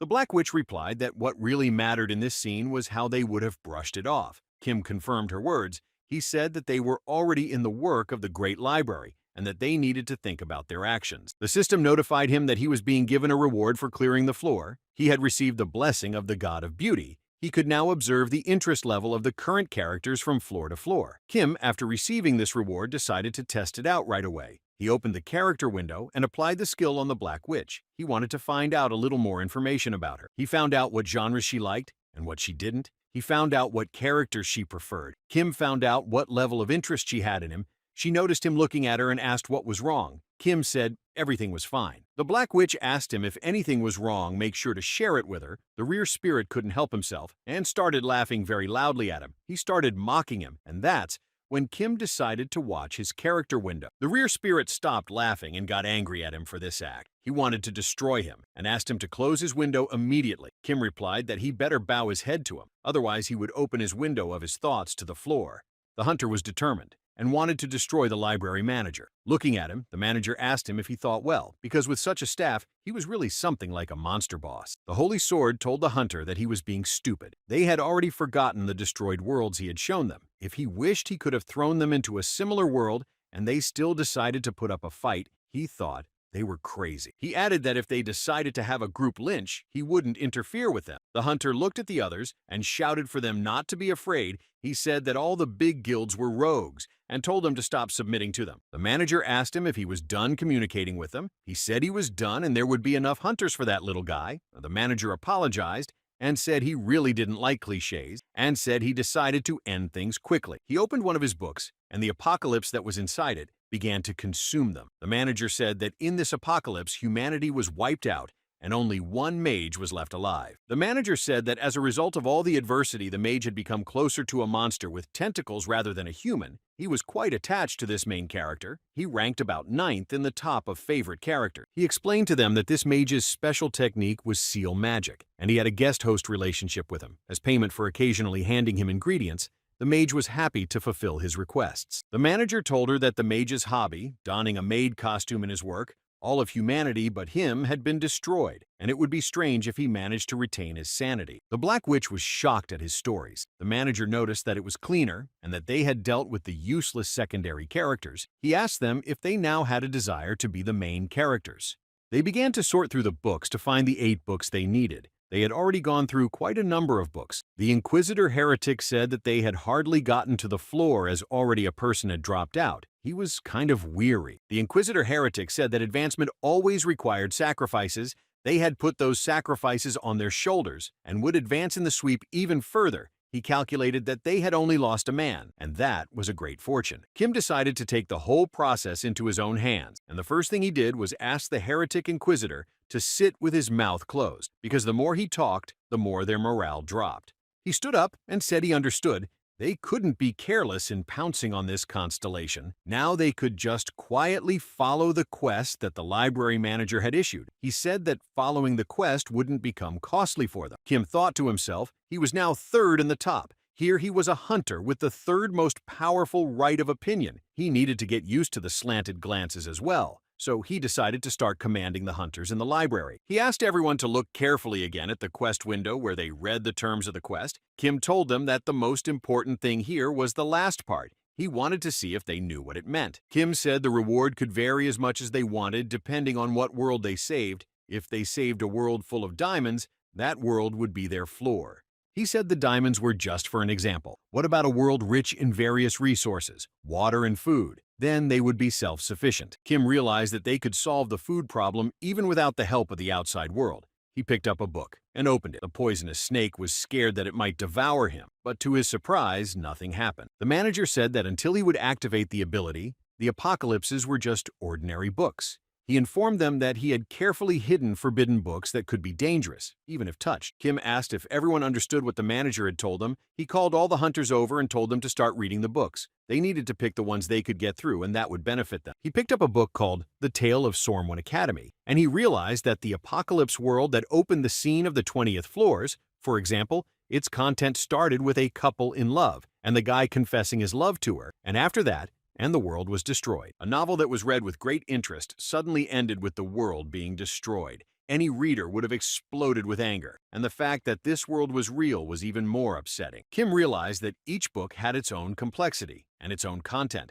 He told the hunters that they should have chosen among them the ones they could go through and get the most out of this world, but the hunters didn't care about his words. The rear spirit told him that he was a fool, and they behaved that way because he persisted in using respectful speech. He still hadn't internalized which hunters were foolish and how they were to be dealt with. He explained to him that it was his responsibility to have hunters now. They could at least listen to him. He was told that with each level up, his existence became clearer. This meant that his pride became even stronger. The rear spirit said that the higher the level a hunter had, the more clouded their pride became. They wouldn't listen to others as if they were deaf. Kim lost his temper and yelled at them to get together and help him in reading the apocalypses. He told them to divide into 3 groups. Those who had read anything went to the left. Those who had no idea what a novel or story was went to the right. Kim stopped being polite and kind. He started yelling at them to all get on with it. He told them that the people who were reading were divided into groups according to the genres they liked. He told everyone to start reading quickly. He explained that the apocalypses were categorized by genre. They had to divide the books in a group and start reading them, and then they had to decide if the piece they read was bad or good.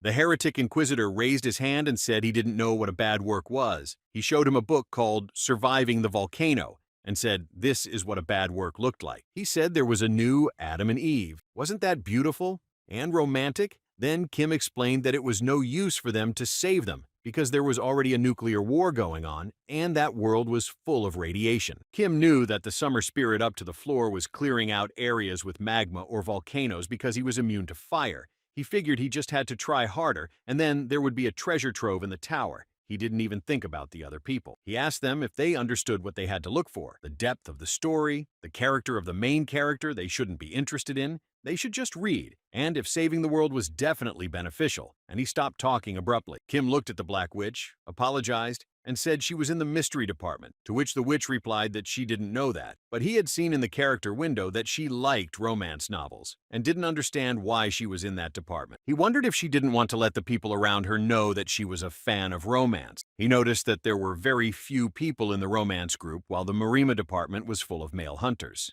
Kim realized that all of these people, even in the current situation, were making a mess of themselves. The spirit of the rear said that the high-level hunters fed off and lived a life of pride. He noticed that the hunters had suicidal tendencies and thought they were psychopaths. He approached the Black Witch and said that and yet, but he didn't know how he could best start the conversation, so he decided to tell her that she had always seemed like a very romantic person to him. Kim added that he had always thought so, a little surprised that she wasn't in the romance group. The Black Witch turned around and with a serious face asked if she looked like someone who was suited to romance. He replied that she very much did.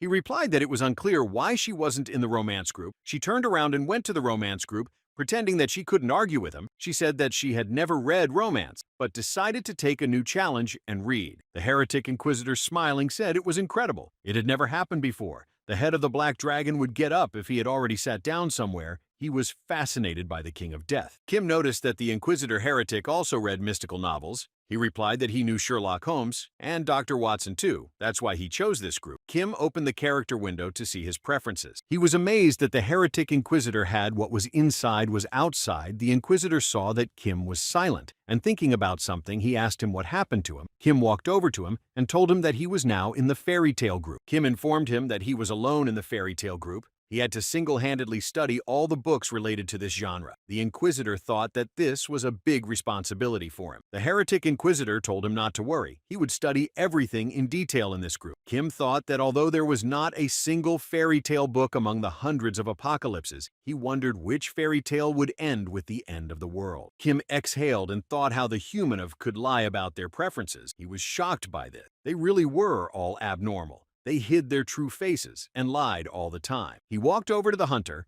and thought the last one left to check was him, and opened the character's windows. When he began to examine the information about his preferences, he was incredibly surprised. Kim was checking the sixth in the tower top, who was currently the head of the Gate Guild of 1,000 faceless venomous serpent who turned out to be the Emperor of Light novels. He asked him to continue reading these books. The hunters read hundreds of books, and there was no way they could find the books they needed. The Black Witch said his eyes would burst right now. She approached the King of Death and said she could understand the feelings of the constellation, but Kim didn't understand what she meant. The Black Witch explained to him that she was talking about the apocalypses. The release of all of them was interrupted at the climactic scene. It was like they were served the perfect dish, but when they started cutting the cutlet, something would suddenly fall out of it. Kim asked her not to talk about it while he was eating. She apologized and said she might not have been delicate at all, she should have said, and if he had asked what was falling out, Kim interrupted her and said they were still live. But the Black Witch couldn't resist, ran to him and told him in his ear what was falling out of the cutlet. He heard Kim was horrified and missed his sandwich. The manager smiled and said he now understood his pain. He said that the apocalypse books he had given them were the best. In all his great library, books with a particularly devastating power, they were wildly entertaining, so could not make the reader love them. The manager said that as much as they were interesting, so miserable they became because all these recommended books met a bad end. The Black Witch was surprised that he picked up books to hurt them. He replied that it might as well have been. The manager explained to them that now they too would be in the hell of the interrupted release. Now they were to feel this endless pain as he himself had. Suddenly Kim heard a familiar voice and saw the alchemy master, who also got her nickname from the tower. She said it just so happened, and although Alchemy Master didn't sound very cool, she liked it. Kim approached her and said that she really was incredible. He wanted to know how she managed to get the nickname in such a short time. She replied that there was nothing incredible about it, and she wasn't downplaying. She told him that a few days ago, she had suddenly heard that her creation had helped in saving the world, and had given her the nickname, but she didn't understand for what reason she had gotten it. But Kim knew that for her potion that she had made for him. The alchemy master said that the incredible thing was not her but him. In just a few days, he was able to rise to the third place in the top. She was incredibly honored that she was familiar with such a person. He replied that he too was lucky to have known her. She smiled at him and told him that if anything else was needed from her, she asked to be sure to tell her about it. She promised to help him with anything if it was in her power. The hunters one by one informed the Death King that their group was done with reading the books. Kim then said that each group was to talk about the recommended works. The Heretic Inquisitor reported that from his group he had recommended a book that happened to be the only one in his group, so he had nothing else to recommend. Kim was surprised to find one fairy tale among all the books.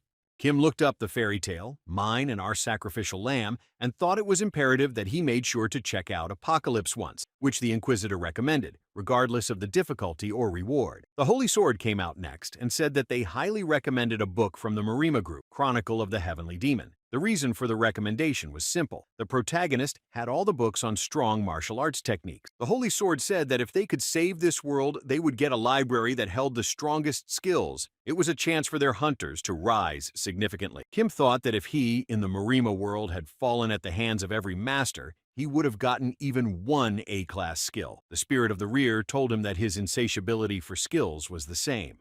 He kept thinking that there was one world he wanted to wipe out, But with his current strength, it was quite difficult to do so. But unexpectedly, the goddess alerted him to the sensation of her sister's footprints. The goddess alerted that her sister was very close. Kim was shocked and couldn't understand in which book she felt the presence, and the goddess said she felt her sister in the book held by the holy sword. Kim decided to think it over and went to the restroom to talk to the rear spirit.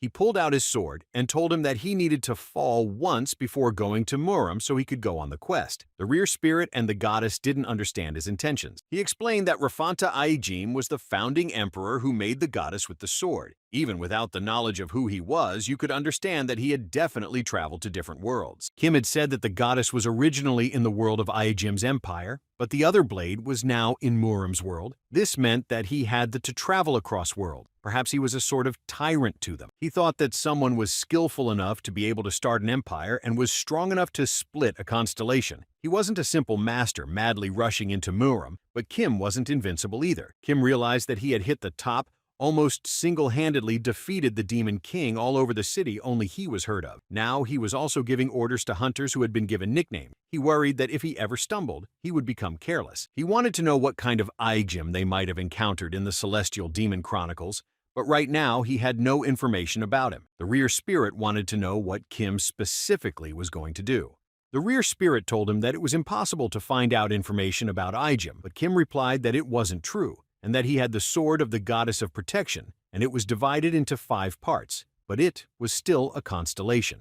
Kim wanted to know if he had stabbed himself with that sword. Would it have been self-destruction or annihilation? But he realized the odds were on Kim brought the sword to his throat and was about to destroy himself. The goddess tried to stop him and ponder his decision. He wanted to know why she was so much against it. The goddess replied that she didn't want him to find out about her past. Kim replied not to worry about it. He added that he himself was now live where everyone could watch him. Kim didn't stop and destroyed himself. He reached the skill condition and he was given a penalty. He could watch the goddess's past. He saw her saying that a long journey had been completed and that she believed that this warrior would definitely have done well. The warrior answered her that just yesterday he was confused that he was suddenly called to this world, and at some point he became the emperor of the continent. Kim looked at him and couldn't believe that the warrior in front of him was Rafanta Aijim. The rear spirit answered him that it was clear from one look that this gray-haired guy was a deadly celestial star. Kim asked if they were familiar with him and what deadly celestial star meant. The ghost explained that he got his nickname because he only hunted constellations. He said the tower connected different worlds, and from the floor would start a rivalry with hunters from other worlds. The rear spirit said that the emperor didn't go higher up the tower even though he should have. He only rushed to torture the constellations if he could detect them. The deadly celestial star was literally obsessed with the floor. Kim asked, wanting to know what the relationship between them was. The rear spirit replied that he kept wondering what kind of world such a psychopath should have been born in. He didn't expect to see him in such a place of long acquaintance. The rear spirit answered him that he had a relationship with him that involved a good fight. The emperor was strong, but not strong enough to be an equal to the rear spirit. Kim heard the goddess tell him that she felt she was in a new age. The goddess said that at the beginning of the journey he was an ordinary know-nothing man, but now he was stronger than her, and she wanted to know what he planned to do next. There were no more divine or evil spirits blocking his path. But he interrupted her. He didn't want to listen to her anymore. He told her that she was not a divine, not an evil spirit. She was a constellation. He told her that the world didn't belong to constellations but to humans. She couldn't understand why he decided to use his aura. He answered her that he wasn't going to kill her because she was helping him. He attacked her, saying he would split her being and seal it, and then she wouldn't be able to regain her power. He said that was the right way. The replay of the fine was over, and Kim went back to the restroom again and thought that nothing made sense to him even after viewing her trauma. Kim then decided to ask her why her longtime master had sealed her. The goddess replied that she didn't know the answer herself. The warrior she remembered, though, was reserved. He was fair, but she didn't understand why he betrayed her by sealing her up and leaving the empire he had created. The rear spirit said that he didn't try to understand him. If you stare into the abyss for long, the abyss would start staring into him. He said that he needed to become stronger like him. Everything would end once he could defeat all enemies. Kim considered the accomplishment of being able to find out what he looked like and about that deadly star would definitely treat him with hostility if he met him, because he carried a shard of the constellation he had sealed. He went back to the library floor where, after reading all the apocalypses the hunters had decided on the floor, Kim already knew he had to complete the quest on the book the Holy Sword had suggested. Kim thought that the Chronicles of the Celestial Demon had been recommended by the Holy Sword himself, and everyone easily settled on it so as not to argue with the old man. The manager was pleased and asked that they had chosen Muram as their first genre. He thought it wasn't a bad choice. It was completely different from the Muram they were familiar with, but at least they were connected by martial arts and power. An ironic fate could await them, depending on which way they would take the narrative. He said that the law of the universe was such that serious reward was due for serious risk. He wanted to know how strong the characters who would be as their enemies would be, and if they palliated in the apocalypse, they would palliate in reality as well. The manager added that there was no escape from the apocalypse until the ending was reached. He told them that there were limitations in the Chronicles of Man. He wanted to know who would go as a current character in the apocalypse. Kim said with certainty that he would have gone to the apocalypse. Holy Sword said he would have participated too, explaining that the person who gave the recommendation had no right to sit out. Kim thought it was his soul Muram was torn to go there. The manager was glad that they were able to reach the minimum number for Muram so quickly. He informed all the hunters that 2 more people could participate and wanted them to decide on 2 more hunters. Holy Sword decided to tell them that still, there was another reason why he was recommending this apocalypse to them. He asked them all to look at the reason for stopping the release, which he decided to show all the hunters. Holy Sword said that this world was destroyed by an infectious disease, hence the need was necessary, and a hunter who was well versed in diseases, he was sure that the strongest in this field was the King of Medicine. The Holy Sword said that he would fight mainly,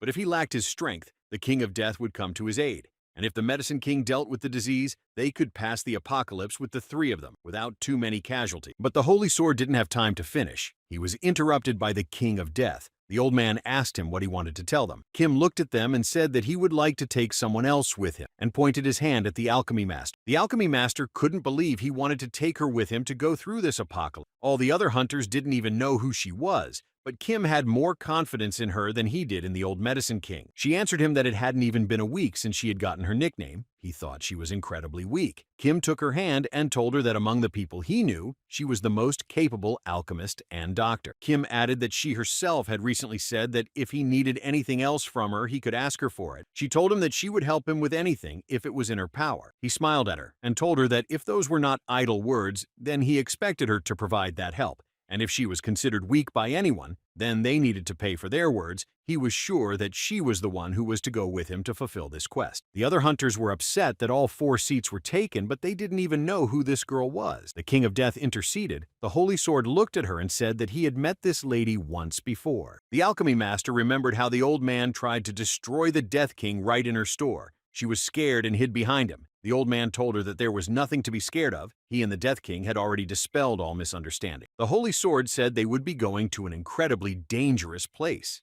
And the constellation said that if they palliated in the apocalypse, they would palliate in reality. But Kim replied with confidence that she was the best pharmacist he knew.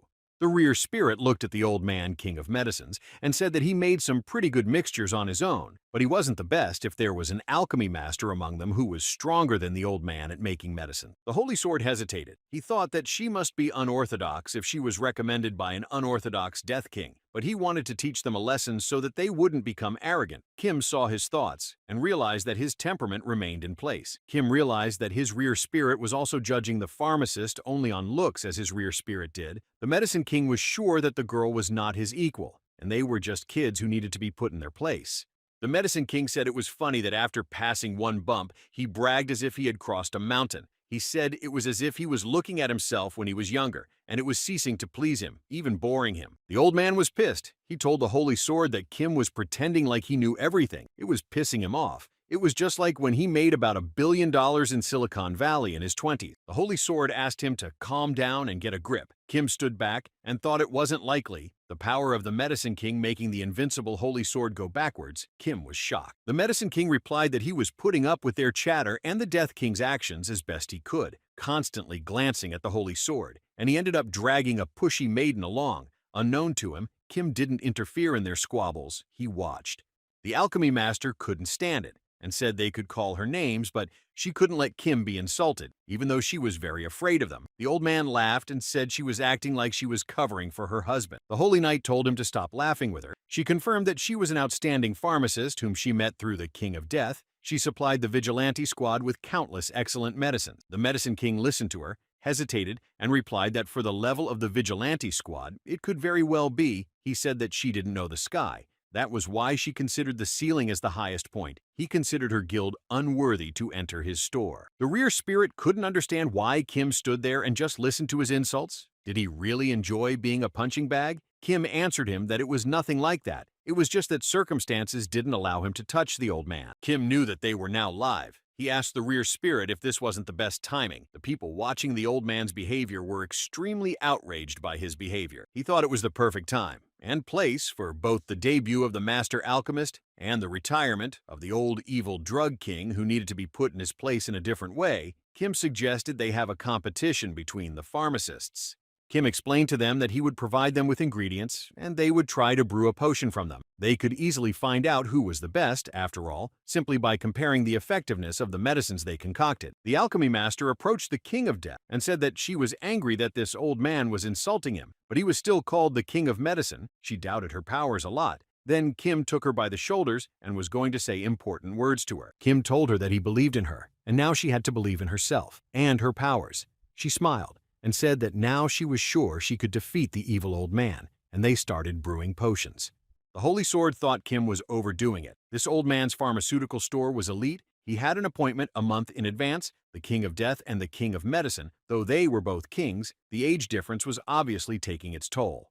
The Countess did not miss the opportunity to make money and let others make money. She decided to place bets on the two pharmacists. She encouraged everyone to place money on the contestant they were sure of. The Black Witch asked if he was sure of her. The ratio of bets was to Kim sure she would win, and replied that it was time to make some money for pocket money by betting on the alchemist so the ratio wouldn't drop much. She looked at him and said that he was the one who had warned her that they were live, and if the pharmacist he recommended was defeated, his reputation could take a big hit. Kim smiled and replied that the broadcast wasn't just in Babylon. The live broadcast was all over the world. Everyone was watching the competition between the two alchemists. He felt a little sorry for the old man called the King of Medicine.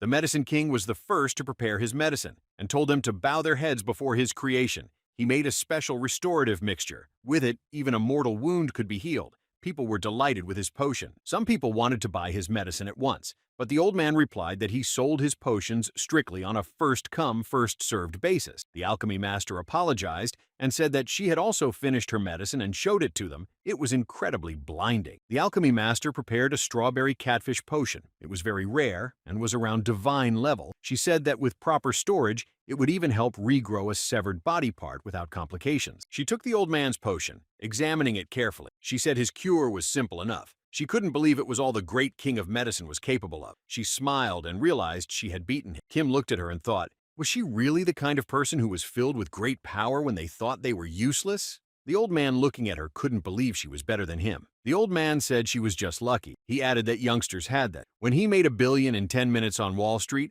also thought it was because of his skills. The alchemy master was shocked that he thought she was lucky. She offered to give him another round. The old man replied that the goddess of luck wouldn't smile on her twice, and he accepted her challenge, but she beat him again. He again said it was sheer luck, but the goddess of luck wouldn't smile on her 3 times. Another round went by, and the alchemy master again made the best medicine. The old man could not accept defeat, saying she was unusually lucky and asked for another round. The Holy Sword covered his face with his hand and thought to the Medicine King to stop embarrassing himself. The Holy Sword told him that now he was not behaving in a dignified manner. The Holy Sword apologized to her and said that she really was the best pharmacist. It was his fault that she did not immediately believe the Death King's surety. The alchemy master replied that he must have had a hard time with his friend. He said that this friend had no good traits, and in potions he was weaker than her, but he still brewed them. He knew the basics and could come to them as an assistant. The Countess, after the alchemy master's victory, ran up to her, took her by the hands, and offered to make an instant exclusive contract with her. The alchemy master was not much confused and could not understand what the Countess wanted from her. She offered her the most favorable terms of partnership. The Countess wanted to get her into her guild. Everyone around her began to offer her cooperation. On any terms, they called her the Goddess of Potions and wanted to buy her medicines. The alchemy master said that people who wanted to make a deal with her had to go to the Death King. The Holy Knight was an exception. She had already made a deal with her. The rest she would sell the potions to whoever the Death King would allow. Kim smiled and replied that they would settle any cooperation issues after they got past the apocalypse of the Sky Demon Chronicles. Now they needed to clear the floor and move on.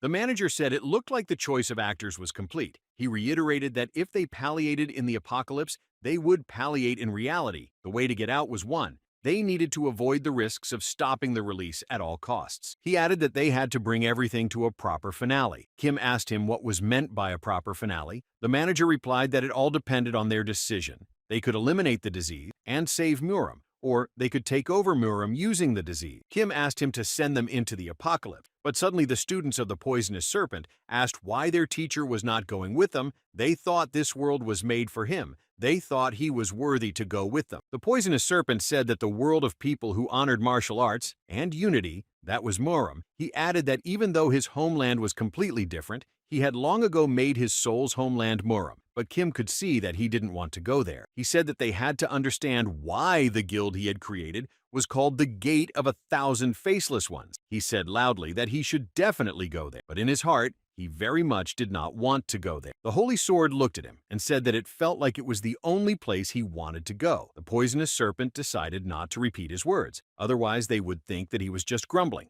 The Holy Sword added that he had no reason to give in to him. The disciples watched the clash between the Holy Sword and the head of the gate and thought it was a battle of honor. The Holy Knight tried to stop them. She hoped they weren't going to have a sword fight here. The poisonous serpent replied that he and Holy Sword were warriors, and they could battle to decide who was worthy to go with the others to go on the quest. But really, he wanted to lose to Holy Sword and stay in the library. The Holy Knight asked the old man to give up his seat. She knew that he was always drawn to the front, but after all, he had already participated in the floor sweep with the Death King and the Black Witch, and if he went to sweep the floor, he would be doing an injustice. Poison Snake was the head of an entire guild. He could show him respect. He, a loner, didn't need to worry about his reputation in front of his disciple, but his situation was completely different. The Holy Sword hesitated and asked if he had ever cared about the reputation of the 5 guilds, but he wasn't done talking yet. After meeting the King of Death, he had learned something from him.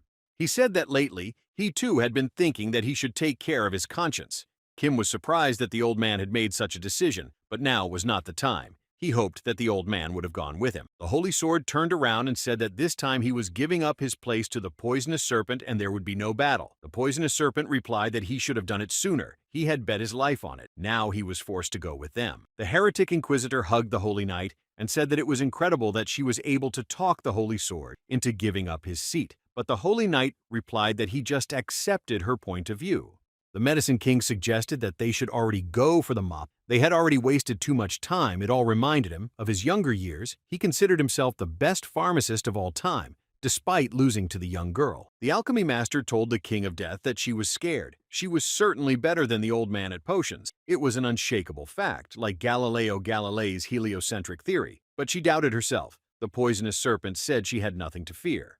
The manager listed the hunters who were going to Muram. They were the poisonous serpent, the King of Death, the King of Medicine, and the alchemist. The humans were identified as the new protagonists of the Chronicles of the Celestial Demon. He told them that once they would open their eyes, they would find themselves in the world 10 days before the Celestial Demon Chronicles would face an unfortunate production cutoff. He expected them to have an excellent ending. Kim remembered that in his time, the Muram genre was already in decline, a period where all seriousness was ridiculed. There was little room for martial arts and heroism, a genre in decline and a world in decline that was snowing. They found themselves inside another world and immediately felt the savage cold. Kim told them to all start releasing their aura. They needed to protect their bodies from the cold. Otherwise, they wouldn't be able to last long and would freeze to death. The alchemy master said that she hadn't been trained to release it yet and was shivering from the cold and trying to take cover from the snow flying at her. The old man also didn't know how to use the aura, so he grumbled that one old man here right now would have fallen from the cold. Kim turned around and told the head of the 1,000 Faceless to take the Medicine King and keep him warm. He put him on his back and, using his aura, protected him from the cold. He held out his hand to the alchemy master and told her to go with him and take his hand only so he could help her escape the cold and snow. The alchemy master was very shy about taking his hand, but after a moment, she took his hand. She felt warmth abruptly, and now she wasn't afraid of the cold. She thanked him for that, but said she was embarrassed. Kim replied that it embarrassed him too, but now was not the time for them to worry about such things. Kim told her that the Constellation library manager had used the words work and stop release, but he couldn't understand why he'd used those particular words. He realized that they were definitely not in some book right now, but were in the full world they had come to save. He wanted her to remember that. She replied that she hadn't taken things seriously, but now she was making an effort to make things right. Kim said that everyone only had to focus on their role. and right now he would protect her with his aura from the cold. But while fighting the infectious disease, it was up to her along with the Medicine King to step in. The Chronicles of the Celestial Demon was a world in which a disease of unknown origin rampaged through the world,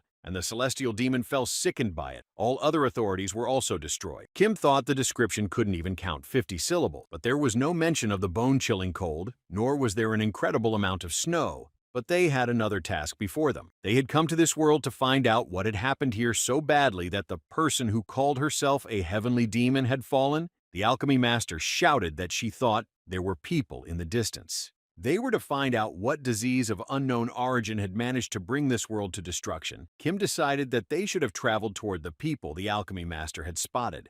The rear spirit thought that something was obviously wrong. He couldn't figure out what it was. He said that it was strange that no sound was heard from the side where the people were. Kim asked if it wasn't because of the blizzard that they weren't listening to any. The ghost replied that it could have been because of the blizzard, but it wasn't just the sound. The people didn't move at all. None of them flinched once. They approached them as close as possible and were surprised that all the people were frozen.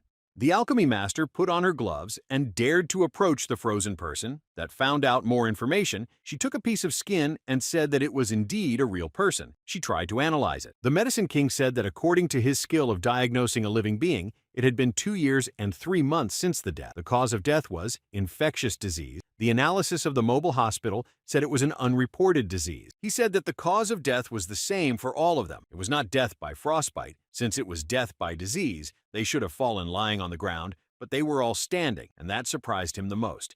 The Medicine King said that God only knew what could have happened to them. He stood there remembering his younger years. He was interrupted by the alchemy master and said that there was a high probability that someone had deliberately moved them here. She said that although the cause of death was the same for all of them, the date of death was different for all of them. Some had fallen 2 years ago, and some 3, and it could be concluded that someone had deliberately lined them up in this place. Kim assumed that it was a cemetery for them. Then the poisonous serpent added that from afar it looked like a terracotta army that inspired fear by its mere appearance. He walked over to one of the dead and opened the character window to see the information about him, but he only saw one word: light. He thought it was his last word before he died. Now Kim knew what the character window of the dead looked like, but he didn't understand why it was necessary to organize the graveyard in this way. The alchemy master noticed that all the dead had weapons hanging from their belts.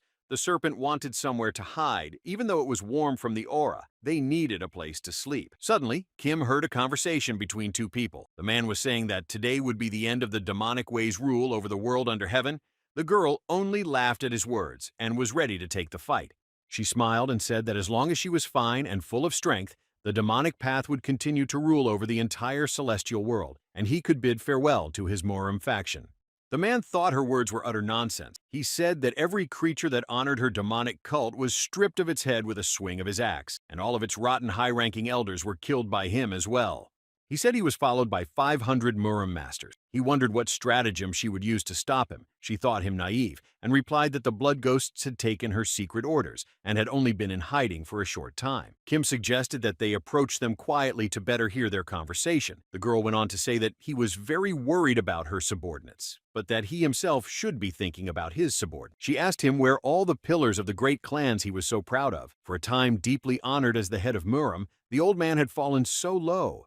Her words the old man took very aggressively. He shouted at her that it was none of her business. He said they had taken his urgent secret order and dispersed around the world to carry it out. The girl ironically replied that he had so many secret missions. She mocked. But the old man replied to her that it was only because she was the one who had time to hurt the whole world. He said that if it wasn't for her sick reign of the demonic path over the entire world under heaven, things wouldn't have taken such a dire turn. To which the girl replied that if he had given her the sick Morum, he was even sicker than her. She said that if he was displeased with anything, he could attack her. She added that today would finally cut off the last bloodline of the faction and show the permanence of the demonic path's rule over the entire celestial world. The old man drew his weapon and said that he could no longer watch her bragging to him. He was going to destroy her head in half and present it as a gift to the Supreme Emperor and the other to the ruler of the Netherworld. The girl asked him what happened to his jade axe if he was walking around with a wooden stick. After all, he, being a wastrel from the Namekun clan, was only good at waving his axe cheerfully. Her words made the old man angry. The old man shouted at her to shut up and asked her where she herself had lost her bloody demon sword that she called Daughter. The girl replied that it was a personally made wooden sword.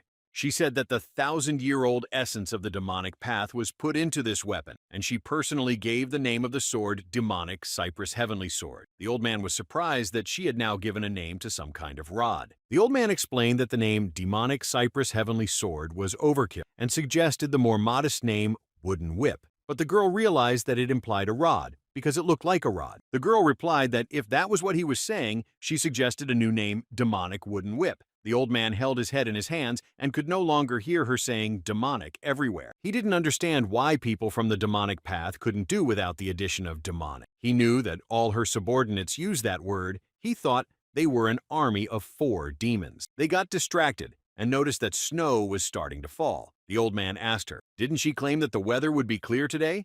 She replied that predictions sometimes came true and sometimes not. She couldn't predict the law of nature. The old man couldn't believe that he had trusted her predictions. She asked him to shut up and prepare for battle. He would have wasted the already lacking energy anyway. They were determined to fight. The alchemy master couldn't understand what had suddenly gotten into them that they were serious about not fighting. Kim replied that she herself couldn't understand much, but suddenly they saw shadows that were behind them, but they didn't know whose they were. They turned around and saw who those shadows were coming from, and they rushed to flee. Muram was a world of people who revered martial arts, lived martial arts, and strived for it. The heavenly demon had stepped into this place for the sake of uniting Muram. The faction sincerely serving the heavenly demon and the authorities opposing this faction strayed from the path their master was striving for, after which a fierce fight began. The heavenly demon wanted to stop this fight, but suddenly a superinfection spread very quickly across Muram, from which people began to disappear quickly. But death was not the end for them. They became zombies that tried to destroy those who survived. They ran as hard as they could, but the old man couldn't run very fast. He grumbled that this never happened to him in Silicon Valley. He thought the world was falling apart. He was scared when he saw the zombies chasing him. Kim answered him that this world was already destroyed, and he destroyed one zombie's head, but that didn't stop him. Kim realized that it was a type of zombie that would stop moving if its brain was destroyed. The girl saw them and couldn't figure out what they were. She told the old man that it felt like her eyes were messed up after all. She saw as many as 4 people alive, and moving. She thought the king of the underworld was calling out to her. The old man replied that his eyes saw it too. He thought it might have been from her mocking him by calling him sicker. And a similar thing happened to him. Kim yelled for them to run away too, and told them where they needed to run to. They looked at each other and couldn't believe that these were actually living people. They even thought they were Pali and could see another light. At that moment, they forgot about their battle and began to shoulder the unknown people. She couldn't understand where, in that case, she had gone with him to the promised land or hell. He replied that he couldn't have gone to hell because of contributing to the right cause as the head of Muram, and said that it was the promised land. Kim picked up the girl and started running away with her. The poisonous serpent picked up the old man, who said he didn't realize if it was a dream or all real, but he was sure they were living people, and there was a warmth emanating from them that Gansi was missing. She asked Kim where they came from. She noticed that they had an amazing walking technique. She asked if they were children from outside this world. Kim realized that she was asking if they came from somewhere outside of Mura. Suddenly zombies started appearing on their heads, and they couldn't understand why they could fly. Then the girl explained to them that it was a light walking technique she had invented. She had borrowed it from the Kunlun clan and was able to perfect it. She said that this technique was so skillful that there was no trace of their footsteps in the snow. She considered them truly elite troops that she had in her training. She was proud that they had not forgotten the fighting techniques even after death. Kim didn't understand what she meant about them not forgetting combat techniques even after they died. She exhaled and explained that since they were not children of this world, they couldn't know the detail. She explained that warriors who mastered combat techniques continued to master them even as Ganshi. It was a well-known fact, but Kim replied that he had never heard of that fact before.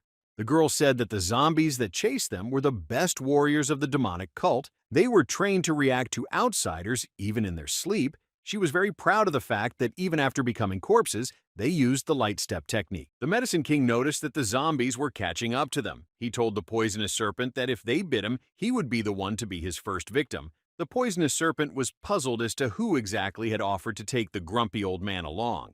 The poisonous serpent didn't understand why he had both the front and the back all old men and Kim had only girls. Kim shouted to him to think of something else now. He was practically being overtaken by zombies. But the poisonous serpent replied that nothing could be more important than that. Kim looked at the girl and asked what was the weak spot, but she replied that those Gansi that were chasing them didn't have weak spots. They would stop moving if he broke their heads. But that way was too difficult for him. And then Kim asked if there was any other way to stop them. The girl thought about it and said that they would freeze when sunlight hit them, but it was snowing now, and there was no sun. Kim turned to the girl and the alchemy master. He apologized to them and said that now he would throw them forward a bit and asked that they land on their own. They were at a loss and didn't know what he was going to do. He didn't have to tell them everything again and just threw them into the snow. They couldn't land properly and just collapsed face first into the snowdrifts. Kim, seeing this, apologized to them. He didn't think they would land so badly. Kim turned around and saw the Gansis coming towards him. He thought of a way to stop them and not fight them. He realized that if he fought them, he could be killed, and then everything would have to start all over again. The spirit protector was satisfied to finally see the undead defeated by his own ranks. He noted that this event was the fulfillment of one of the items on his wish list. Kim, however, didn't understand why the spirit even needed a list, since he was invisible. Kim firmly stated that his time had not yet come, and he had no intention of leaving the living. Drawing his sword, he called upon the goddess of protection to come to his aid, and she shone brighter than the sun, stopping Gansi in his tracks. The healing king was surprised that he had managed to survive thanks to the holy sword. He admitted that without the artifact, he would never have gone into the dangerous tower and admitted that he still felt fear. Holding the sword, Kim looked around and asked if everyone was okay. The alchemy master, falling face down on the ground,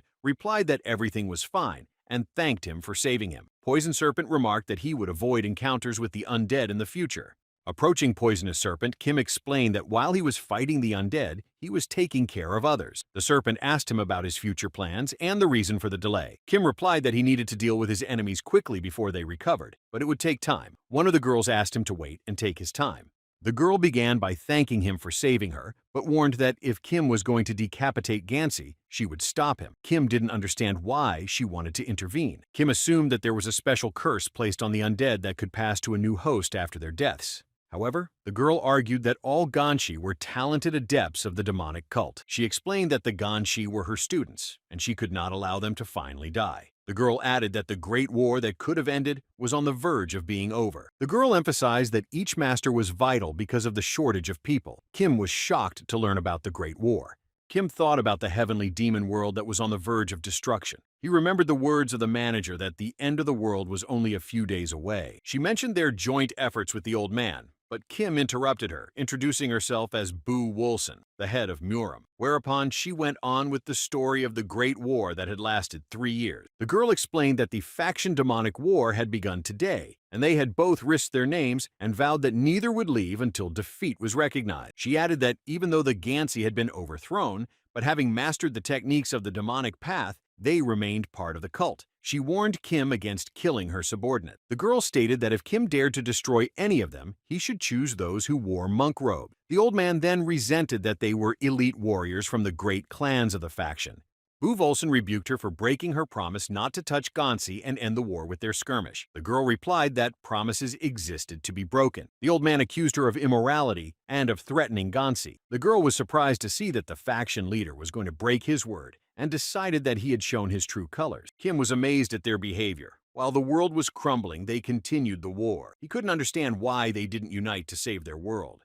The girl said that his ideas about the sequence of events were wrong. The world began to collapse in the midst of their war, and it was too late to change anything. She argued that the fight that had begun could not be postponed, and she would not rest until she had defeated the old man, insisting that the battle continue. She said that she had 500 Gangsi warriors left and could defeat the adherents of the White Way. The old man replied that even as rebellious spirits, his fellow Muram stood with him against her. The old man was fine with continuing the battles to put a stop once and for all to this unbearable war that had already lasted days. Kim stood by and didn't know how to stop them. She said that even though she held a demonic wooden whip in her hand, instead of the thin, bloody sword she had forgotten, she was still capable of easily sending one unfortunate old man to the other world. The old man listened to her carefully and told her to attack him and leave her idle talk behind. He suggested she fight, and then they would see who Muram would eventually belong to. She started their duel crossing their wooden sticks. They were rubbing each other by the hair, and it was not at all like a battle between two masters. Kim was shocked when he saw them fighting.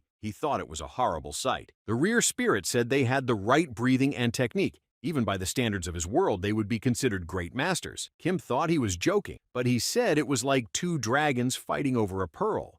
The technique of covering the face, he said, was a reference to the descended Buddha covering the faces of all mankind, so he would call this technique covering thousands of Guanyin's faces. Kim didn't understand why they were using dirty techniques and not using their skills and techniques. The rear spirit replied that it was really strange. In their current form, they should have been full of will and qi. The rear spirit noted that they were moving as if they had no qi or aura at all. Logically, they shouldn't be acting like this, even if their Dantian internal qi reservoir was broken. The poisonous serpent noticed and said that this old man and girl were quite good. He was amazed at their fighting technique. The rear spirit said that it was like a battle between a huge land serpent and a calmly soaring dragon. The rear spirit laughed and said that unlike him, the poisonous serpent had eyes. Kim decided to open the character window and look at him. He saw that he was analyzing what was happening with his skill.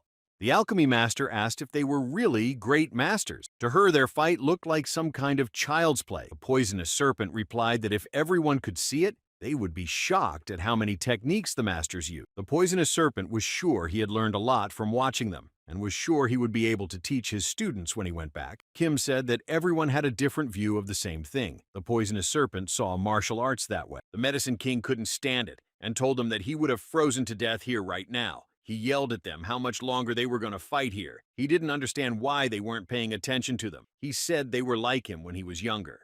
Boo Wilson said it was very disrespectful to their guests who had come from far away. They offered to start by walking them to the cave that had become their refuge. They set off towards their hideout, and Kim noticed that they were walking too slowly. He offered to carry the girl if she didn't mind. She replied that her breathing technique was particularly heavy today, but the serpent decided that this time he would carry her. Kim carried the old man, and at one point realized that even though it was quite cold here, he could feel the heat coming from his body. It was very strange for him and the rear spirit. Soon they reached a cave where they said that this place was their permanent residence. They went inside and were quite pleasantly surprised. It was very beautiful, and there wasn't even a hot spring in it. The girl said that this deep cave had been a long time ago found by her, but he never thought that one day he would have welcomed strangers to visit here. She asked to wash up for starters. She and the old man would go out to find food for them. The old man didn't know if they would find anything besides grain balls. The girl said that was why she said they needed to look for food. She didn't understand if age had taken away his hearing. They went to look for food and argued along the way. The old man told her that if you think about it, the age difference between them was nothing, to which she replied that if he wasn't happy, he could rejuvenate himself like her. The alchemy master was amazed. For only a moment ago, they had been trying to end each other's lives. The medicine king said that they had been fighting for 3 years, and that sometimes, through battles, people became very attached to each other. The old man said that it was warm and nice here, but he was ashamed to hold the man's hand since his arrival in this world. He asked to be left alone and let perhaps forget about it. The poisonous serpent looked at the king of medicine and couldn't understand at all why the holy sword started to be friends with such a nasty old man. But the old man assured him that he was the one who allowed the holy sword to be friends with him. The girl came out to them and told them that she was very embarrassed that she couldn't feed them properly, but she asked them to taste these grain balls that they had prepared for them. She told them that at first they had been able to hunt at least occasionally, but lately they couldn't find any animals in the area. But Kim smiled and said it was okay and thanked them for the treats. They tasted her treats and could barely swallow it. It was incredibly unpalatable to them. The alchemy master took one of the orbs and looked at it closely. She couldn't believe they were able to survive on just that. The girl replied that they almost did. The alchemy master wanted to know how long they had been trying this. Then the girl looked at the wall with the marks and replied that it had been 2 years since they had been eating only grain balls. The alchemy master was shocked. She thought that was impossible. After all, there was no way they could get the nutrients they needed that way. She replied that she had no idea what she was talking about, but she could still hold on.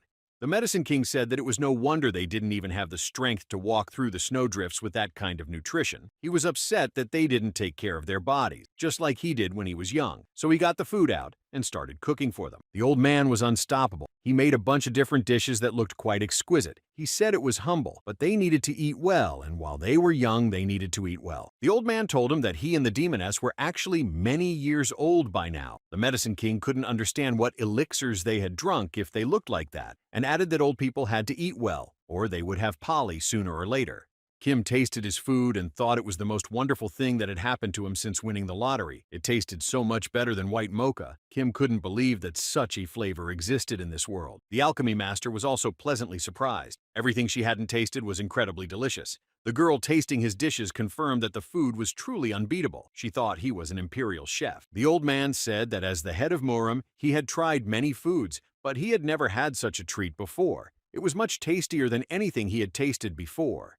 The Medicine King replied that it was because he had 3 Michelin stars when he worked as a chef in his 50s. If he had a normal oven here instead of this one, their stomachs would have been blown away altogether. The poisonous serpent looked at the Medicine King and asked him why such a successful man would go to the tower, to which the old man replied that if the holy sword could get into the tower, then he would have succeeded. The poisonous serpent asked if he knew him in the outside world. The Medicine King replied that it was a lot of honor to know the holy sword. He was just the young head of an obscenely wealthy family. To him, who had achieved everything on his own in Silicon Valley, he seemed like an ordinary lucky man. But even though the holy sword didn't need anything, he still decided to go to the tower after having a misfortune happen to him in his old age. But the Medicine King wouldn't tell them his tragedy. She ate and said that because of the strangeness of the food and their demonstrated generosity, she was quite curious about where they came from and why they had come to their world. She thought that a way to cure Gansi's illness had been found from outside, but there was no cure yet. It was no surprise to her all the masters and strongest hermits had sought to conquer such a strange disease. But in vain, even the members of the Maoshan school that were experts on Ganshi had given up. She doubted it could have been any different in the foreign land. She was upset that no cure was found, Kim replied. Their world had other knowledge available. He pointed to the master of alchemy and said that this lady was none other than the best creator of medicines and curing diseases. Kim added that the old man had enough knowledge to assist her in creating a cure, and if they could help them, even a little, they could find a cure for disease and prevent the destruction of the world. They said that there was no way to call it a cure, but they had found a peculiar solution. The alchemy master was eagerly waiting until they would show them their solution. The old man and the girl asked them to wait for a while and left for an unknown place deep in the cave. When they returned, the alchemy master was shocked that they were carrying a coffin on their shoulders. The girl said that the head of the Taoist school was there. After he was bitten by Gongxi, he entrusted his body to them to examine it. However, the only way they discovered was by blocking the bloodstream with acupuncture. She pulled out one of the needles, which was right in the head's chest, and he immediately came to life and tried to attack them. The alchemy master fell to the ground in surprise. She was startled and bounced off the coffin. The girl put the needle back in and said that as they had seen, Gansi could be put to sleep by blocking the channel between his brain and spinal cord. However, she realized that this was more of a temporary measure. They needed to find a cure. She explained to them that after Gansi's bite, there was a contamination of energy through the circulatory system and qi channels. They decided that with acupuncture, they would be able to disarm Gansi and find a cure for them. The girl closed the coffin and said that no matter how often the head had meditated, he had never been able to clear his energy. She added that whether he was a cultist with demonic qi or a monk with sacred qi, if he was bitten, it was all over for him. She said that the first thing that happened after being bitten was that the person was thrown into a fever as if he was burning alive, and very soon there was a final stage where the bitten person turned into a Gongxi. They said that one Shaolin monk had managed to stay sane for a year after being bitten, but that was an exceptional case. Even the best martial arts masters could barely last half a month. She looked at them and with a serious face asked if they were confident that they were capable of finding a cure against this monstrous disease. They had no one else to rely on. The girl added that all was well, and it could be considered a blessing and a great good fortune already that she had been fortunate enough to see other living people, while she thought there were only 2 of them left in the whole world. She headed for the exit from the shelter. Bu Volson came up to them and said that he would prepare a place for them to sleep so they could rest tonight. He suggested that tomorrow they should all discuss a plan of further action together. Night came and everyone was long asleep. Some of them grumbled in their sleep. The king of medicine was angry with the holy sword because he was going to leave, and after that, he would stay in second place. Everyone was asleep and didn't suspect anything. Kim couldn't sleep. He lay there looking at the beautiful moon. The rear spirit asked him why he was awake, what was troubling him, to which Kim replied that he needed to check something before he slept. He covered his face with a blanket and pretended to be asleep, and then 2 unknown men approached him. Kim was in no hurry to give himself away, and still pretended to be asleep to find out their plans. Kim heard them trying to figure out if they were asleep or if they should have waited longer. They were sure they were asleep and decided to take advantage of the opportunity, and Kim wanted to understand what they wanted to do. He got up from the bed and was scared of it. The old man, startled, shouted out to him that he thought he had been asleep for a long time. The girl realized that he was a pretty savvy guy, and she wondered how he guessed. Kim replied that he suspected something wrong back when he first saw them. Kim explained that it was cold when he saw them, and to keep warm they had to cover their bodies with energy. But then, how could people who were supposed to be very skillful in the use of qi be able to run out of energy after a dirty fight? He walked over to the hot spring where they were sitting, he said. That meant they were focusing all their qi on something else. Kim looked at them and seriously asked if they had both been bitten by Gansi. Kim added that since they were faction heads, they should have been quite capable of containing the spread of contaminated energy with their massive amounts of qi. The demoness looked at Luna and realized that there was no point in hiding her secret from him anymore. The old man tried to stop her, but she answered him that it was too late. They had been caught, and they wouldn't be able to fool him. She said he was right. They showed their backs where the disease had already spread. She said they had been bitten by Gansi 3 years ago. However, if you pick on his words, he was wrong about something. The old man looked at him and said that they had not contained the spread. They had simply blocked their qi channels in the cervical vertebrae, completely blocking its circulation. The rear spirit was shocked when he heard about this. He said that they used qi telekinesis. The ghost asked if he knew about the falling blade technique. Kim replied that it was a technique where a person made a sword fly using their internal energy. Blocking the qi channel at the cervical vertebrae meant that down from the neck they had to be completely paralyzed. So now they were controlling their bodies both internally and externally with qi, as if they were controlling swords. Kim realized with horror that they were controlling all of their organs, the beating of their hearts, the functioning of their lungs, every joint, every muscle, every movement, literally everything that was necessary for life functioning. They were controlling everything with qi. The rear spirit said that they still used this hovering blade technique 24 hours a day, all day long. Now he could see why they couldn't even take a couple steps without overexerting themselves. The girl demoness turned to him and said that this was how they could continue the Great War, while not being so brutal from the battle, because all their qi prevented them from turning into gangshi. The old man added that they had been living like this for 3 years. The disciples told the celestial demon that it couldn't go on like this. Half of the blood demons had been destroyed. The elders scattered around the world would go to Morum, but they had already lost track of them. Now was not the time for factional battles. They bowed to the celestial demon and said that as he had ordered, they would establish a faction-independent apothecary. The head of Tanmun and the masters of the Mosin sect came to them. They would capture some Gansi to conduct experiments to give them the results. The disciples came to the master again, but with bad news. They told him that Volian and even the blood demons had been defeated. Even though they had destroyed 100 Gansi today, there would be 1,000 more tomorrow. They would not be able to cope. They begged the master to hide on the Forgotten Island. No matter how many Ganshi were here, there was no way they could cross the sea. In that case, there would be only Murim left. If they raised the banner of their school, they would still be part of the martial arts world. The disciple replied that the oath he made to the head of the Murim was worthless. It was made before the world fell into chaos. If even the heavenly law changed, could human principles remain unshakable? He asked to forget the oath he made to the head of the Murim.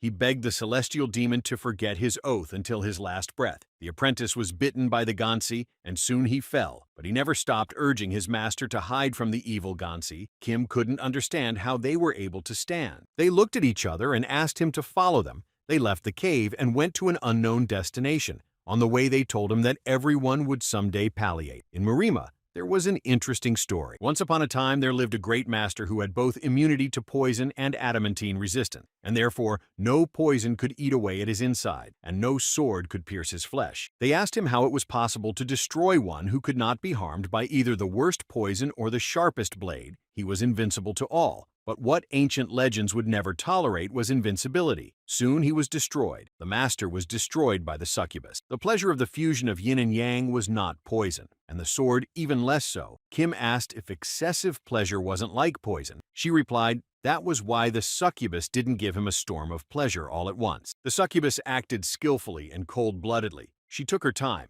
She started with the most innocent of pleasures, but eventually brought him to the most pernicious. And the master finally let his guard down. They said that during this bond with the succubus, the great master stopped feeling pain from her slaps. Her whip turned into an instrument of pleasure for him. Every gesture, step, and the slightest glance of the succubus became a source of happiness for him. The succubus easily strangled the great master. No martial arts mastery was needed to do so. She hardly put any effort into it. While she gasped without being able to take even a breath, he smiled brightly. being at the peak of pleasure. The celestial demon said that the pleasure had destroyed him. He was invincible both inside and out, but what had happened could not be called simple luck. This story had a very simple moral. One should not flirt with the succubi. It was a shame to them that this master had grown up in the gold and jades of the Tan Moon family, but this trash that turned out to be a succubus had been sent to him with a special task. She needed to destroy him.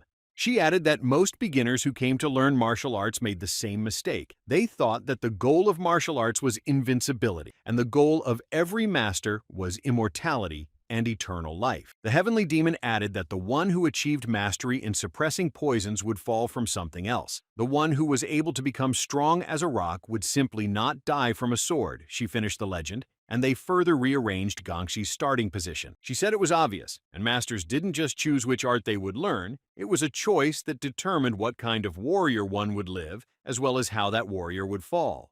The old man said that everyone had died at some point, and they didn't know that. They didn't understand why they should be sad about the death itself. But the celestial demon replied that they didn't wish for such a death. She said that annihilation would do, poison would do, an attack by an entire celestial army would do, as well as death at the hands of a Shaolin monk. They were ready to accept their death, but they did not give up and did everything they could to survive. The girl Gangxi said that she would be willing to accept death at the hands of a betrayed subordinate. She thought it would be a perfect death for the sake of the younger generation. They finished arranging the frozen Gangxi, and then the celestial demon turned to him and said that he wanted to know how they had managed to endure all this time. They were only willing to fall the way they wanted to. Kim realized how the Gangxi appeared in this place and who was setting them up. They noticed that few of them had gotten far tonight because it was a clear moonlit night, though the moon was not as bright as the sun, but it was also able to hold off the Gangxi. The old man shouted that their White Path school would never fall to something like Gangxi. The celestial demon replied that the people of their cult wouldn't let some dead people eat themselves. He said that if their faction was to be destroyed, it would only be at the hands of evil cultists, to which the girl replied that if their cult was destined to disappear from the face of the earth, it would only be at the hands of the faction's blade. It was snowing. People were dying, even as the 9 great schools and the 5 noble clans disappeared, even as the writings of the martial arts faded so much that it became impossible to read a single word. This world was not yet destroyed because there were still 2 people in it. There were 9 billion people living in the world, and most would not have been killed by the virus. The last remaining person would have committed suicide. The cause of the world's demise would not be considered a disease but suicide. That was at least the reasoning of the head of Muram and the celestial demon. They challenged each other to a duel and began the battle, Kim thought. A decayed genre, a decayed world. This apocalypse had been slowly dying for 990 days. Kim, watching as they mercilessly tried to do damage to each other, suddenly said that it wasn't supposed to be like this. He thought their duel was completely absurd. He thought it just wasn't supposed to happen. He said that in the rear spirit's eyes, it might have looked like a truly great battle, but no matter how profound the subtext was, their battle was just a humiliation for both of them. The rear spirit wanted to know what Kim was going to do. He suggested that he could destroy the celestial demon and the head of Muram, and that would be a merciful act of his in its own way. But he asked not to forget that Kim was only a stranger here. Kim replied that he remembered that. He knew that perdition was not what they wanted,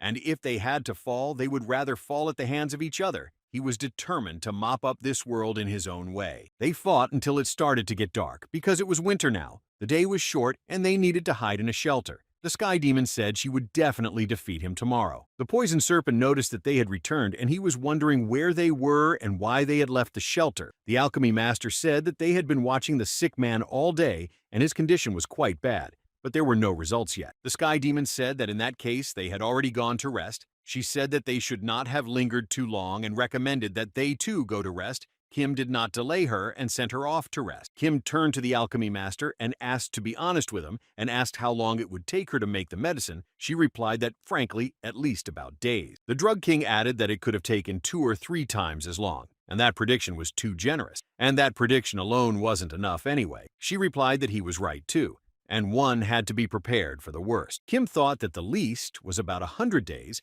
and the longest about 300. The Alchemy Master said that they might not actually be able to make it. The equipment and conditions were very poor. The time frame was too short. The Alchemy Master added that it was not possible to develop the cure in the time allotted to them. Kim remembered the manager's words and realized that they only had days. He took out his blade and thought that it was not enough.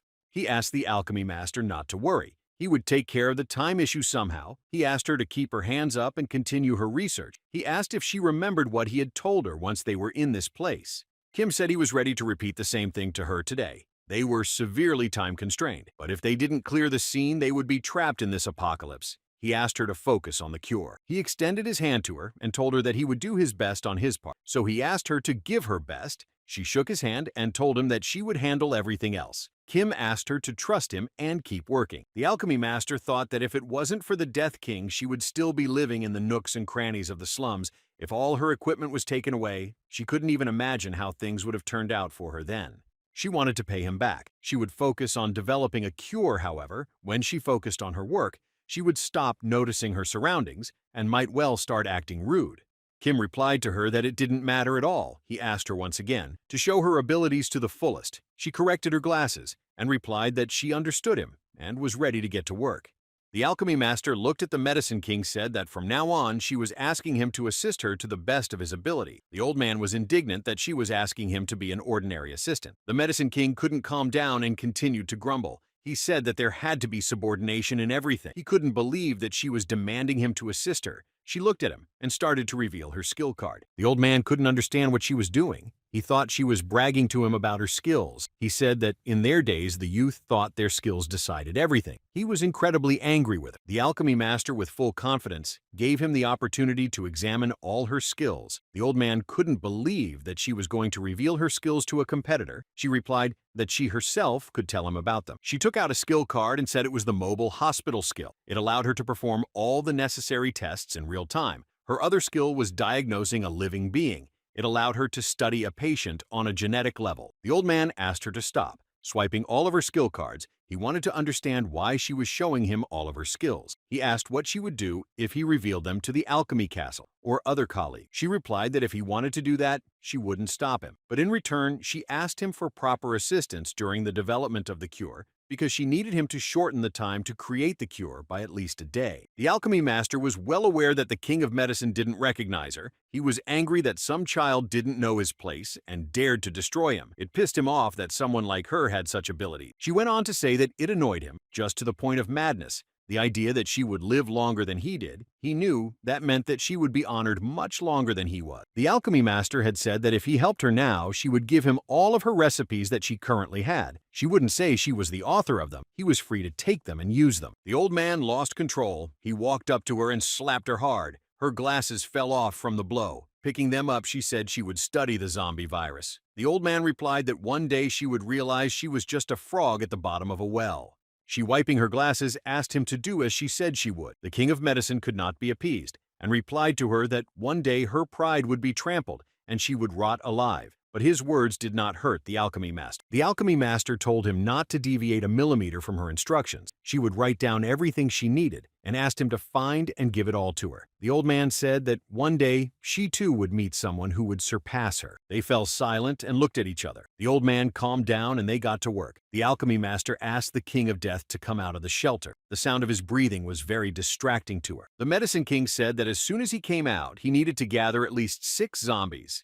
They needed more samples, a child, a young man, and an elderly man, both genders. Kim walked over to the wall to make a mark and start counting down the days. He was also asked to bring them some ingredients. If he would suddenly see them, he made the first mark and asked for it to be provided to him. Volson said that lately his body had been practically disobeying him. He was surprised that today so many Hanshi had scattered from the place where they had placed them. The celestial demon replied for him to stop complaining. They hadn't gone far at all. Celestial Demon and Volson started their battle and finished as soon as the sun started to set. They took all the ganshi they needed and headed back to the shelter to wait out the night and start again in the morning. The alchemy master and the medicine king labored day and night to develop the necessary medicine sooner rather than later. They had forgotten about sleep and were only focused on the process. It had been a week since the apocalypse had entered. She saw that today was a heavy blizzard and they would not be able to get out. She added that days like this were not uncommon. They had been lucky that the last few days had been sunny. The worst was the afternoon blizzard. They could not take a step out of the shelter. Kim replied that if this weather had been like this all the time, the Hanzi would have kept going, and if they had scattered too far, they would not have been able to get them back. She replied that if that had happened, There was nothing that could have been done. She said that only 3 years ago there had been at least 1,000 people in her cult, and the old man had brought as many of his faction warriors with him. But over the years, some of the Gansi had gotten so far away that they couldn't find them anywhere else. Kim thought that was the scariest thing for her, to which she replied that when you wake up, walk out onto a snowy plain and see that the Ganzi that was there just yesterday has disappeared somewhere. She asked if she could have felt something like that fear. He answered her with complete certainty that he thought she might have felt fear. He saw that she was trying to hide her fear. He saw it in her and understood her, because if he had been in her place, he would have been afraid too. She said that the world had really turned upside down. Before, the life of someone who would dare say that to her was in danger. She stood up and said that he should have been glad that the world had fallen. Kim said that she and the head of Murim were such great martial artists. Their skill was so great that he was embarrassed to even try to compare himself to them. However, despite that, their abilities were not limitless. He asked her when their chi would be exhausted. They still blocked the channel at the level of the cervical vertebrae. He explained that he was told that in that case, everything from heartbeat and moving limbs was performed at the expense of their chi. She demonstrated her chi blockage to him. Then Kim continued and said that it didn't matter how great their persistence might have been, but something so horrifying couldn't go on forever. Kim realized that only doom awaited everyone, sooner or later. Then he decided to ask again when the heavenly demon's chi would run out. How long did she have before turning into Gangshi? She noted that he was quite savvy. He thought that the reason for the end of the Celestial Demon's Chronicles was ridiculously simple. He asked her when her chi would run out. The two of them would no longer be able to move, to which she positively nodded her head.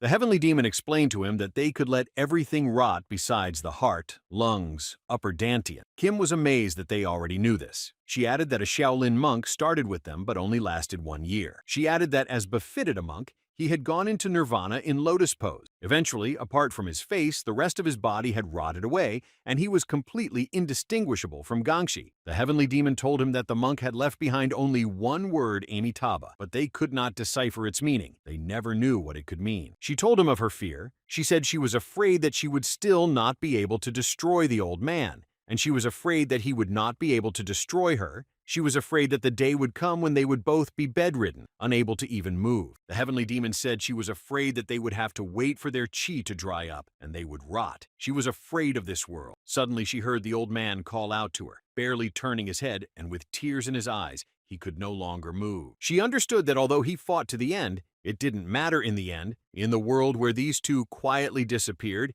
it continued to snow, leaving behind only a colorless landscape. The alchemy master examined him and tried to do something to save him, but she said that she was sorry, and in the current state, she wouldn't be able to cure him. The heavenly demon couldn't let the old man fall. She approached him and threateningly ordered him to get up. The old man only quietly managed to apologize to her. He was not in control of his body and was slowly dying. She told him that she was not going to listen to his apology. She once again told him to get up. After all, he was the head of Murim. She asked him if he had made a pact with her, if he had promised that he would defeat the demonic cult and raise the banner of the Murim faction. Those were all his words, and she wanted him to fulfill his promises. The Sky Demon continued and asked if he had united the ancient schools and the 5 great clans for the sake of war. She said he couldn't just fall like that while lying in a hospital bed. He was a warrior and had to fall accordingly. She told him to get up and get his weapon. He didn't even have to grab his stupid axe. Be it a rod or a rod, he had to fight her with anything. Kim noticed that she exuded a black aura from her. The old man could hardly speak anymore. He asked her for forgiveness once more out of his last strength. She shouted with all her might that she had ordered him to get up, but he recognized that he was weaker than her and could no longer get up. He said he tried to hold on for at least one more day, but it was too hard. She could feel it herself. He had exhausted all his chi reserves,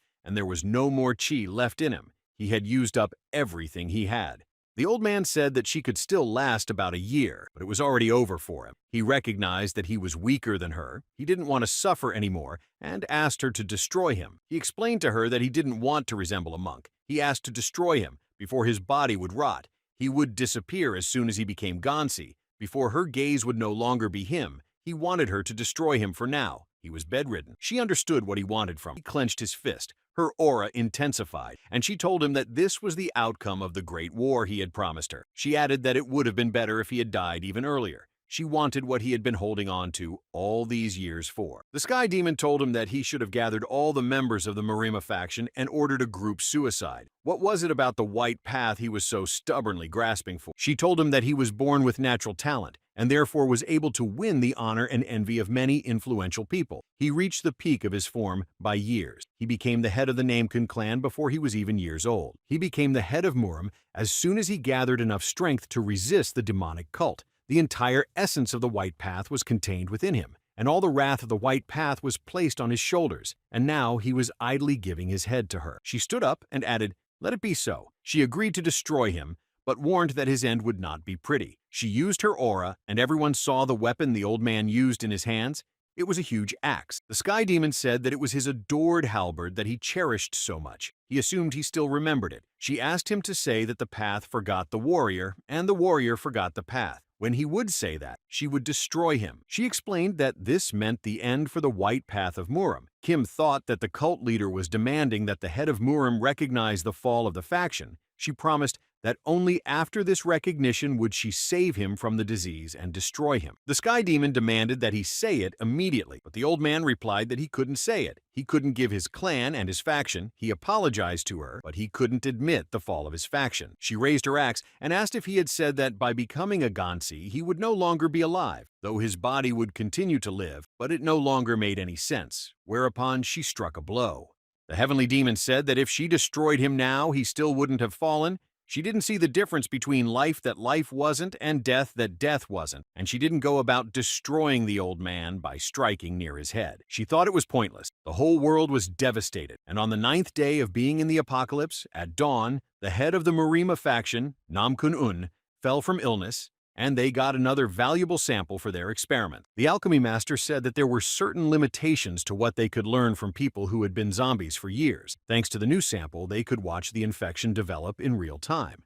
They noticed that he didn't turn into a zombie immediately after he died. It looked like it was happening a little later. It probably took time for the infection to take over the entire brain. They were able to summarize the initial results of the study. Kim took a look at all their research results. The Medicine King said that the alchemy master was, though not bad at making potions, but she couldn't explain it all.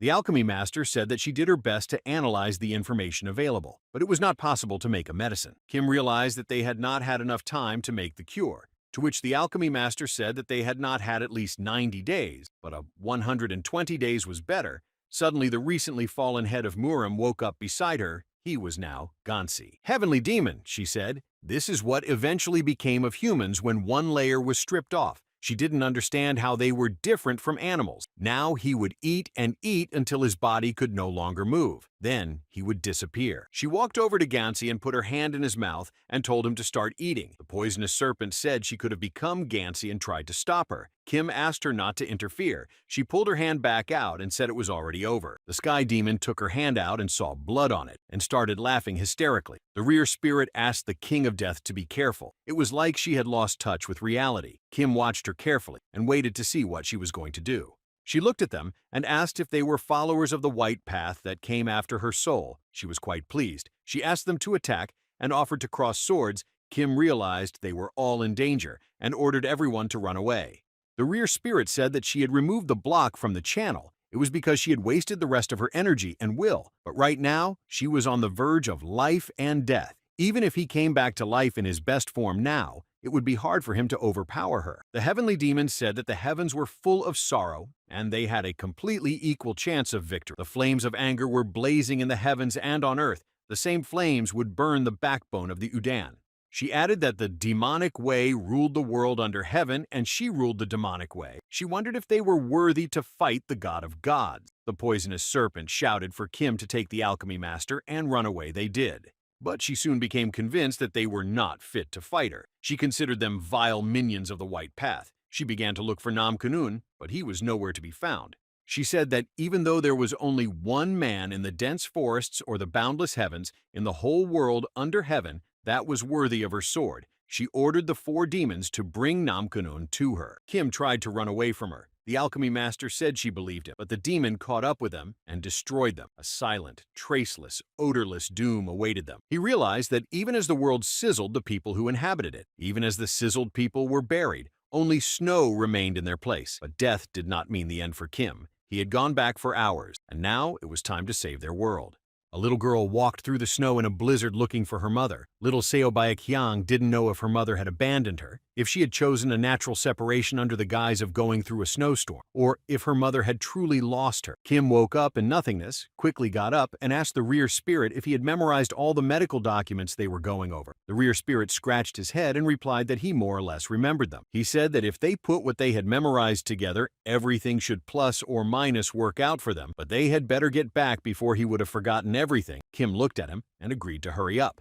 Kim offered to pick him a skill first. The rear spirit exhaled and took the first card to read him the contents. The first skill was the divine martial art of heaven and demons. He carefully read him the description and asked if he liked it. He thought it was the martial art that the heavenly demon used before destroying them, to which the rear spirit replied that he had a very cliched understanding of demonic martial arts. The rear spirit explained to him that whether it was martial arts or blocking technique, it was all connected to how he perceived the world. Kim didn't quite understand what that meant. He wanted to learn more about it. He said that if he accepted the world as it was, he was a follower of the White Path School. But if he wanted to tear the world apart, a follower of the demonic path, some turned their bodies into vessels accepting the world, and others turned into claws. The rear spirit decided to give him the simplest example. He showed him a vertical strike from top to bottom. He said that some schools called such a strike the lurking tiger, or the Hasho technique. He explained that there was no difference in whether to call it a tiger or a bull. The techniques could be changed countless times depending on the image that came to the mind of the founder of the school.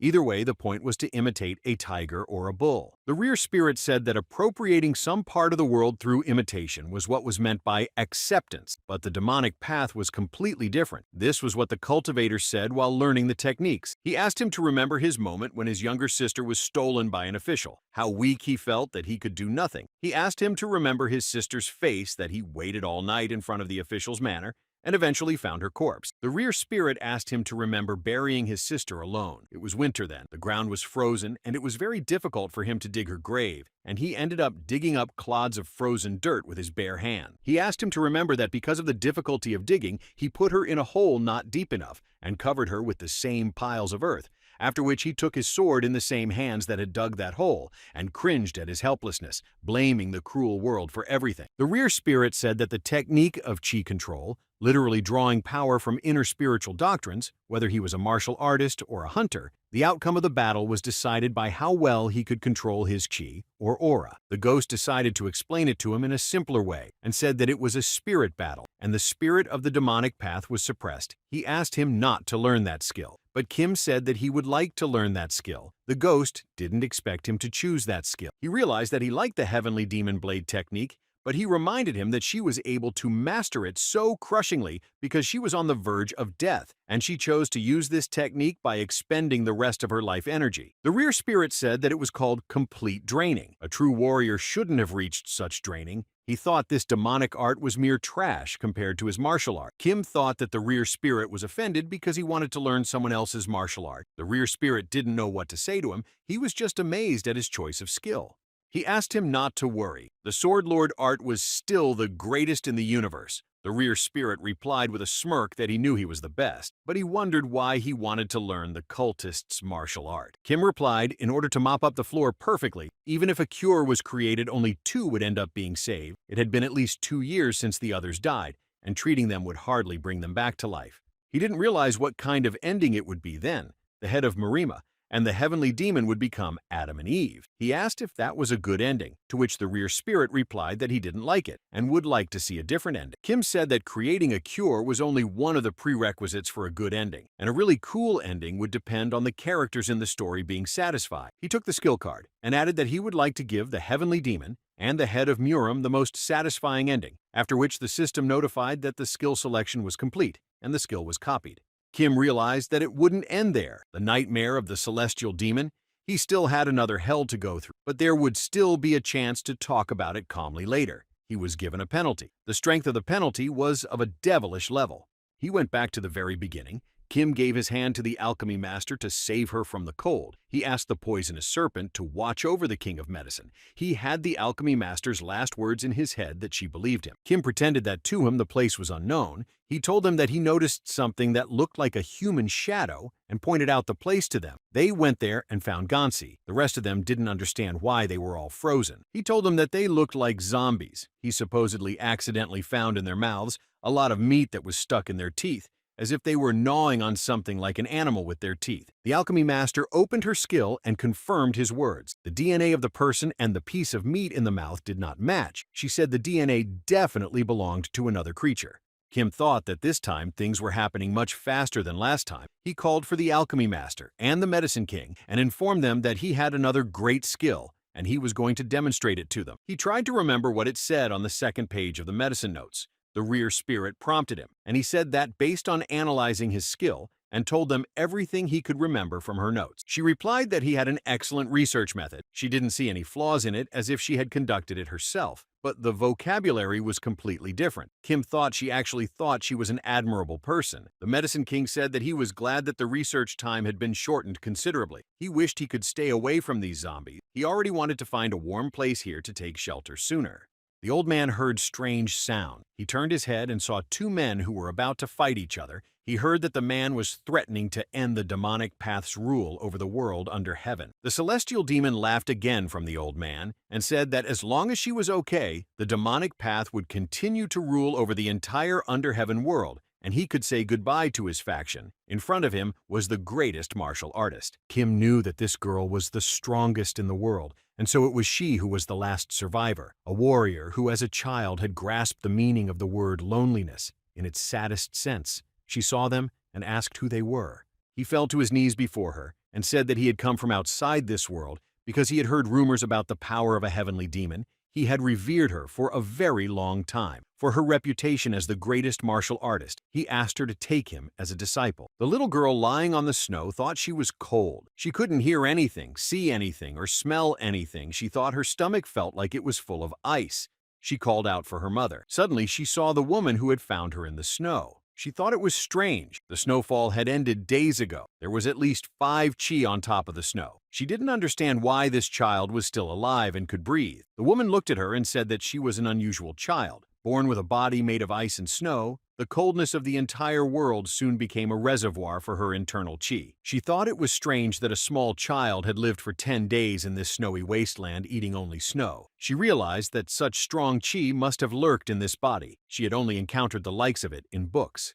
The woman asked her name, but the girl said she didn't know it. Then the woman retrieved it, and they set off. She asked her how old she was and how she had gotten buried under the snow. The girl knew nothing. She realized that she remembered nothing. She felt sorry for her that she had been given to nature at such a young age. However, her body was the perfect vessel for learning martial arts. The Lord of the Northern Seas would have been willing to pay a mountain of money for her. It was hard for the woman to tell if she was destined for the cult. Or if the cult was destined for her. She put her hand on her head and asked if she would go with her. She would give her food and a place to sleep.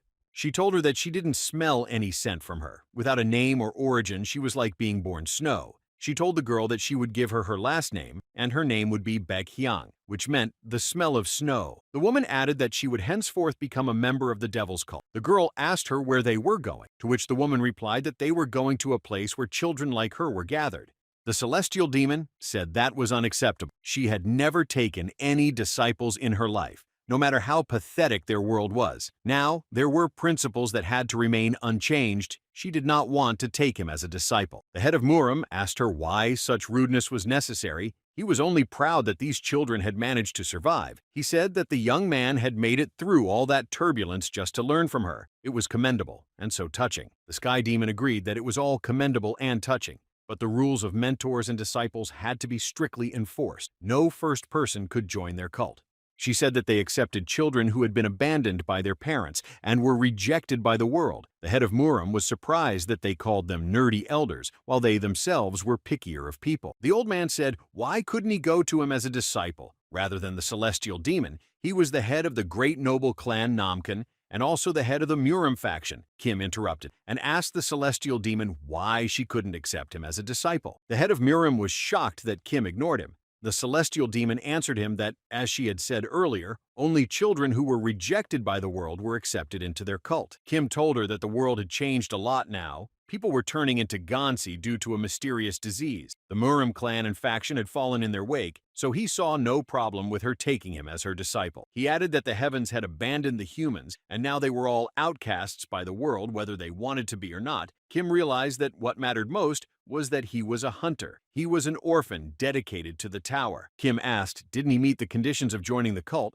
He was ashamed to say he was rejected by the world, but he couldn't say he was the one who rejected him. He looked at her and waited for her decision. The heavenly demon replied that she would give him a chance. Since he was so cocky, at least he could demonstrate the three beginnings technique to her, then she would decide how to deal with him next. She said she wanted to see for herself if he was worthy of inheriting the tenets of their school, but it was clear to her that he could only give lip service to being such a confident young man. Kim bowed to her and thanked her for the chance. He drew his sword and activated his heaven and demon divine martial arts skill. He was ready to demonstrate his powers. After activating the skill, Kim saw the trajectory of the sword. Countless movements flashed through his mind, but for now it was only visual. He was still quite far from understanding the heavens and demons. Kim thought that if he tried to replicate the technique, he would be more like a dove imitating a stork, but since he still needed to tear, he had to do it in a proper manner. He remembered the words of the rear spirit who said that if he wanted to tear the world apart, he would become a follower of the demonic path. Cultists turned their bodies into claws that tore the world apart. Kim remembered the scene of the floor where there were children being burned alive. He realized that the deeper he dipped into the divine art, the more he changed his mind. The embodiment of the demonic cult was not the claws, it was the scream.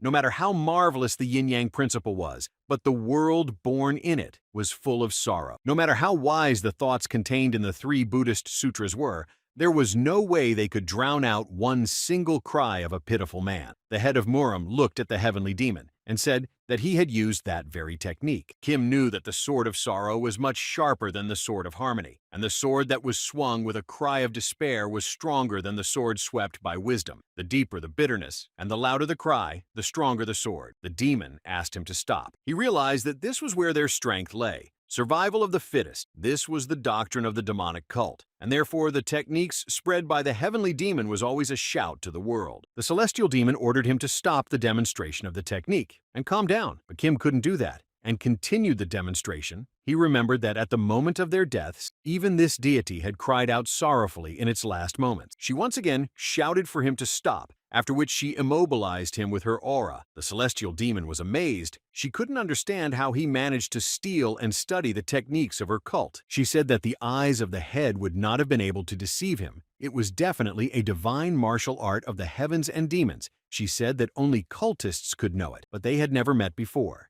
The heavenly demon was enraged. She approached him and asked him to immediately answer where he stole it from. Kim raised his head, smiled, and asked if he was worthy of becoming her disciple or not. She let go of him, and he collapsed on the ground. The alchemy master and the poisonous snake ran to him to make sure he was all right. The alchemy master said he had used up too much aura and gave him an injection.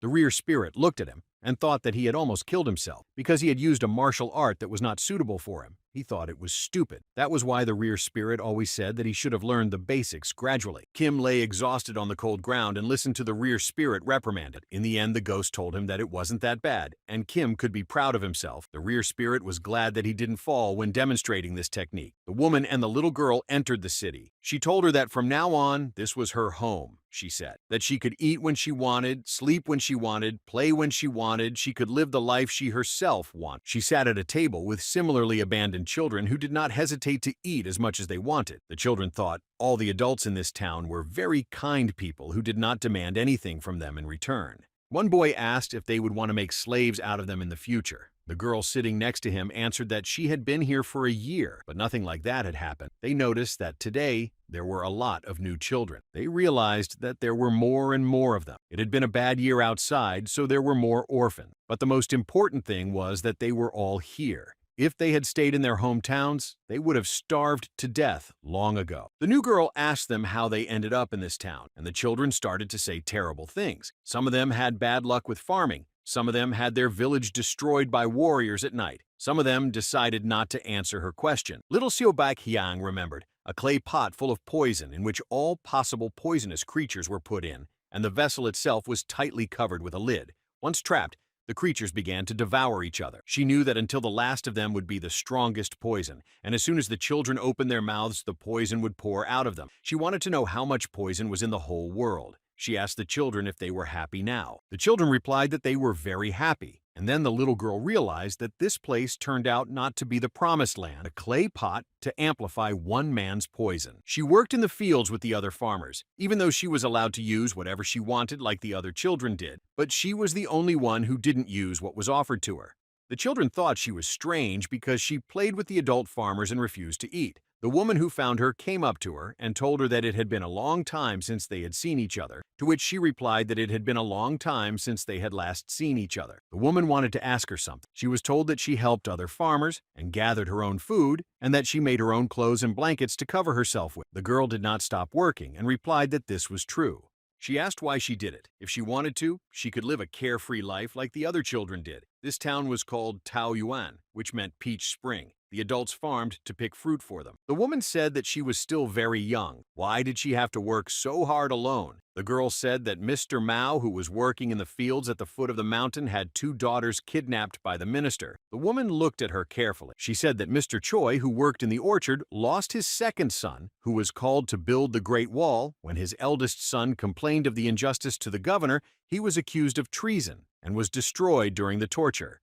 The girl added that after Mr. Choi and his wife buried both their sons in their hometown, they dedicated themselves to this place, but they were not in this place for nothing. She said that all the farmers and adults who grew food and sewed clothes for the orphans were all scarred by the world. There wasn't a single person among them who didn't have a painful past. She said that this place wasn't a paradise at all. The girl understood that no one would feed and clothe orphans for free, just out of stupidity. The woman listened to her carefully and asked her why the adults did all this for the orphan. She was interested in her opinion. She answered that they wanted revenge for them, out of injustice, out of sorrow, out of the fact that they could not ask the officials and the native land that ruined their lives. They wanted revenge, but they did not have the strength for it. The girl heard the adults say that one had to learn martial arts from a very early age to excel in them. And so the people who fed them were too old to learn martial arts. That was why they needed orphans. She said this was the true face of this city. They didn't sleep and eat here for free. They were here to avenge them on the whole unjust world. She found herself at the headquarters of a demonic cult. The woman listened to her and asked if she had anything to say to this horrible world. Then little Baek Yang confidently replied that she had a lot to say to this world that treated people so cruelly. She stood up and replied to the girl that in that case the world would have to listen to her. The woman said that she was an elder of the 7 beginnings of the demonic cult. She was a demon Buddha. The girl looked at her and asked if there was a place for Buddha in hell. The woman and replied that what good would Buddha be if he was not in hell. She added that she was able to pass the test without allowing herself to be stupefied, so her poison was the purest. The elder asked to accept her as a mentor and call her master. Henceforth, the ringing of her sword would replace the countless screams. She ordered her to make 9 petitions and become her apprentice. The heavenly demon woke Kim and asked him to get up. Kim replied that if he wanted to get up, he couldn't unless she pulled away, otherwise they would hit their foreheads. She realized that if he chattered like that, it meant his body was fine. She ordered him to go wash in the hot spring, and he needed to diligently cleanse his body and mind. She said she would wait for him near the exit of the cave. Kim got up and started to undress. He noticed everyone around him was still asleep, and he wondered what they were dreaming about. He opened the character window and saw their dreams. He decided he shouldn't have woken them up and went to the spring. He bathed in the spring, got dressed, and came out of the cave where the celestial demon was waiting for him. She asked him if he had thoroughly scrubbed himself in the spring. He replied that he felt as if he had scrubbed himself so well that his mind was cleansed as well. She said with a disgruntled face that she couldn't stand talkers, and he was even too talkative, and his temper was even more roguish than the officials. She was beginning to worry if she was doing the right thing. Kim decided to see if she really thought so, and opened a character window where she read what she thought. Although his tongue was lined, his face was still stupid. Even after washing, she thought he was the embodiment of Hao Munju. She said that in order to wear the uniform of her cult, he had to pass a lot of tests. Even though he had proved his suitability, it didn't mean he had passed the test. What awaited him was the test of comfort. Those who used the benefits were called the outer family, but the children who passed the comfort test were accepted as disciples of the inner family and were formally trained in the art of the demonic path. Only then did they become part of the cult. The sky demon was amazed, but couldn't understand how he knew about the test. But Kim smiled and replied that he didn't know much about it. But he didn't tell her about what he learned from the trauma after it destroyed him. She exhaled and said that the last person she met, and that one turned out to be a slippery type, she wondered if she should have accepted such a person who was like Hao Mungjae into the cult. The spirit of the rear realized that she could see through people. Kim couldn't tell if it was a compliment or an insult. At times like this, it was better to take it as a compliment. It made the world a more beautiful place. They came to the place they needed, and the Sky Demon said it would be good for them. She told him to rejoice. He had the honor of becoming a disciple of a great her. She had given him the word of the demonic cult. Heaven would not turn anyone away if they were worthy of. But she said that for now, she could not accept him as an official disciple. Kim replied that he had come from far away to be her disciple. He had shown her he was worthy. He thought he was not good enough to be her disciple. She found it suspicious that he came from the world beyond the Great Wall. She highly doubted that he had honored her for a long time. Her intuition told her it was all a lie, but his nature didn't seem evil, and she decided to leave it at that. The Sky Demon said what was even stranger was that he had a sincere heart, and it was hard to decide at once if he was a chance for her or if she was the chance for him. Kim looked at her and asked what the challenge was. She explained to him that she had gathered the Gansi below. One of them was once a renowned strongman, one of the promising warriors of their cult. He needed to defeat this Gansi, and then she would accept him as her apprentice. The Sky Demon told him to fight while feeling hungry. Kim thought that the talk about him not being an official apprentice was not an idle one. To her, he was a receiver to whom the techniques of the demonic cult would be passed on. She added that when he fought Gansi, he was to feel nothing but hunger and pain from him. He was forbidden to feel anything else, or to call upon any other images. She asked if he would be up to the task. He needed to remember everything, the voices and moans of the hungry, the movement of their arms and legs, to swing his sword with only the feeling of hunger. Only then would the divine martial arts of heaven and demons be revealed in full force. She said that he could destroy with a single blow someone who had never had to experience hunger in his life. She said that was how half of the Murim faction had been wiped out. Kim understood what she was saying about claws destroying the world. She added that first, he needed to comprehend the destruction of hunger. Then, he needed to know the destruction of thirst. The mere understanding of thirst would allow him to dissect those who had never been tormented by drought. She said that in total, he would learn 9 blade techniques, and they would be enough to comprehend the entire world. Kim replied that sounded promising. She looked at him and told him to hurry, just so he didn't go to hell. Kim rushed to attack the zombie that the heavenly demon had chosen and thought the word that was least suitable for zombies in the world was Hadouken. Kim attacked the zombie with all his might, but he was unable to overpower it. Gansi was successfully attacking him each time, and he failed to put up a defense, and it flew back a few meters. The heavenly demon told him to absorb, instead of swinging his sword around like that. She reminded him to think of the suffering of the fallen human. If he just swung his sword, the divine arts of the heavens and demons would only remain an empty shell to him. Kim tried not to let Gansi close to him. He couldn't let him bite himself. He heard the words of the heavenly demon and replied that he wasn't really hungry right now and couldn't experience the feeling of hunger and the suffering of the starving. She asked if he couldn't imagine the color red without seeing it in front of him. She explained to him. Just because he wasn't hungry right now didn't mean he couldn't remember the feeling of hunger. The heavenly demon added that if he couldn't do so, it meant that he had never experienced hunger before, and he was full. Those who studied the divine arts should be able to freely return thoughts to former sensations. She asked him to remember his longest hunger. He needed to remember his feelings when he was hungry, where he was at that moment,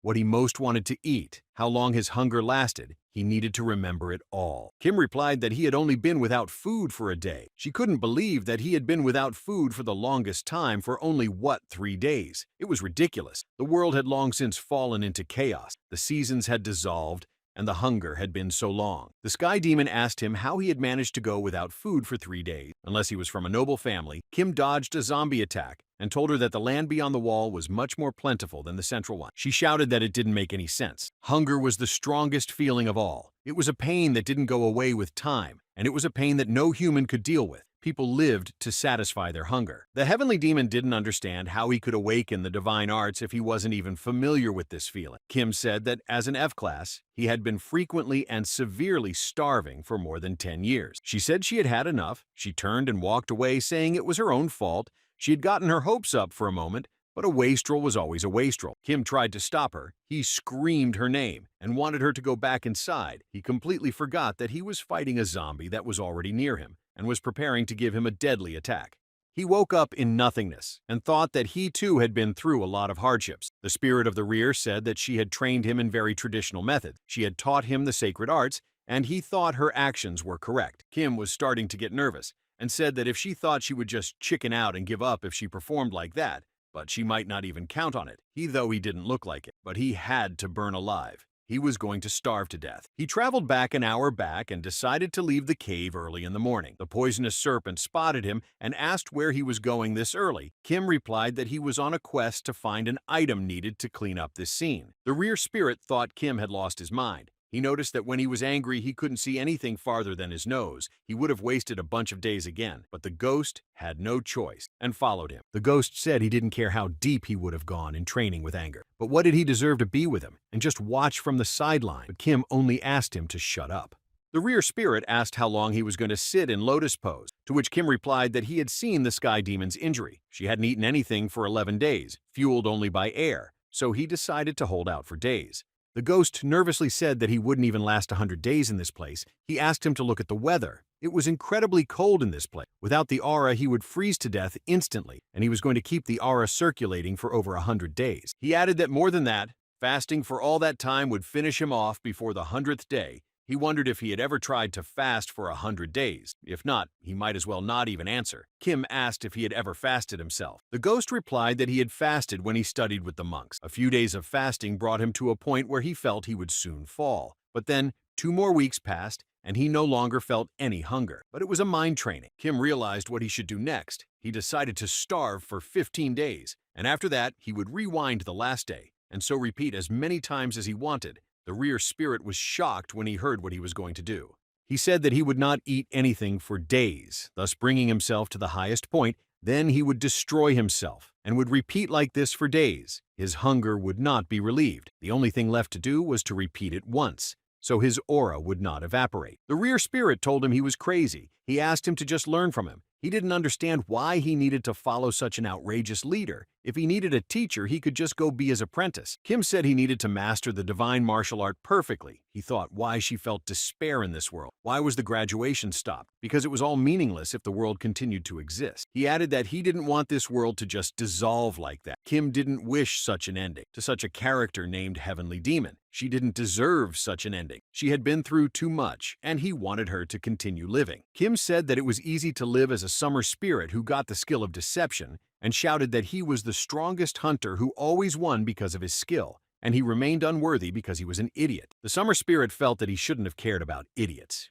He only needed to pick a stage where he could shine like a star. No matter what happened to them, he would only laugh at them. He would cynically look down on them. Kim created an incredibly bright sphere of aura in his hands, and looking at it, thought it looked very cool. Kim realized that while cynicism itself didn't rise to the level of childish whimsy, but cynics were whimsical children. Kim thought that the craving for fairness was also in its own way a childish trait. But fair people didn't behave childishly. He was human too, and he needed to live, and the answer to how he was supposed to live was quite obvious. It had been a week since he had started his fast. The first and second days had been the most painful. After 3 days, the pain was gone. His bowel activity had slowed down. His thinking was slower too. His very life had not dried up much, as if there had been a severe drought. Kim couldn't tell if it was hunger, but soon realized it wasn't. He got up, drew his sword, and said that if he stayed still, it wouldn't do any good, and he decided to start training to increase his hunger. He said he was wrong. He admitted he was a bit foolish.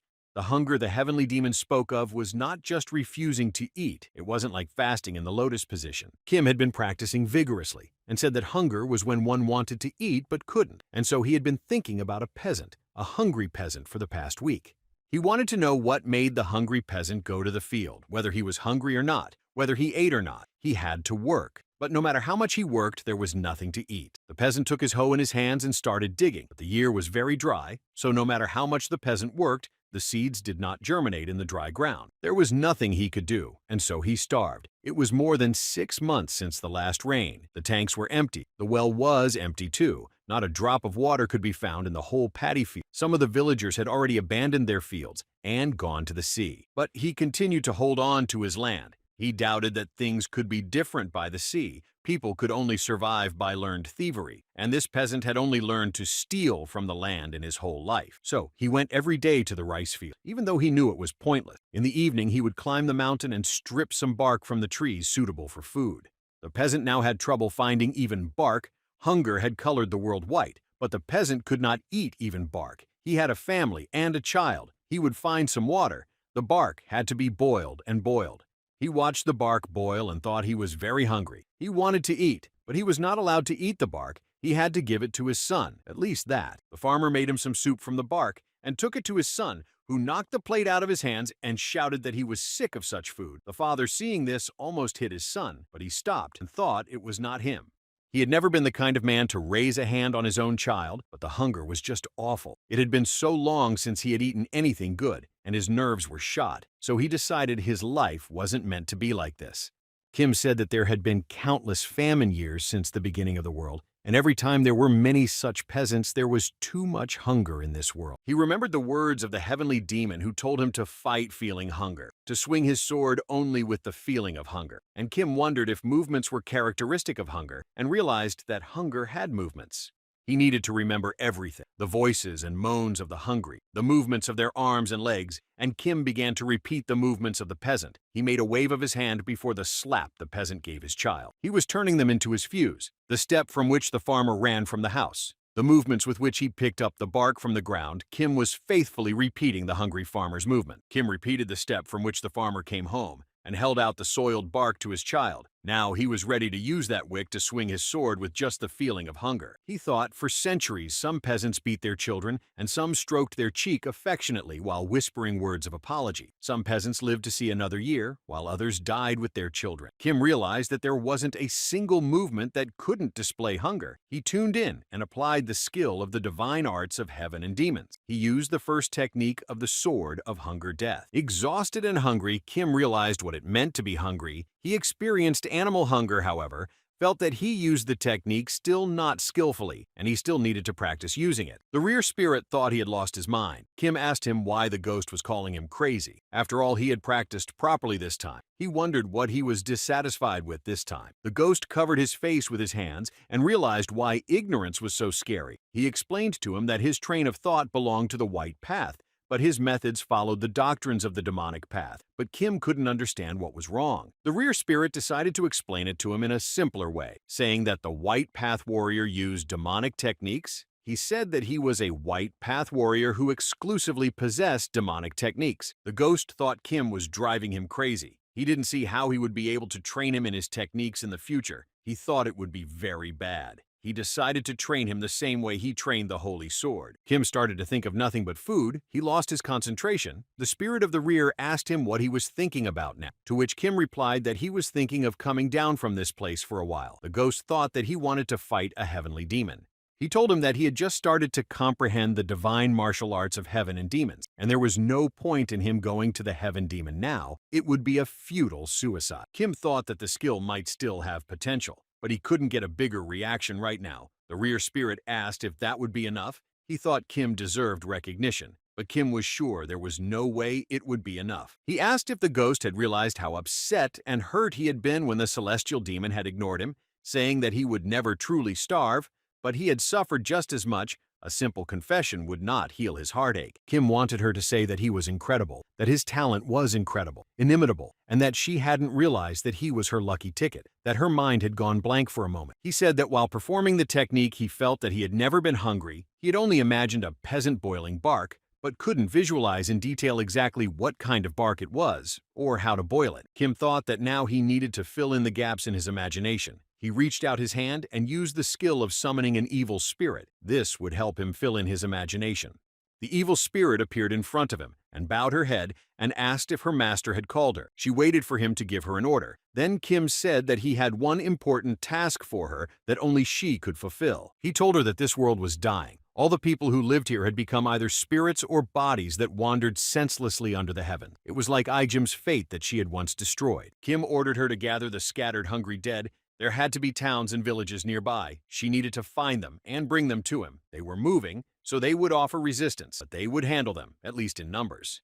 The evil spirit asked how many dead he planned to free. Kim looked at her and replied that 112 dead he wanted to know and master all of their hunger until finally he would approach the heavenly demon. The evil spirit looked at him and said that so many deaths were too many. In the past few days, he was already so exhausted he was barely recognizable. Kim couldn't understand when she had time to become so devoted to him. The evil spirit lowered her head and said that if he disappeared, then she would disappear too. She couldn't let that happen. She said that then she wouldn't be able to live in her little paradise. Her life, her memory, her essence. It would all be gone. Now it was all tied to him, and she was worried about his condition. Kim replied that he was glad she was being honest. After finishing listening to her, Kim asked how her life had been lately. Was she doing well? After he got exclusive rights to the floor, he let her live in the village. The evil spirit was surprised by his question. Kim said she was now living in Esdell village, and the people whose lives were more valuable to her than her own life had returned to her. So he repeated his question to her. How was her life? He had decided to leave her to dwell quietly in the village, except for periods when he might need her, as was the case now. The evil spirit replied that everything was quiet. Kim was surprised that nothing was remarkable. She said that one day hunters came to her village and wanted to ravage the village. A black witch appeared and brought her hunters, and they left the village abruptly. Kim thought that was what he expected from a black dragon. The evil spirit said that the lords of the nearby kingdoms also stayed away as they had problems with the nomads. Moreover, both the empire and the church declared their village a holy place. Sometimes lizards and elves brought them gifts. She added that she had lost her ability. The sick people who had heard rumors about her, and especially the pilgrims looking for miracles after the granting of sacred status, wouldn't stop coming, and she didn't know what to do. Kim replied that he had one thought and asked her not to worry. He wanted to build a new alchemy lab. On the floor after the expedition, he wanted to furnish everything to the highest level for the master alchemist. He realized that the alchemist wouldn't be able to do this much work alone. She would need workers, and it would be a good idea to put an evil spirit to help her. He could bring her budding alchemists. It would expand the influence of the lab. Kim thought that this way the lab would become a branch of the alchemy castle, and later their main headquarters. He knew it was only a matter of time. He asked what else was going on. She told him about the girl who had enjoyed the treats from the hunters who had come. The evil spirit told him that there was also Grandpa Karchov, who was their gardener. He shared fruit with the black dragon hunters guarding the village. That was all that happened in the village, and she liked that kind of life. Kim smiled at her. He was glad that now the evil spirit was a little more cheerful than before. He said that now they needed to save the lives of the people of this world and sent her after the dead. He realized that although she was a fallen constellation, she was able to destroy the world as the demon king of autumn rain. She was great at reaping destruction. She began to search the cities and towns that had government offices. She knew that officials worked there, and there must have been maps left behind. They were probably corrupted, but they should be useful if put together. That way they could locate farms and fishing villages. The evil spirit would deliver the bodies of several children who woke up one day only to find the corpses of their mothers weeping and dying beside them like withering flowers. Bodies of people who cursed their dead mothers for failing in their duties. People who hid in the well from the epidemic who couldn't get out, and criminals who had no chance of escape behind bars. The evil spirit carried out the order and carefully selected 120 dead people. She went up to the master and said that she had brought all the dead people he needed. Kim said she did a good job and asked her to let the dead men go. Kim looked at them and yelled for them to start attacking him. The zombies attacked him, whereupon he fell, and the system replicated the trauma of the enemy that killed him. He saw an old man in a boat who had been bitten by Gansi. He was lying in the boat and thought that if he fell on the boat, at least he wouldn't be able to hurt the world. He had spent his whole life on the river, so he was happy to fall on the river. The next trauma was the town manager. One of his servants said that the granaries were almost empty. In half a month, there would be nothing left. The fishermen were also almost without a catch. They didn't know what to do next. The townsmen said that they should have cut the food for the elderly and children by 3/4 and cut the young people's food by half. His servant replied that then the people would definitely revolt.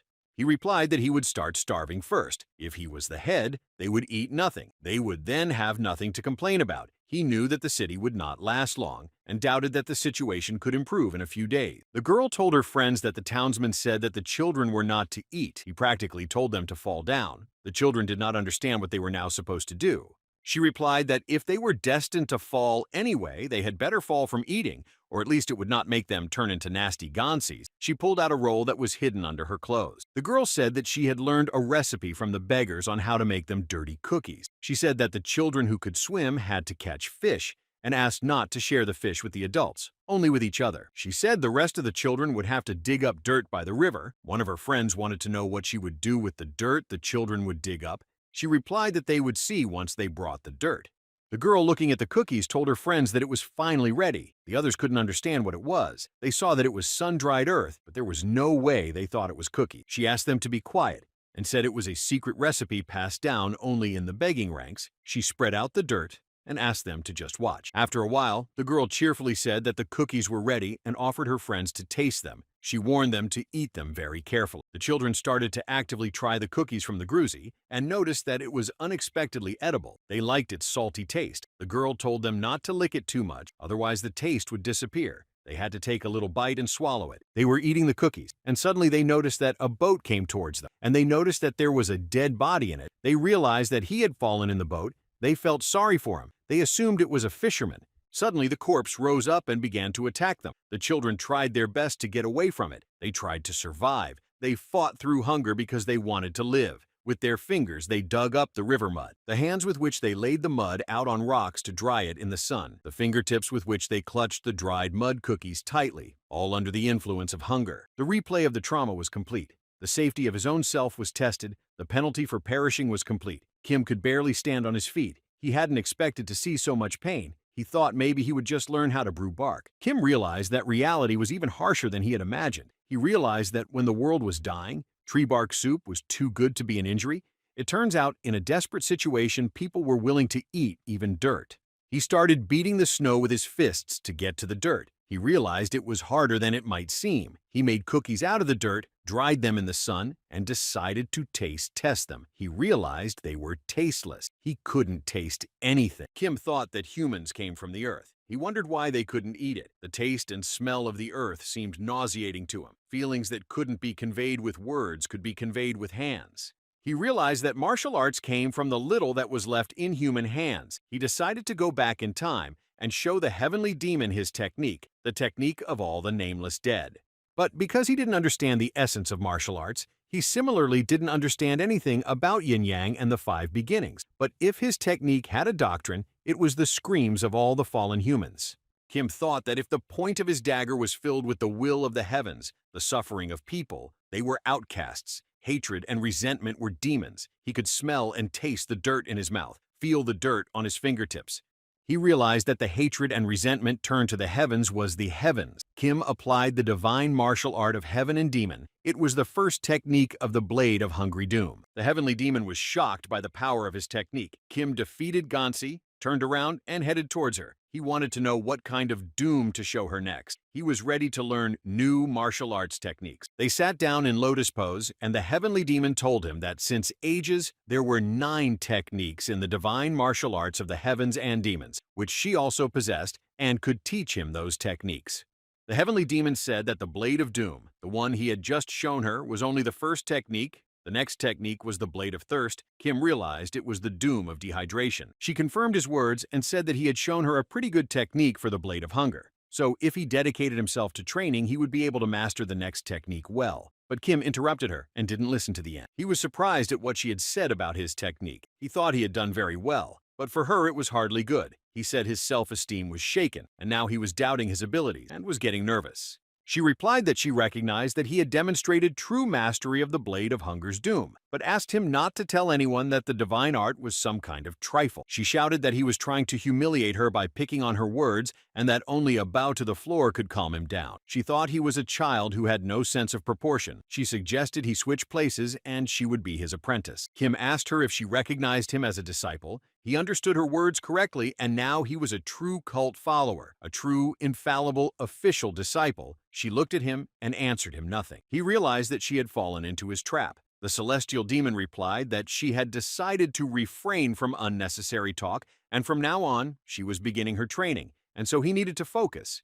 He realized that she had already accepted him as a disciple. Kim realized that for masters, the bond between apprentice and teacher was of great importance, but he didn't know what it was. But he realized that sometimes this bond turned out to be a nightmare. That's why she was hesitant to declare him her apprentice. He wondered if she could let a boy who was not of her world into her heart. She said that if he was at that level of mastery of the blade of hunger death technique, he was allowed to eavesdrop and steal cult techniques. Kim opened the character window to see if he could count on something more. He saw that she was questioning if she was doing the right thing. She thought it was time to make up her mind. She only wanted one thing: a battle with Namkun Woon. She thought it was wrong for her to get an apprentice now. At the end of her life, it was too much for her. Kim thought it was good that she was thinking about it. He didn't know if she and the head of Muram would have continued the hopeless war, or if she would have been better off taking on an apprentice who could pass on the doctrines of the demonic cult to the next generations. He didn't know which path led to salvation from a senseless death. Kim wanted her to not renounce her life. That way he wanted her to live even if the whole world would die and she would be left alone. He wanted her to still live. He wanted to be her reason to live longer. Kim thought that there had to be a reason why she hadn't announced their teacher-student bond was the same reason he himself had. There was nothing left to do but fill the void of words with the weight of actions. It was the only way they could keep from scattering to the wind. The Sky Demon thought it was too early to make a decision. Kim realized they hadn't put enough effort into being able to say what they wanted to say, but he still couldn't convince her. Kim smiled and exhaled. The Sky Demon noticed that he wasn't focused and doubted that he was listening to her carefully, but Kim assured her that he was all ears and hadn't lost his concentration. The Sky Demon got up and said that judging by the way he was brimming with confidence, he would be done with the next task in no time. She turned around and started to leave, and told him not to follow her because she had excessive things to do at her feet. She left, and Kim was shocked when he saw that there was no footprints left in the snow. The rear spirit said that he needed at least one fight. Kim didn't understand what he meant, and he explained that he wanted to match strength with the Sky Demon. The rear spirit said that in the world of Muram, where he was born, the demonic cult was very weak. The cult members were only good as punching bags. That was why he wanted to fight the head of the demonic cult of this world. The ghost explained to him that in his world there was a man who called himself a heavenly demon, but he pinned this man to the ground and renamed him an earth demon. The rear spirit said that he had killed and renamed thousands of so-called strong fighters. The rear spirit envied the head of Muram, who was lucky enough to be born in this place. If he had been in his place, they would have fought to the last drop of blood, and only one of them would be left alive, and fought after climbing the snow peak. Kim said that the alchemy master's creation of the cure for the epidemic, being recognized by the celestial demon as an official apprentice, it was all good, but he kept thinking that it wouldn't be enough, and he couldn't leave such an ending. He added that the rear spirit's words were, about not wanting to be a ghost, were very accurate. He liked his idea. He now knew what kind of ending he needed to make for the celestial demon. Kim noticed that the rear spirit was looking at him with a look of incomprehension, and he asked him what was wrong with him. The rear spirit explained to him that every time that expression appeared on his face, something incredible happened to him. He reminded the ghost that he had one outstanding debt to him. The rear spirit was surprised and didn't understand what debt Kim was talking about, but Kim remembered their argument well, even before he had managed to get into the apocalypse. Kim reminded him that he had bet that he would have fallen no more than 100 times, but Kim had bet that he would have fallen no more than once, and if he counted correctly, it had ended up being limited to deaths, and the ghost had lost the bet. He asked the ghost to fulfill one request of his. He said that there was one unit in their cult called the Blood Ghosts. It was an elite unit with only the best fighters, and they lived solely to do his bidding. Kim saw the Sky Demon bring one of the Gansi and said that last time it was a talented master, but he didn't know who it was this time that found him a rival of his level. He thought it was like she had actually gone to look for a suitable opponent for him. She had gone all around the snowy wasteland, examining hundreds of Ganshi one by one. She explained to him that she needed to repeat the battle with the Ganshi from the morning.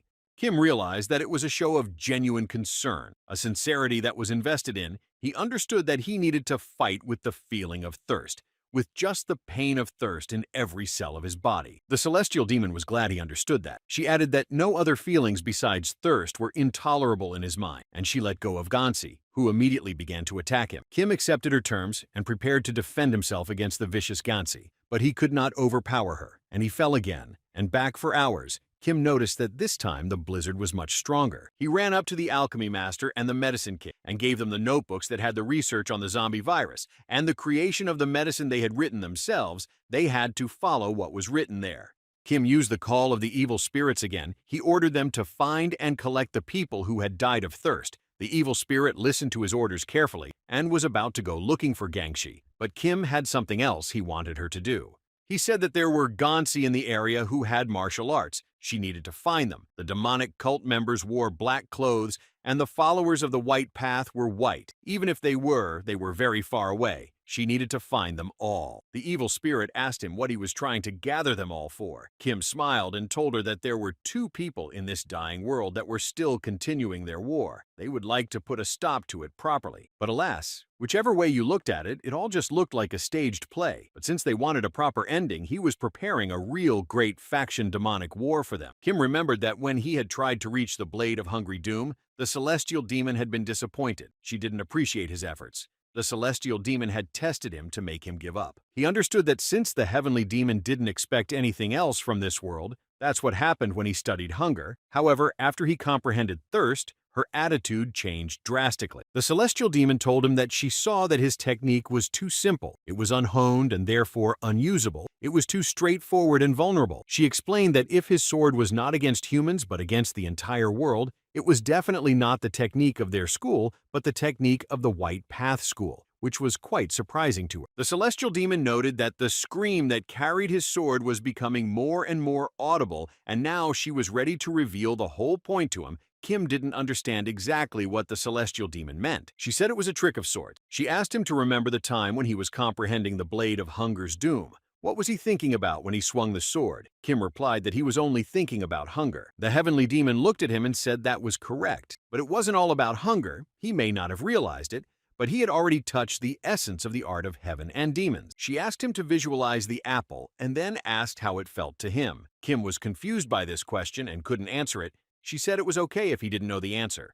Kim replied that he had no idea how it felt. The celestial demon said he was honest, and she liked that, and she asked again to think about hunger, and concentrating Kim visualized. She asked what it felt like. Kim said it was dry and smelled like mud. She asked what kind of mud it was, for it was different. She wanted to know what kind of mud his hunger was, and he said it was river mud. The sky demon added that not any mud would do. It didn't have to have gravel or sand in it. Kim replied that he understood that. Then she asked what his hunger tasted like, but Kim was silent and didn't react to her words. She put her hand on his shoulder and said she asked him what hunger tasted like. She wondered why he didn't answer her question right away, Kim thought, and said because it was sad. Kim said children drying mud in the sun, and while it was drying, the children had nothing else to do but stand over that mud. She replied that these children were waiting for sunlight. Hunger was children waiting for the sun, and that was his poem. She said that when she asked him to describe what an ordinary apple felt like, he replied that he didn't know. But what happened to the hunger? He touched the link, breathed its smell,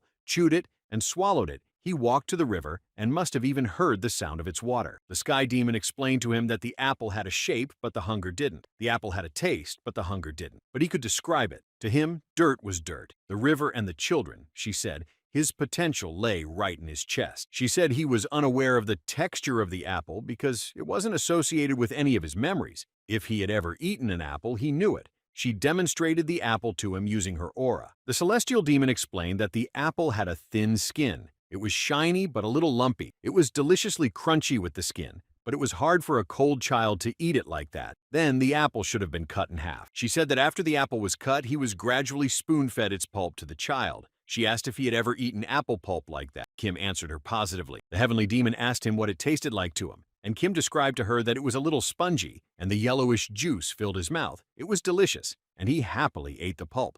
She said that wasn't the end of it. If you raked all the pulp off the apple, its peel would start to curl up. That's why his parents' hands picking up the pulp for him were also covered in yellow apple juice. But he had to tell her which of these sensations was the apple, the whole apple or half an apple, the juice left on the spoon, or the parents' hands. Which of these was the apple for him? She said that she had seen a mother who ate only the peel of the apple, giving the rest to her children. For her, the apple was the peel left to the mother, this cold child, this mother's heart, scraped out by her one spoonful at a time. The heavenly demon, with sadness in her eyes, looked at it and said that the apple felt to her like children, for whom mothers would never peel apple. The apple was the mother who couldn't afford to buy apple, the mother who could have bought them but wouldn't, the child who had no one to take care of him while he was bedridden, and the child who fell because he couldn't be taken care of. The sky demon told him that there was nothing in all the world that human memory had not touched, nothing in all the world that there was no grief associated with. She stood up and shouted to him that everyone thought hunger had no form, smell, or taste, but to her it was not so. Hunger was dirt, rivers, and children. She explained to him that the same was true of thirst. The heavenly demon asked to feel thirst, to fill herself with its taste, smell, and form, the demonic way. It is the way of memory. Memory is also a feeling. This was the essence of their doctrine. This was the divine martial art of heaven and demon. She shouted that people who had experienced injustice but could not speak out, resentment that found no outlet turned to bitterness. But the warriors of their cult were completely different. They had blades. She asked if life could be called a mere existence. It was a direct path to destruction. How could one call a blade a weapon that someone was wielding for him? Such a blade was akin to an animal. She wanted to know if he would choose to fall or become an animal. The celestial demon's words made him angry. He was firmly convinced that he was a living person. Then she told him to start thirsting. He needed to thirst as it was with hunger. Kim drew his sword to apply the technique.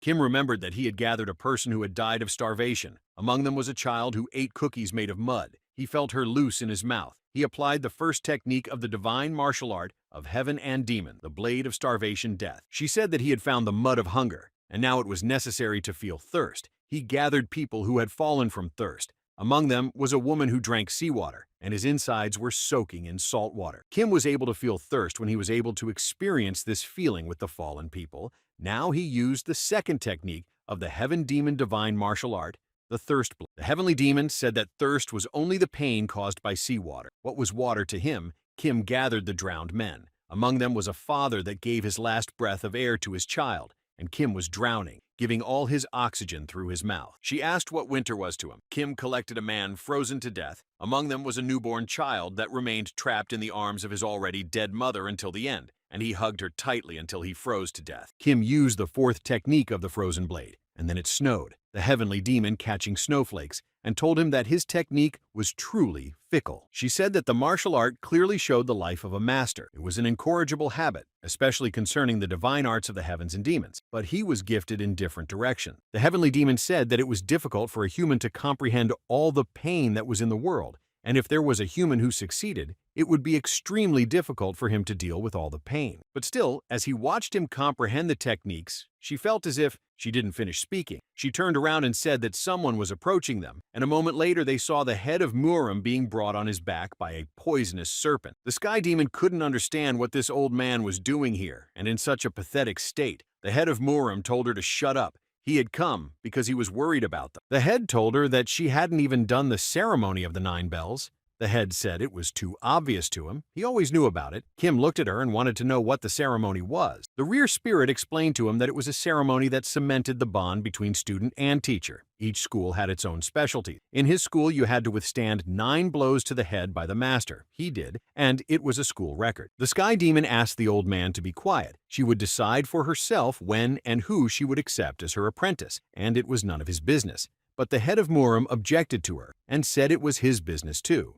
The head explained to her why it concerned him too, because she wouldn't accept an apprentice. Out of pity for him, there were only 2 of them left. She was the last representative of the demons, and he was the last representative of the white path. He added that if she alone had a disciple, there would be 1 young man from the demonic cult left at the end. It would be like winning a great war without fighting. The head said that he and she had vowed to decide the outcome of the war, just the 2 of them. He understood that she was uncomfortable breaking their vow, and she felt sorry for him, so she didn't accept the young man as an apprentice. But he said that there was no need for this pointless principledness.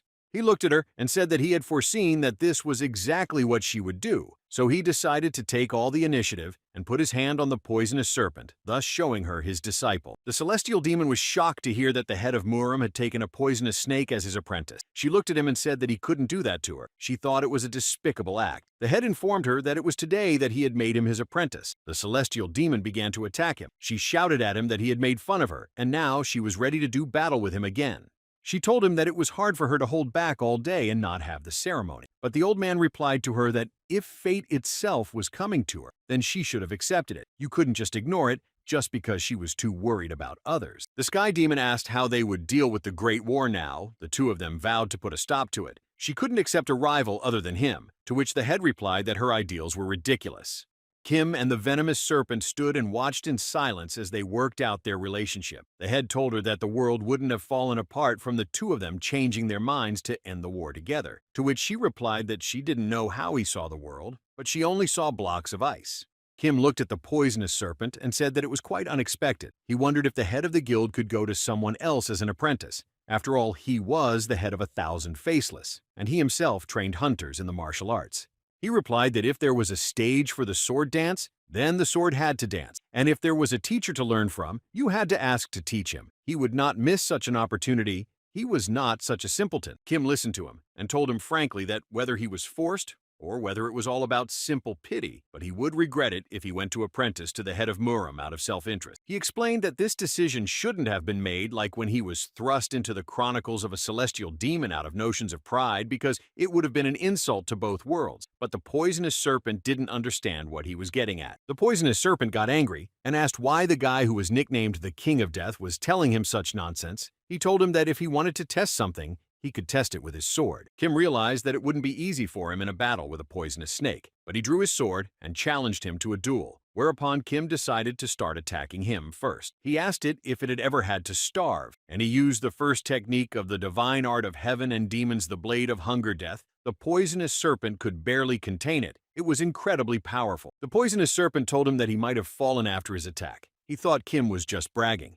but his technique was quite good. But he didn't like the name of the technique. The head Muram agreed with his disciple's words. He said that it was this technique of demonic power that was freezing and destroying the whole world. It was a veiny demonic sword. But the disciple replied that in this technique, the essence was completely different. The heavenly demon looked at the poisonous serpent and said that it was very sighted. As for a one-eyed man, to which the poisonous serpent replied that it was old, but it had a true eye that saw the essence of things. The head Muram said that her apprentice was far more promising than one might expect. It had been a little while, and he was already at such a level of mastery of the demonic art, to which she replied that she had not yet accepted him as her apprentice.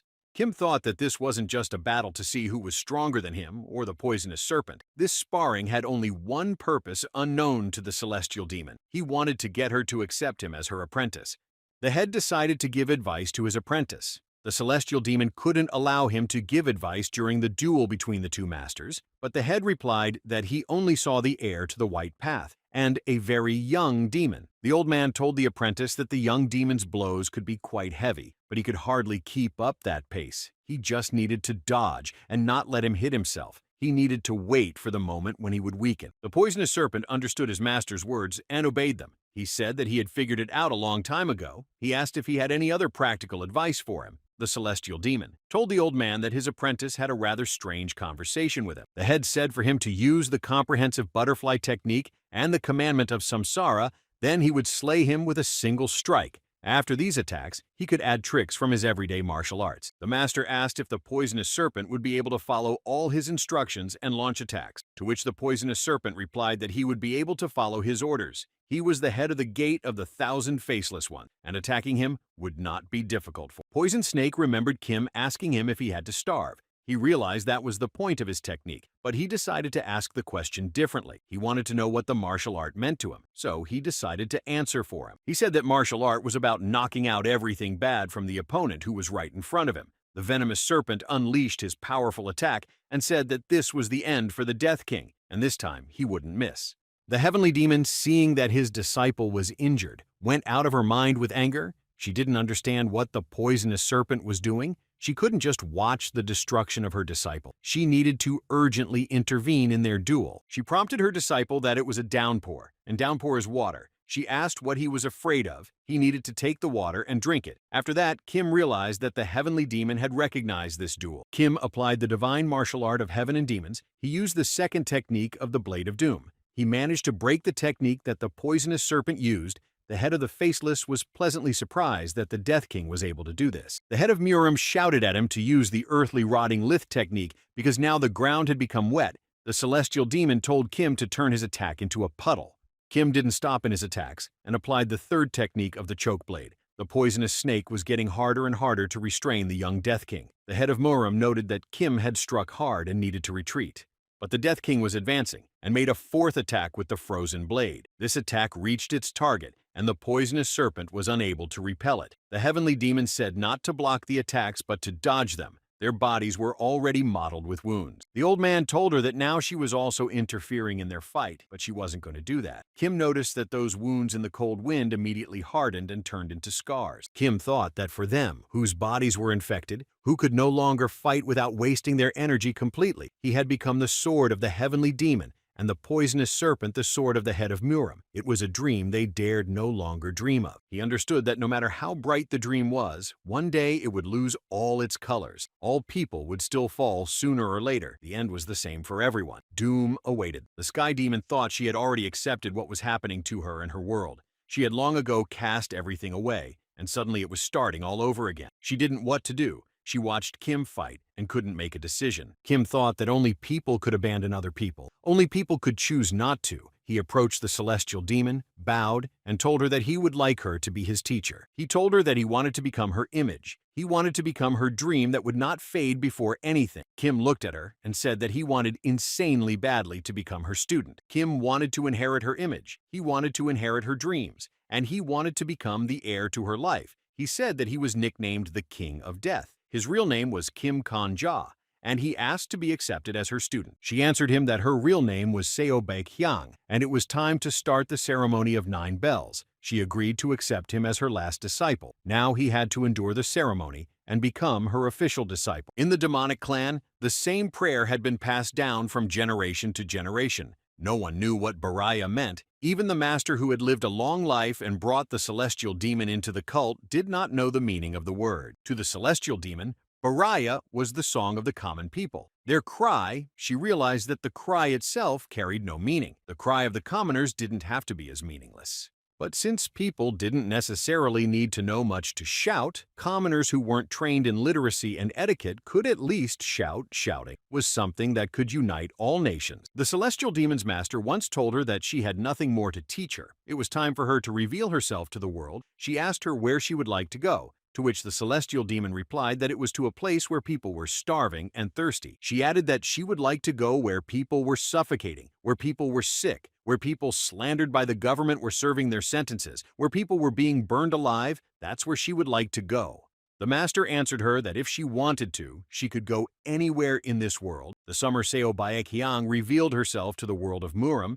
That winter, the master, officials, and members of local powerful families were killed. The heavenly demon took Kim to a special place and said that their cult's ceremony was special. In their cult at initiation, the apprentice was required to bow to the master 9 times. But these were not simple bows. Only the master could decide whether or not to accept each of the bows. The master could make the apprentice go through the ceremony as many times as he wished until he was satisfied. When the candles were lit, Kim was shocked that she had led him to the secret archives of their cult. She explained that the techniques of the 5 noble families and the 9 great schools were stored here. She called this place the repository of the heavenly arts.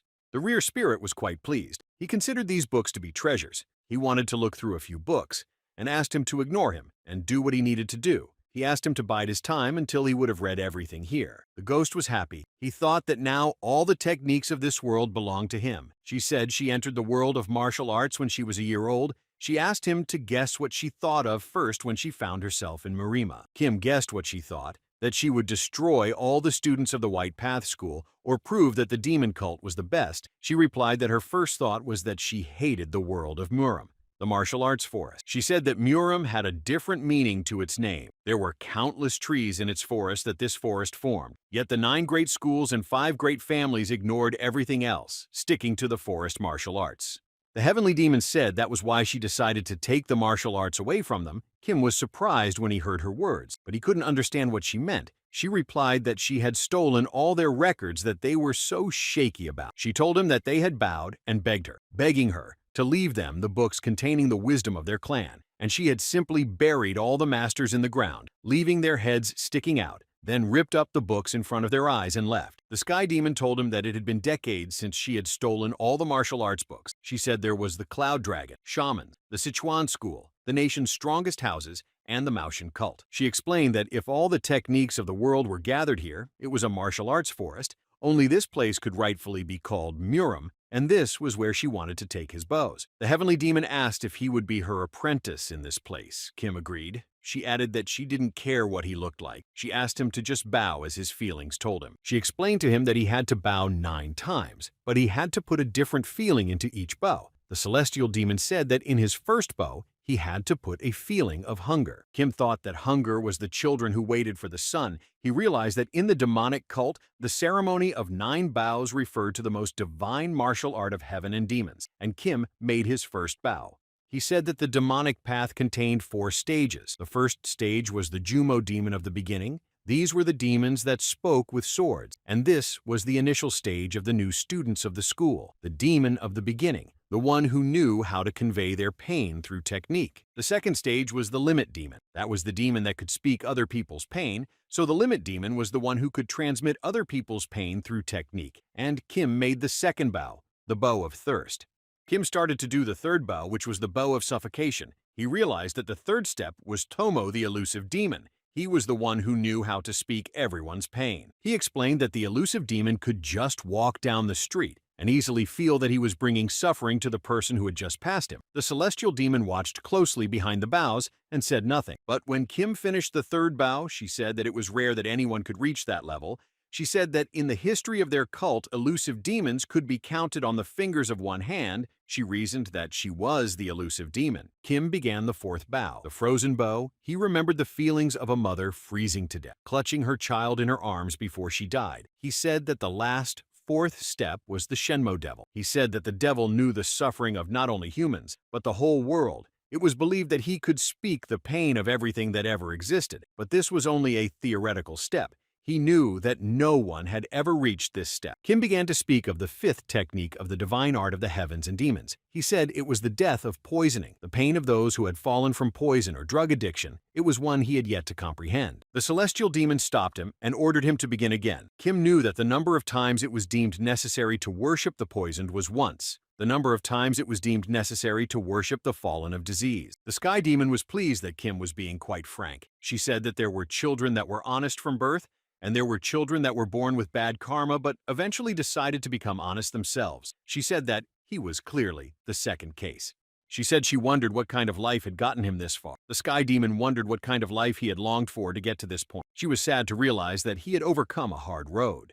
The celestial demon explained that while the sun meant life, the shadow meant pain. The outlines of the shadows of all people differed as each lived life differently, but pain still filled the outline of each shadow again and again. She added that this was why what made people human was not that they lived, but that they suffered. Kim did not stop and made vows. He was not going to give up. His ambition to become her disciple was very high.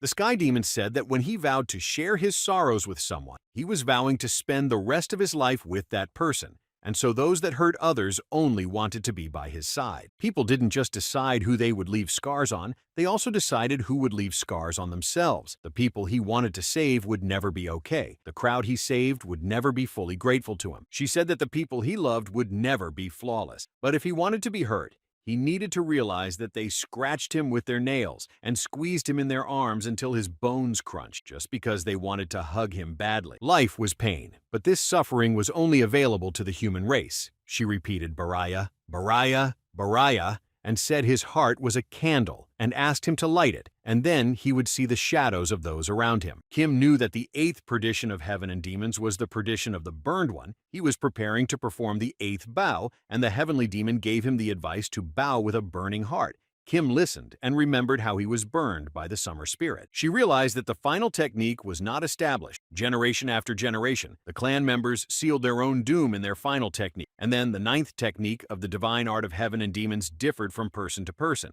The heavenly demon asked him to bow his death, Kim thought as he performed the deaths. His neck ached, his hands were shaking, and he feared it would cause the blade to miss its target or go in crooked. And as his resolve faded, the day he died became longer and longer. The slower his death became, the more his resolve faded, but he couldn't forgive his killer. Kim wasn't sure if he could forgive him and just get on with his life. He desperately wanted to live, and so he was dying desperately. He made a suicide vow. The celestial demon walked up to him, hugged him, and told him that he was now her apprentice.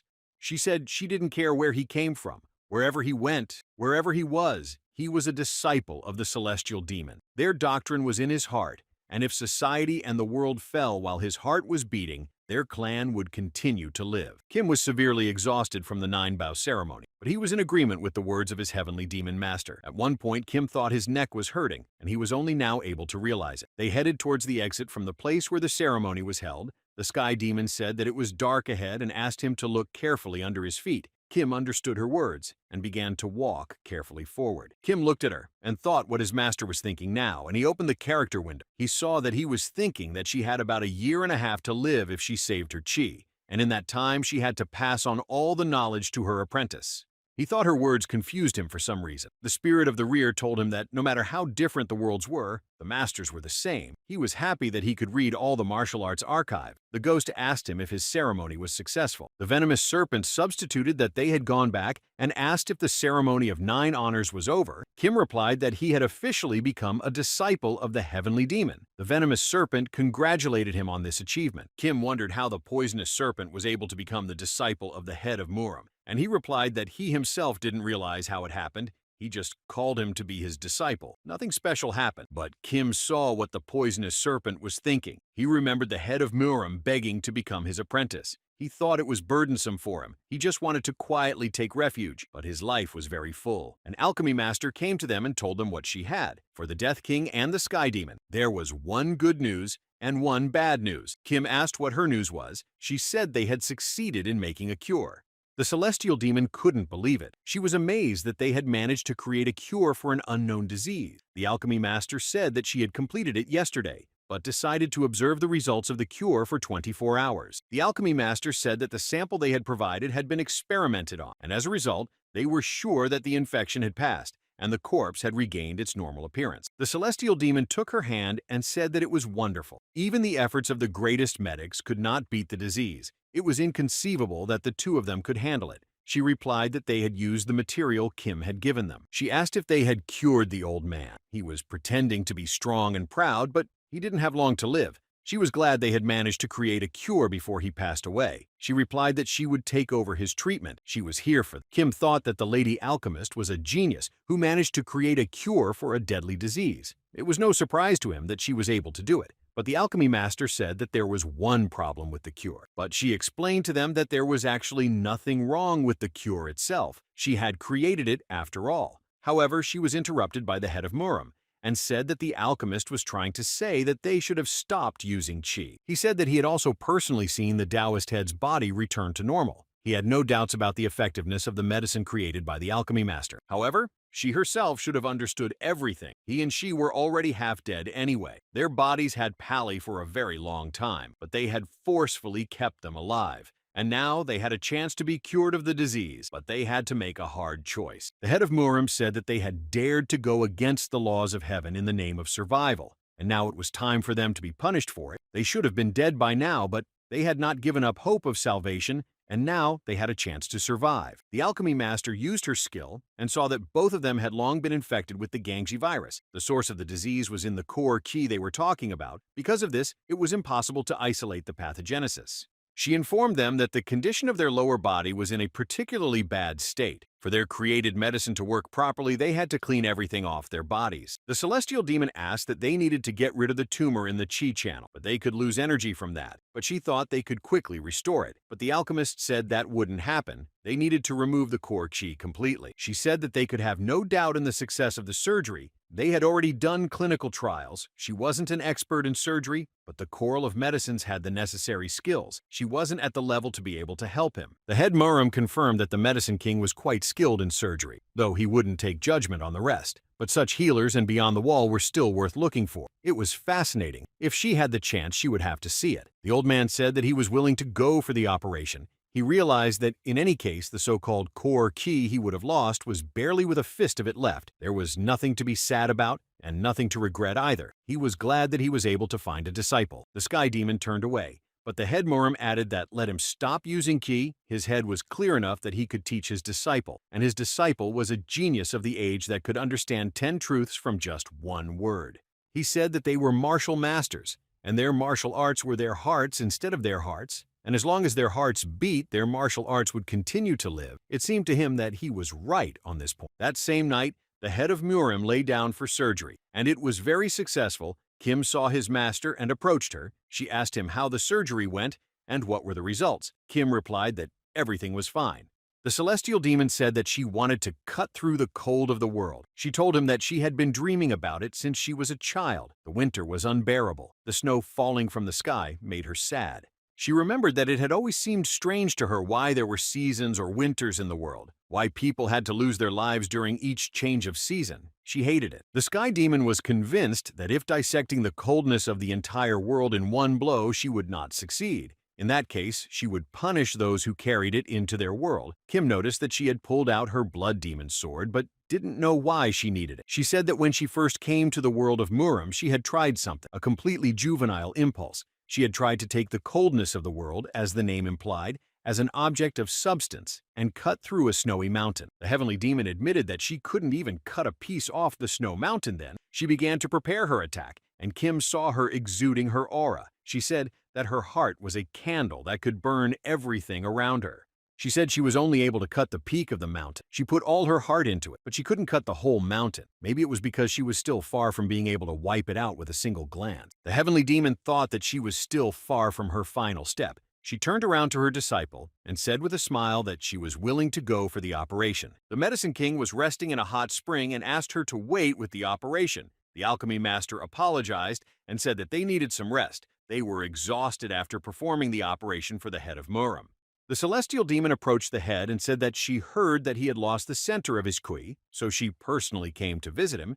The head replied that she was his first visitor. She asked how he was feeling. The head of Muram turned to her and smilingly replied that he felt light. It was as if he had risen above his mortal body and was free from the disease. He was truly happy. The celestial demon replied that there was so much bad in him that he was not only elevated, he could not even become a man. He noticed that her face had lightened and asked if she agreed to do the operation, and she nodded positively to him. She said she had spent a whole year pouring all her energy into aimlessly swinging her sword, so she decided to have fun with Chi one last time. The head replied. He felt bad that he couldn't see it. She said that she tried to dissect the winter but failed. Still, she was far from that edge of life and death. The head replied, the final step was not the final step because it was unattainable. If it were easy, history would have been rewritten by their ancestors. The heavenly demon wanted to ask him one very question. The head understood and said that he was not at all sorry that he lost his chi. The world had long ago started to collapse, but they ironically survived for 3 whole years. They could only be saved by doctors from outside this world. He said that the appearance of a disciple at the sunset of years and the continued inheritance of the white path,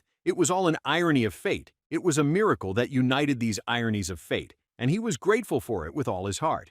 The head added that the only thing he regretted was that they never got to finish their great faction demon war. He was sure that there was no such thing as a perfect life, and the rest would be taken care of by their disciple. The sky demon was in agreement with the head of Muram, and if there was such an outcome to her life, she accepted it. Kim turned around and headed for the exit, saying he needed to get away for a bit. She asked if there was anywhere else to go in this world. Kim turned around and told her to assume that her student had gone to get some fresh air and asked her not to worry. The celestial demon replied that his words only made her more anxious. She asked if he wasn't going to do anything dangerous. Kim smiled and replied that he would definitely come back to complete her surgery. She could lie down safely for the operation. He would be there when she opened her eyes. He wondered what this world looked like before it fell. Muram Forest of Martial Arts, but he didn't know if there was once a dense forest here. This world was called a valley of rivers and lakes, but he didn't know if water once flowed here. The evil spirit said as he told her to, they brought Gansi from the demonic cult and from the White Path School. In some, there were missing people. More cultists and students of the White Path were not lost. They found them in the surrounding area. Kim drew his sword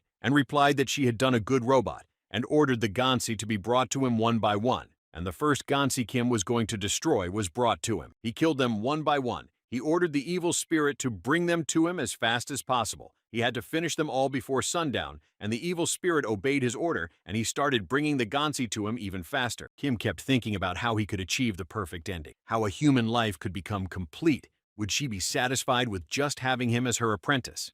He realized that was not enough for his master. Gaining an apprentice from the force was an okay ending, might well have counted against him for clearing the floor. But there was no way such an ending would satisfy himself. The evil spirit told him to hang in there. He only had half of it left. The goddess of defense was trying her best to encourage the warrior to not give up and to keep going with what he had planned. She informed her master that the last 10 Gansi were left, whereupon Kim collapsed exhausted on the ground. The evil spirit noted that he had done a fine job. He had done a great job. Kim couldn't understand what the evil spirit was so happy about, and she replied that she realized what kind of scene he was preparing, and her heart filled with joy. It was the first time she had seen a man so desperate to make his master happy. The evil spirit added that she hadn't had the chance to see his master in person, but she was sure that she would be happy. It definitely wouldn't be simple joy. It would be genuine happiness. Kim wanted her to just be happy. The alchemy master walked over to the patients and told them that they were both great young men. She informed them that in a week,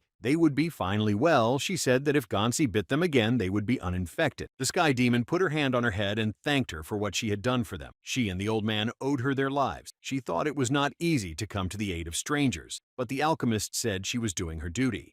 She replied that it was admirable that she felt it was her duty. More so, she was admirable for what she was going through. She was so young and already so admirable. Kim, seeing them, asked if they could move already. The alchemy master replied that they could move and even exercise. Kim asked his master and the head of Muram to walk with him for a while. The celestial demon was quite surprised by his request. She said she would enjoy walking in the company of her apprentice. She didn't understand why he needed the old man, to which he replied that if he had to go with the two of them, he wanted to refuse. But Kim insisted that they both go with him. The sky demon said that her apprentice clearly had something on his mind, and she agreed to go with him and asked him to surprise her. The head added that if that was the young demon's plan, he didn't think there would be any change there. They walked out of the shelter, and Kim took them both by the hand and said that they both said that they only regretted not being able to end the Great War, that alas, that problem would have to be dealt with by them, their apprentice.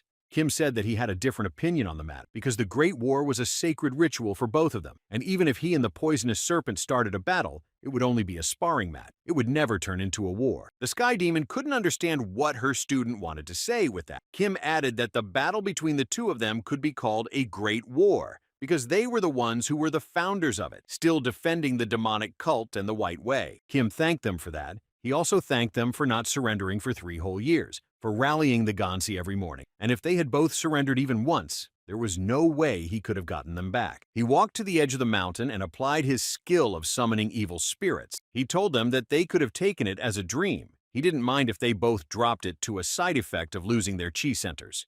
Kim added that they might even have thought he was wielding a strange technique, but calling them to him to inform them that Muram had not yet fallen, the path had not forgotten the warrior, and the warrior had not forgotten the path. He said that if the demon cult would one day disappear from the world, it would only be by the blade of the school of the White Path, and if the school of the White Path was destined to disappear, it would only be by the claws of the cultists.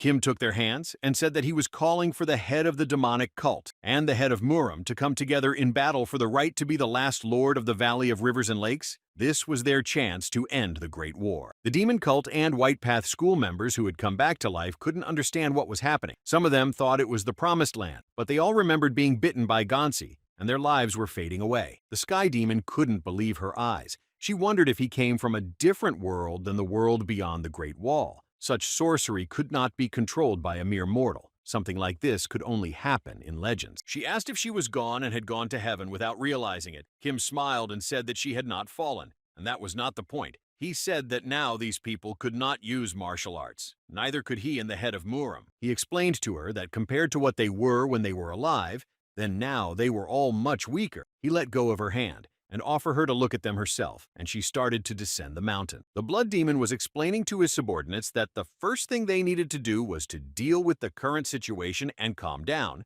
He decided that he needed to send a scout out to let them know everything. Suddenly, he heard his name being called. He turned around and saw the head of the heavenly demon cult. She looked at him and couldn't believe that it was really him. The celestial demon saw that all her followers were alive. They knelt down and bowed to their head. They waited for her order. She ran up to them saying that she had lost them all. She had lost them over and over again. It was very painful. A student of the White Path School, the humble monk thought that he had certainly already gone to the cave and crossed the river. But when he closed his eyes, he found neither that bank nor the mountain, just a snowy wasteland. The head of Murima saw him and started running towards him. The monk thought that the old man had also joined him. Even if he had closed his eyes, this old man was still here. He was wondering what the Buddha expected from this humble monk. The head of Muram couldn't believe he had come back and was alive. He said it was a miracle performed by the Jade Emperor, but the monk said he was no friend of his, and he heard the whimpering of a herbivorous dog. Kim, looking at them, assumed it must have been the head of the Shaolin monks, the one who had lasted, from Ganshi's bite, the longest after the teacher and the head of Muram. He could see the head was glad to be able to hug the monk once more.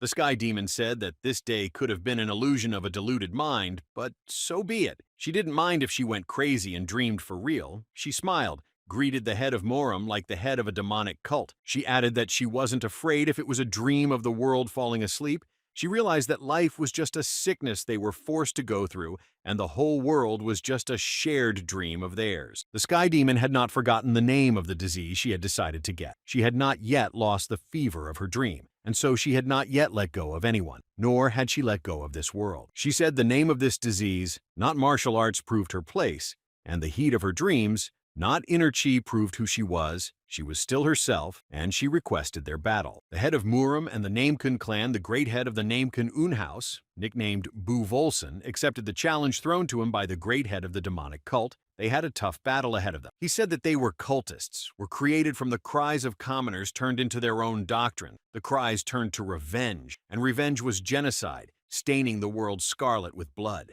The head of Muram shouted to the representatives of the demonic cult that they were demons of vengeance who were hungry for blood. They sprinkled the heavens and earth with scarlet but continued to pretend to be weak. They continually wailed and clung to the hem of the heavenly demon's garment. They begged her to step into their shoes, begged her to avenge the world for them. Once they grasped her sleeve, it would become clear how weak and pathetic they were. He told them that they themselves had arms and legs. He wondered how long they would cling to past evil. He added that if the tree wanted to bear fruit, it should have dropped its blossoms first, but they were only trading the blossoms of their pain. The Sky Demon listened carefully. She assumed that meant he was accepting her challenge, but she was interested in another question. Would they fight to defeat or to death? And the head of Muram chose to fight to the death. She turned to her children of the demonic path and said that they could take this day as a dream or a nightmare, even if it was a meaningless vision. In that case, one had to live this day as a dream. The head of Muram told his warriors that their hearts were candles that would burn everything around them. The heavenly demon warriors shouted that they were fighting for the demon cult and for the peasants, and rushed to attack. A great faction demonic war began. The warriors were not as strong as before, but they tried their best to defeat their opponent. They were ready to end the great war by fighting for their head. The heavenly demon was happy that there were many followers of the white path here. It brought her the joy of battle, and she looked very happy. She could easily overpower any warrior from the white path school. All their attacks were laughable to her. She said that a scream spilled over the world that covered Mount Sun. Flames of anger blazed in the heavens and on the earth. She added that those flames would have burned Wudong Ridge. Kim was surprised to hear her say that the demonic way ruled the world under heaven and she ruled the demonic way. She asked them if they were ready to fight the god of gods. But she saw that all of them were not fit to fight her. She told the head that it was time to decide who would rule the world of Muram. She said that in all the world under heaven there was only one person that was worthy of her sword. This reminded them of the first day of the Great War. On that day they could not resolve everything, so it lasted for the second day. But since they could not resolve everything on the second day either, it lasted for the third day. The old man said that they had started off wrong, though. He should have used all his power from the beginning. He said to let it attack him. He felt that today the luck of the heavens was on his side. The Sky Demon was surprised that he felt that luck was on his side. She replied to him that today he could only rely on her. She was confident that she could defeat the head of Muram. Their battle began. They fought to the last drop of blood. They did not spare themselves and unleashed their powerful attacks on each other. Kim watched them and thought that they fought almost as well as the first day he saw them. They were enjoying the battle immensely. It had been a long time since they had experienced anything like this. In one of the attacks, the celestial demon bit a piece of ear off the head of Muram. Spitting it out, she said it was the most disgusting taste. She added that the great virtue of the Namekun clan in no way could improve the taste of flesh. The old man was shocked that she now not only liked animal meat, but human flesh. The celestial demon replied that he was so old that he tasted like rotten spinach to her. But part of the truth was what he had recently told her. The great faction demonic war should have ended back on the first day. She added that he and she were holding back. She believed she was fighting, putting everything on the line. But in reality, she was failing to do so. She lacked the courage to risk her life.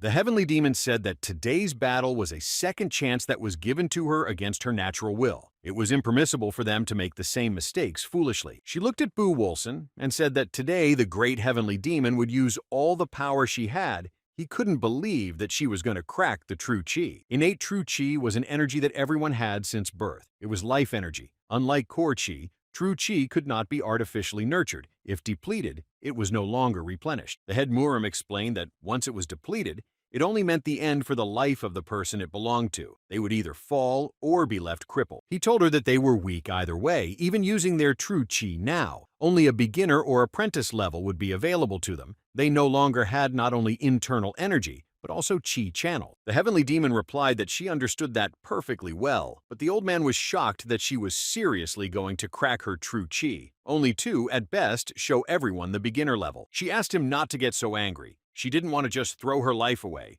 She only hoped that the final, inevitable day for the great heavenly demon was today. She was truly feeling the joy of life right now. She was eternally grateful to herself for surviving until today, to the fate that allowed it to fall today, and to all the connections she had been lucky enough to make before her moment. The celestial demon added that, in hindsight, she was truly a lucky warrior. She no longer wanted to delay her finale and broke her innate true chi. The head of Murim unraveled his hair and said that it was a great decision. He too had longed for a day like this. He was ready to fall with her. They had been walking towards this day for 3 whole years now. They began the battle, and everything around them began to blossom. The rear spirit said that all this was happening because nature was absorbing their true chi. He imagined what a feast it was for the plants. It was the quintessence of such masters, but it was also temporary. The rear spirit explained that it was because one of them was born with a body perfect for yin, and the other for heavenly martial arts. Yin and yang were, in near-perfect balance. They were both already in a completely different world. This was the heavenly demon realm, and the fall of the heaven. When all the snow melted and the flower petals appeared, the heavenly demon said that she hated them. She hated them all, the faction, the alliance. She hated the 9 schools and the 5 great houses. She explained that they were all happy while the common people howled and suffered, but to her it wasn't their happiness that was unforgivable.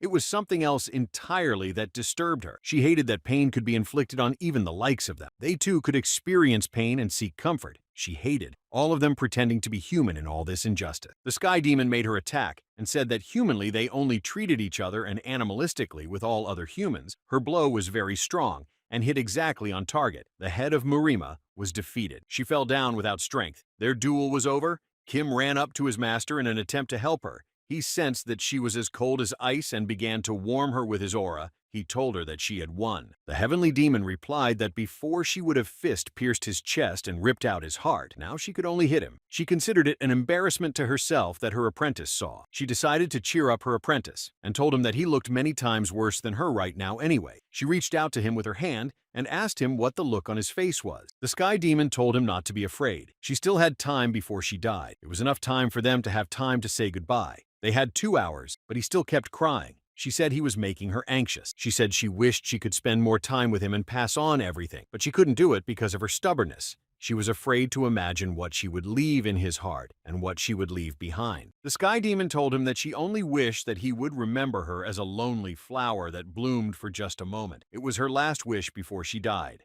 The alchemy master and the poisonous serpent came running to their aid. The alchemy master tried to find out what had happened. The sky demon replied that the old man should have been fine. Her last blow was shallow. Today, luck was on his side. The alchemy master couldn't understand what she was talking about. There was no way she would have let either of them fall, she said. There was no time to talk. They both needed help immediately. The sky demon asked the alchemy master not to treat her. She knew her body better than anyone. She realized she didn't have long to live. She asked her to take care of the head of Murim. She wanted to spend her last moments alone with her apprentice. She asked the alchemy master to leave them alone, to which the alchemist replied that she had an anesthetic. She could have given it to her, but the celestial demon refused it. She wanted to feel the winter wind before she would reach nirvana. The poisonous serpent took the head of Murim in his arms and headed back to the shelter. The alchemy master, saying goodbye to the celestial demon, left them alone. The celestial demon asked what they should do with the time they had left. She asked if he wanted her to tell him how wonderful the headquarters of their demonic cult was. Kim interrupted his master and said there was something else he wanted to ask her. Kim asked her if she could fulfill his request. She asked what request he wanted to ask of her. Kim thought that the ending she would be completely satisfied with was her missing piece of her. He wanted her to fight him. Devil this stepping stone before which the celestial demon was stumped, a stepping stone she began to comprehend when she stopped being called Snow Smell and started being called Celestial Demon. She saw this step that no one had ever reached before was once right in front of her. This step that allowed her to dissect all of existence with a single force of thought. The step that only legends had been written about was right in front of her eyes. The celestial demon thought that it looked distant like nirvana. However, if it was visible, it meant that it was attainable. The heavenly demon was the greatest of all. If she had been given decades of time, if she had time to fully focus on her training, but it wasn't like that. People begged her to help. They had problems they couldn't handle themselves. Some were threatened to have their heads chopped off for not paying taxes. Some were ordered by officials to build a wall for the reservoir, but with an emaciated body, he couldn't carry rocks. If only that day she would dissect those who brought cold to this world. The celestial demon asked her to lead her to those people who threatened their lives. She realized she had much to dissect, but she never managed to dissect Winter. Kim asked her to fight him, to which the celestial demon replied that she did not expect such a request, but the celestial demon appreciated his desire to surpass his master. The celestial demon said that as he could see she was no longer able to move, she didn't understand what good it would do to defeat the dead man. She couldn't fight him as an equal. Now she wasn't even able to stand up. Kim listened to her and told her that it didn't necessarily have to be a fight where she had to move. He was willing to have a verbal duel with her. The celestial demon couldn't understand what kind of battle it was. He explained to her that a verbal duel was a battle that involved only words and not bodies, divulging what style would be used and what techniques the opponents were going to attack each other with. Kim said that if one fended off an attack, the other would say what he would do next. That way, no one would have to move or waste their internal chi. He added that this was a duel where the opponents fought with their approaches to martial arts. The heavenly demon smiled and remarked that her disciple was so proud. The celestial demon said that if they fought for real, he would easily be able to defeat her. But with a verbal duel, the opposite could happen. She would fight like she fought on her best days. She wondered how he was going to handle her. Kim said he didn't think she seemed satisfied with her fight with the head of Muram. He remembered that she said she could have stabbed him in the chest and ripped his heart out. He wished she could have had a fight with a real master before she died. The Sky Demon asked him if he thought he was capable of having that level of a fight with her. Kim confidently replied that he could have a fight that would leave her completely satisfied. She agreed to the duel, but warned him that she would not give in even in a verbal fight. She gave him the right of first move, but so that he would not complain if the duel ended in one blow, Kim agreed to it. The Sky Demon laughed and said that when the duel was over, she would tell him stories of her youth, and she asked him to show her the results of his training. Kim knew the Lord of the Sword as a being who had achieved the status of the greatest warrior in another valley of rivers and lakes. He knew Kim would turn to him and asked if it was his turn to attack. Kim asked to fulfill his promise for losing the bet. The Sword Lord was thrilled at the opportunity to fight the heavenly demon. He had dreamed of this fight. He was going to show her the greatest fight. He asked Kim to tell her that he had given her the right to take the first 3 steps. The rear spirit told him that it was simply unheard of for a warrior to lend someone else's mouth for a duel. There was nothing more disrespectful in the world. It would be recorded in history and ridiculed, but if that was the case, he would still request a duel. He bowed and said that he was a nicknamed Sword Lord, officially recognized as the greatest warrior of the 10,000 Swords world, even though it was rude. But he was requesting a verbal duel with the heavenly demon. The celestial demon saw that Kim was silent, and she called out to him and asked why he didn't announce his first move. She reminded him that the duel had already begun, and he had the right to start their battles first. Kim said that she should have realized that he had unusual techniques under his control. She asked if he was talking about the technique that brought back her children and the followers of the White Path from the clutches of the Gansi curse.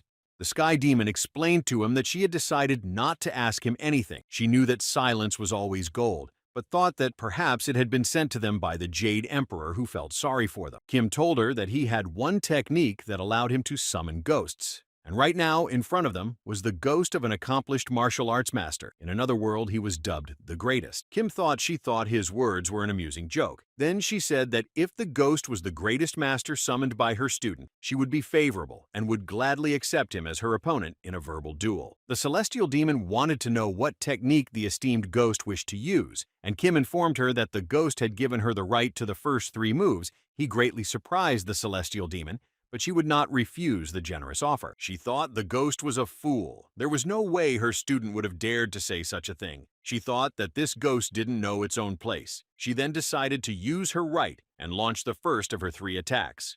The rear spirit said that he used the 6th technique of the Earth Dragon style, the Dragon of the West River Cave. He performed a maneuver and retreated with a soaring cloud step. Kim repeated everything word for word that the rear spirit told him. The heavenly demon replied that he would then blow him away with the 7th form of boundless sacred art. She felt that it was quite predictable. The rear spirit listened carefully to the heavenly demon's attack and said that he was dodging and maneuvering with the 2nd movement of the 6 fist strikes and used the double leaf strike. The celestial demon said that she attacked him with the 6th technique of 6 grave swords, using the sword of exhumation, to which the rear spirit replied that he used the strike of the recovered sparrow and retreated with the step of the blooming hurricane.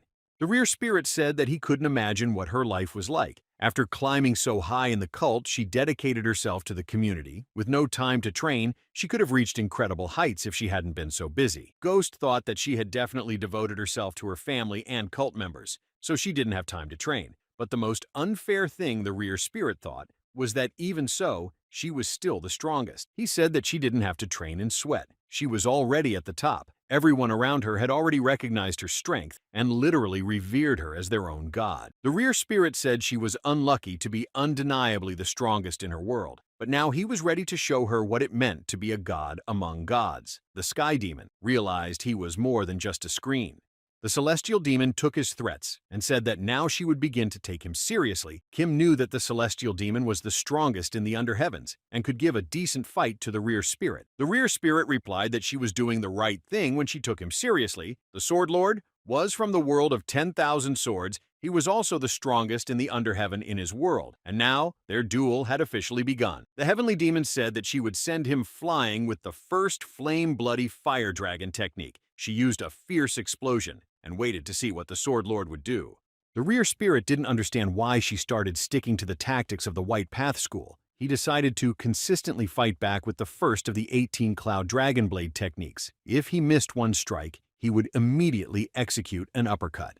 Kim said that was one move. The celestial demon lay on his shoulder, and with a smirk on her face, asked what she had to do next. She couldn't decide to take her attack, but she decided to mix the common covenant of samsara and the butterfly strike. The rear spirit allowed her to make another move. She wondered how much longer he would plan to stomp on her arms with his dirty feet. She used the second technique of the 3 demonic leeches. The devastating flame leech would tear him to pieces. He replied that he would retract his foot and perform a lazy donkey roll in midair, and at the same time he would use the sacred turn technique, the rotation of samsara. He would aim for her right knee, wrist, and all 3 points of the white tiger. She replied that she would retreat 3 steps with an overwhelming demonic dash. The rear spirit replied that since she was acting on the White Path tactics, then he should have started wagering the demon. He would use the death chill blade. Kim thought that the head of Muram was not the equal of the master, but he was definitely the strongest in the White Path school of this world. That was why only he could fight her in this world, but didn't the Great Faction Demon War prove it? He realized that it was obvious which of the 2 of them was the winner. Perhaps that was the reason why the master had delayed the end of the Great War for whole times, like a child who was slowly sucking up a candy that would have dissolved and disappeared anyway. The heavenly demon said that the rear spirit had made a very foolish move. She decided to use the instruction of the second execution blade technique. She was sure she could overpower it. The rear spirit asked her to take her time. He decided to use the steel axis to dodge and took a devastating blast to attack the heavenly demon. She was not surprised by his move. She knew he would choose such a battle tactic. The sky demon looked at her apprentice and smiling told him that the ghost he brought was the best. Kim replied that the ghost was probably stronger than anyone he knew. Kim thought he could finally understand those feelings of the head of Muram. The sky demon was incredibly excited to fight him. She asked where he was hiding this ghost since he had only introduced them now. The heavenly demon said that she had never met such a strong martial artist in her life. But Kim clenched his fist, kept thinking about the feelings of head Muram, and he realized that he was upset. She mixed the principle of the supreme heavenly martial art to break his arm and destroy him, and then she would retreat 4 steps with an overwhelming demonic tug.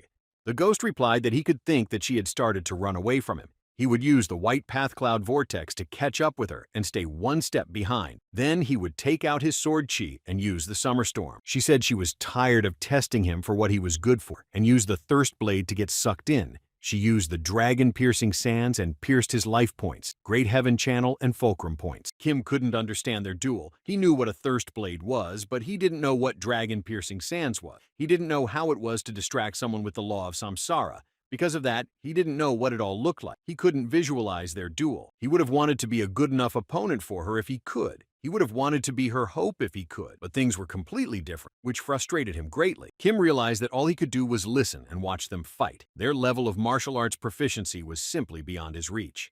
The sky demon said after repelling that attack, she looked at him and said that it was chilly today. She said that it was winter again, and everything around them had turned into a vast, snowy wasteland. She added that the winter was merciless to the celestial warriors. Each of them risked falling a foot into the snow, and so they had to use stepping techniques. The celestial demon explained that the battles in the snow were aimed at forcing the enemy to fall. She asked if her apprentice understood what she was talking about, the ghost he had summoned, and she were desperately trying to take away each other's position on the wasteland. She said that was probably why they often used kicking specifically. They kicked the snow, raising it thus the air to spoil each other's view. They really, to the last drop of blood. The heavenly demon covered his eyes with her hand, and now she could see her opponent. She said that it was a strong and noble martial artist, and he was quite large. She added that he was as big as a bear, a martial artist, and he was breathing appropriately heavy. He smirked confidently, demanding to attack him. He was probably so confident because they had a significant difference in physique. The sky demon asked how the gulf in physical development could be bridged. She just had to accept it as fact and reflect on her strengths. She could move faster than him. She was trying to drag out their duel. That's why when he realized this, he would start moving much faster. The sky demon said he would run at her like a wild boar. The celestial demon said she didn't need to be afraid of that. She could see it all coming. She decided to back up easily and dragged him behind her. He was really akin to a wild boar that chased after her, throwing snow around. Kim was shocked when he realized that he was able to see them both in battle. He saw how every step they took lifted snowflakes into the air and swirled them around them. Their battle looked magnificent. The sky demon saw it snowing. She suddenly realized that it had been 2 days since their battle started. The spirit of the rear asked her how long she was going to run away from him. After all, he too could move light and fast. She ran away and told him that she was sure that she could run away from him forever and he would not be able to catch up with her. But the rear spirit was sure that someday there would still be an end to their battle. The sky demon asked if he knew that this world had become an endless snowy plain, even if she had nowhere to go. There were countless directions she was capable of running in. The ghost replied that on her own she could have done it forever, but they had a duel, and she had less than 2 hours to live. He wondered if she planned to keep running away from him. She replied that it was mean of him. The sky demon said that she recognized that she didn't have much time left, and therefore she wouldn't be able to run from him forever, and she drew her sword, said that she was ready to show him her full power. She used the first technique, the Blade of Hunger's Doom. She said that hunger was capable of bringing a parent to the stage where he was ready to trade his child for a neighbor's child to eat him. She asked him if he had heard of an elder who wilted the body of a neighbor's child and buried it in a snowy field. If he had heard of a village where, in winter, to shovel a snow-covered road in the winter, the shovel would bump into the child's flesh every time. The ghost answered her that it was all accidental. He knew that by chance came the harvest year, by chance came the lean year. In nature there was not to be found, not a single phenomenon that did not happen by chance.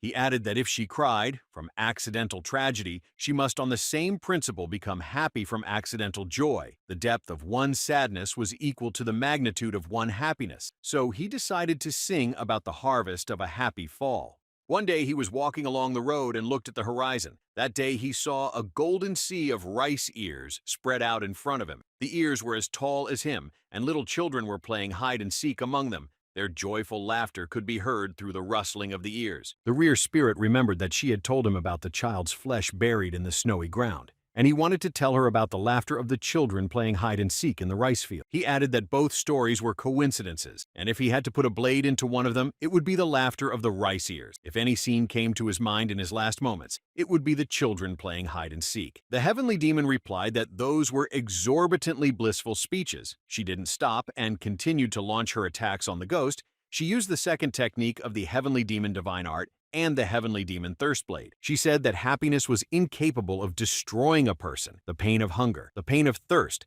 destroyed people. She said that perdition was the end after which there was nothing, and she decided to sing about the people disappearing from being unable to take a sip of water.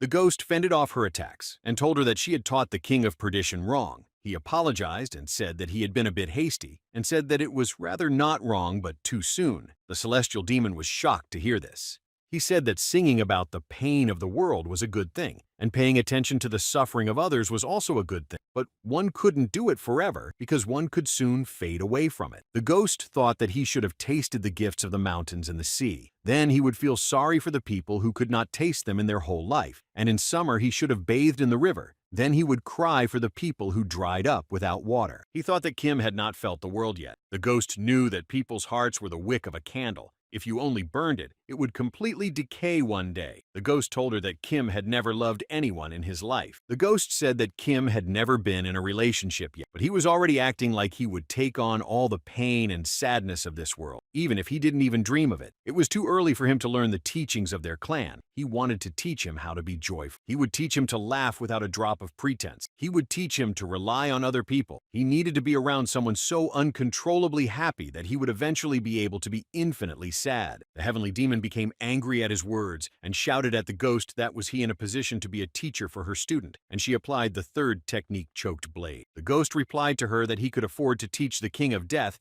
and repelled her attack. The heavenly demon was furious that he dared to mess with her only direct student. The rear spirit retreated and replied that her words were laughable to him because he had originally planned to be the teacher for the Death King. He was the one who taught him how to rune, destroy the heads of orcs, and use aura. He made him a fit warrior. The ghost thought that it was too early for the Death King to learn the divine martial arts of heaven and demons. Swinging a sword should be something he enjoyed. He thought that a blade of pain for pain's sake and bearing pain was a complete delusion. It was too demonic. Such a life was so short that it would not be enough for joy or pleasure.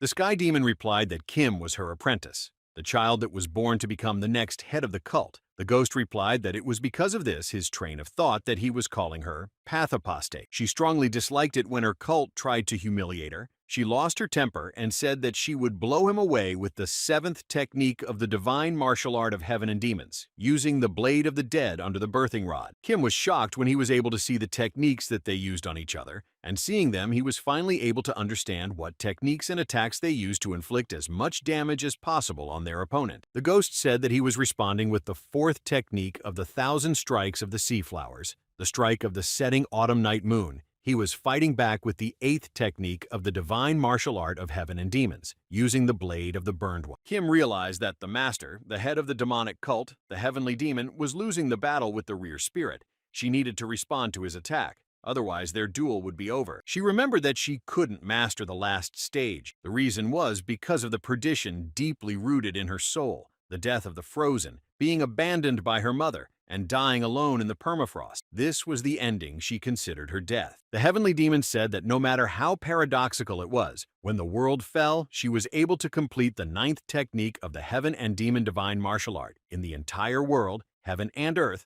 only she remained. She thought, would they look up from below the heavens or wander below them? Only she existed. A single candle was smoldering, for the world had turned to winter. Her lonely singing was the song of the heaven. Her demise was the demise of everything. The heavenly demon prepared to make her final attack. She raised her sword up and said that her heavens and demons, her own, she willed at the top of her voice to permafrost. She used the 9th technique, the blade of lonely death. The rear spirit thought that it was indeed lone doom. It was the demonic cult head's chosen form of doom, and he recognized that. He said there was no more fitting blow to the last warrior of a ruined world. The ghost said that he knew more than her what it was to be alone. He asked her how long she had been alone in the world. 3 years. 2. But no, she had never been alone a day, because there was always a man with her called the head of Muram. The rear spirit apologized for answering her so harshly and smashed her technique without much effort, saying that he had spent a whole 130 years alone. After he smashed her strong technique,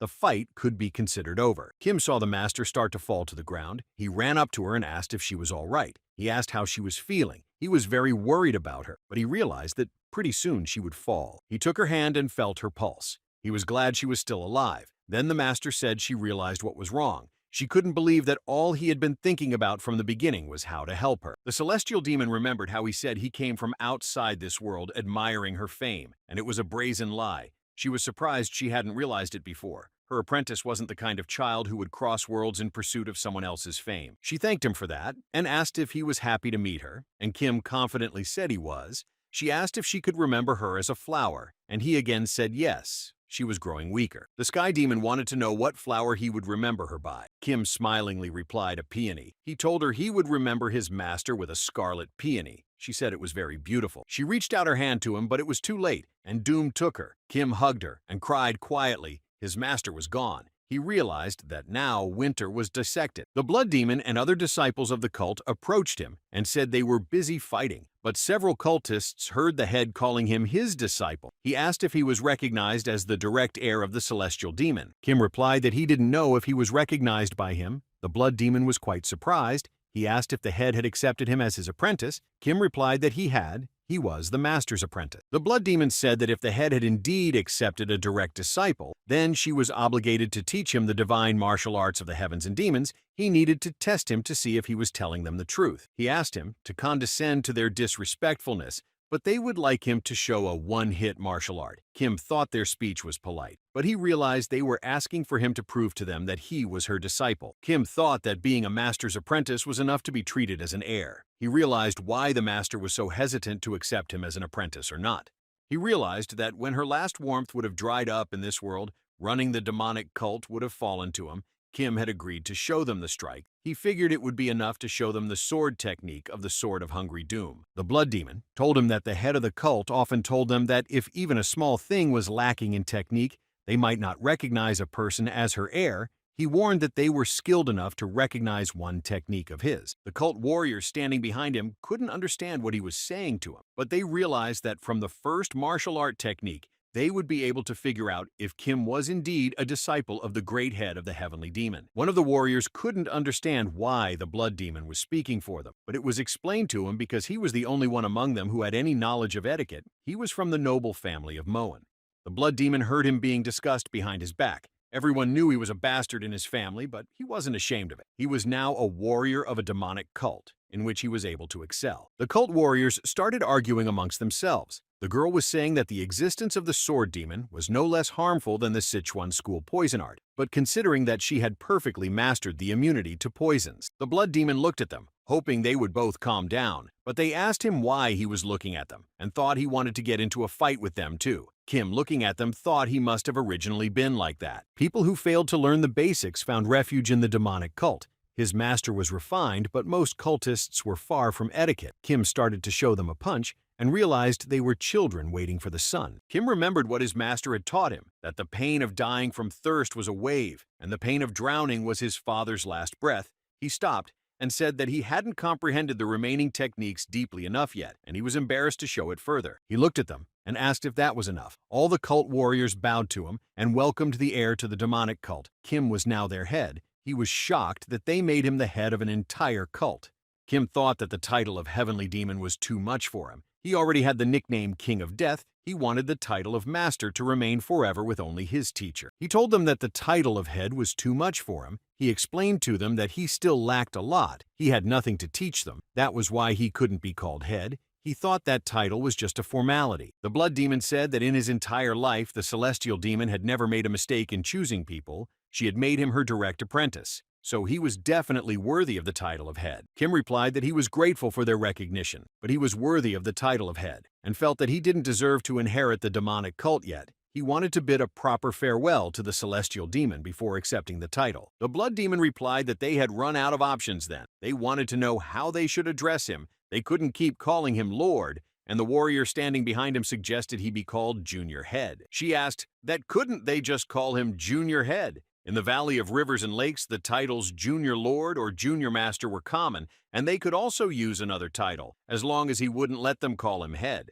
They realized that it was onerous for him to become head of the cult for now, and if he had not given up the cult completely, such treatment he would have to accept quietly, Kim thought, and agreed to be called Junior Head. The blood demons said that they were grateful to him. They had no way of knowing what miracle he had performed, but they remembered that they had all been bitten by Gansi, and if it wasn't for him, they wouldn't have been able to finish the war and fully commit themselves to the celestial demon. He was one of the demon lords, and he, along with his troop of bloody ghosts, swore their allegiance to him. One of the demon lords, Hell Demon Ghost, along with a troop of repentant souls, also swore allegiance to him. One of the 4 demon lords, the Moon Shadow Demon, and the entire troop of shadowy dead under his command swore allegiance to the Junior Head.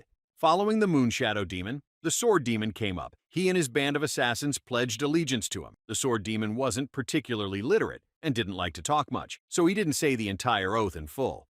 Kim stood up and told them that as long as he was Alkayu and his life didn't run out, the path of the shadow would be eternal. After these words, the system notified him that the stage had been cleared. He had managed to clear the first volume of the Remake the World quest. Today, the floor stage was cleared. The system notified everyone once more. Kim bowed to his subordinate and ordered them to take care of the master's funeral, but there was no need to make it pompous. She wouldn't want that. Kim said she would have been glad just to have them by her side until the funeral was over. He was about to tell them something else, but suddenly the manager appeared in front of him and greeted him. He congratulated him on completing the quest. He told him the word please, which meant a request for the fulfillment of a wish directed to someone in a demonic cult. The word baraya was taught for this definition. The manager explained to him that in short, beg and baraya could be considered the same word. Kim stopped him. He wanted to know why. All the other hunters were unconscious. He greeted the King of Death once more and said he was looking forward to their meeting. He asked him not to worry him about the other hunters. They were only briefly sedated. He said he had let down a scent that was harmless to humans. The manager said that there were many worlds like him communicating with words, but there were worlds communicating with songs or scents. In this apocalypse, people spoke with the scent of anger, sadness, and joy. He added that there was also the scent of sleep. The manager saw Kim looking at him and asked him not to look at him like that. He wanted to talk to him, so he briefly quieted the people around him. Kim didn't understand what the manager was going to talk to him about after he had put all his companions to sleep. This was the kind of answer he expected from the King of Death. He considered the rest of the hunters that came with him as useless ballast. The manager said that Kim called them associates as a matter of course. He said that his humble manager had no choice but to tear up at the admirable temperament of the Death King. He said that from his seat one could watch every step of the Death King's squad like a whole movie. He noted that they were terribly moved, all ready to fervently greet the returning Death King. But then his humble manager would be able to talk to the Death King much later. So he decided that he had to act differently to talk to him much earlier. He added that consequently he had only quieted them briefly to prepare a space for dialogue. The manager asked him not to worry. He had sedated them in the most humane method. Kim noticed on the floor the Black Witch and rushed to her. He took her hand and realized that her pulse and breathing were normal, and her complexion was normal. He made sure she was alive. Kim wanted him to let him know what he wanted from him as soon as possible. The manager said he was in too much of a hurry. The manager wanted to have a somewhat more measured conversation. He had purposely called in just him, separating him from the other hunters mopping up the scene. Kim shouted to him that he wasn't done with business on the floor. He still had to find the sword. The manager pointed a pair of scissors at him and said, that was all for later. He could do the search later. He thought his opponent was a constellation that summoned creatures from other worlds at will. Kim thought that even though he had learned the divine martial arts of heaven and demons, if he attacked him, he would lose to him. The manager noticed that his hair was long and he decided to trim it. He said his nails were also long. The martial artist needed to take better care of his hands and trimmed his nails. Kim couldn't understand what the manager was doing, why he needed his hair and nails. The manager asked him to imagine that some person had taken a great liking to him. He said that he didn't have any part of that person that he didn't like. He had the purest and most innocent love for him. The problem was that this person didn't exist in reality, but was only a character in a story. The manager asked him to imagine that suddenly the perfect, to him, book character appeared right in front of him through his eyes. While he was talking, Kim opened the character's window, and when he read his mind, he thought he was crazy. Kim couldn't understand when he managed to get his socks off him and asked for them back. The manager told him not to fidget. You can't have his tweezers leaving on the King of Death's precious foot, a scar.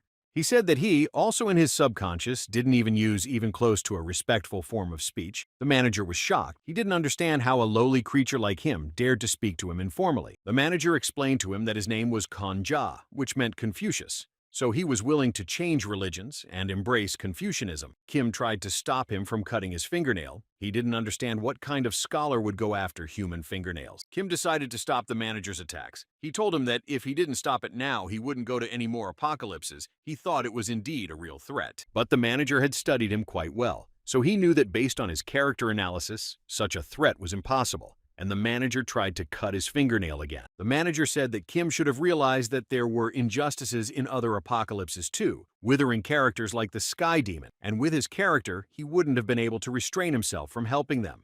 He added that he could paint for 2 pages which Handy ate rice with on the first day of the Celestial Demon Chronicles, and so he asked Kim to give him the toenail from the pinky of his foot. Kim warned him to back off before he said the manager didn't like him. He couldn't let that happen and left his foot alone. Kim asked him to back off on the steps, otherwise he really would have said it.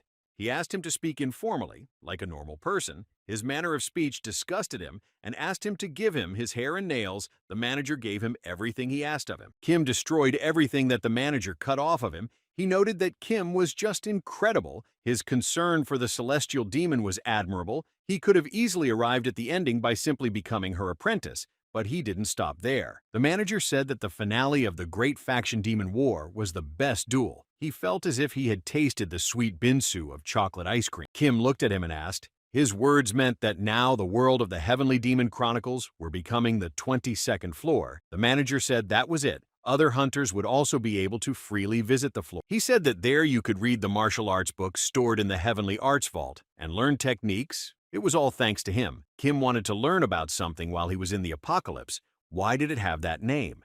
The manager answered, the ending was the port that reached the character's life at the end of the journey. Most readers preferred happiness, but he wanted to embrace even the sadness and failures of the character. Kim realized that a bad ending was also a worthy end. Kim pulled the manager to him and said that he had another question. Even if he would not have interfered with the chronicles of the Heavenly Demon, would they have met a proper ending, albeit a bad one? He said that the Celestial Demon and the head of Murim had tried and put their best until the very end. Even if the head of Murim would have fallen first and the Celestial Demon would have gone mad, that too would have been the ending she would have achieved. Kim looked at him and asked why the Celestial Demon Chronicles were included in the apocalypses. The death of the head of Murim and the loneliness of the Celestial Demon, couldn't it be counted as a finale?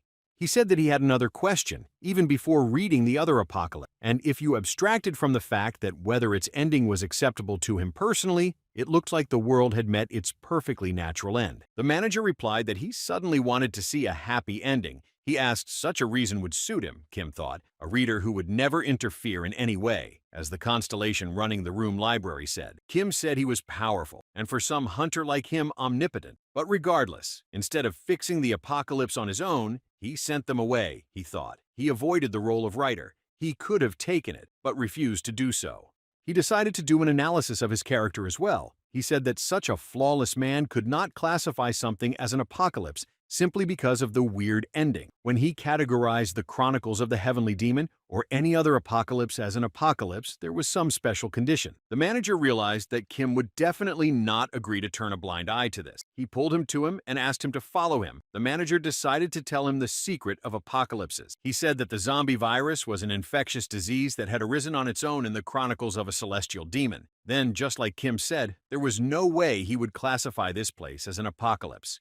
Kim asked what that meant. Then the manager explained to him that the zombie virus was not a disease that arose spontaneously. It was coming from the outside world. One could compare it to an invasion of a new continent by outside forces. The manager held out his hand and asked him to look straight in front of him. That's when Kim saw the huge dead thing of a monster unknown to him. He was shocked when he saw it. He noticed that his sword felt an ominous energy. But to the manager, this was no surprise. After all, his sword was originally a perfect constellation, and someone in a similar position to him could always be quickly recognized. The manager asked if he had ever seen a constellation fall. Kim sadly replied that he had. Then the manager said if he had ever seen the bodies left behind. He realized that apparently he had not seen it. He explained to him that it was quite a rare sight and suggested that he look now while he had the chance. His sword sensed his sister's presence, and the protector informed him that it was the second kindred sword of the sacred sword of the founder. It was the sword of compassion. Kim heard sounds coming from the body. Then he remembered the manager telling him that it was a corpse, but it turned out to be alive. Then the manager replied that he only heard the residual wailing of a corpse.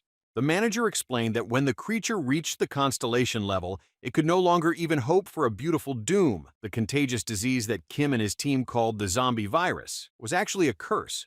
He said that this curse was left by the dying, strongest constellation yellow dragon of the Great Lakes. The offense would not disappear even after its death. The body continued to feel agony even after stopping breathing. Those caught under the influence became Gansi. Kim realized that the epicenter of the curse, the source of the destruction of this world, was right in front of him, and it wasn't a zombie virus at all. Then he realized that the cause of his master's death was also the dragon's curse.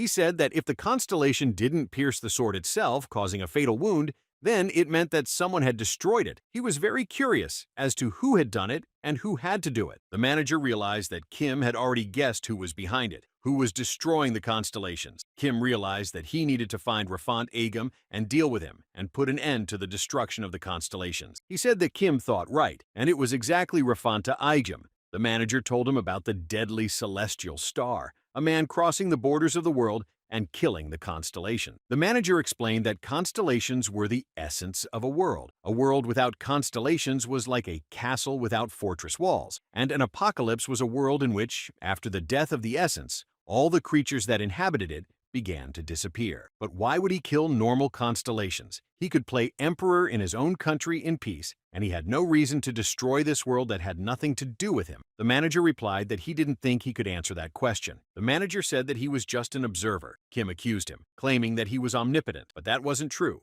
He was just an omniscient mediocrity. He could know the truth of the world, but he couldn't do anything. He explained that Kim was completely different. He could intervene and successfully did so whether he wanted to or not. He was the one who fixed one by one things that were previously broken by other people's hands. The manager said that one time could be called a coincidence. The second time could be called fate, but when it happened a third time, it had already become an inevitability. The yellow dragon of the Great Lakes had been slain cruelly and mercilessly. A normal person would not have been able to even touch that sword, but the manager believed that Kim would have been able to. Coincidence and fate overlapped to form inevitability. Kim asked the goddess of protection how he could deal with her sister, to which the goddess of protection replied that he needed to pull it out and bring it to his sister. He pulled out the goddess of protection and aimed it at the dragon's body. As soon as the goddess of protection sensed her sister's presence, it immediately began to absorb a part of herself. Kim could barely contain such powerful energy, and suddenly he noticed something very strange and asked the goddess of protection what it was, to which she replied that the sword of compassion was resisting the absorption.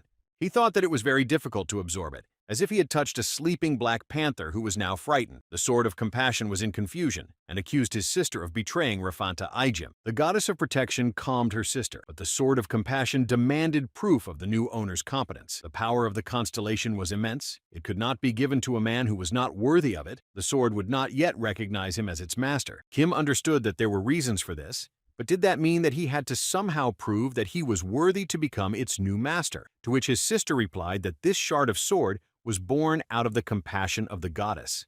The goddess said that if he had already managed to prove that he was capable of becoming someone's idol, then now he would have to prove that he was capable of compassion. The sword of compassion asked him to give up his body and soul for a while and entrust them to him. Kim couldn't understand why this was necessary. She said to look into his memories. The goddess of protection couldn't consent to this. The goddess of protection said that during their travels together, she had already made sure that the hero was worthy of becoming the new owner. She had no reason to take unnecessary risks.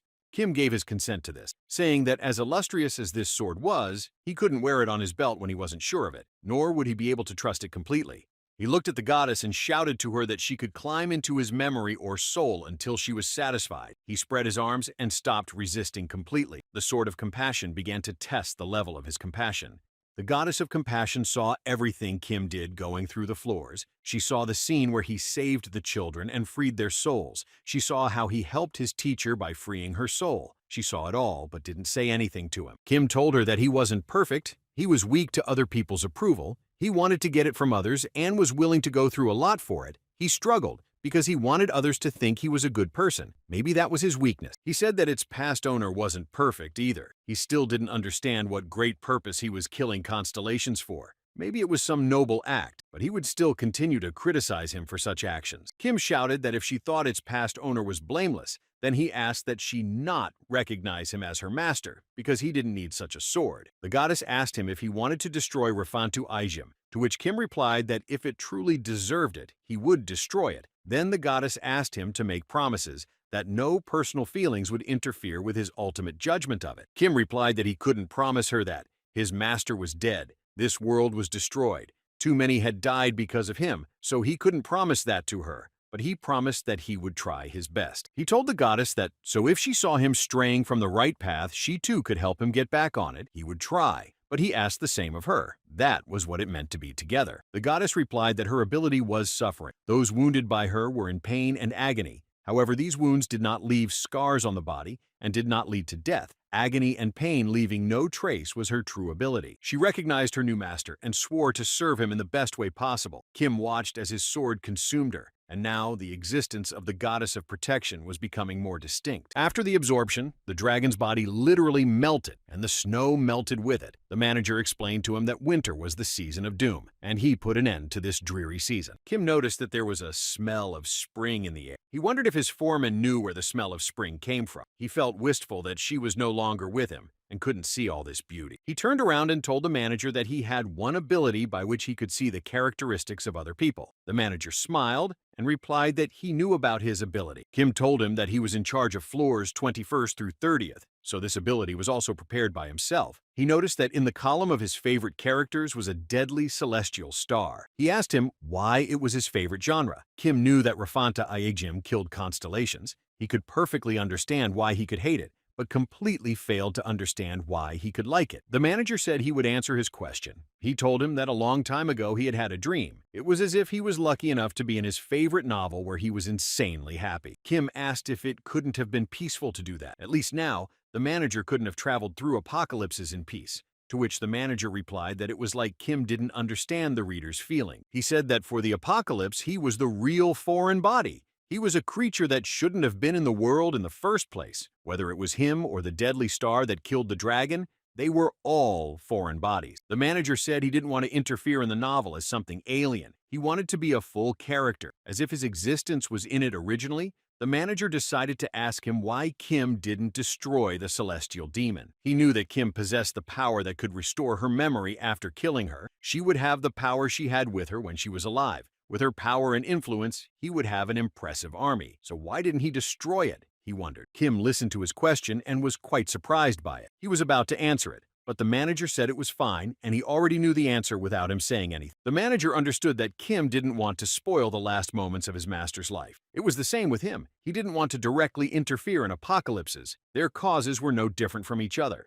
He realized that if he was against interfering, there was only one way left for him to become the hero of the story. It needed to be that it wasn't him looking to meet the character. It was him looking to meet the character. The manager said that Rafanta Aegim was constantly traveling worlds to kill constellations. Sooner or later, he would come to his world, the great library of omniscience, to destroy it. He added that was why he sat and waited for him to visit his great library. That day, the manager would finally appear in the story of Rafanta Aegim. Kim asked, even if the ending of the story would be his own end. The manager smiled and said that he was ready to fall such a death. He had dreamed of it. He added that the end at the hands of the protagonist, to him, it was the best epilogue. Kim absorbed the goddess of compassion and headed back. Behind him, the rear spirit and the manager walked and was silent. Kim thought that now his subordinates had to bury his master. On his way, his subordinates ran up to him and greeted him on his arrival in Murom. Kim looked at them and asked if the funeral was over yet. They told him not yet, and the ceremony was still to come.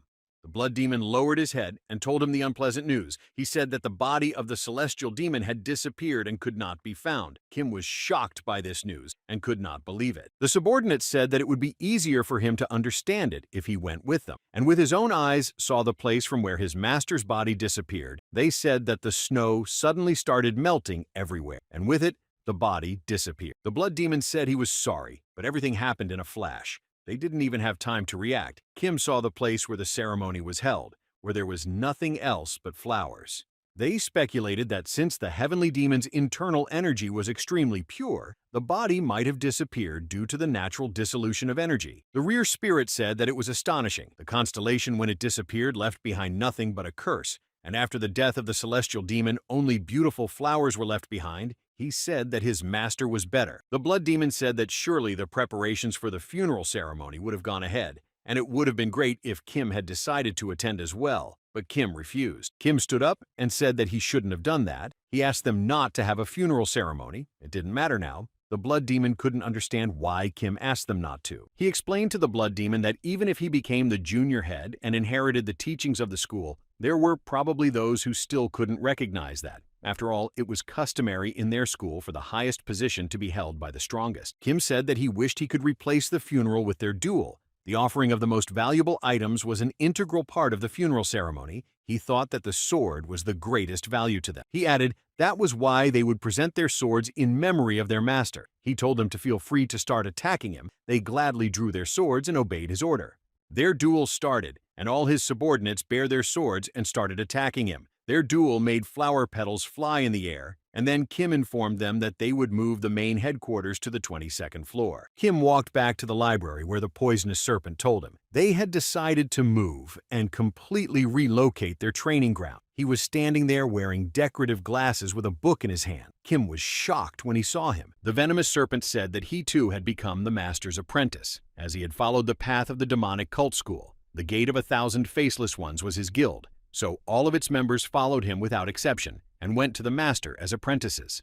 He added that even though his master was half disabled, but his limbs were fine, the alchemist gave him her word that he would be able to move. He did. so he decided to resort to the law of protection of the strongest to protect his master. He realized that Kim was very saddened by his master's death. When he saw him like that, he would get depressed. In that case, he needed to keep working hard, like training the younger one. It would help their guild grow in power. Kim thought that the laws that protected the faction and the law that Poison Snake was talking about was the best of them. He realized that Poison Snake was sincerely trying to serve the head of Miram as the greatest elder. Poisonous Serpent couldn't understand why Kim was looking at him so strangely and asked him about it. Kim explained that he was just amazed. It turned out that he really was a good leader.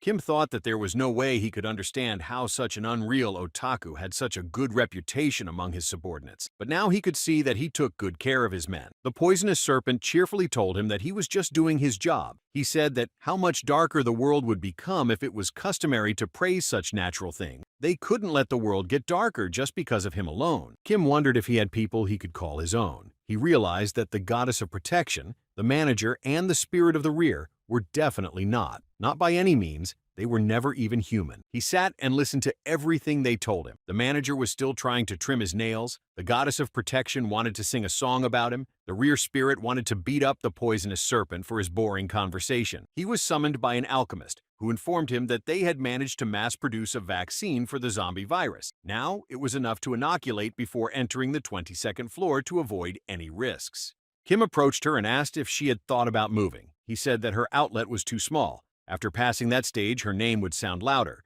Would she be able to handle the increase in demand for their drugs with the current store?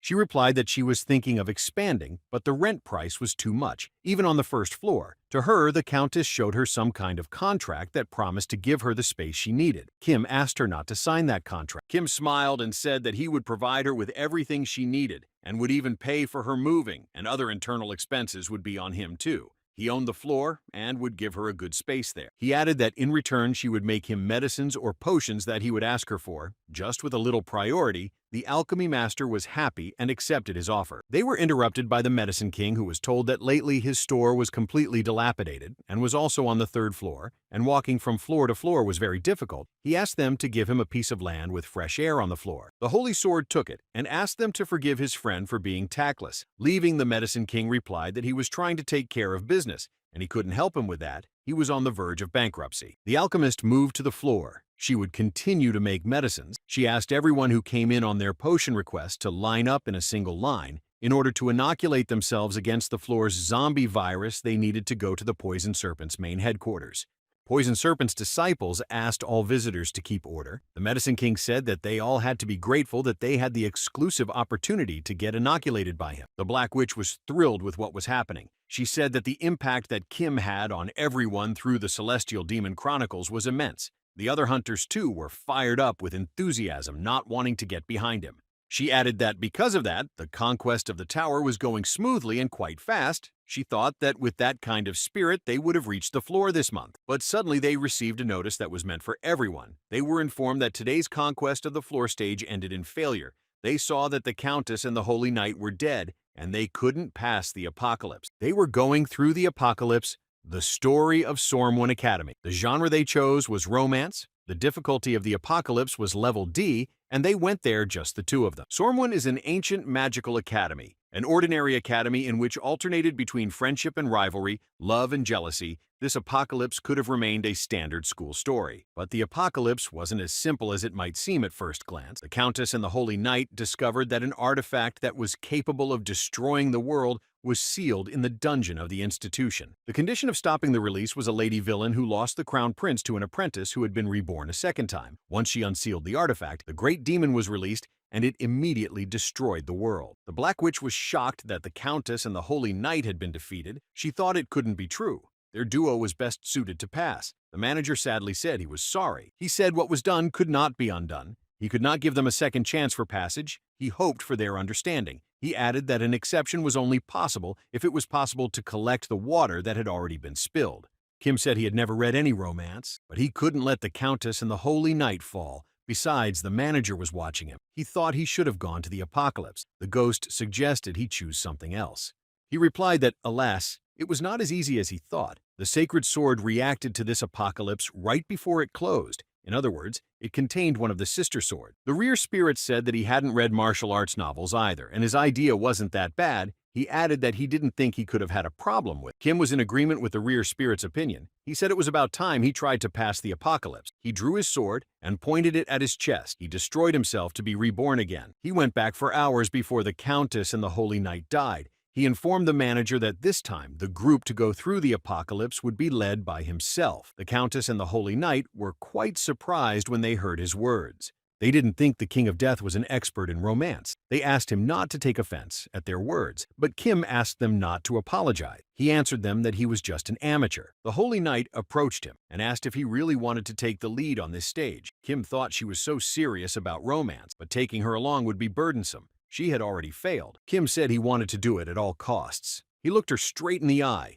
He knew he couldn't give in to her pressure. He knew that deceiving her wouldn't work either. After all, he had the skill to recognize lies. He said he realized that given the genre, it would be better to have hunters familiar with romance in the group. But he could get through the Chronicles of the Celestial Demon, even though he had never read a martial arts novella. Kim looked at her and said that, more importantly, was that he had some sort of bad feeling about this stage. He asked them to let him take the lead and go through this apocalypse. The Black Witch said that he could be trusted to be in charge. Kim had proven his talent to them many times before. She was supported by the Holy Sword, who added that he was also of the opinion that they should have listened to him. He knew something for sure. Kim was glad that he had such support. He clapped his hands and said that he would then now choose those who would go with him into the apocalypse. He didn't want to drag it out for long and decided to go straight to fulfill the quest. He informed them that the elite hunters would go on this stage. He asked those he wouldn't choose not to hold grudges against him. The Black Witch smiled when she heard about the elite squad and was sure he would take her with him. She said she was inexperienced in terms of romantic stories, but she thought she could feel it. She had a feeling that this story was just for her, and if the best were to go, then she should go with them. The Holy Knight said she was wrong. She thought she should have known the difference between romance and fantasy romance. She smiled and told the King of Death that she thought he was without a real expert. The Countess said that love was equivalent to money. Rich people were also great at love. Love is power, and power is money. This time in the team, he couldn't do without it. Kim listened to them and thought that the Black Witch, for a secret fan of romance novels, was behaving very suspiciously, and the Holy Knight immediately started talking terminology. He had a very difficult choice to make. He couldn't understand who allowed the Countess to go on an affair. He thought about it for a while and realized that he couldn't take them all with him. They weren't right for him. Then he looked at the heretic Inquisitor and offered him to go with him to undergo the affair. He shocked everyone with his choice. No one expected that Kim would offer to go with him. The Inquisitor replied that he would gladly do any of his requests, whereupon the Black Witch thought that the King of Death had lost his mind. The Black Witch said that the heretic Inquisitor couldn't empathize. He was objectively a psychopath or a sociopath at best. He was afraid to imagine what might have happened if Kim had taken him along on the affair. Kim answered her that he might not have understood the very concept of romance very well, but he knew what really mattered there. The Black Witch wondered what he meant, and he answered her that looks matter. He added that he also had sacred magic that would work in any dangerous situation, and he listened to him well, and most importantly, he said exactly what he thought. Duplicitous he couldn't be called. It could play into his hands. The manager was surprised by their choice. He said he was delighted that they had decided to form a completely different team for this stage. He was madly eager to see how the story would unfold this time. He said it was the time of love, an era in which celebrating love was like breathing, an era in which overcoming differences in status and background for the sake of love was considered something natural and beautiful. The manager said romantic reality, or realistic romance. He said that to those who were confused about it, he would give one privilege. He opened the book and prepared to show them what he meant. He said that Kim had gone through the apocalypse of the Sky Demon Chronicles, including even the hidden stages. The usual reward would have been a floor, but the reward for mopping up the hidden stages hadn't been given to him yet, so he decided to give it out now. Kim apologized and asked the manager what it was all about in front of him, what these cards were, and what he needed them for. Kim couldn't figure out where these cards he could apply. The manager said that all these cards could be used in the novel. They would be good for them in this adventure, and the final gift would be waiting for them already inside the apocalypse. He asked to take it away. He told the Death King and the Heretic Inquisitor that they were written into the novel as characters in the story of Sormwin Academy, but the manager didn't tell them exactly what kind of characters they would be. The manager told them that when they would have opened their eyes in the story of Sormwin Academy, it would have been 7 days before the ill-fated graduation stop. He said he hoped for a good ending, and told their roles they were the lady and the butler. He plunged them into the apocalypse, and Kim couldn't believe he was the butler, and the heretic inquisitor was the lady. While Kim was shocked, the Inquisitor was immensely relieved. He didn't give much thought to the fact that he was the lady. As soon as they were plunged into the apocalypse, an unknown girl immediately approached them. They couldn't see her face, but she came closer and closer to them, and they could soon see her face. She approached them and was quite displeased with them. She said that this was too much lowliness and insolence for her and slapped the heretic inquisitor. The heretic inquisitor could not understand why she had slapped him. He smiled and asked her what his fault was, and noted that she had quite a punch, and she immediately slapped him again. She slapped him and was outraged that he dared to act so nonchalant after all she had done. She thought she had decided to laugh at her to the very end. She saw him as a lady. Kim noticed that this was a ballroom for high nobles, and the girl in front of them was the villain of this apocalypse. He knew this from the attempt of the countess and the holy knight who died trying to pass it.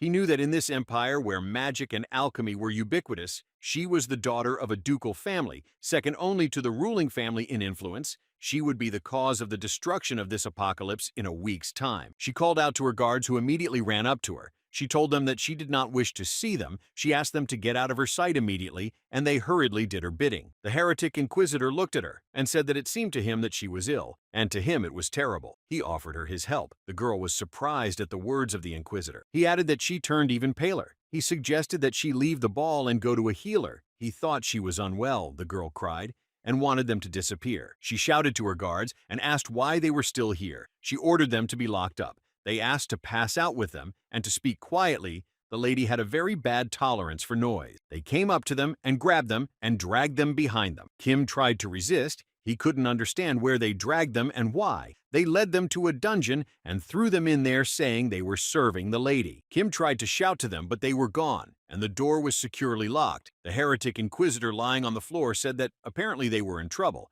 and he thought he had become the protagonist. The heretic inquisitor said that as a child he was often dressed up as a girl, but he never thought he would get the role of a young lady. He thought it was a new life experience. Kim said he wished he could borrow some of that inexhaustible optimism from him, but he couldn't be happy right now. Unlike the Inquisitor, who claimed the world was beautiful and asked him to think positively, the heretic Inquisitor applied his ability of the sacred art of spirit transformation and asked him to evaluate his new voice to the King of Death, who couldn't understand what had become of his voice. The Death King asked him what was wrong with his voice. The Inquisitor heretic replied that he had slightly changed the structure of his vocal cords so that he was more like a young lady. Kim said he was shocked. He said he was straight up a young aristocrat who was full of grace, but he needed to tweak his manner of speech and then everything would be fine. He thought that suddenly they were given the roles of the young lady and the butler, but he was sure they would do fine because the Inquisitor heretic wielded holy magic and he had the power of return. The Inquisitor heretic noticed that Kim had relaxed a little, but he didn't understand what the Inquisitor meant.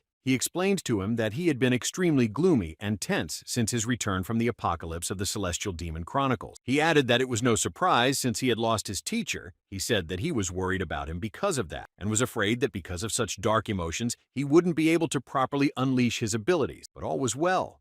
Kim was surprised that the heretic could recognize feelings from facial expressions. The Inquisitor only smiled and said that he had never experienced depression, but he understood what the emotion was. He looked at him and thought it was amazing. It appeared that the heretic Inquisitor was trying to understand people in his own way. He was sure he was a psychopath, but an extremely unorthodox one. The Inquisitor said that there was one oddity here. He added that as far as he understood, they were now imprisoned quite unfairly. Kim agreed with him. He said that usually there were jailers or guards provided for the imprisoned.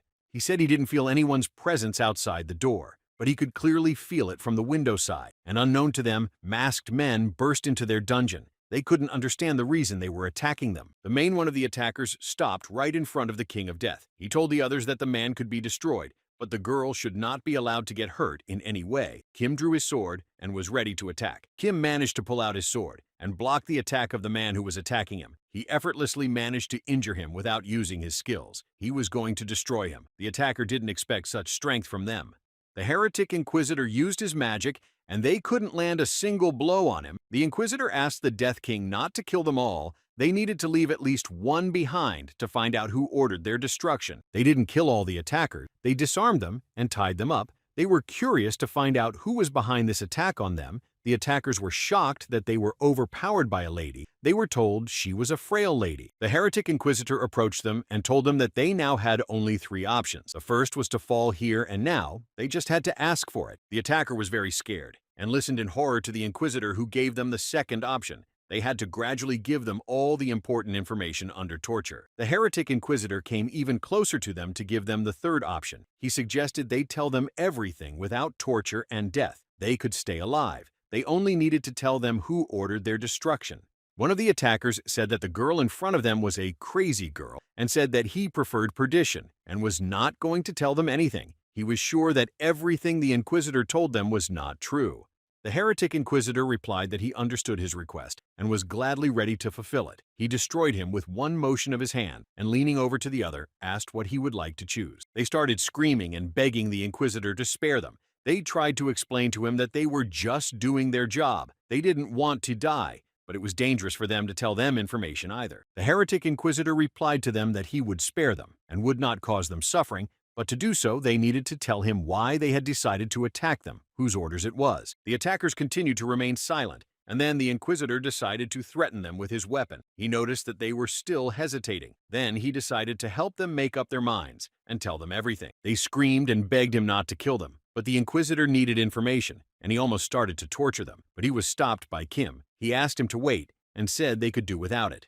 He thought that this way they could raise the rating of this novel to adult viewing. He sat down near the attackers and said that he noticed that they broke the window bars easily. Apparently, they had propped them up beforehand because they knew they would be locked in here. Kim saw the shocked faces of the attackers after he said that, and then he decided to use his skill and open the character window. And there, he saw that they were convinced that a girl was supposed to be sitting here, but they had been tricked. He assumed so. They knew beforehand that they would be here. They shouted that the man could be destroyed, but the girl couldn't be harmed. He asked if they wanted to kidnap her. The attackers couldn't answer him anything. They started getting nervous and looking around, but Kim saw in the character window that they had been ordered to kidnap her and that the customer had forbidden the girl to be harmed. Kim stood up and said that he had a guess as to the identity of the intruder. The heretic inquisitor wiping his nose, surprised that he had already guessed who had ordered their destruction. He said that it was someone with a lot of power, so much so that it allowed him to smuggle a mercenary into the academy. It couldn't have been done without the intruder knowing how the security system was set up here. Kim added that on top of chasing them away, the villain screamed to get them out of her sight immediately, and they were taken away by her servants and brought to the dungeon where they were attacked by an armed man. He added that the villainess did not tell her servants exactly where they were to be taken, yet they were led exactly where the mercenaries were to come. The Inquisitor was surprised that the lady villainess could have been the orderer, but the Inquisitor doubted it. He said it was too obvious. He was the protagonist of this apocalypse, an aristocrat who was romantically involved with the crown prince. He doubted that the villainess had dared to attack him after she had chased him away in public and locked him up, even if she was a ducal daughter. Such an attack would be a real scandal for her. He believed she had nothing to do with it. The Inquisitor said that the real attacker had to be someone who wanted to make her look guilty, and it clearly had to be someone who cared extremely for his heroine if he had sent a mercenary to ensure her safety. Suddenly, the door to the dungeon opened for them, and a young boy ran in and knocked the King of Death off his feet. He made his way to the Inquisitor and began to hug him tightly, calling him Sylvia. The Crown Prince came to them, the male protagonist. He told the Inquisitor that everything would be okay now. He had come to save him on behalf of the sole heir to the Empire. Kim watched him and didn't know what to do. Last year, 2 ladies were honored to receive nicknames from His Imperial Majesty. Lady Sylvia from the Barony of Evanale. A golden silky plum flower bloomed in the Yellow Garden. Therefore, from now on, people would call her Lady Goldenflower. Lady Ravielle of the Duchy of Ivantia, a proud and unbowed silver flower. Henceforth, the subjects of the Empire would henceforth call her Lady Silver Lily. She was the antagonist of this apocalypse. Of the nicknames given to young noblewomen on debut, the best were those bestowed by the Emperor himself, and the 2 ladies who were given nicknames by His Majesty personally attended the same academy, and it was no surprise that this situation had raised a lot of fuss. Kim thought that nevertheless it was too frivolous for the crown prince of an entire country. He looked at him and was surprised that the butler still managed to survive. He had hoped that his mercenaries would have destroyed him. He looked calmly at the crown prince and replied that he was lucky to keep his life, to which the crown prince replied that the butler was an incredibly lucky man.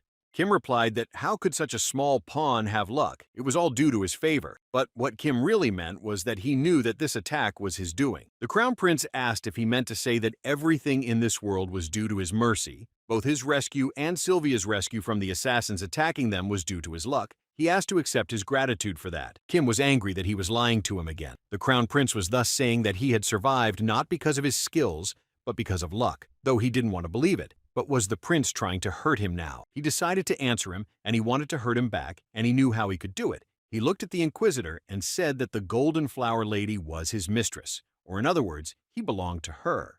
Kim asked how he could say that the only sword protecting her was solely dependent on luck. Kim couldn't understand what was going on, why the words were flying out on their own. What kind of madness was this? He realized that the quarrel with the Crown Prince could have hurt him. He added that he was just a tool doing his job. His praise was excessive to him. Kim tried to close his mouth to not say anything more, but he couldn't do that. He began to immerse himself in his character. Kim began to feel as if he was being sucked into his character, and it was getting harder and harder for him to control it. He saw that the current level of immersion was already a percent. He thought he was going crazy. The Crown Prince was already angry. He said that he had noticed that nowadays it was common for baronial-level families to hire servants who liked to talk. He added that if the Emperor found out about this situation, he would be very angry. Kim wanted the Crown Prince to stop provoking him, but he answered him. Even though he tried his best not to, he said that he was trembling. He was sorry that His Imperial Majesty's power was not eternal.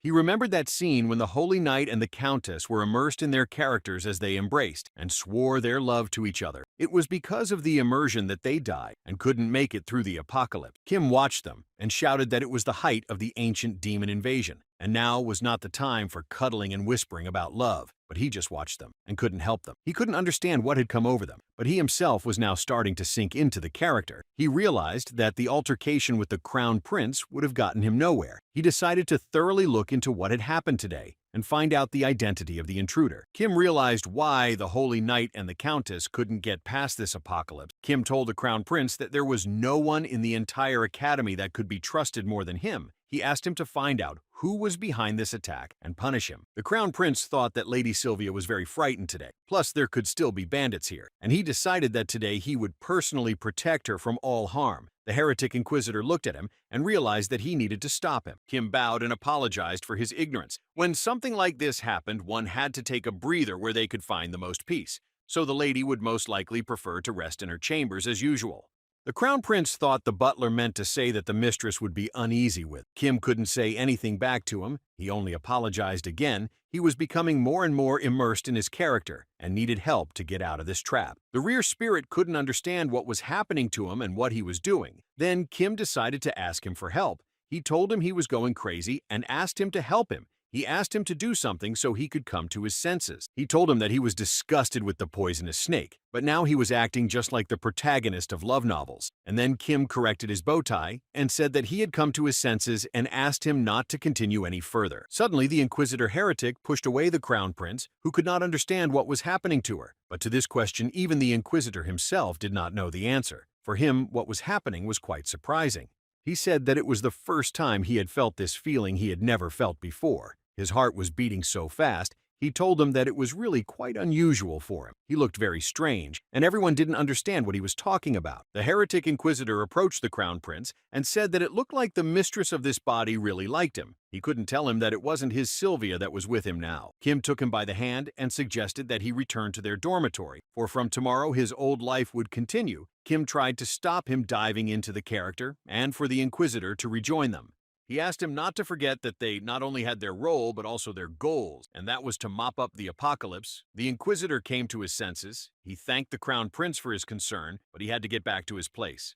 They turned around and left the dungeon. The Inquisitor wished the Crown Prince a good night and said he had to bow out first. The Crown Prince didn't want his beloved to leave him. Kim said that things got complicated. He couldn't understand why they started diving into their character. He didn't realize such a setup. Because of that, he almost got jealous when the Crown Prince hugged the heretic Inquisitor character. The Inquisitor heretic laughed and said that they were indeed in a tricky trap. They didn't expect they could fall into it so easily. Now they had to figure out how they could avoid being immersed in the character. He asked the King of Death how much his character immersion level had gone up by, to which Kim replied that he had interrupted him, but he had already managed to get everything up to percent. The heretic Inquisitor said that was great. He had managed to get to percentages at a time, and it was a very valid problem that was hard to solve, as he had little control over his actions. Kim was shocked when he found out his level. He thought that the Inquisitor had interacted with the prince for only a little while, and the dive level went straight up to percentages. He realized that things had become much more difficult than he had expected.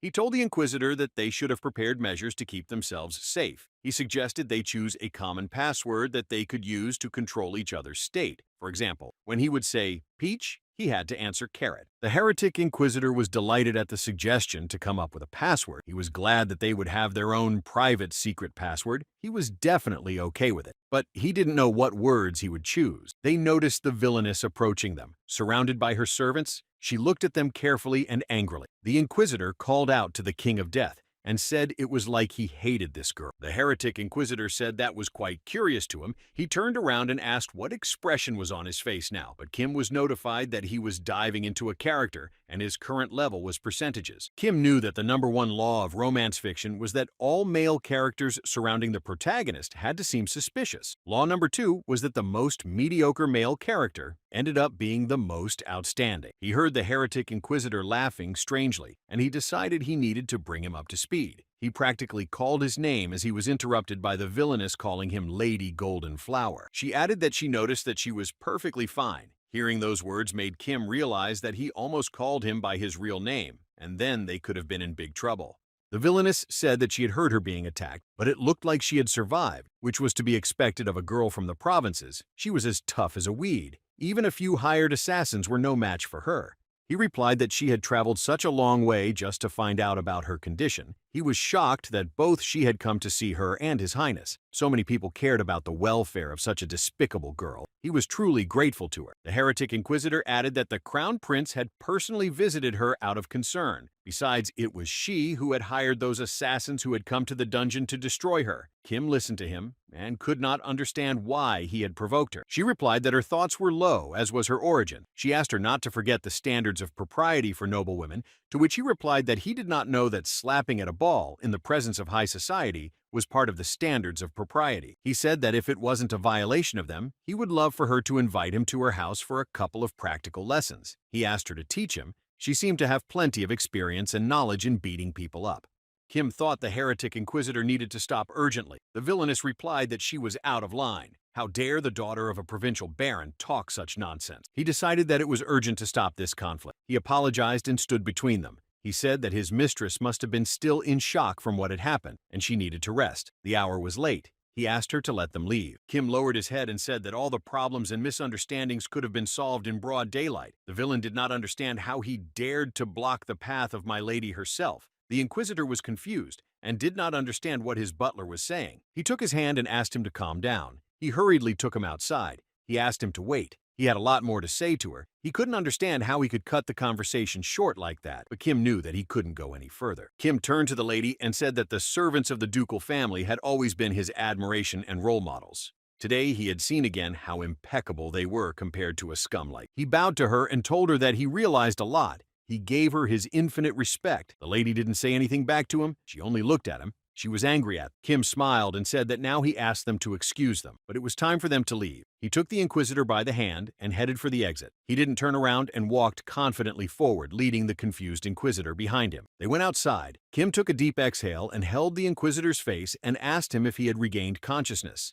The heretic Inquisitor looked at him and realized what he had just said to the lady and was shocked by it. Kim and the Inquisitor heretic went to the ladies' dormitory at Sormwin Academy. Kim held the doors so no one would enter them and said they needed the secret words urgently. The Inquisitor realized he was talking about the secret password. He thought he had the route to the dorm automatically lined up in his head, but resorting to that further was too risky for them. The Inquisitor said the Death King was absolutely right.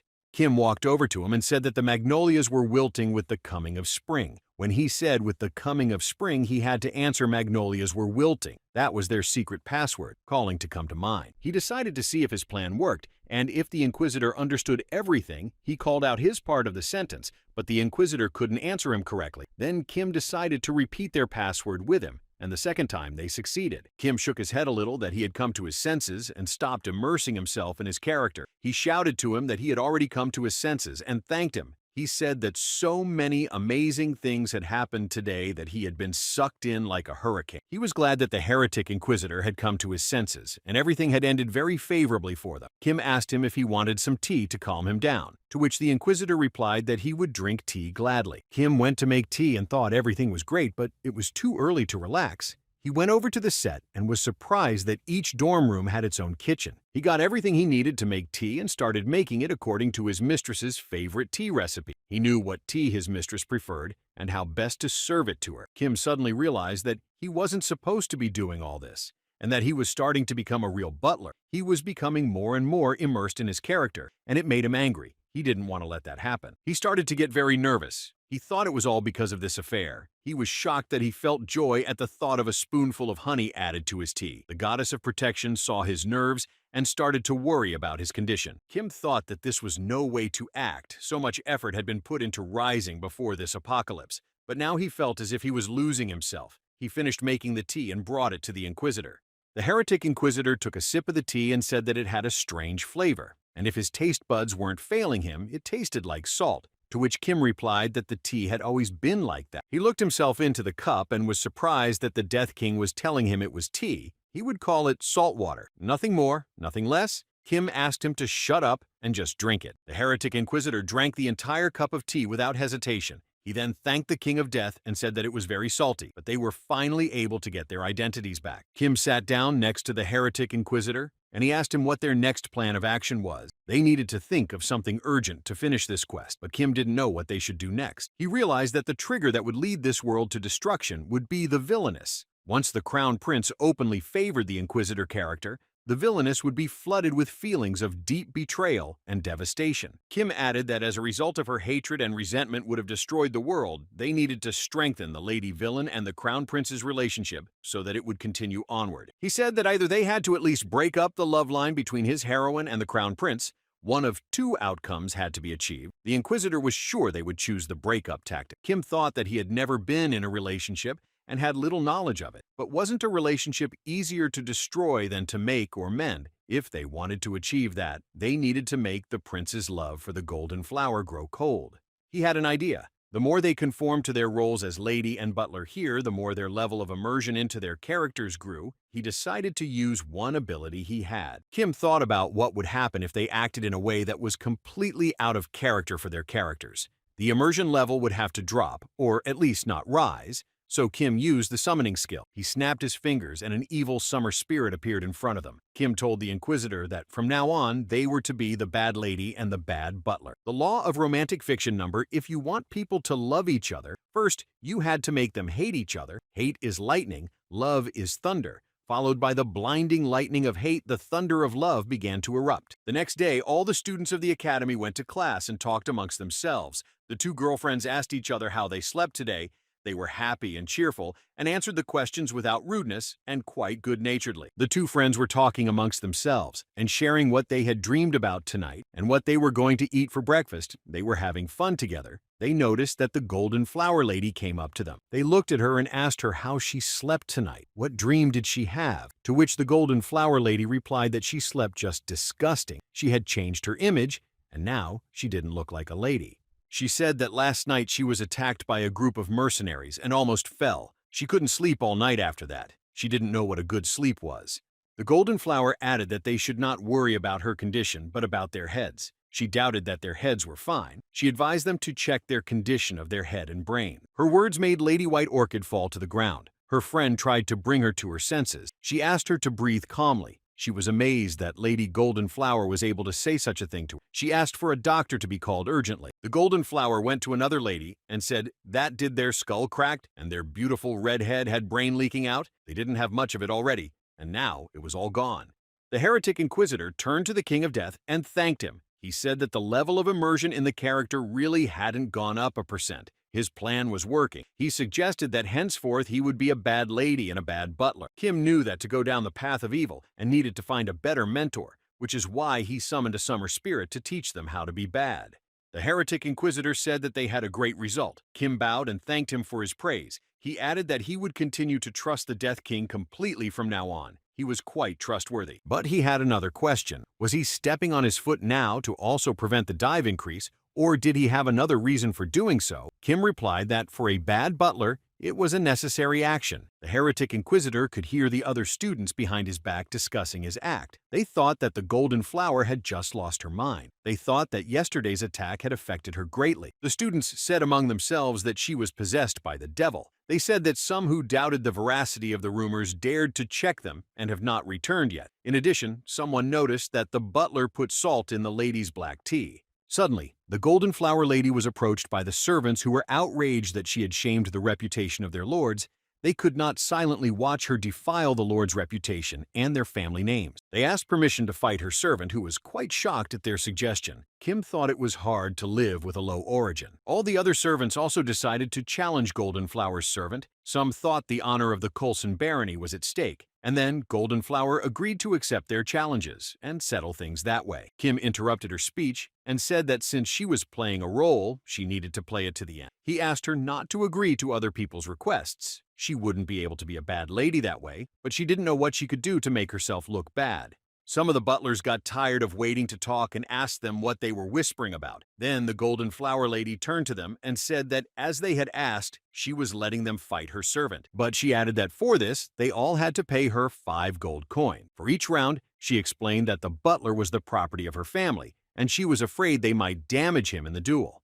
The butlers were shocked when they heard that they had to be paid to defend their lord's honor. They understood that she was trying to make money from a sacred duel. They doubted that their loyalty to their lords was worth 5 gold coins. Kim began to warm up and thought that a servant had to match his master. He realized that now it was his turn to show the results of his long training. Kim took off his jacket and drew his weapon. He looked at the other servants and decided to ask them if any of them had ever been hungry for more than a week. Kim knew that he could handle them without much difficulty. The crown prince saw that his beloved was in danger. He asked what all the commotion was about. He added that he had heard rumors about her arrogance, but he had always considered them slander, and now she was against her own classmates. He added that he was terribly reckless to grab his weapon in front of such people. The crown prince said that he only deserved to be fired, both as a butler and a servant. Kim apologized to him, but he had a fight ahead of him. The crown prince said he didn't understand what her butler was doing. He looked at him and said that even if his mistress was losing her temper, he should have stopped her immediately instead of pulling out a weapon. Kim replied that a servant could only accept remarks from his mistress. He would leave if she said he was fired. If not, then he would remain her loyal butler. The crown prince was incredibly angry after this response. The prince approached Sylvia and said that he had warned her that it was wrong to keep such a man as her butler. Their family had butler positions for several candidates who had been trained to serve since childhood, and he would be able to bring her one. The two friends couldn't understand how he could be so worried about her. After all, his fiancée was Lady Silver Lily, but this engagement was made before he was born. There had long been rumors that the emperor favored Lady Golden Flower. Kim heard what proposal the crown prince had made to her, and he was starting to get a little nervous. He didn't know what would be stronger, the love of the protagonist of this apocalypse, or a heretic inquisitor as the bad lady. The Golden Flower looked at him and asked His Highness what perfume he was using today. The inquisitor pretended not to hear his request. He apologized for saying so, but this scent was unfamiliar to him. The heretic inquisitor stood up and was about to walk away from the confused crown prince. He turned around and asked him if he had figured out the identity of the assassins who attacked him yesterday. The prince replied that the investigation was still ongoing. She added that if his butler had not been with her during the night, she might not be standing here anymore. And if the crown prince valued her, she asked him to also value her butler, for in all the world she trusted him the most. The heretic inquisitor finished his speech.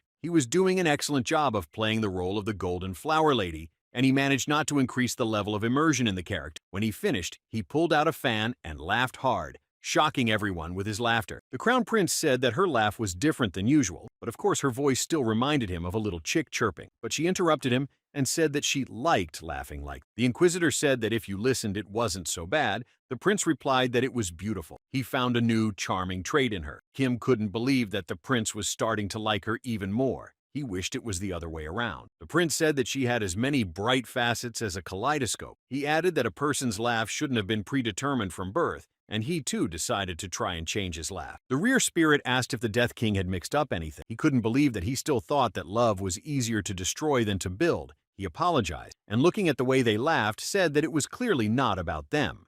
Kim wondered if this was called love. The spirit of the rear answered him that they were all born alone in the world, but in the course of life, love took its own form, and there was a love that could not be destroyed, even with all their effort. He wondered why the Sword Lord suddenly began to speak so wisely. Kim thought that maybe he was feeling inferior because he was lonely. He realized that it hurt his ego. Kim interrupted their conversation and general laughter. He walked over to them and said that his lady had said that she trusted him more than anything else. Kim decided to take matters into his own hands and personally try to destroy his love. He said that the crown prince was noble, but he was never around her. While he, a commoner, was always with her, Kim wanted to see if his love for his mistress would cool down. The rear spirit could not believe that Kim had decided to destroy his love in this way. He thought his act was ill-considered and foolish. The rear spirit was sure that Kim did not know how love worked. The crown prince replied that the butler bragged that he only managed to be near her because he was her butler. Then he would also serve her, and he could go back to his village. Kim didn't expect him to behave like that. The two friends, hearing the crown prince's words, thought that he was so ardent and didn't understand how this was possible. He couldn't give up his title for the sake of the Golden Flower Lady. They were quite shocked. Suddenly, Lady Silver Lily came up to them. She wanted to know what was the commotion here and why the crown prince was kneeling in front of Lady Goldenflower. Everyone around them was tense and thought that something irreparable might happen now. Lady Silver Lily wanted to know if there was someone who cherished the crown prince more than she did. If there was someone who cherished him as much, stroked him as affectionately. She kept searching for the answer to these questions. Had he seen anyone with a more attentive, caring gaze than she had? Had he felt a more tender touch than hers? No, probably not. And she would make sure such a thing never happened. The crown prince, when he saw her, said that he had been reported that she wasn't feeling well this morning, so he assumed she wouldn't have shown up for class. He asked how she was feeling, if she was better. He added that there was no way her heart could rest. Lady Silver Lily answered him that she had had a peaceful night thanks to his prayers, and she was grateful for that. The prince replied that he was glad she was feeling better. He added that she had been at home for almost 6 months due to illness, so her days out like today were especially precious. Plus, today was a warm day. He advised her to enjoy a walk. Kim thought it was strange, although he was the son of the emperor. But such a cold and unfriendly greeting to the ducal daughter was the height of indecency. He did not understand why he behaved so towards her. She agreed to go for a walk, but if the spring wind increased even a little, the petals of the magnolias would begin to fall. She said she was afraid that if she went alone, the flowers would be lonely too. She turned to the prince and said that he should not have stayed in such a noisy place and invited him to take a walk with her. The crown prince was unhappy with this offer and did not understand why exactly he had to do this. The crown prince invited Lady Goldenflower to join them for a walk. He wanted her to go with them, but Lady Silver Lily was not keen on such company. Inquisitor Heretic wondered if it was risky for her. The Heretic Inquisitor realized that Silver Lily and the Crown Prince both posed a threat to them, and simply having his character Sylvia around them would increase the level of immersion in the role. Kim thought that if at that, and he, the butler, was close to the Golden Flower Heretic Inquisitor, it was very dangerous. He approached him and asked him what his immersion level was right now. He realized that if he stayed standing by, they wouldn't be able to solve anything. They had to think of something. The Heretic Inquisitor turned to him and said that his immersion level was already 1%. The Inquisitor Heretic explained that while the prince had been saying things to him, his dive level had increased by 1%, and one more when he and Silver Lily met his eyes. The total since yesterday was up 2%. Kim realized that the dive rate had definitely slowed down compared to last night's insane rise. He didn't know if it was worth agreeing to this venture in that case. He decided to make sure the Inquisitor Heretic was himself, and in control of his emotions, he began to tell him that with the coming of spring and the Inquisitor replied the magnolias were wilting, thus they exactly repeated their secret password. The Heretic Inquisitor replied to the Crown Prince that since Lady Silver Lily herself had suggested they go for a walk, she would gladly accept the invitation. Lady Silver Lily turned to the butler and the Golden Flower and asked them to follow her. She wanted to take them to a special place. The Crown Prince followed her without wanting to, but he couldn't leave her because the Golden Flower was following her. The Crown Prince, when he saw where she took them to, was surprised that she was here offering to take them for a walk. After all, they had come to her estate. She turned around but did not answer him anything, just smiled enigmatically. Kim was shocked to see that she was not living in a dormitory. He realized that the influence of the ducal family was really quite great. The size of her estate was unforgettable. They headed towards the entrance of the manor, and then Lady Lily replied to the Crown Prince that the walk was just an excuse for them to follow her. The Crown Prince couldn't understand what she meant and why she had brought them all to the manor. She said that there were too many eyes in the garden and she couldn't tell them everything as it was.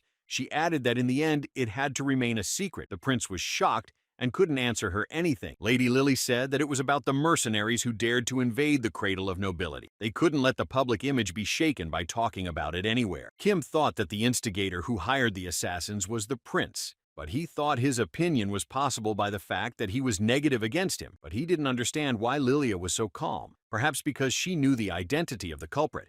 The prince asked her if she had found the culprit. Even he had not yet progressed this far in his investigation. He was quite curious as to how she had managed to uncover the identity of the culprit, to which Lilia replied that the golden flower servant had given her a clue. She explained that yesterday she had overreacted impulsively to the golden flower lady's antic, after which she had commanded her to be thrown out. She was incredibly angry with her and didn't think she would be completely assassinated. But Lilia added that however she had not ordered them to be taken away to the dungeon, hence, there must have been someone among her servants with bad intentions. The crown prince began to get visibly nervous, and it was noticeable to all. Lady Lily was standing near the entrance to the cellar. She turned to them and asked them all to come downstairs with her, but especially the prince. But he didn't understand why they needed to go down to the cellar. After all, they wanted to take a walk in the fresh air. The prince nervously replied that it was strange that he didn't see any servants around. He was very confused. He looked at Lilia and asked her where they had gone. All the ducal men. Lilia noticed that the prince was worried for his life. Then she turned around and said that she would go first and asked them to follow her. In the basement, they would realize who was behind the attack on the Lady Golden Flower. They started downstairs, and Kim smelled blood. When they came down, they saw the servants who were beaten and tied to chairs. Lilia apologized for such an unflattering picture. Kim recognized them. He had seen them at the ball, and they were the ones who had escorted them to the dungeon. Lady Lilia explained to them that these men were in league with the mercenaries who had attacked Lady Golden Flower. Kim thought they looked like they would have fainted now. He realized that the lady who didn't even bat an eyebrow at such a horrible sight would have caused the destruction of this world. She told him that through her nightly investigation, she was able to find out that they had only gone about it out of a personal thirst for revenge. Kim didn't understand what she meant, and she offered to listen to what they had to tell them. Lilia went to one of her servants and told him that she had brought the crown prince himself to them and asked them to show him respect and tell them the whole truth and everything they knew. She said that he had conspired with his companions to hire assassins to attack the Lady of the Golden Flower, and asked him to explain the reason of his action to His Majesty the Prince. Lady Lily said that if he would reveal the whole truth to them, the reckoning would not affect his kin. The battered and exhausted servant could hardly speak. He began to weep and repeated only the name of his mistress. The servant said that the Lady of the Golden Flower was twirling her tail before the prince, though she was only the miserable daughter of a provincial baron, whereas she was his real bride. He added that he was angry because of this girl, and in a fit of anger had done this foolish thing. He was very sorry that he had done so, and that he had dishonored his mistress. Lilia asked him if anyone was behind the hiring of these assassins, to which her servant replied that no one was. He informed her that it was just their doing, the three of them. Kim realized that this was false testimony, and that he had only said things that would allow him to whitewash the prince. He realized that this whole scene was only a performance that would give him a chance to play the hero.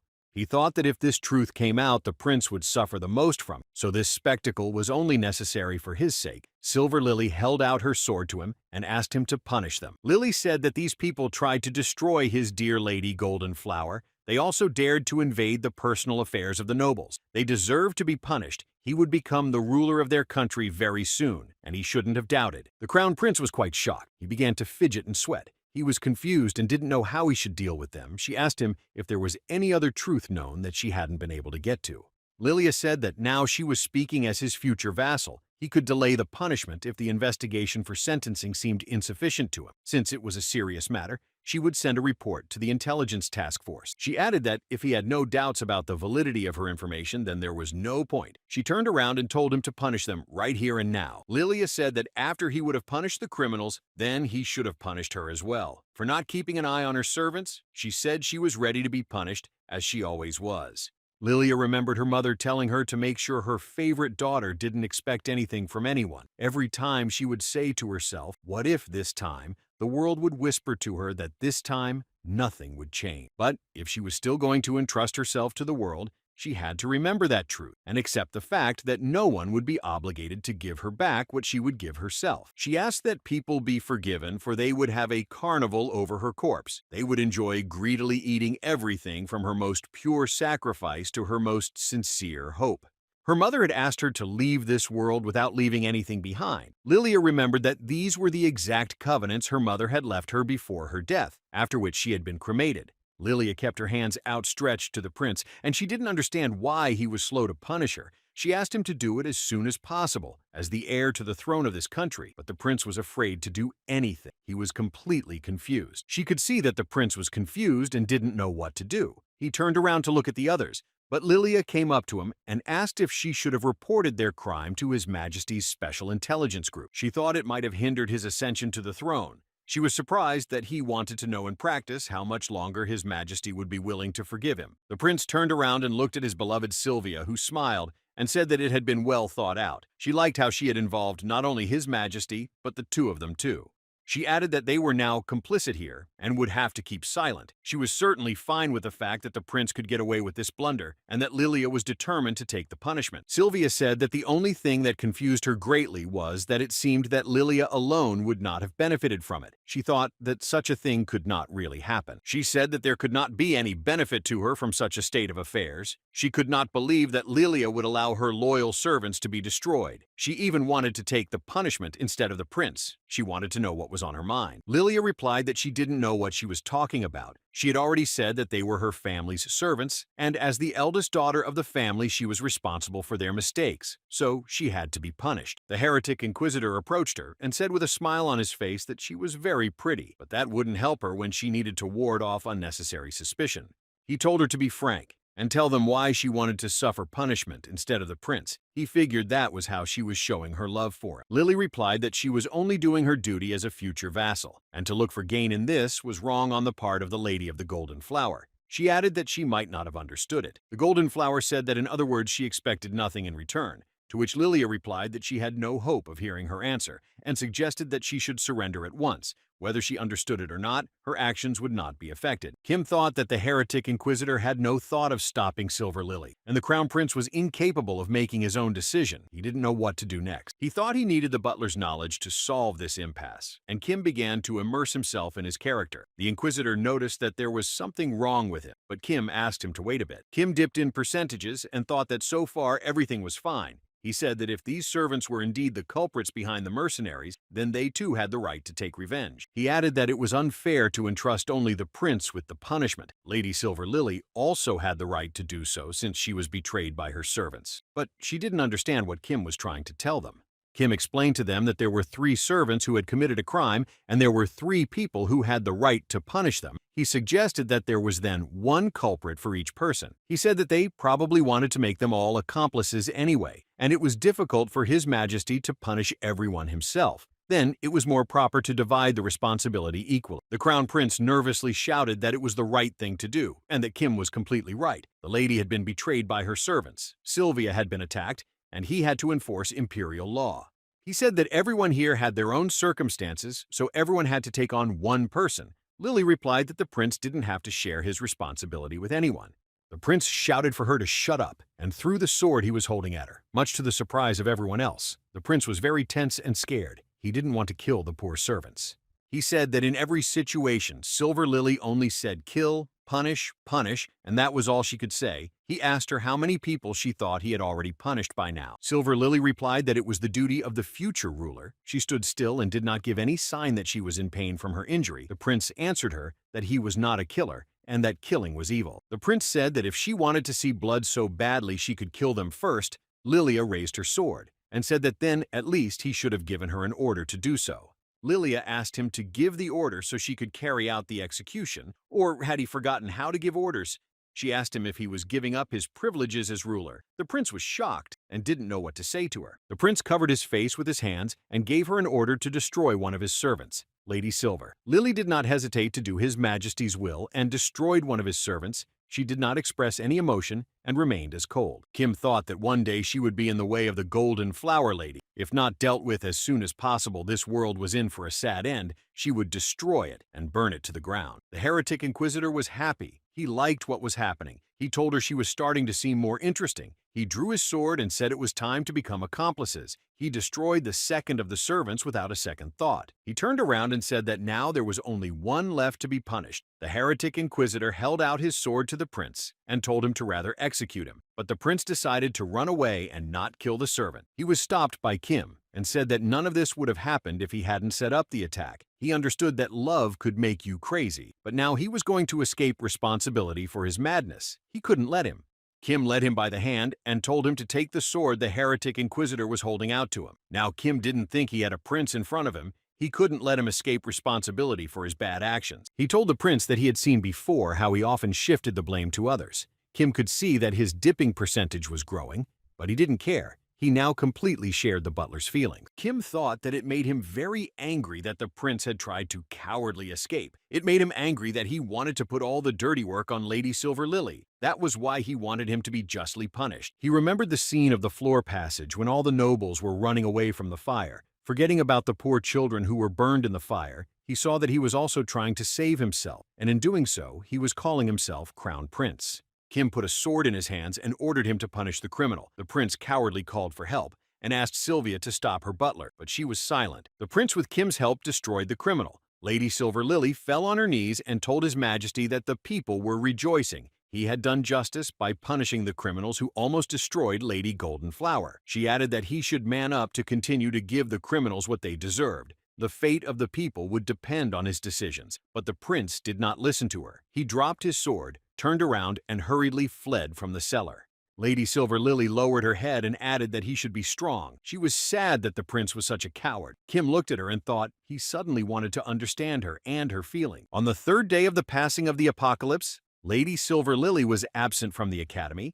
Some students said that she was not feeling well today, and she decided not to come to the academy. The heretic inquisitor said that Silver Lily often had ailments. It was not surprising since she must have been questioning her servants all night. He added that the prince was also absent from classes, and that was already thanks to the Death King. The heretic inquisitor added that the prince must have been in great shock. He might have taken a sabbatical due to that. Kim replied to him that he had recently called him a butler instead of a Death King and asked him to be more careful, to which the Inquisitor replied that it was his oversight. Once the immersion level reached %, it became harder to control himself. The heretic Inquisitor said that the salt tea did have its charm and asked his butler to make him another cup of tea. Kim was outraged that he called him butler again and asked him to wait a second. Kim started making the tea. He thought that the tea ceremony had a very deep meaning to it. Even the way the tea was poured from the teapot was important. He realized that this culture suited his mistress perfectly. He received a notification that he had begun to immerse his character again, and the current level of immersion was already at %. Kim was shocked, and he suddenly poured the hot tea directly onto his mistress.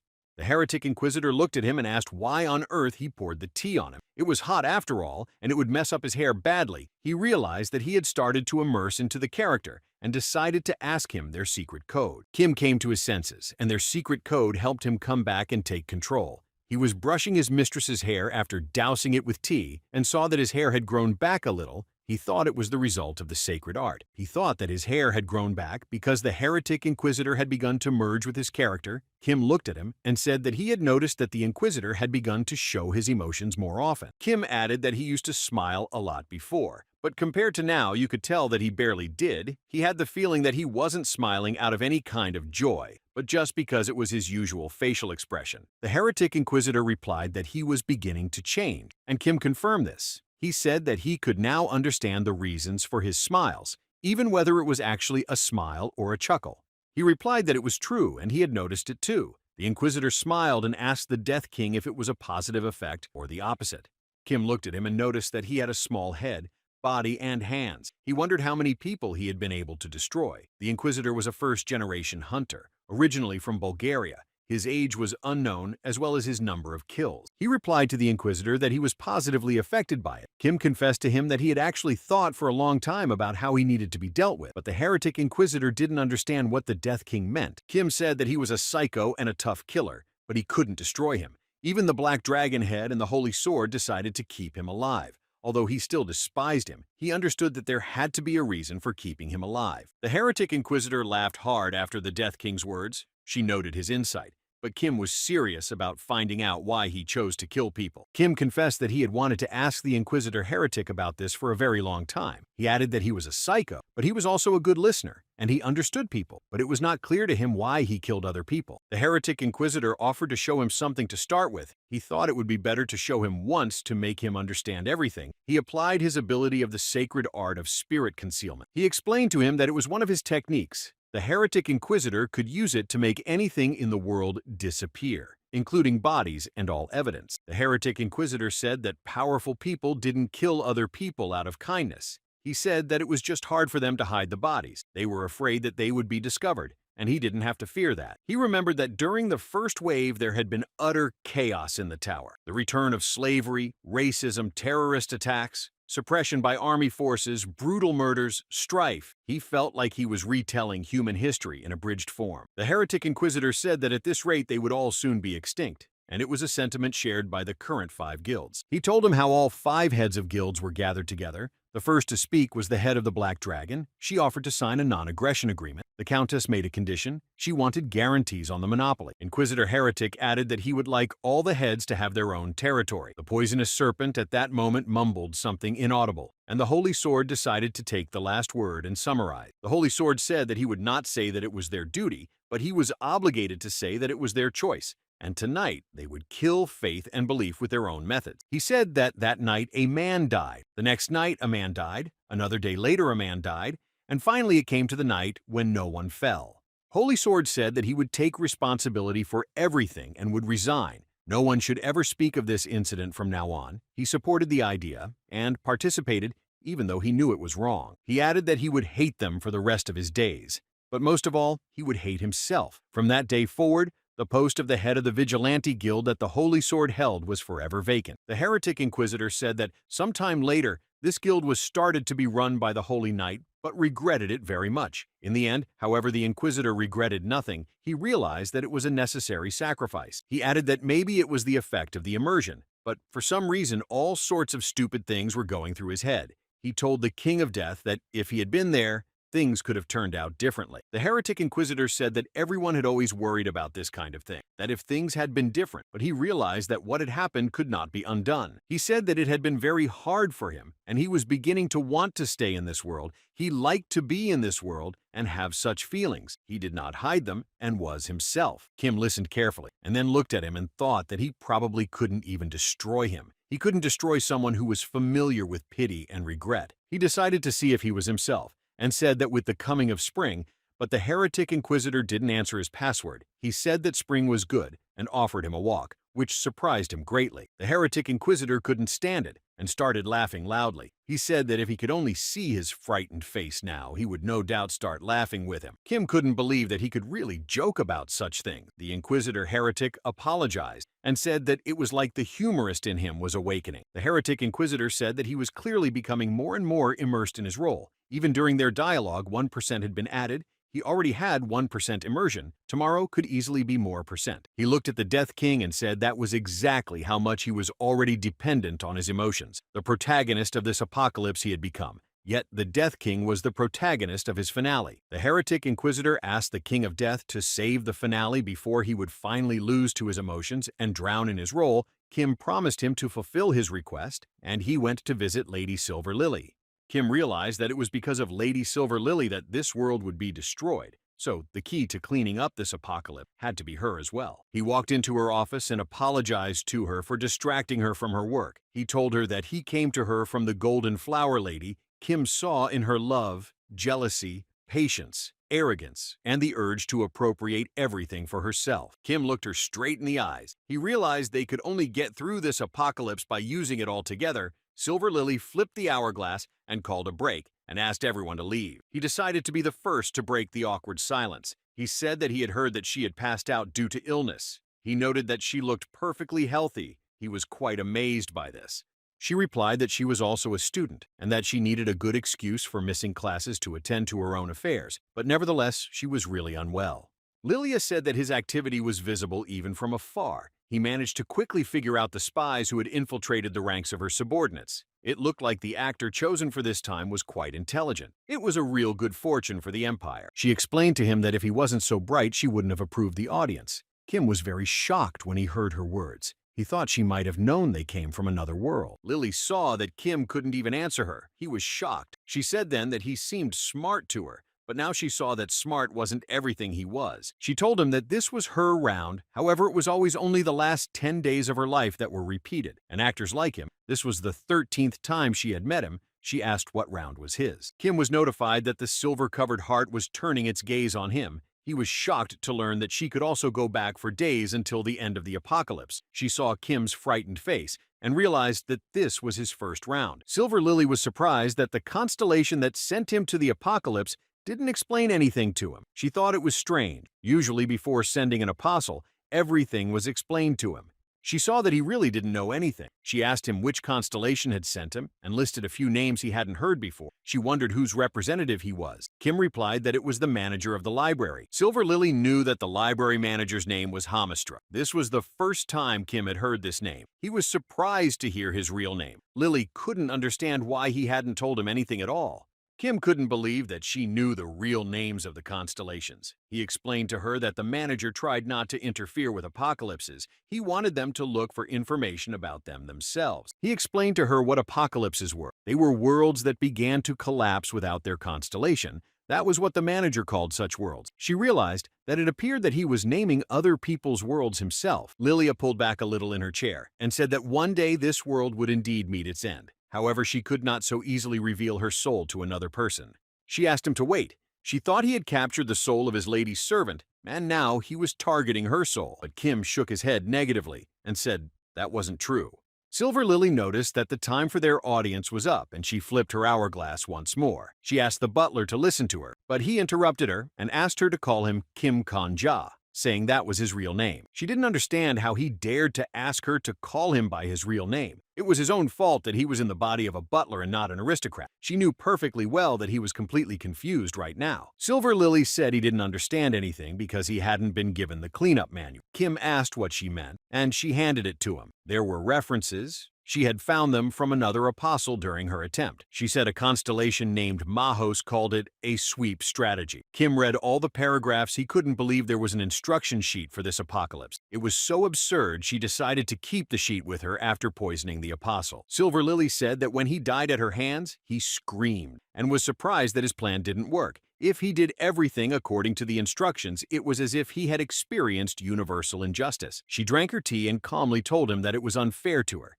She didn't understand what instruction could have been to a human soul. Lily added that they were all taking it so lightly, and if they really wanted to win her heart, they should have done it honestly, and they were using dirty tricks like instructions. Kim replied that he knew what she was talking about. Lily replied that that was why she rated him so highly. She just saw that he saw the people of this world as real. He answered her that it seemed natural to him to think of all people as alive. But Lilia countered by saying that most of the stupid people couldn't even fulfill such a simple condition. Silver Lily said that the creatures who didn't even consider humans to be humans, but who didn't naturally consider themselves to be humans, she considered them mean and deceitful and wanted them to stay as far away from her world as possible. She noticed that Kim reacted to her words with excitement, and she realized that they meant something to him, but she didn't know what. He tried to calm down and pull himself together. Silver Lily asked him how many people he had seen like that, or if he had ever looked at someone like that, or if someone important to him had said those words to him. But Kim couldn't answer her. Kim was literally suffocating. She was suffocating him with her words. He realized that it was as if she was seeing through him again. He thought that he couldn't let her continue to suppress him. He replied to her that though she was saying that now, wasn't she herself only looking down on him because he was in the body of a commoner and not an aristocrat?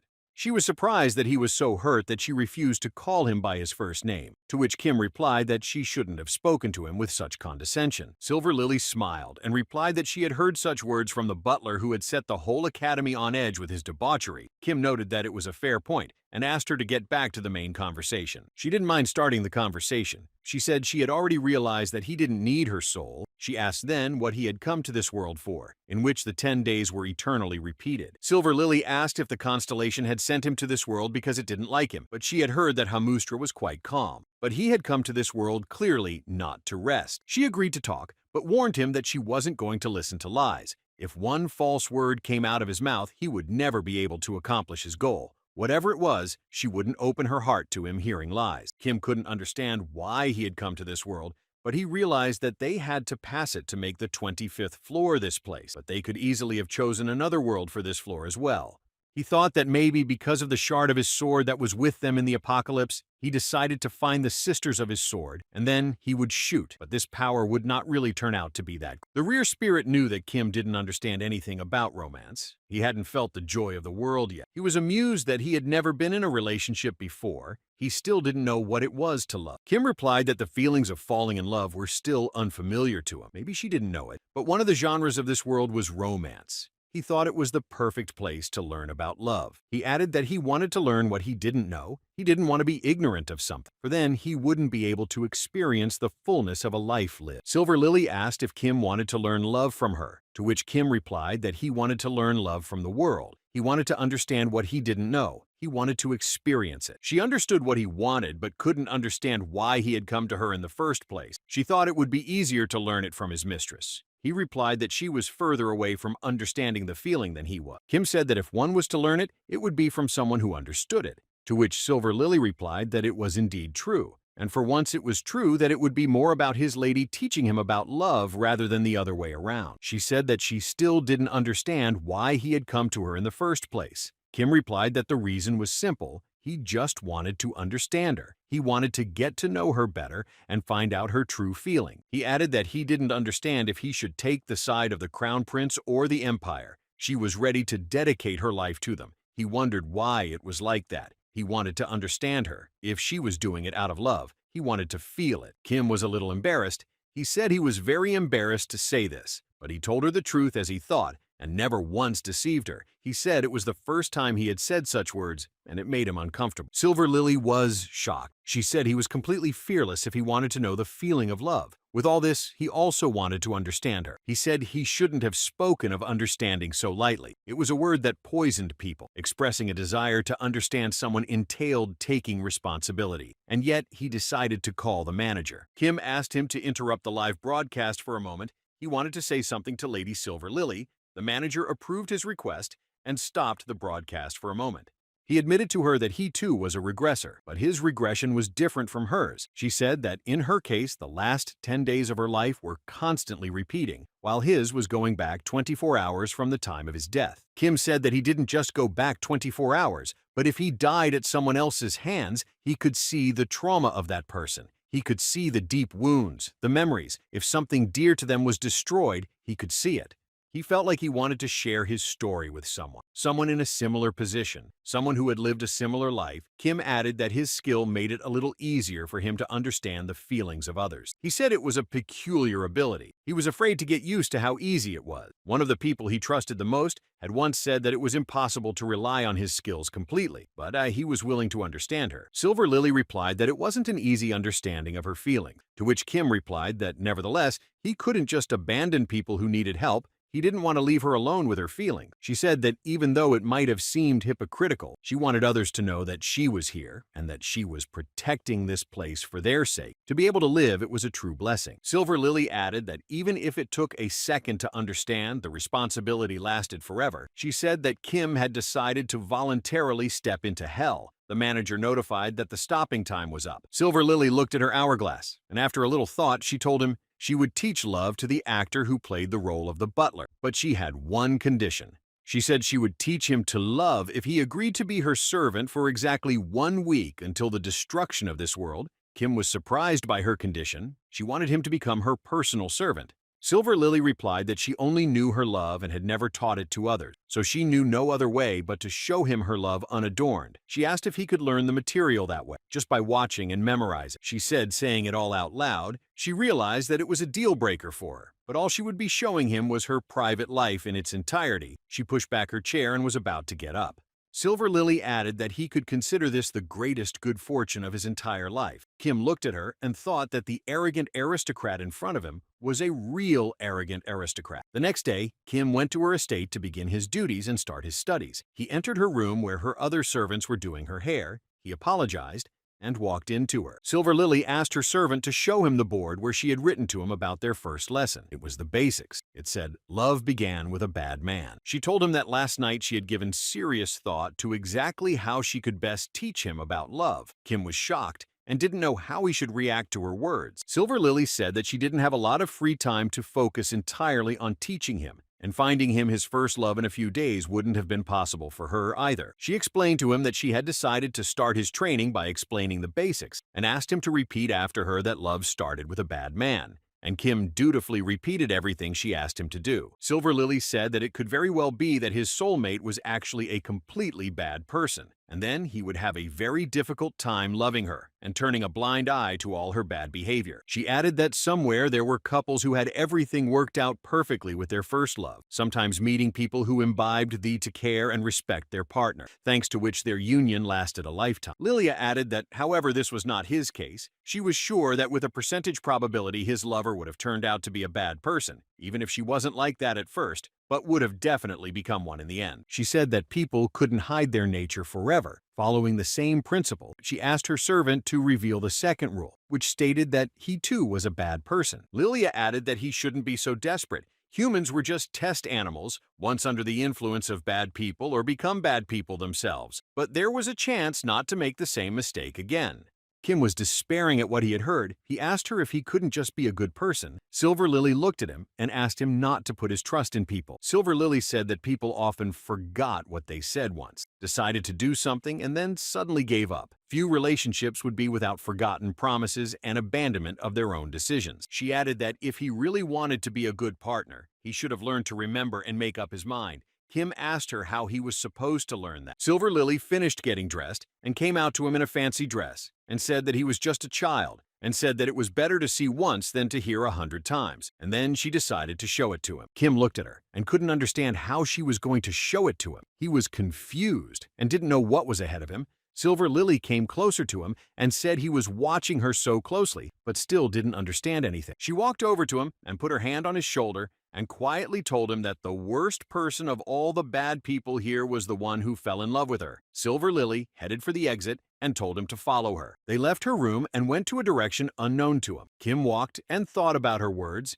He looked at her and saw no emotion on her face. She walked with a stone face. It wasn't long before they were near the prince's chambers. His servants were shocked when they saw her. They didn't expect that she would have breakfast so quickly. She asked them if His Highness had already had breakfast and added that the monarch was supposed to have breakfast before all the people. They couldn't answer her anything, and then she realized that meant he hadn't had breakfast yet. She asked them to open the door for her. The servants bowed to her and apologized. They couldn't let her in. His Highness had given them strict orders. She bent down and said she knew it. He must have said not to let her in under any pretext, but His Majesty had personally asked her to take care of the heir to the throne and asked him whose servant he was, their prince or the emperor. The servants let her through, and her assistants. She went to the prince's door and asked him what was wrong, to which the prince asked her not to enter his room. She took out the key of the door and said she was right, and she was going to enter the prince's room. She was amazed that it was already late morning and the prince was still in bed. The future emperor couldn't afford such behavior. She asked to close the door.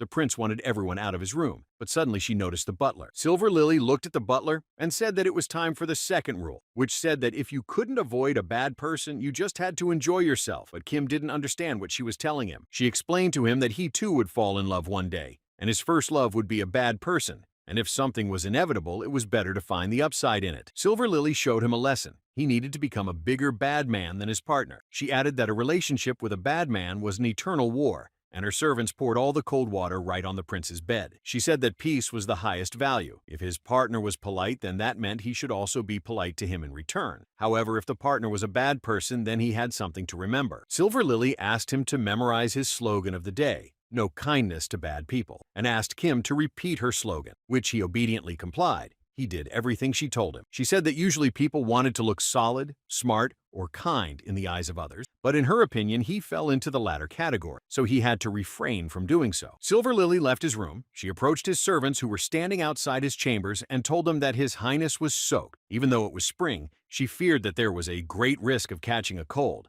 and asked them to help him quickly. She asked to set aside in her mind a simple relationship equation. The handsome man lost to the smart man lost to the bad man. The handsome and smart bad man had the advantage in love. Kim said it was very different from his idea of love. He was expecting something different. She realized that he was expecting something more romantic. She asked if he thought that one should love with the heart and not with the head, and that was also true. She added that it already depended on his luck. It was not so easy to meet someone who made his heart flutter just by looking at him. It depended on what kind of life he led. Silver Lily had said that people fell in love at first sight with those they saw in whom they saw a reflection of their lives lived. Kim looked around and saw the prince's servants serving her. He had a feeling it was her they were serving, not the prince. She knew it was difficult, but since it was, she asked him if he wanted to try and see if his heart could flutter for her. She sat back in her chair and looked at him carefully. Kim couldn't understand how he could test it, to which Lily replied that he could do something, but he didn't know what she meant. She said that he had to be prompted.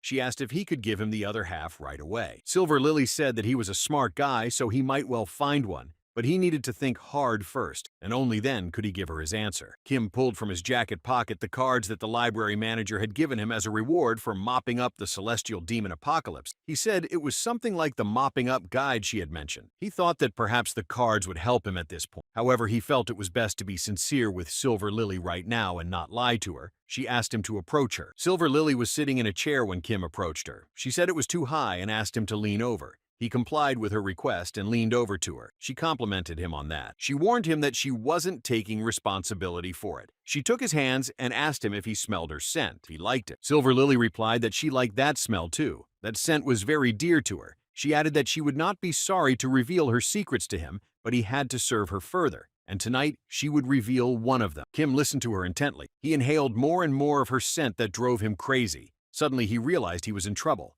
He thought he had fallen in love with her. The next day, Kim lay on the grass and thought only of Silver Lily. The rear spirit tried to talk to him. He wanted to bring him to his senses, but Kim thought only of her. He wanted to know what love was. The rear spirit apologized to him and said that it was completely his fault.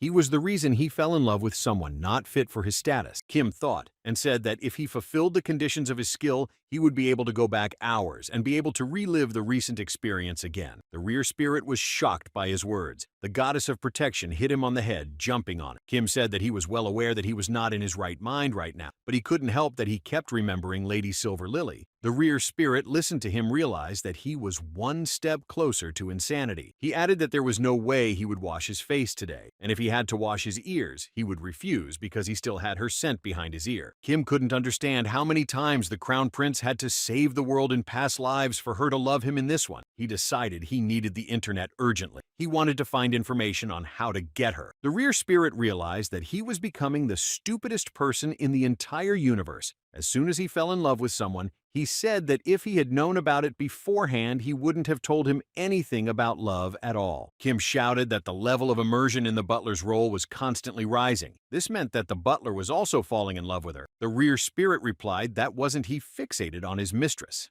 He laughed and replied that no one chose love, and he couldn't resist the charming Silver Lily. The rear spirit said that not even half a day had passed since his first crush. Kim wondered how he could save his beloved milady. The rear spirit said that as the one responsible for his lunacy, he could give him advice. First, he needed to try to get to know her better. In a relationship, it was important to understand his and her feeling. He added that, in addition to being her servant for a while, his position had an advantage, because he always had to be by her side. Kim wasn't quite sure what advantage the rear spirit was talking about. Kim reminded him that this world would be destroyed very soon. The rear spirit thought and said that was indeed a problem. Kim said the lesson was over, and it was time for him to take the heretic inquisitor away. Silver Lily led Kim down the dark hallway. She said he could consider it a thank you for showing her something. She was ready to tell him her secret and asked him to follow her. She asked him what he was thinking now. She added that, albeit temporarily, he was now her personal servant, and he dared to be insubordinate by ignoring her question. If she asked him something, he had to give her a clear answer. Kim admitted to her that he was thinking about how he badly wanted to take her hand, but suddenly he thought he was starting to lose his mind.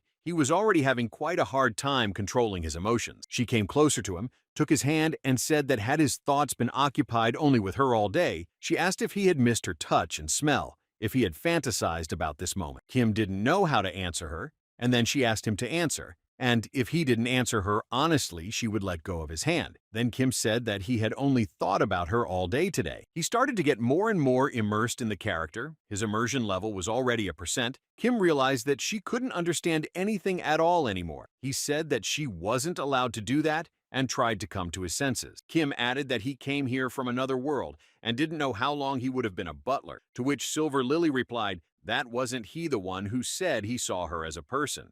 Silver Lily said that meant that he, like the other apostles, had thought her a mere inhabitant of this world, or, to put it another way, a character of Hamustra who had sent him here.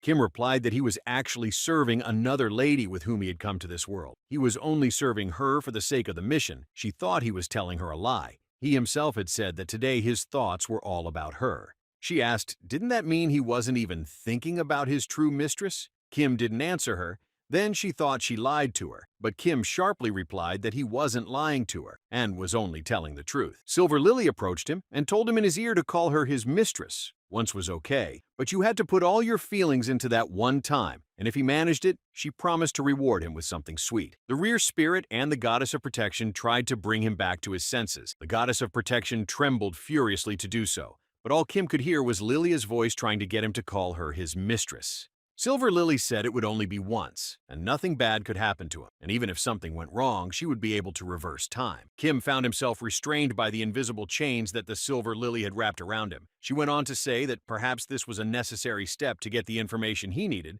to get through this apocalypse. He was about ready to say it. He thought, was he the one who could just obey? Was the responsibility on his shoulders so light? He knew it wasn't. He was able to subdue the Demon King. He was able to lead the celestial demon cult. Kim let go of her hand, he apologized to Silver Lily, and told her that he would not have been able to recognize her as his true mistress. He wanted to know the joy of love, but he was not ready to lose himself. He was determined to live without resembling a summer spirit. He didn't want to treat even one destruction as something natural, so he ran through the deep snow with the alchemist. Kim said that if she wanted to get his heart, she would have to use a different method. He would consider her his mistress, but then she had to recognize him as her master as well. He would listen to her and value her opinion above his own. He was willing to compromise his beliefs to follow her advice. He wouldn't put himself above her, but in return, she had to treat him the same way. Kim asked her if he gave her his heart, how would he be able to move on with his life? It would only be possible if he got her heart in return. If it was true, she wanted to see him obsessed with her. Then she had to be obsessed with him too. Silver Lily snatched her hand away sharply and said that he was indeed different from the past foolish apostles.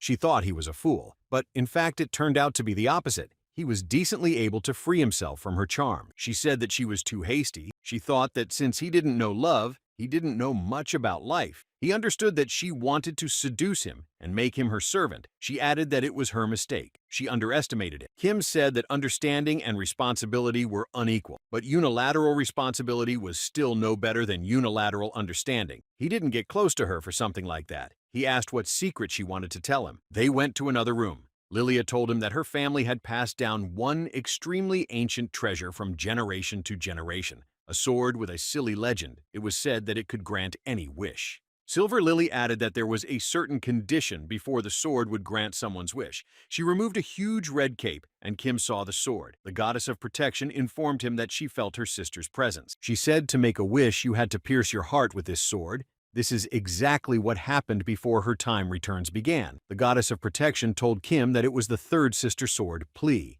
Silver Lily told him that that was when His Highness contacted the Golden Flower. She was beyond furious, and she made a wish with that sword that her love would be eternal, and stabbed her heart with the sword. But in the end, only her life became eternal. She took Kim's hand and placed it on the place where her heart was. She added that her life couldn't be cut short.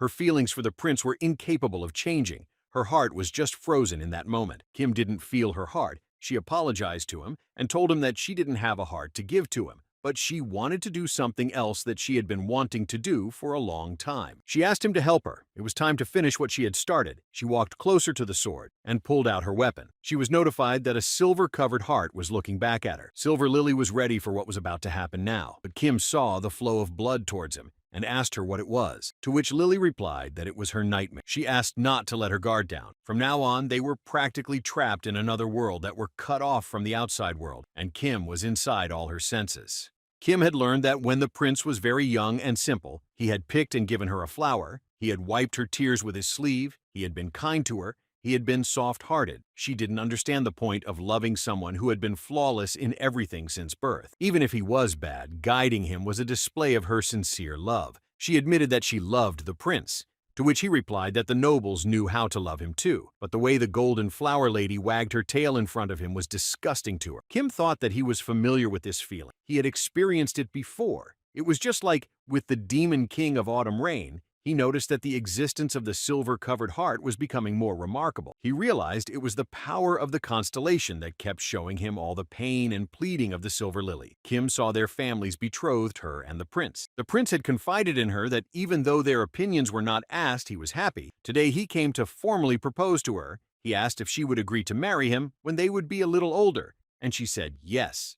He promised Silver Lily that he would only love her alone. she reciprocated. But when they got older, he told her that there was nothing that could be done. It was a promise of 2 children after all. The prince added that the human race has always been known for its forgetfulness. Kim was incredibly angry at the prince for making such promises to her and not taking any responsibility for them. Kim was very angry at the prince, so he decided to destroy the trap they had fallen into.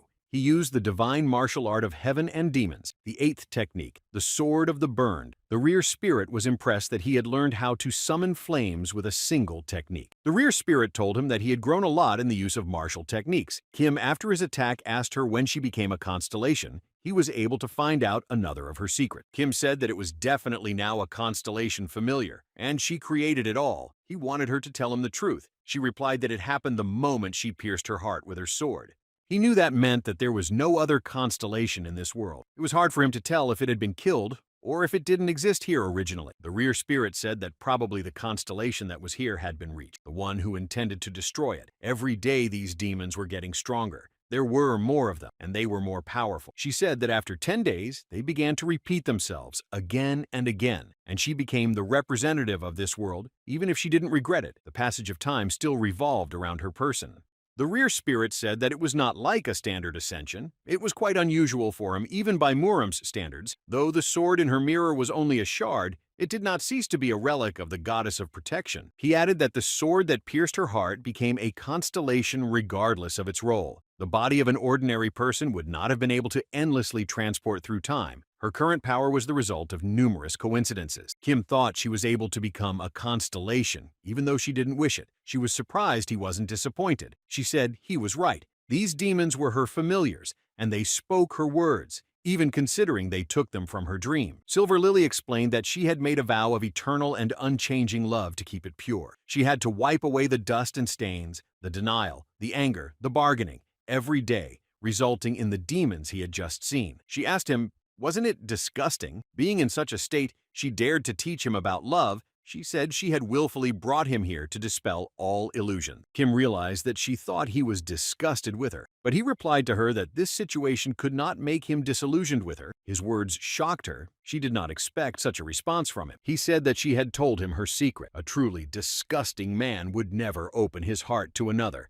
And if she had hoped to scare him off in this way, she had miscalculated. His love was not that superficial. She said he had only been in love with her for a day, but she was delighted with his eloquence. Kim asked if that was a problem, and in a year or 1,000 years his love would settle her. Kim thought at that moment it was finally clear. Even if he was forced to share the butler's feelings now, those words that flew off his tongue expressed solely his feeling. He said that his eyes could see exactly what kind of people she hated and despised. He could see what hurt her and caused her pain. They were alike, and he liked her approach to life. Besides, they lived the same way. Kim told her that he loved her exactly as much as he loved himself, and he would like her to love him the same way. He promised to win her love, and he didn't care that her heart was imprisoned in this world. He added that this also applied to all the unforgettable memories for her related to the prince. They could both go back in time. There were only 2 of them in this world that had this skill. Kim smiled and said that they had plenty of time to enjoy together. In that time, he would give her new, unforgettable memories. He would try to do that. Silver Lily asked if he wanted to endlessly repeat those 10 days. She was sure he wouldn't be able to stand it, to which Kim replied that it wasn't dangerous for him. He had gone back in time more than once and more than twice. She asked what would happen if she got tired of him one day and asked him to disappear. Kim replied that he would, but that wouldn't happen. Not even the crown prince could tire her out, and he was better than him. Silver Lily said that he was unbearable. She should have considered that she was fed up with him by now, but she couldn't do that yet. It seemed to her that she wouldn't have been able to refuse his love. Silver Lily's servants apologized to her, and she asked them what the commotion was at such a late hour. They told her that they were sorry to report it, but the Golden Flower Lady had caused the commotion. Kim ran outside to bring Lady Golden Flower to her senses. He saw the servants trying to stop her. They told her that she shouldn't have behaved like that. He remembered telling her that he would work as Silver Lily's personal butler for a while. It was to get information on her and to clean up the scene. The Golden Flower Lady replied that since it was necessary for their mission, she had nothing against it. She said she was fine with it and wished him a good job. Kim saw Lady Golden Flower shouting to the servants to bring her butler to her. She knew he was at Silver Lily's. Silver Lily said it was a most unexpected visitor at such an hour. She saw him and said naturally he was here. The Golden Flower broke free from the servants and headed towards him. She screamed he was making her worry. It was already late at night, and he still didn't come back to her. Golden Flower said he was her only butler and childhood friend. He was more than just a servant to her. Now that he had heard about it, it wouldn't be foolish of her to ask him to understand her. She said he wasn't allowed to be here anyway. Even the flower beds in their garden seemed poisonous to her. She held out her hand to him and asked him to come back with her. Silver Lily slapped her hand and called her insolent. She said that her disorderly behavior alone in the middle of the night was enough to get her punished with lashes. She asked her if she realized where she was and by what right she was raising her voice here. She told the Golden Flower to get on her knees now and admit her transgression. The Golden Flower laughed and asked if they were going to flog her with a rod. If they were going to flog her, they needed to do it properly. She wondered how the prince would react when she showed him the scars. She figured she and the prince would have another memory together. Silver Lily replied that was what she would do.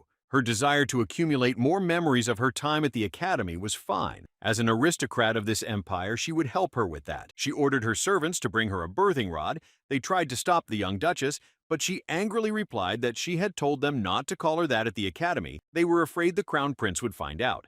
Silver Lily replied that her left hand was still empty and she wasn't going to tell them again. The servants turned around and quickly ran for the birthing rod. They didn't dare disobey their mistress. Kim approached the Golden Flower and asked her what happened. Why was she here at such a late hour? To which she replied that she had come for her own. He made her tell him the obvious things. She added that she had been waiting for him since morning, but he didn't come back. At first, she thought he had urgent business to attend to. That's why she didn't pay much attention to his long absence. But then she happened to hear about him being seen near the Silver Lily. The Golden Flower thought that she had just found some weak spot of his and started blackmailing him. She asked him not to worry. She wouldn't take anything else from him, be it the Crown Prince's love or his loyalty. Kim could see that the heretic Inquisitor was not himself, and he decided to see if he was right. He called their secret code, but he got nothing in return.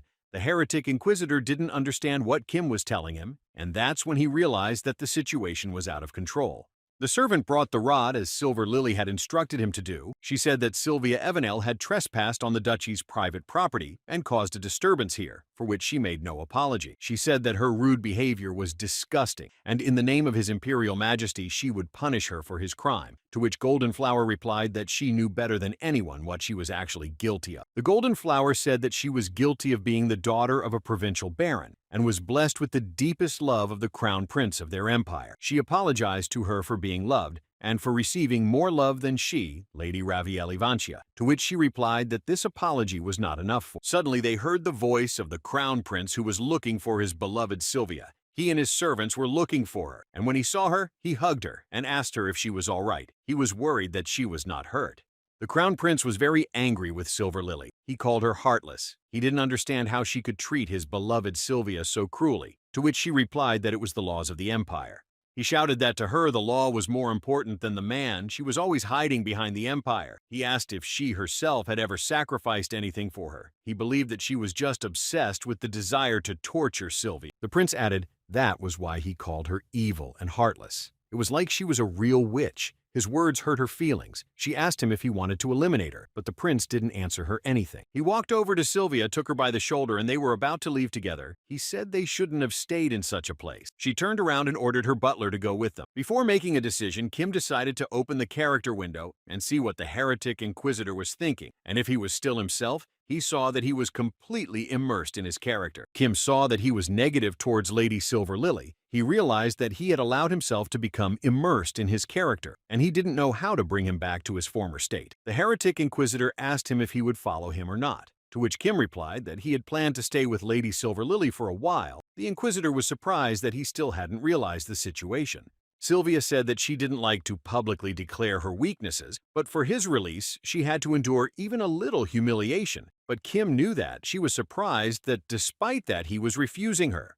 Kim saw that his level of immersion in the character was beginning to rise. He apologized to her and said that he still had some work to do, to which Sylvia replied that it was a standard excuse. She thought that she had just charmed him. She said she didn't know what grand plan Silver Lily had put together, but there was no way she would be able to ruin her and the butler's friendship. Lily replied that she could have deluded herself any way she wanted and asked to get out of her sight. Sylvia looked at the young prince and asked His Highness if he would keep her company and leave with her. The prince replied that he was agreeable, and they left Silver Lily's territory. Silver Lily approached him and told him that he had done his job well and ordered him to go back to the house. Kim looked at her and asked what about her? Was she going to go with him? She answered him that she would come back after admiring the flowers for a while. She wanted to be alone and told her servants that everyone was free. Silver Lily added that Kim would go rest too. The rear spirit looked at her and told Kim that this was his chance. It was obvious that she was homesick, but Kim didn't listen to him, and the rear spirit was angry that he had ignored him. Kim came up to her and said that he could have stayed awake for a day or two in peace. But wasn't she tired? She replied that she wished she could tell him that she wasn't, but she was actually a little tired. She told him that this was her time. For 140 years, she had tried to reason with His Highness. Even if her love was not destined to come true, she at least had to stop him for the good of the country, but it was quite hard.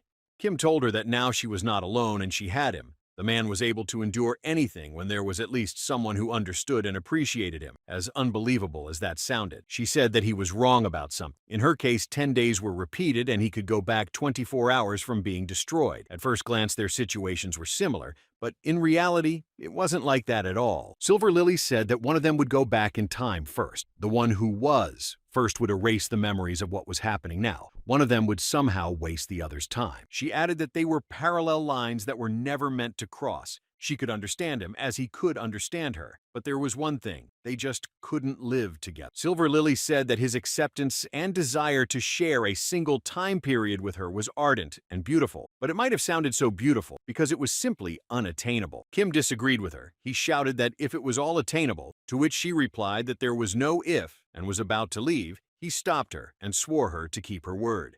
He said he was not suggesting that she should accomplish the impossible. He just wanted to gain her favor, and it was not in his character to seduce people with empty promises. He asked what if he had helped her escape those eternal days. She replied that he sounded presumptuous. She would have been perfectly capable of handling living her life on her own. Kim smiled and replied that he would have handled it too. But still, she wanted to help her because she was the one he loved.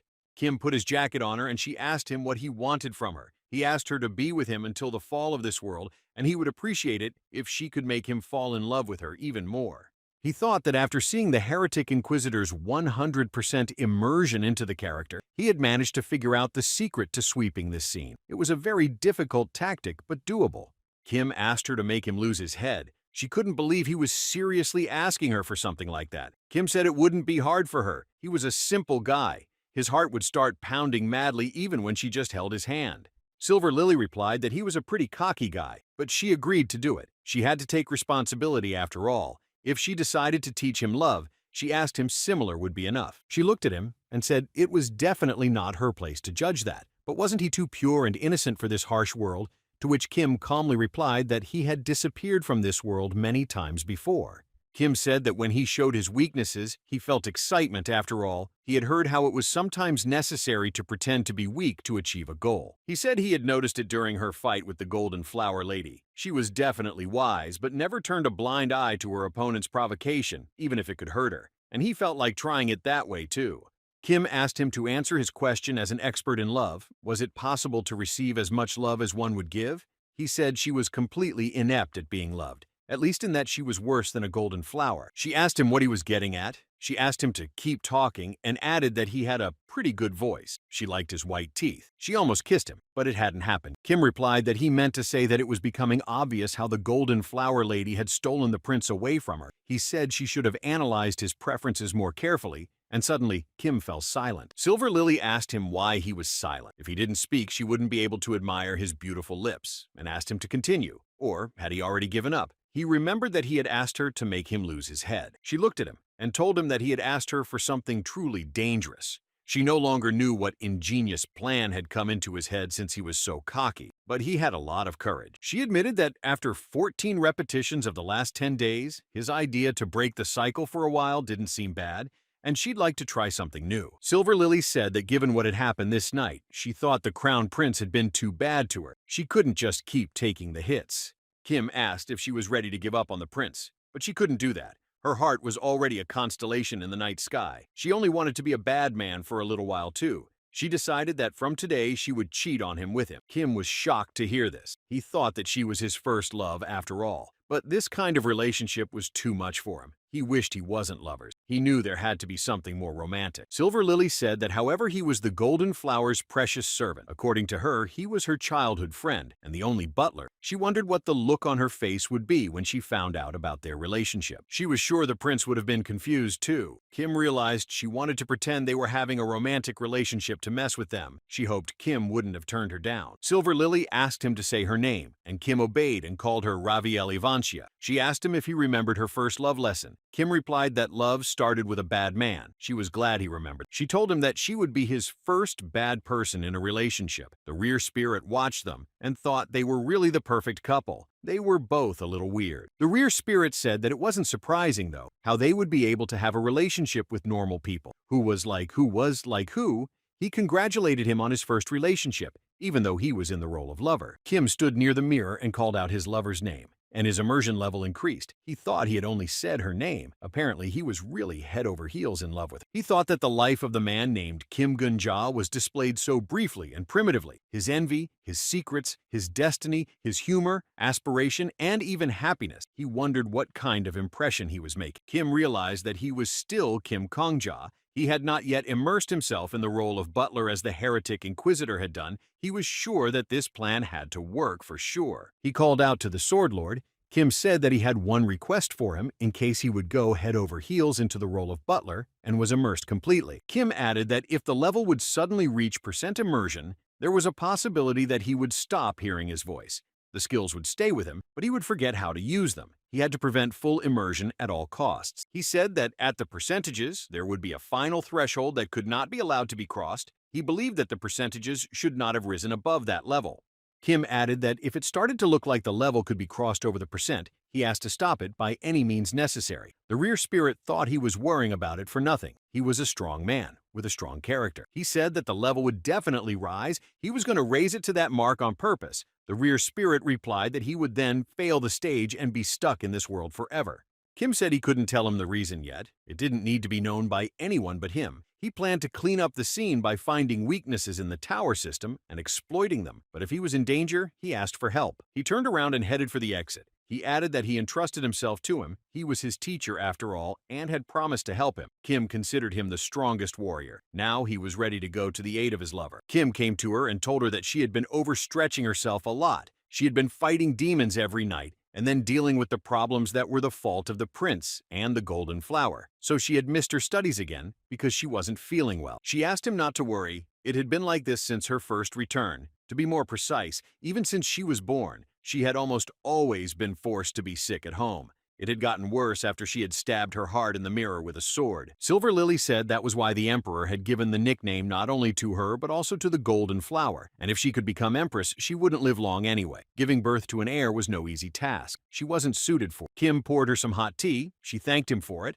and happily drank the tea. She noticed that he added a lot of honey to it, and she liked it. She didn't understand how he guessed. Kim replied that he had read the recommendations for the mopping up of this scene. He said he had read them and decided to use one of the points mentioned in the guidelines. Silver Lily thought he was going to use the tips from the guidelines too, and she didn't like that. Kim smiled and said that she had shown it to her herself and asked her to take it leniently and assume that he was just using the handbook. She noted that there were repulsive traits in it too, and asked him what plan he had come up with. She said the fact that she and he were now relaxing together was just a brief diversion. Eventually, one of them would definitely forget the time he'd spent with the other, and there was no avoiding that. Kim was surprised that so far she had never trusted her life to someone else. He asked her to trust him. Even if they had a fake relationship, she had chosen him, and an inept he couldn't be called. He added that everyone needed someone else's help at times. He told her that she had put too much responsibility on her shoulders so far. She was trying to accomplish certain goals, and he thought she was tired of it. Kim said that he wouldn't want his lover to single-handedly take responsibility for everything in the world.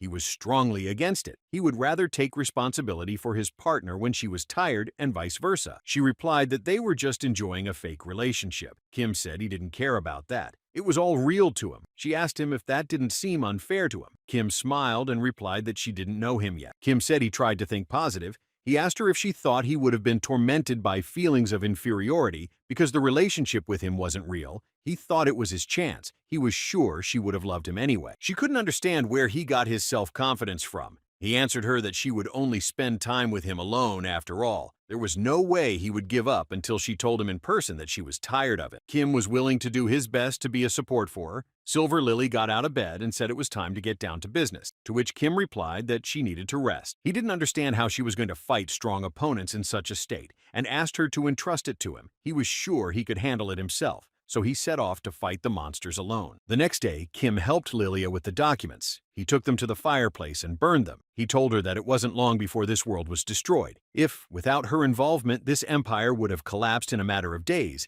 he wanted it to happen now. Kim asked, counting that she was on a vacation that was just for her. She replied that such days were new to her. She was surprised that she could really do nothing. She had already missed 3 days of classes for no reason, but Kim reassured her. He smiled and said that he would have made it so everything would have been fine, to which Lily replied that she didn't want to lean on him entirely. Kim said that he had promised her that he would always help her with everything. They could just help each other. They floated down the river, and Kim asked her if she would read her poems from her favorite collection, and she was fine with that. They floated past the castle, and Kim remarked that it was just a beautiful view. Lilia knew it was a white spring. She told him that before the magnolias bloomed, the cherry trees bloomed first. In the empire, this time was called White Spring. It was quite a beautiful season. She realized it had been a long time since she had admired it, but suddenly she felt that the existence of the silver-covered heart was becoming more remarkable. And after a while, the silver-covered heart revealed itself to her. Silver Lily was quite frightened. The servants saw the red sky and were incredibly scared. They didn't know what was happening. Silver Lily looked at Kim and said she was very comfortable with him. She asked if she could really trust him. Kim walked over to her and asked if she remembered saying that they were two parallels and one of them would return first, that therefore they couldn't be together forever. He said that from now on he would surround her with his aura. He added that he would surround not only her body but her brain as well. The same aura would surround his body and brain as well. Thus, they would both be destroyed, body and brain, and the first destroyed one of them would return in time first. He took her hand and added that this posed the risk that the second could forget their time together, and so there was only one way for them to be together, to be destroyed in the same instant. Kim thought, as people manage their lives, so he managed his death. He always had an easy way to be destroyed. You could just use your aura to do it. It was quick and easy, but he still hadn't used it. Once he got used to the convenience and simplicity, one could get too relaxed. This was exactly what happened to the summer spirit that allowed him to destroy it. So he decided to give up on being destroyed using such a method. He had deliberately chosen a more agonizing destruction to keep his senses and sanity in a more acceptable state. But today would be different. Kim enveloped her with his aura and said that everything was fine. It would only be a moment. She felt as if warm water was flowing through her veins. She realized that her body temperature was lower than his. She was becoming very anxious. She said that in all her comebacks, she had never once felt anxiety. She thought it would be enough for her to just not lose herself, but today, she didn't want to lose him. She was worried what if she came back first and he forgot her. Kim looked at her and asked her not to worry. He would be by her side. He promised that he wouldn't make a mistake. Suddenly, the servants started screaming that demons had appeared, and fear ran in different directions. She said that if one of them was destroyed faster than the other by even a tenth of a second, she would never, ever forgive him. She asked him to remember that he only had one try. He was sure they would have succeeded. Silver Lily asked him to be responsible for her finding her faith in people again. She felt the silver-covered heart looking at her, and the apostles who wanted to destroy her appeared. She told him that these creatures just didn't understand the atmosphere around them. Kim smiled and offered to teach them a lesson. There was no need to pry or they would be destroyed. She replied that she enjoyed it. Kim applied all his combat skills that his master celestial demon had managed to teach him. Then they were both destroyed, and he fulfilled the terms of his skill, went back for hours. He woke up lying on the grass. He was shocked that he only woke up now and he was the butler again. He saw a girl not far away from him who was standing with her back to him and holding an umbrella in her hand. Kim was puzzled. He didn't realize if his plan had worked. He couldn't figure out if they had managed to get back together and still retain all the memories that were important to him, but suddenly he heard the girl say that he had tricked her. Silver Lily turned around and said that he had promised to spend the same time with her, but she had returned 9 days early. Even though their relationship was fake, she didn't understand how he dared to leave her alone for so long. She told him that she had to go through all those days alone. He made her a promise, but didn't keep it. She asked in the future would he also keep his promises. Kim looked at her and remained silent. He was incredibly happy to see her. She added that he would have had to work hard to make it up to her. Kim ran up to her and hugged her tightly, saying he was sorry. She replied that it was okay now. Looking after him on the last day had been particularly boring. Kim replied that she had been cheating on him, but she said that it really hadn't been much fun. However, it hadn't been scary as she knew how to wait. Kim apologized to her and she accepted his apology. He said he had a request for her. He was really sorry, but could she wait for him a little longer? 8 days, 7 and 6, he wanted to gradually cut down 1 day at a time until they could be together from his first day in this world. She replied that it was quite outrageous. She asked if he was going to destroy her 9 more times. He asked if she was hurt. She said no, but he was horrible if he wanted to take her life again when he had already done it once. Kim moved closer to her and asked her if he could kiss Lady Silver Lily. She said nothing but kissed him hard. Then Kim went back for hours again. He kissed her again and again, and so it went on for many days in a row. He tried to kiss her again and asked her if she had brushed her teeth before coming to him. She looked at him and said it was a good time to exercise her right to remain silent. Kim thought that was unfair. Silver Lily said that he had made her wait 9, then 8, then 7 more days. Totaling a whole day, she had been capricious so that he would feel less remorseful, and he should be grateful for that. Kim kissed her and went back an hour. He saw the Inquisitor who informed him that Lilia had arrived, but he didn't understand what she was doing here. This late at night, he knew she didn't live in the dormitory, but in the manor, Kim asked where she was waiting. The heretic Inquisitor answered him that Lady Silver Lily said she would wait for him in the garden in front of the dormitory. Kim turned around and headed for the garden. The Inquisitor couldn't understand what was happening to him and why he didn't answer anything to his question. Kim walked out to her garden where his beloved Silver Lily was already waiting for him. He immediately kissed her, and again he went back for hours, and so it went on until they both returned on the first day of his arrival in this world. They rushed to meet each other and kissed in front of everyone present, who were in incredible shock. They didn't expect that Silver Lily was able to kiss a butler in full view of everyone. Kim looked into her eyes and told her that it was their first day after all. Their first day that would never end as long as they both wanted it to, and he kissed her again. The heretic Inquisitor saw them kissing, came up to them, and said that he felt like he had missed something. He didn't know what was happening to them, and Kim didn't want to enlighten him on what he was going through. The guests at the ball couldn't believe their eyes that they were kissing. The rear spirit was also shocked. He couldn't understand why he was suffering. After all, he didn't even exist. Kim used his skill and saw that more and more attention was being directed at them. Lady Silver Lily heard the voice of the prince, who was shocked at what she was just doing. She apologized for causing such a commotion. She really shouldn't have done something like this in a public place. She looked at the prince and said that her crime was too great, therefore he was asking for a punishment. She would gladly accept it. She handed him a piece of paper. The prince took it in his hands and asked her what it was. Lady Silver Lily explained to him that it was a request for voluntary expulsion from the academy. She understood that he was being magnanimous, and it would be difficult for him to choose a punishment for her, so she, being his humble servant, did everything for him. The prince read what was written on the paper and was quite shocked by it. She added that she would have left the academy and would have started to reflect on her behavior until the expulsion procedure was completed. She added that since she would not want him to visit her for punishment, asked him to approve the punishment she chose, thanking him for allowing it. Lily took Kim's hand and they started to run away from the ball. Kim didn't know if she was okay. She was still in love with the prince even after she had given her heart to the mirror, but it was worth remembering his actions towards her. It was more important that she looked happy. A heretic Inquisitor caught up with them to find out how they should go about cleaning up the scene. He was wondering what their kiss at the ball meant. He admitted that he didn't understand it at all. He added that when he saw the two of them at the ball, his heart sank. Kim said he would have cleaned up that scene on his own. He could consider it a vacation and asked the Inquisitor to enjoy his stay here. The Inquisitor didn't mind and said he wouldn't bother him. He told him to enjoy his vacation without destroying people. This also applied to torture. He said it was not allowed to kidnap and lock up anyone for the purpose of getting information. The Inquisitor replied that in that case, he would have no business being here. Kim added that there would be a job for him later, but until then, he could read stories in his room. The Inquisitor informed him that his immersion percentage had gone up, but he didn't know what that meant. Kim asked him not to worry, and they ran away. Kim and Silver Lily rode in the carriage, and she informed him that tomorrow the whole empire would be talking about them. First, there would be some letters from the socialites from the capital, some letters from the duchy, of which would be addressed to her father. She said that eventually His Majesty would be able to send a messenger. She called him by name and asked him to suggest a solution to the problem. Kim was amazed that she had just called him by name. Silver Lily looked out the window. She said that the empire from this place was so small. It was quite long since she left this place. She told him that Sormwin Academy was established to strengthen the imperial power. Young people from powerful families were enrolled in the academy voluntarily and compulsorily, to receive the same education, learn the same languages, inculcate the same norms, so young people were the same type of servants of the empire. She said that envy, vanity, pride, the desire to stand out, that's what was really behind the gates of the academy. Everyone hid their real faces, hiding behind traditions and custom. It would not make an empire that could have a future. Kim asked her to worry about the empire a little later. He realized that she was already quite tired and asked her to think only of him. The thought alone was enough to overwhelm her brain. She looked at him